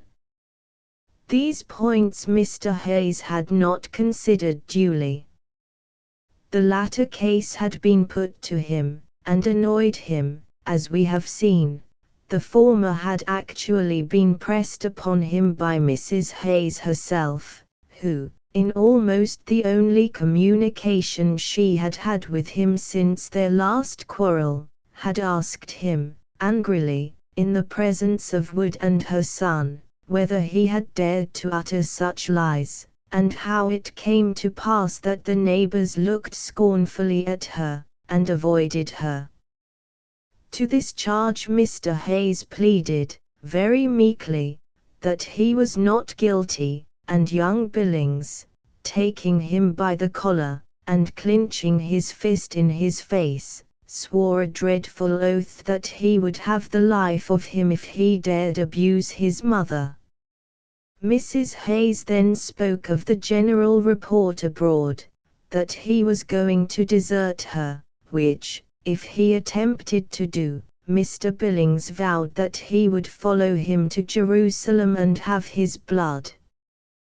These threats, and the insolent language of young Billings, rather calmed Hayes than agitated him. He longed to be on his journey, but he began to hope that no obstacle would be placed in the way of it.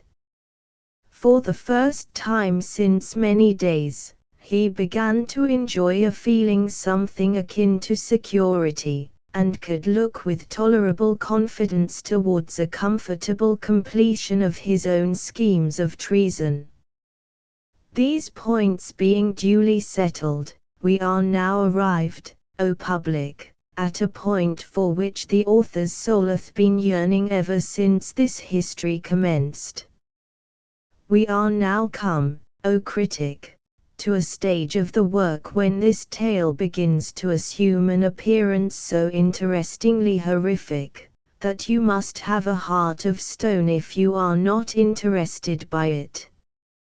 O candid and discerning reader, who art sick of the hideous scenes of brutal bloodshed which have of late come forth from pens of certain eminent wits, if you turn away disgusted from the book, remember that this passage hath not been written for you, or such as you, who have taste to know and hate the style in which it hath been composed, but for the public, which hath no such taste, for the public, which can patronize 4 different representations of Jack Sheppard, for the public whom its literary providers have gorged with blood and foul Newgate garbage, and to whom we poor creatures, humbly following at the tail of our great high priests and prophets of the press, may, as in duty bound, offer some small gift of our own,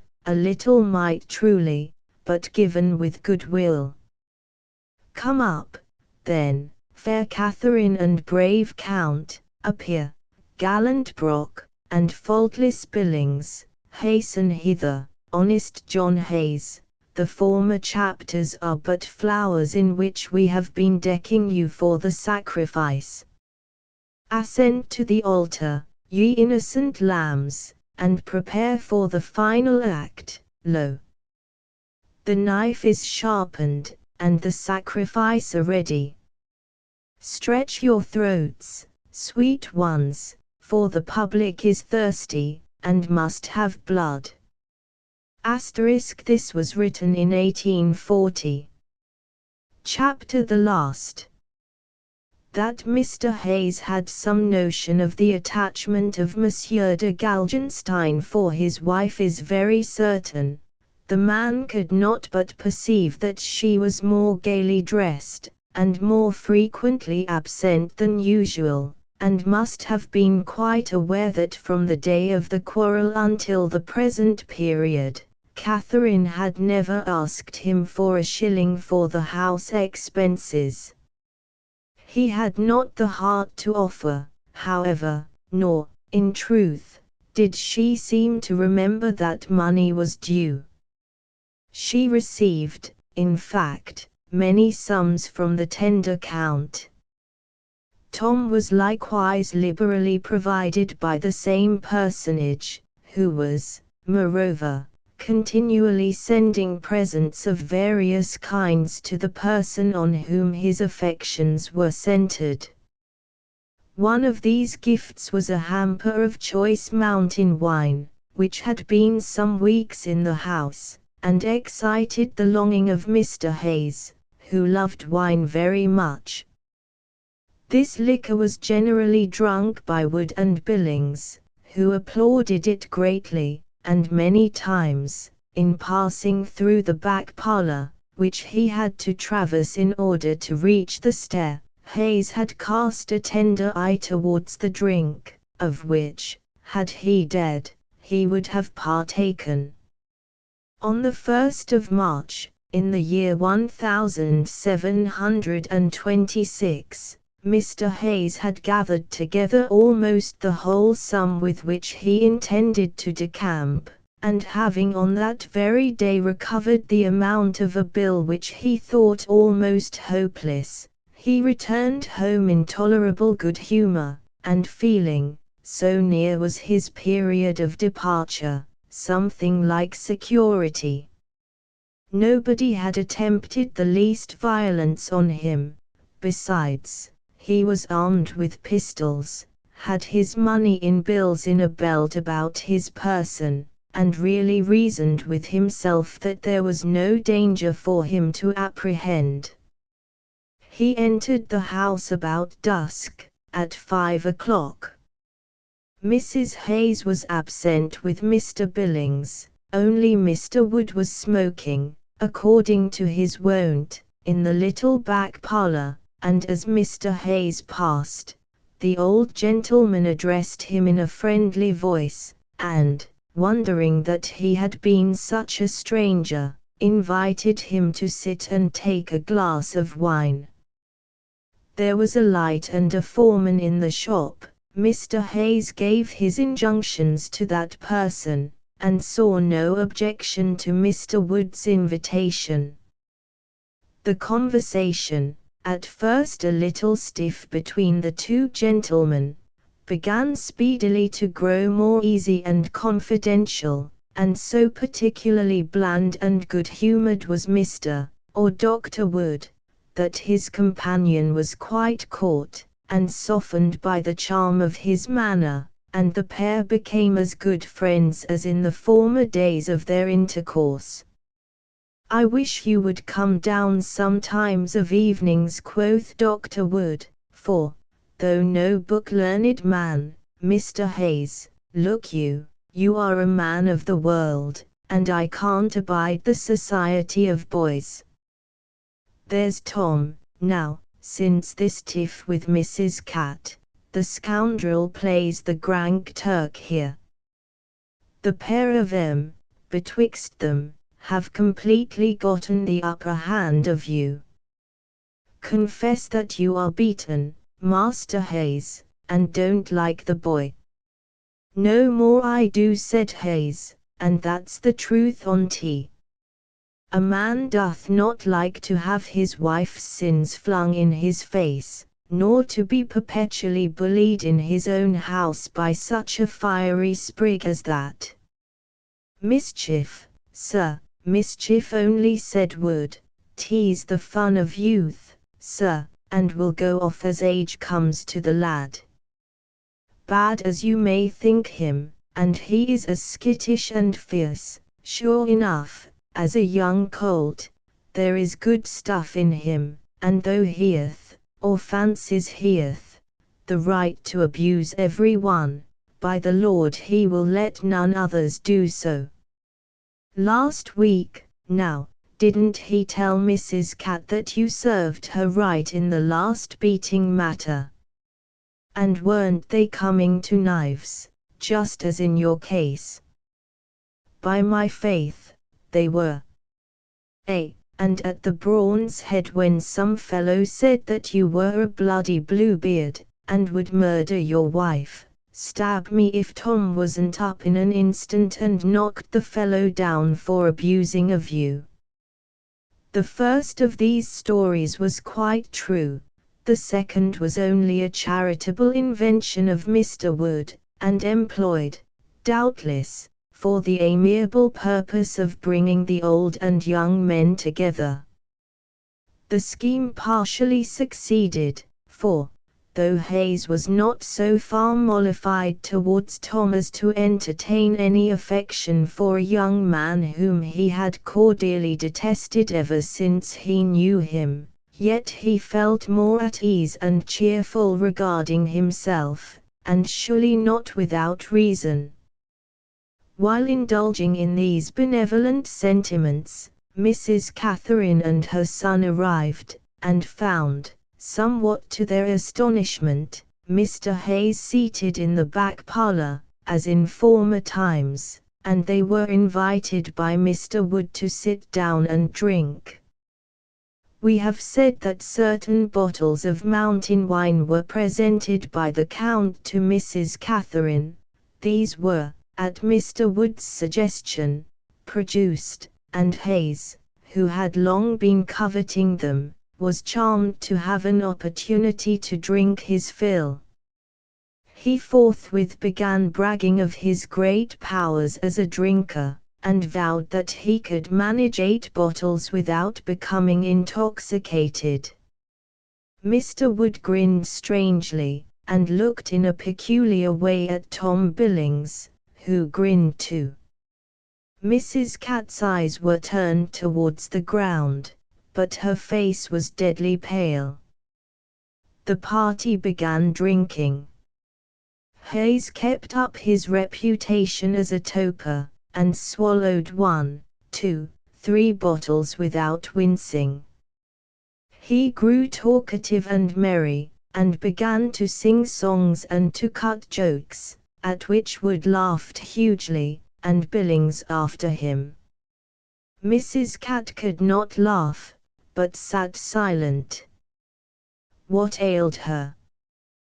Was she thinking of the Count? She had been with Max that day, and had promised him, for the next night at 10, an interview near his lodgings at Whitehall. It was the first time that she would see him alone. They were to meet, not a very cheerful place for a love tryst, at St. Margaret's Churchyard, near Westminster Abbey. Of this, no doubt, Cat was thinking, but what could she mean by whispering to Wood, "No, no, for God's sake, not tonight"? "She means we are to have no more liquor," said Wood to Mr. Hayes, who heard this sentence, and seemed rather alarmed. "That's it, no more liquor," said Catherine eagerly, "you have had enough tonight. Go to bed, and lock your door, and sleep, Mr. Hayes." "But I say I've not had enough drink," screamed Hayes. "I'm good for 5 bottles more, and wager I will drink them too." "Done, for a guinea," said Wood. "Done, and done," said Billings. "Be you quiet," growled Hayes, scowling at the lad. "I will drink what I please, and ask no counsel of yours." And he muttered some more curses against young Billings, which showed what his feelings were towards his wife's son, and which the latter, for a wonder, only received with a scornful smile, and a knowing look at Wood. Well, the 5 extra bottles were brought, and drunk by Mr. Hayes, and seasoned by many songs from the recueil of Mr. Thomas D'Urfey and others.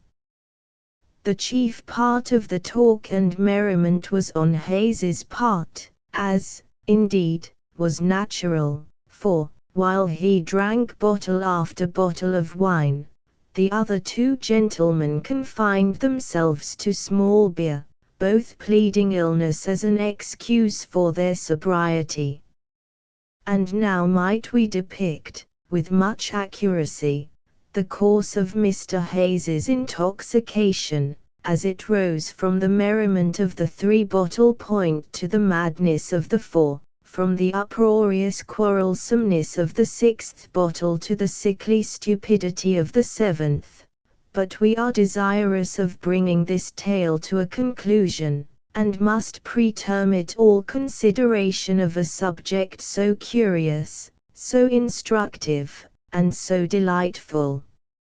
Suffice it to say, as a matter of history, that Mr. Hayes did actually drink 7 bottles of mountain wine, and that Mr. Thomas Billings went to the Brawn's Head in Bond Street, and purchased another, which Hayes likewise drank. "That'll do," said Mr. Wood to young Billings, and they led Hayes up to bed, whither, in truth, he was unable to walk himself. Mrs. Springart, the lodger, came down to ask what the noise was. "'Tis only Tom Billings making merry with some friends from the country," answered Mrs. Hayes, whereupon Springart retired, and the house was quiet. Some scuffling and stamping was heard about 11 o'clock. After they had seen Mr. Hayes to bed, Billings remembered that he had a parcel to carry to some person in the neighborhood of the Strand, and, as the night was remarkably fine, he and Mr. Wood agreed to walk together, and set forth accordingly. Here follows a description of the Thames at midnight, in a fine historical style, with an account of Lambeth, Westminster, the Savoy, Baynard's Castle, Arundel House, the Temple, of Old London Bridge, with its 20 arches, on which be houses builded, so that it seemeth rather a continual street than a bridge, of Bankside, and the Globe and the Fortune Theatres, of the ferries across the river, and of the pirates who infest the same, namely, Tinklerman, Peterman, Heberman, Trawlerman. Of the fleet of barges that lay at the Savoy steps, and of the long lines of slim wherries sleeping on the river banks and basking and shining in the moonbeams. A combat on the river is described, that takes place between the crews of a Tinklerman's boat and the water bailiffs. Shouting his war cry, "Saint Mary over la rescousse," the water bailiff sprung at the throat of the Tinklerman captain. The crews of both vessels, as if aware that the struggle of their chiefs would decide the contest, ceased hostilities, and awaited on their respective poops the issue of the death shock. It was not long coming. "Yield, dog," said the water bailiff. The Tinklerman could not answer, for his throat was grasped too tight in the iron clench of the city champion, but drawing his snickersnee, he plunged it 7 times in the bailiff's chest, still the latter fell not. The death rattle gurgled in the throat of his opponent, his arms fell heavily to his side. Foot to foot, each standing at the side of his boat, stood the brave men. They were both dead. "In the name of Saint Clement Danes," said the master, "give way, my men," and, thrusting forward his halberd, 7 feet long, richly decorated with velvet and brass nails, and having the city arms, argent, across gules, and in the first quarter a dagger displayed of the second, he thrust the Tinklerman's boat away from his own, and at once the bodies of the captains plunged down, down, down, down in the unfathomable waters. After this follows another episode. 2 masked ladies quarrel at the door of a tavern overlooking the Thames. They turn out to be Stella and Vanessa, who have followed Swift thither, who is in the act of reading Gulliver's Travels to Gay, Arbuthnot, Bolingbroke, and Pope. 2 fellows are sitting shuddering under a doorway, To one of them Tom Billings flung a sixpence. He little knew that the names of those two young men were Samuel Johnson and Richard Savage. Another last chapter. Mr. Hayes did not join the family the next day, and it appears that the previous night's reconciliation was not very durable, for when Mrs. Springart asked Wood for Hayes, Mr. Wood stated that Hayes had gone away without saying whither he was bound, or how long he might be absent. He only said, in rather a sulky tone, that he should probably pass the night at a friend's house. For my part, I know of no friend here, added Mr. Wood, and pray heaven that he may not think of deserting his poor wife, whom he hath beaten and ill-used so already. In this prayer Mrs. Springart joined, and so these two worthy people parted.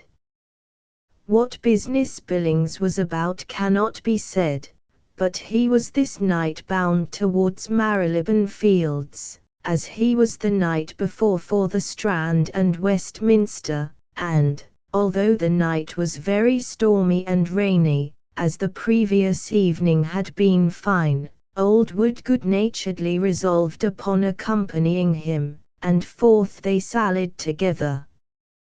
Mrs. Catherine, too, had her business, as we have seen, but this was of a very delicate nature.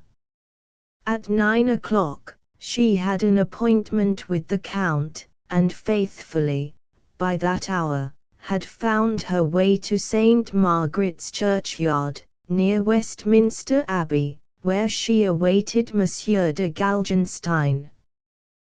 The spot was convenient, being very lonely, and at the same time close to the Count's lodgings at Whitehall. His Excellency came, but somewhat after the hour, for, to say the truth, being a Freethinker, he had the most firm belief in ghosts and demons, and did not care to pace a churchyard alone. He was comforted, therefore, when he saw a woman muffled in a cloak, who held out her hand to him at the gate, and said, "Is that you?" He took her hand. It was very clammy and cold, and at her desire he bade his confidential footman, who had attended him with a torch, to retire, and leave him to himself. The torch-bearer retired, and left them quite in darkness, and the pair entered the little cemetery, cautiously threading their way among the tombs. They sat down on one, underneath a tree it seemed to be. The wind was very cold, and its piteous howling was the only noise that broke the silence of the place. Catherine's teeth were chattering, for all her wraps, and when Max drew her close to him, and encircled her waist with one arm, and pressed her hand, she did not repulse him, but rather came close to him, and with her own damp fingers feebly returned his pressure. The poor thing was very wretched and weeping. She confided to Max the cause of her grief. She was alone in the world, alone and penniless. Her husband had left her. She had that very day received a letter from him which confirmed all that she had suspected so long. He had left her, carried away all his property, and would not return. If we say that a selfish joy filled the breast of Monsieur de Galgenstein, the reader will not be astonished. A heartless libertine, he felt glad at the prospect of Catherine's ruin, for he hoped that necessity would make her his own. He clasped the poor thing to his heart, and vowed that he would replace the husband she had lost, and that his fortune should be hers. "Will you replace him?" said she. "Yes, truly," in everything but the name, dear Catherine, and when he dies, I swear you shall be Countess of Galgenstein." "Will you swear?" she cried, eagerly. "By everything that is most sacred, were you free now, I would," and here he swore a terrific oath, "at once make you mine." We have seen before that it cost Monsieur de Galgenstein nothing to make these vows. Hayes was likely, to live as long as Catherine, as long, at least, as the Count's connection with her, but he was caught in his own snare. She took his hand and kissed it repeatedly, and bathed it in her tears, and pressed it to her bosom. "Max," she said, "I am free. Be mine, and I will love you as I have done for years and years." Max started back. "What, is he dead?" he said. "No, no, not dead, but he never was my husband." He let go her hand, and, interrupting her, said sharply, "Indeed, madam, if this carpenter never was your husband, I see no cause why I should be. If a lady, who hath been for 20 years the mistress of a miserable country boor, cannot find it in her heart to put up with the protection of a nobleman, a sovereign's representative, she may seek a husband elsewhere." "I was no man's mistress except yours," sobbed Catherine, wringing her hands and sobbing wildly, "but, oh heaven! I deserved this. Because I was a child, and you saw, and ruined, and left me, because, in my sorrow and repentance, I wished to repair my crime, and was touched by that man's love, and married him, because he too deceives and leaves me, because, after loving you, madly loving you for 20 years, I will not now forfeit your respect, and degrade myself by yielding to your will, you too must scorn me. It is too much, oh heaven!" And the wretched woman fell back almost fainting. Max was almost frightened by this burst of sorrow on her part, and was coming forward to support her, but she motioned him away, and, taking from her bosom a letter, said, "If it were light, you could see, Max, how cruelly I have been betrayed by that man who called himself my husband. Long before he married me, he was married to another. This woman is still living, he says, and he says he leaves me forever." At this moment the moon, which had been hidden behind Westminster Abbey, rose above the vast black mass of that edifice, and poured a flood of silver light upon the little church of St. Margaret's, and the spot where the lovers stood.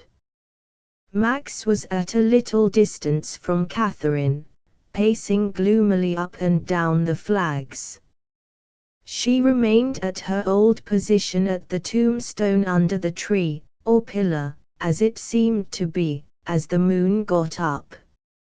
She was leaning against the pillar, and holding out to Max, with an arm beautifully white and rounded, the letter she had received from her husband. "Read it, Max," she said. "I asked for light, and here is heaven's own, by which you may read."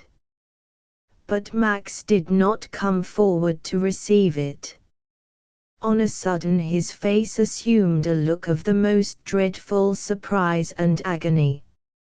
He stood still, and stared with wild eyes starting from their sockets. He stared upwards, at a point seemingly above Catherine's head. At last he raised up his finger slowly and said, "Look, Cat, the head, the head." Then uttering a horrible laugh, he fell down grovelling among the stones, gibbering and writhing in a fit of epilepsy. Catherine started forward and looked up. She had been standing against a post, not a tree. The moon was shining full on it now, and on the summit, strangely distinct, and smiling ghastly, was a livid human head. The wretched woman fled, she dared look no more.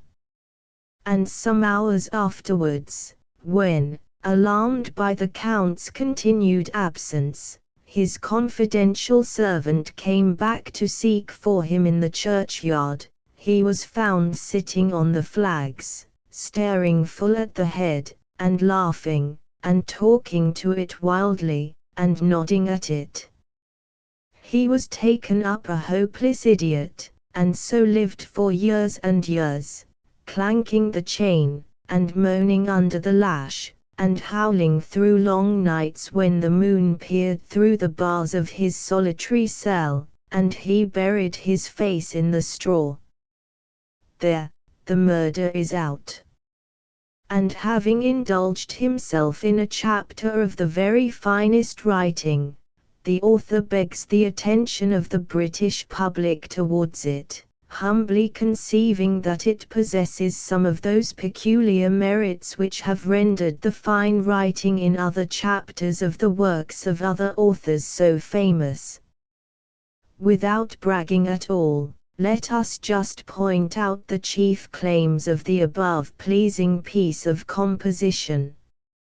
In the first place, it is perfectly stilted and unnatural, the dialogue and the sentiments being artfully arranged, so as to be as strong and majestic as possible.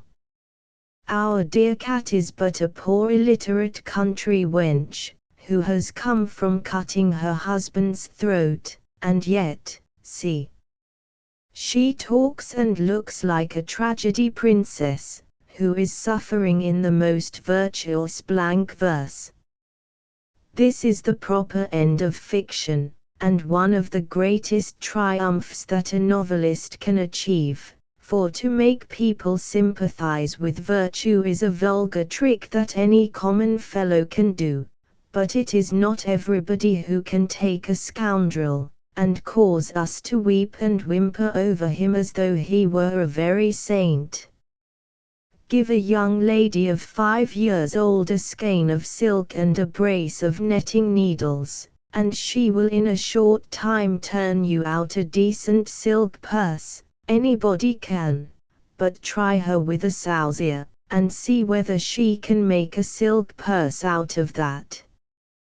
That is the work for your real great artist, and pleasant it is to see how many have succeeded in these latter days. The subject is strictly historical, as anyone may see by referring to the Daily Post of the 3rd of March, 1726, which contains the following paragraph: "Yesterday morning, early, a man's head, that by the freshness of it seemed to have been newly cut off from the body, having its own hair on, was found by the river's side, near Millbank, Westminster, and was afterwards exposed to public view in St. Margaret's Churchyard, where thousands of people have seen it, but none could tell who the unhappy person was, much less who committed such a horrid and barbarous action. There are various conjectures relating to the deceased, but there being nothing certain, we omit them. The head was much hacked and mangled in the cutting off. The head which caused such an impression upon Monsieur de Galgenstein was, indeed, once on the shoulders of Mr. John Hayes, who lost it under the following circumstances. We have seen how Mr. Hayes was induced to drink. Mr. Hayes having been encouraged in drinking the wine, and growing very merry therewith, he sang and danced about the room, but his wife, fearing the quantity he had drunk would not have the wished for effect on him, She sent away for another bottle, of which he drank also.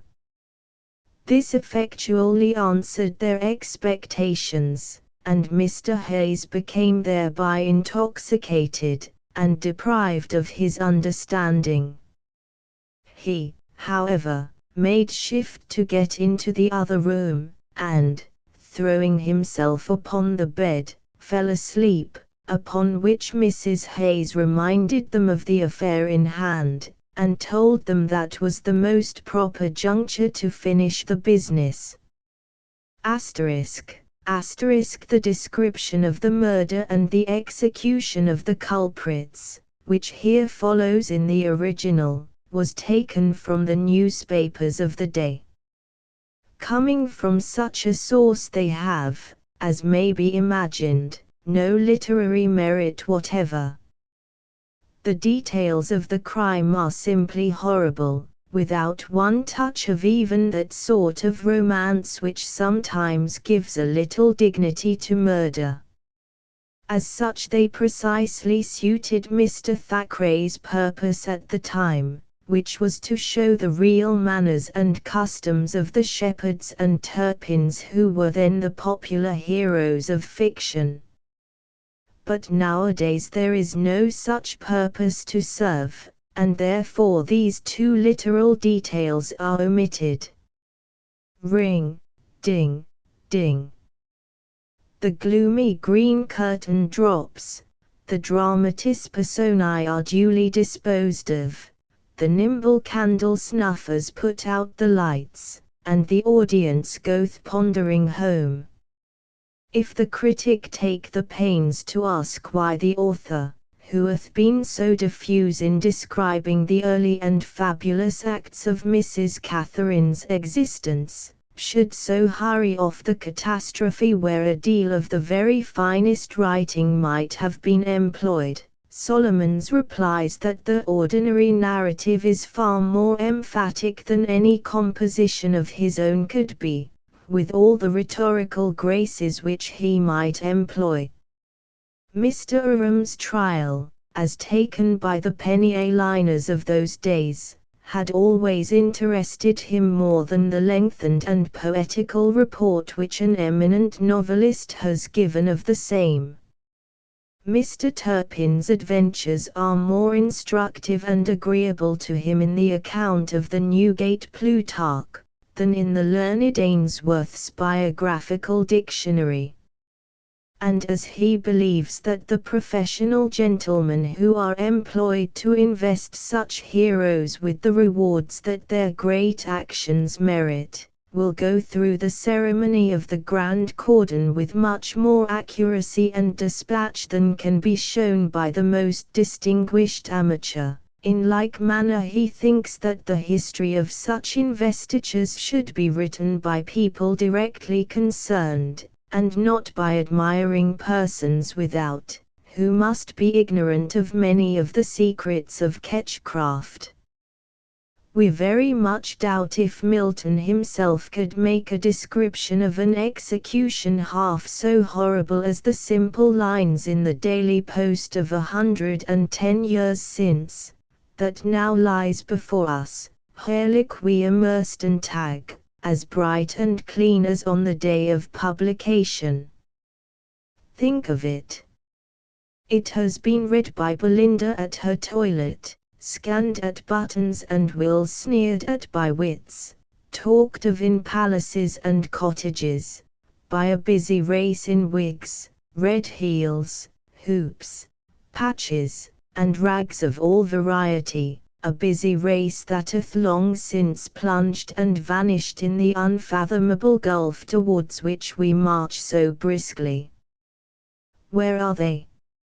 Afflavit Deus, and they are gone. Hark! Is not the same wind roaring still that shall sweep us down?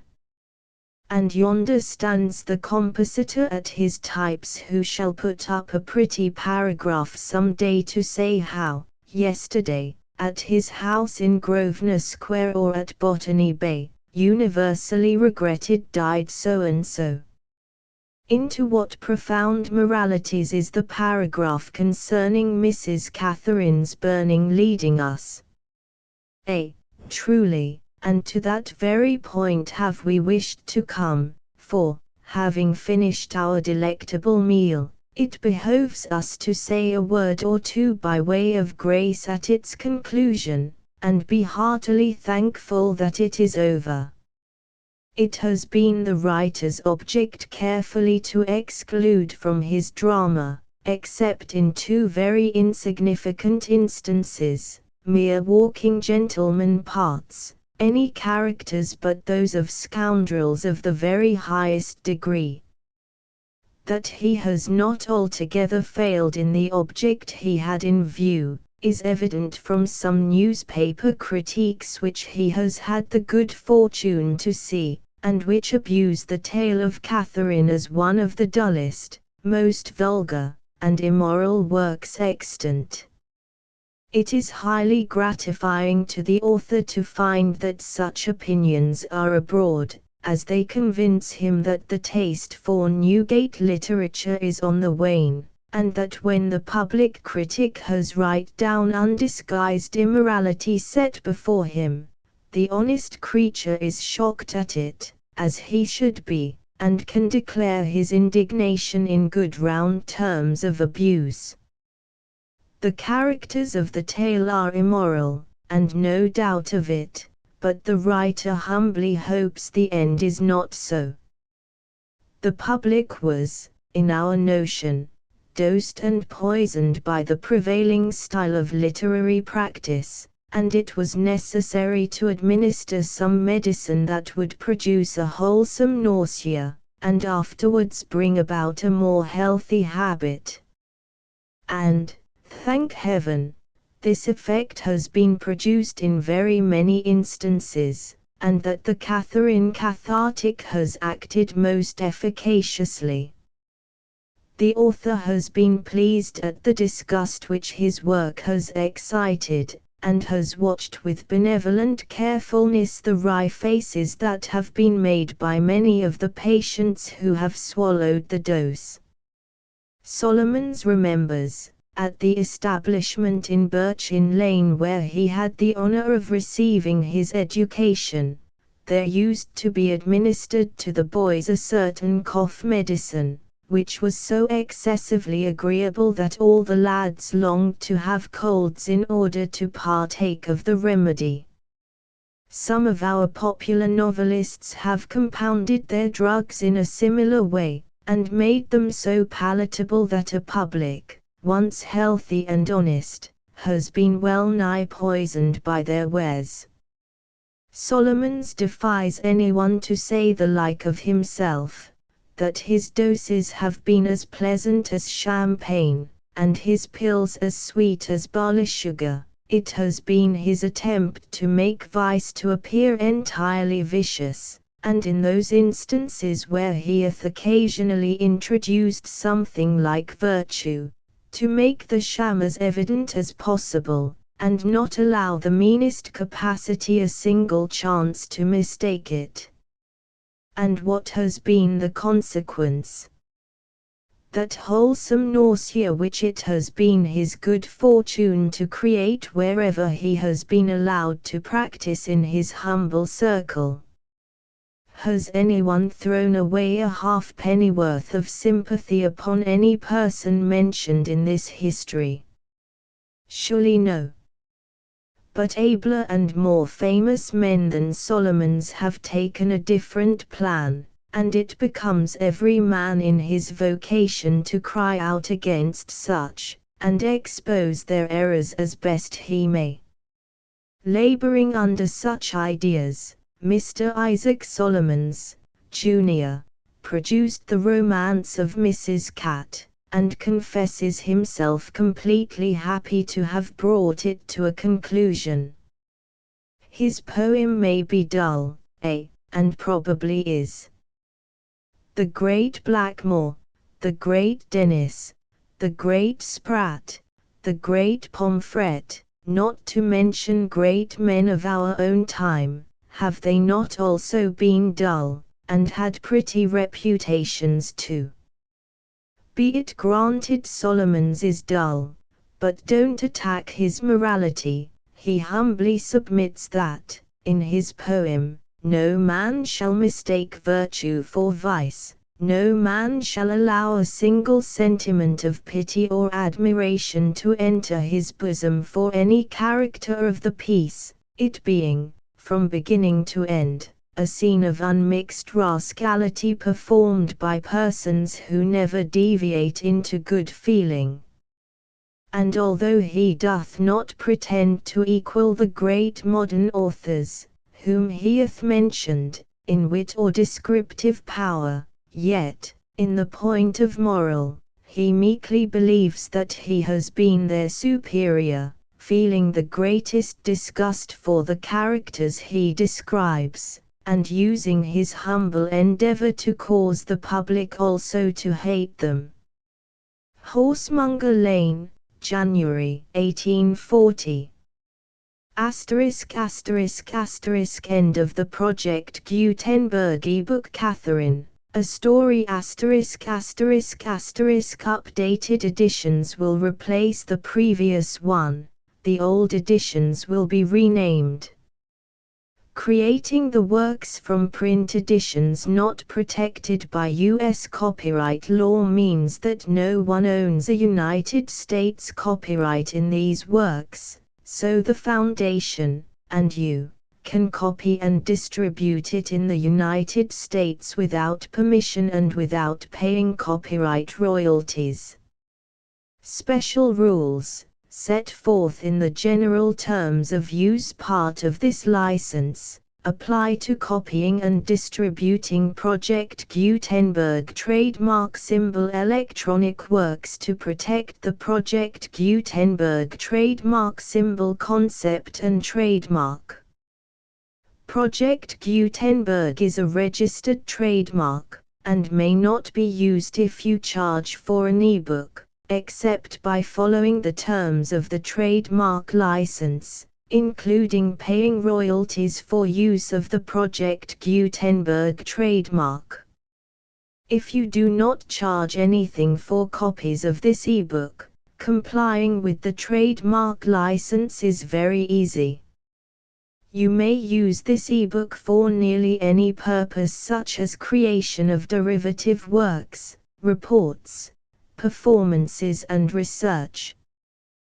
Project Gutenberg ebooks may be modified and printed and given away. You may do practically anything in the United States with ebooks not protected by U.S. copyright law. Redistribution is subject to the trademark license, especially commercial redistribution. Start. Full license. The full Project Gutenberg license. Please read this before you distribute or use this work to protect the Project Gutenberg trademark symbol mission of promoting the free distribution of electronic works. By using or distributing this work, or any other work associated in any way with the phrase Project Gutenberg, you agree to comply with all the terms of the full Project Gutenberg trademark symbol license available with this file or online at www.gutenberg.org/license. Section 1. General Terms of Use and Redistributing Project Gutenberg Trademark Symbol Electronic Works 1.0.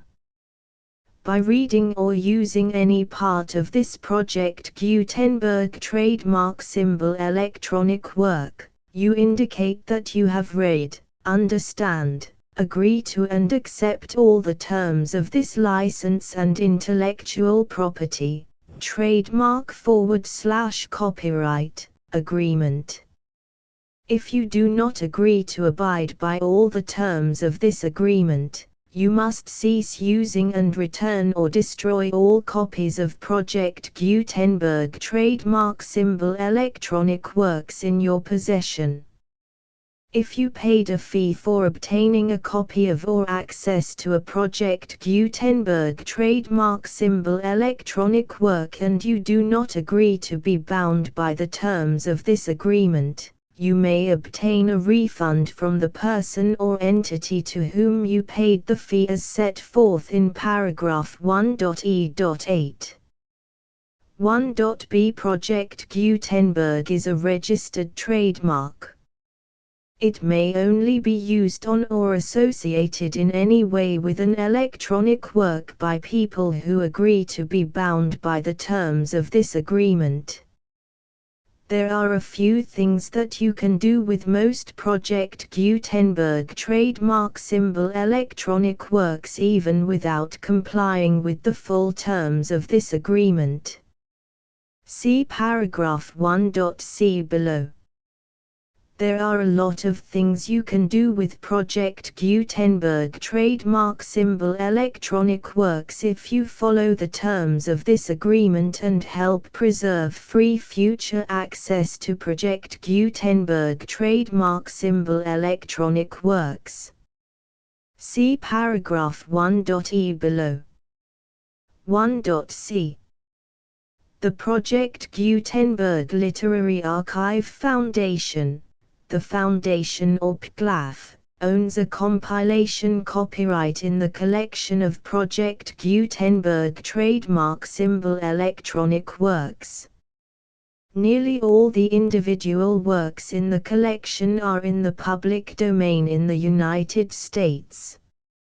If an individual work is unprotected by copyright law in the United States and you are located in the United States, we do not claim a right to prevent you from copying, distributing, performing, displaying or creating derivative works based on the work as long as all references to Project Gutenberg are removed.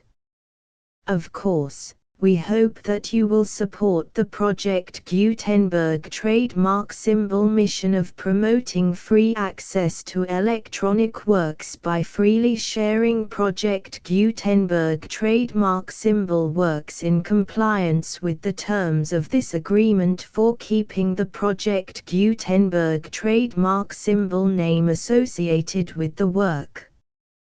You can easily comply with the terms of this agreement by keeping this work in the same format with its attached full Project Gutenberg trademark symbol license when you share it without charge with others. 1.d. The copyright laws of the place where you are located also govern what you can do with this work. Copyright laws in most countries are in a constant state of change.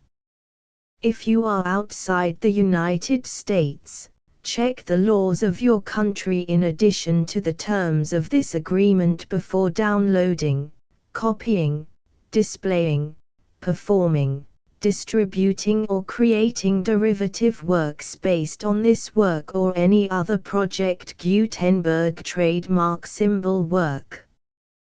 The Foundation makes no representations concerning the copyright status of any work in any country other than the United States. 1.e Unless you have removed all references to Project Gutenberg, 1.e.1. The following sentence, with active links to, or other immediate access to, the full Project Gutenberg trademark symbol license must appear prominently whenever any copy of a Project Gutenberg trademark symbol work, any work on which the phrase Project Gutenberg appears, or with which the phrase Project Gutenberg is associated, is accessed, displayed, performed, viewed, copied or distributed. This ebook is for the use of anyone anywhere in the United States and most other parts of the world at no cost and with almost no restrictions whatsoever. You may copy it, give it away or reuse it under the terms of the Project Gutenberg license included with this ebook or online at www.gutenberg.org. If you are not located in the United States, you will have to check the laws of the country where you are located before using this ebook. 1.e.2. If an individual Project Gutenberg trademark symbol electronic work is derived from texts not protected by U.S. copyright law, does not contain a notice indicating that it is posted with permission of the copyright holder, the work can be copied and distributed to anyone in the United States without paying any fees or charges. If you are redistributing or providing access to a work with the phrase Project Gutenberg associated with or appearing on the work, you must comply either with the requirements of paragraphs 1.e.1 through 1.e.7 or obtain permission for the use of the work and the Project Gutenberg trademark symbol trademark as set forth in paragraphs 1.e.8 or 1.e.9. 1.e.3. If an individual Project Gutenberg trademark symbol electronic work is posted with the permission of the copyright holder, your use and distribution must comply with both paragraphs 1.e.1 through 1.e.7 and any additional terms imposed by the copyright holder. Additional terms will be linked to the Project Gutenberg trademark symbol license for all works posted with the permission of the copyright holder found at the beginning of this work. 1.e.4. Do not unlink or detach or remove the full Project Gutenberg trademark symbol license terms from this work, or any files containing a part of this work or any other work associated with Project Gutenberg trademark symbol. 1.e.5. Do not copy, display, perform, distribute or redistribute this electronic work, or any part of this electronic work, without prominently displaying the sentence set forth in paragraph 1.e.1 with active links or immediate access to the full terms of the Project Gutenberg trademark symbol license. 1.e.6. You may convert to and distribute this work in any binary, compressed, marked up, non-proprietary or proprietary form, including any word processing or hypertext form.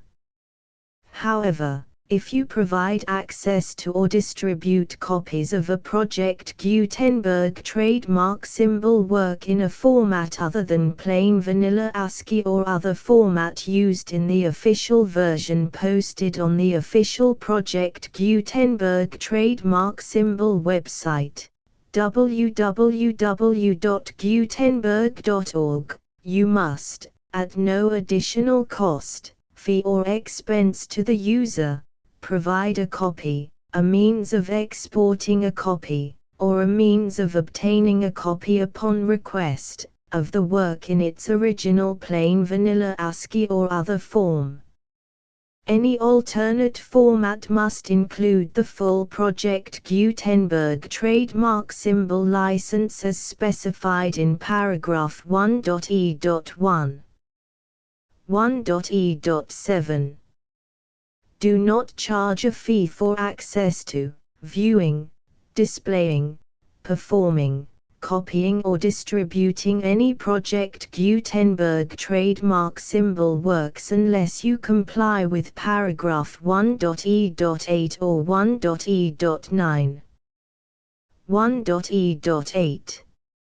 You may charge a reasonable fee for copies of or providing access to or distributing Project Gutenberg trademark symbol electronic works provided that You pay a royalty fee of 20% of the gross profits you derive from the use of Project Gutenberg trademark symbol works calculated using the method you already use to calculate your applicable taxes.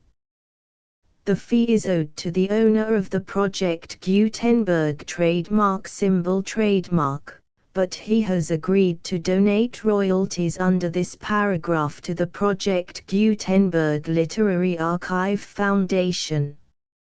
Royalty payments must be paid within 60 days following each date on which you prepare, or are legally required to prepare, your periodic tax returns. Royalty payments should be clearly marked as such and sent to the Project Gutenberg Literary Archive Foundation at the address specified in Section 4. Information about donations to the Project Gutenberg Literary Archive Foundation.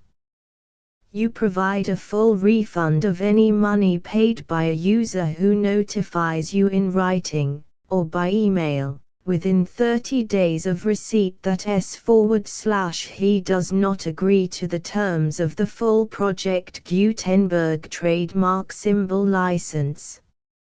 You must require such a user to return or destroy all copies of the works possessed in a physical medium and discontinue all use of and all access to other copies of Project Gutenberg trademark symbol works. You provide, in accordance with paragraph 1.f.3, a full refund of any money paid for a work or a replacement copy, if a defect in the electronic work is discovered and reported to you within 90 days of receipt of the work. You comply with all other terms of this agreement for free distribution of Project Gutenberg trademark symbol works. 1.e.9. If you wish to charge a fee or distribute a Project Gutenberg trademark symbol electronic work or group of works on different terms than are set forth in this agreement, you must obtain permission in writing from the Project Gutenberg Literary Archive Foundation, the manager of the Project Gutenberg trademark symbol trademark. Contact the Foundation as set forth in Section 3 below. 1.f1.f.1. Project Gutenberg volunteers and employees expend considerable effort to identify, do copyright research on, transcribe and proofread works not protected by U.S. copyright law in creating the Project Gutenberg trademark symbol collection. Despite these efforts, Project Gutenberg trademark symbol electronic works, and the medium on which they may be stored, may contain defects such as, but not limited to, incomplete, inaccurate or corrupt data, transcription errors, a copyright or other intellectual property infringement, a defective or damaged disk or other medium, a computer virus, or computer codes that damage or cannot be read by your equipment. 1.f.2. Limited warranty, disclaimer of damages, except for the right of replacement or refund described in paragraph 1.f.3, the Project Gutenberg Literary Archive Foundation, the owner of the Project Gutenberg trademark symbol trademark, and any other party distributing a Project Gutenberg trademark symbol electronic work under this agreement, disclaim all liability to you for damages, costs and expenses, including legal fees. You agree that you have no remedies for negligence, strict liability, breach of warranty or breach of contract except those provided in paragraph 1.f.3. You agree that the Foundation, the trademark owner, and any distributor under this agreement will not be liable to you for actual, direct, indirect, consequential, punitive or incidental damages even if you give notice of the possibility of such damage. 1.f.3 Limited right of replacement or refund. If you discover a defect in this electronic work within 90 days of receiving it, you can receive a refund of the money, if any, you paid for it by sending a written explanation to the person you received the work from. If you received the work on a physical medium, you must return the medium with your written explanation. The person or entity that provided you with the defective work may elect to provide a replacement copy in lieu of a refund. If you received the work electronically, the person or entity providing it to you may choose to give you a second opportunity to receive the work electronically in lieu of a refund. If the second copy is also defective, you may demand a refund in writing without further opportunities to fix the problem. 1.f.4 Except for the limited right of replacement or refund set forth in paragraph 1.f.3, this work is provided to you as is, with no other warranties of any kind, express or implied, including but not limited to warranties of merchantability or fitness for any purpose. 1.f.5 Some states do not allow disclaimers of certain implied warranties or the exclusion or limitation of certain types of damages. If any disclaimer or limitation set forth in this agreement violates the law of the state applicable to this agreement, the agreement shall be interpreted to make the maximum disclaimer or limitation permitted by the applicable state law. The invalidity or unenforceability of any provision of this agreement shall not void the remaining provisions. 1.f.6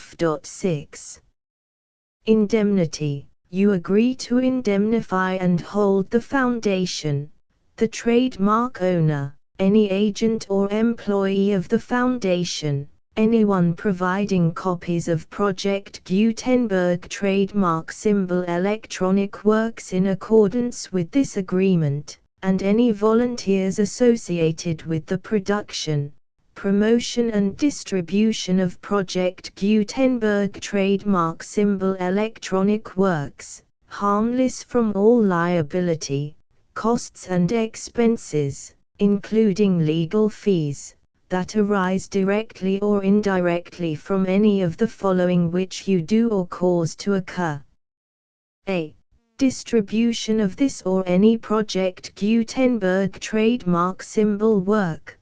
B. Alteration, modification, or additions or deletions to any Project Gutenberg trademark symbol work, and c. Any defect you cause.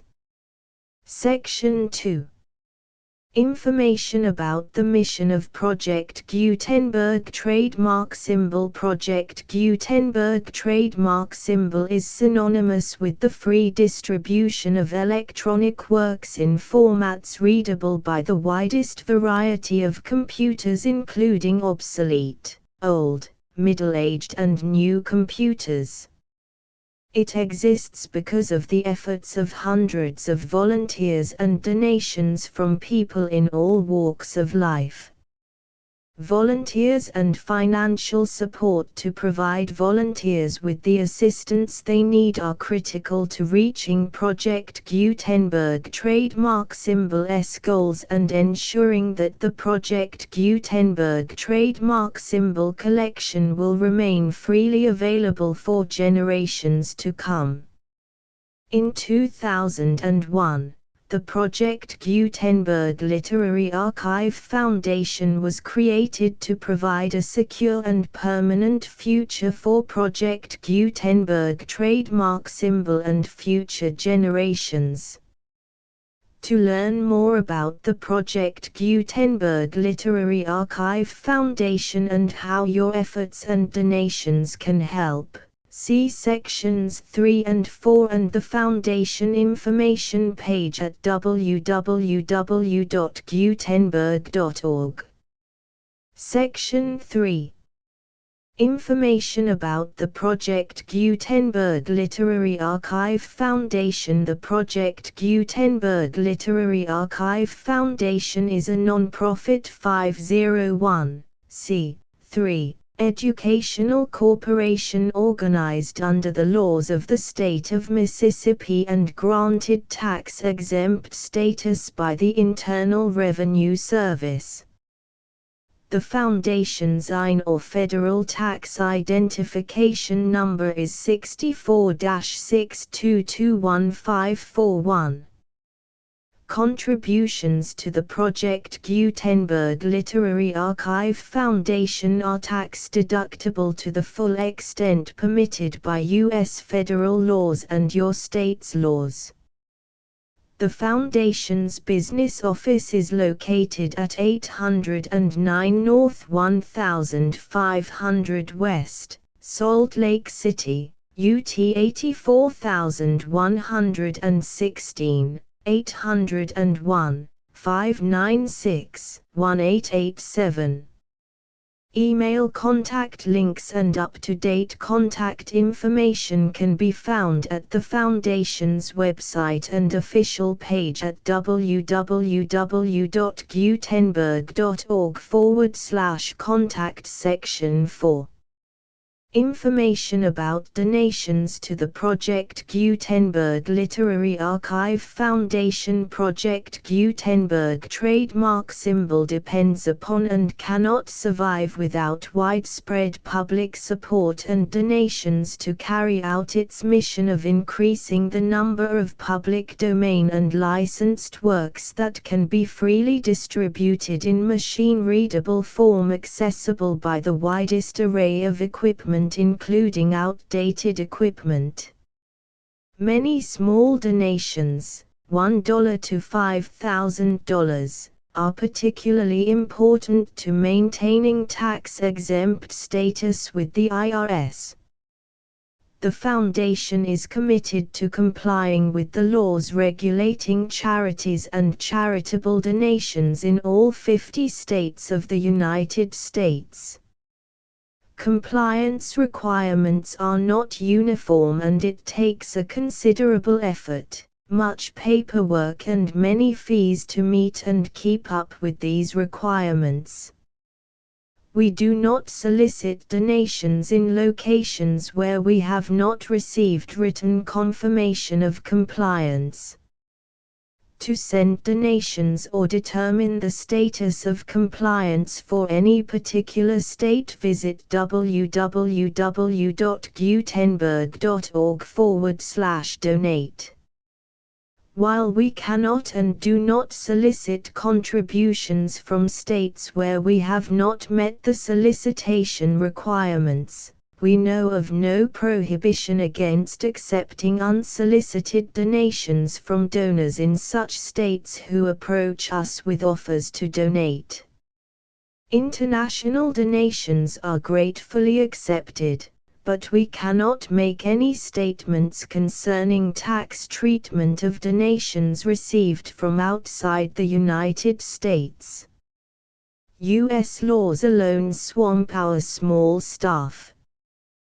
Please check the Project Gutenberg web pages for current donation methods and addresses. Donations are accepted in a number of other ways including checks, online payments and credit card donations. To donate, please visit www.gutenberg.org/donate. Section 5.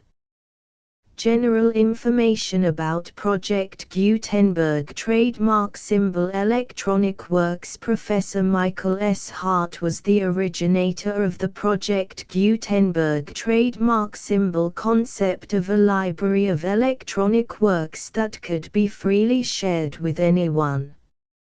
For 40 years, he produced and distributed Project Gutenberg trademark symbol ebooks with only a loose network of volunteer support. Project Gutenberg trademark symbol ebooks are often created from several printed editions, all of which are confirmed as not protected by copyright in the US unless a copyright notice is included. Thus, we do not necessarily keep ebooks in compliance with any particular paper edition. Most people start at our website, which has the main PG search facility, www.gutenberg.org. This website includes information about Project Gutenberg trademark symbol, including how to make donations to the Project Gutenberg Literary Archive Foundation, how to help produce our new ebooks, and how to subscribe to our email newsletter to hear about new ebooks.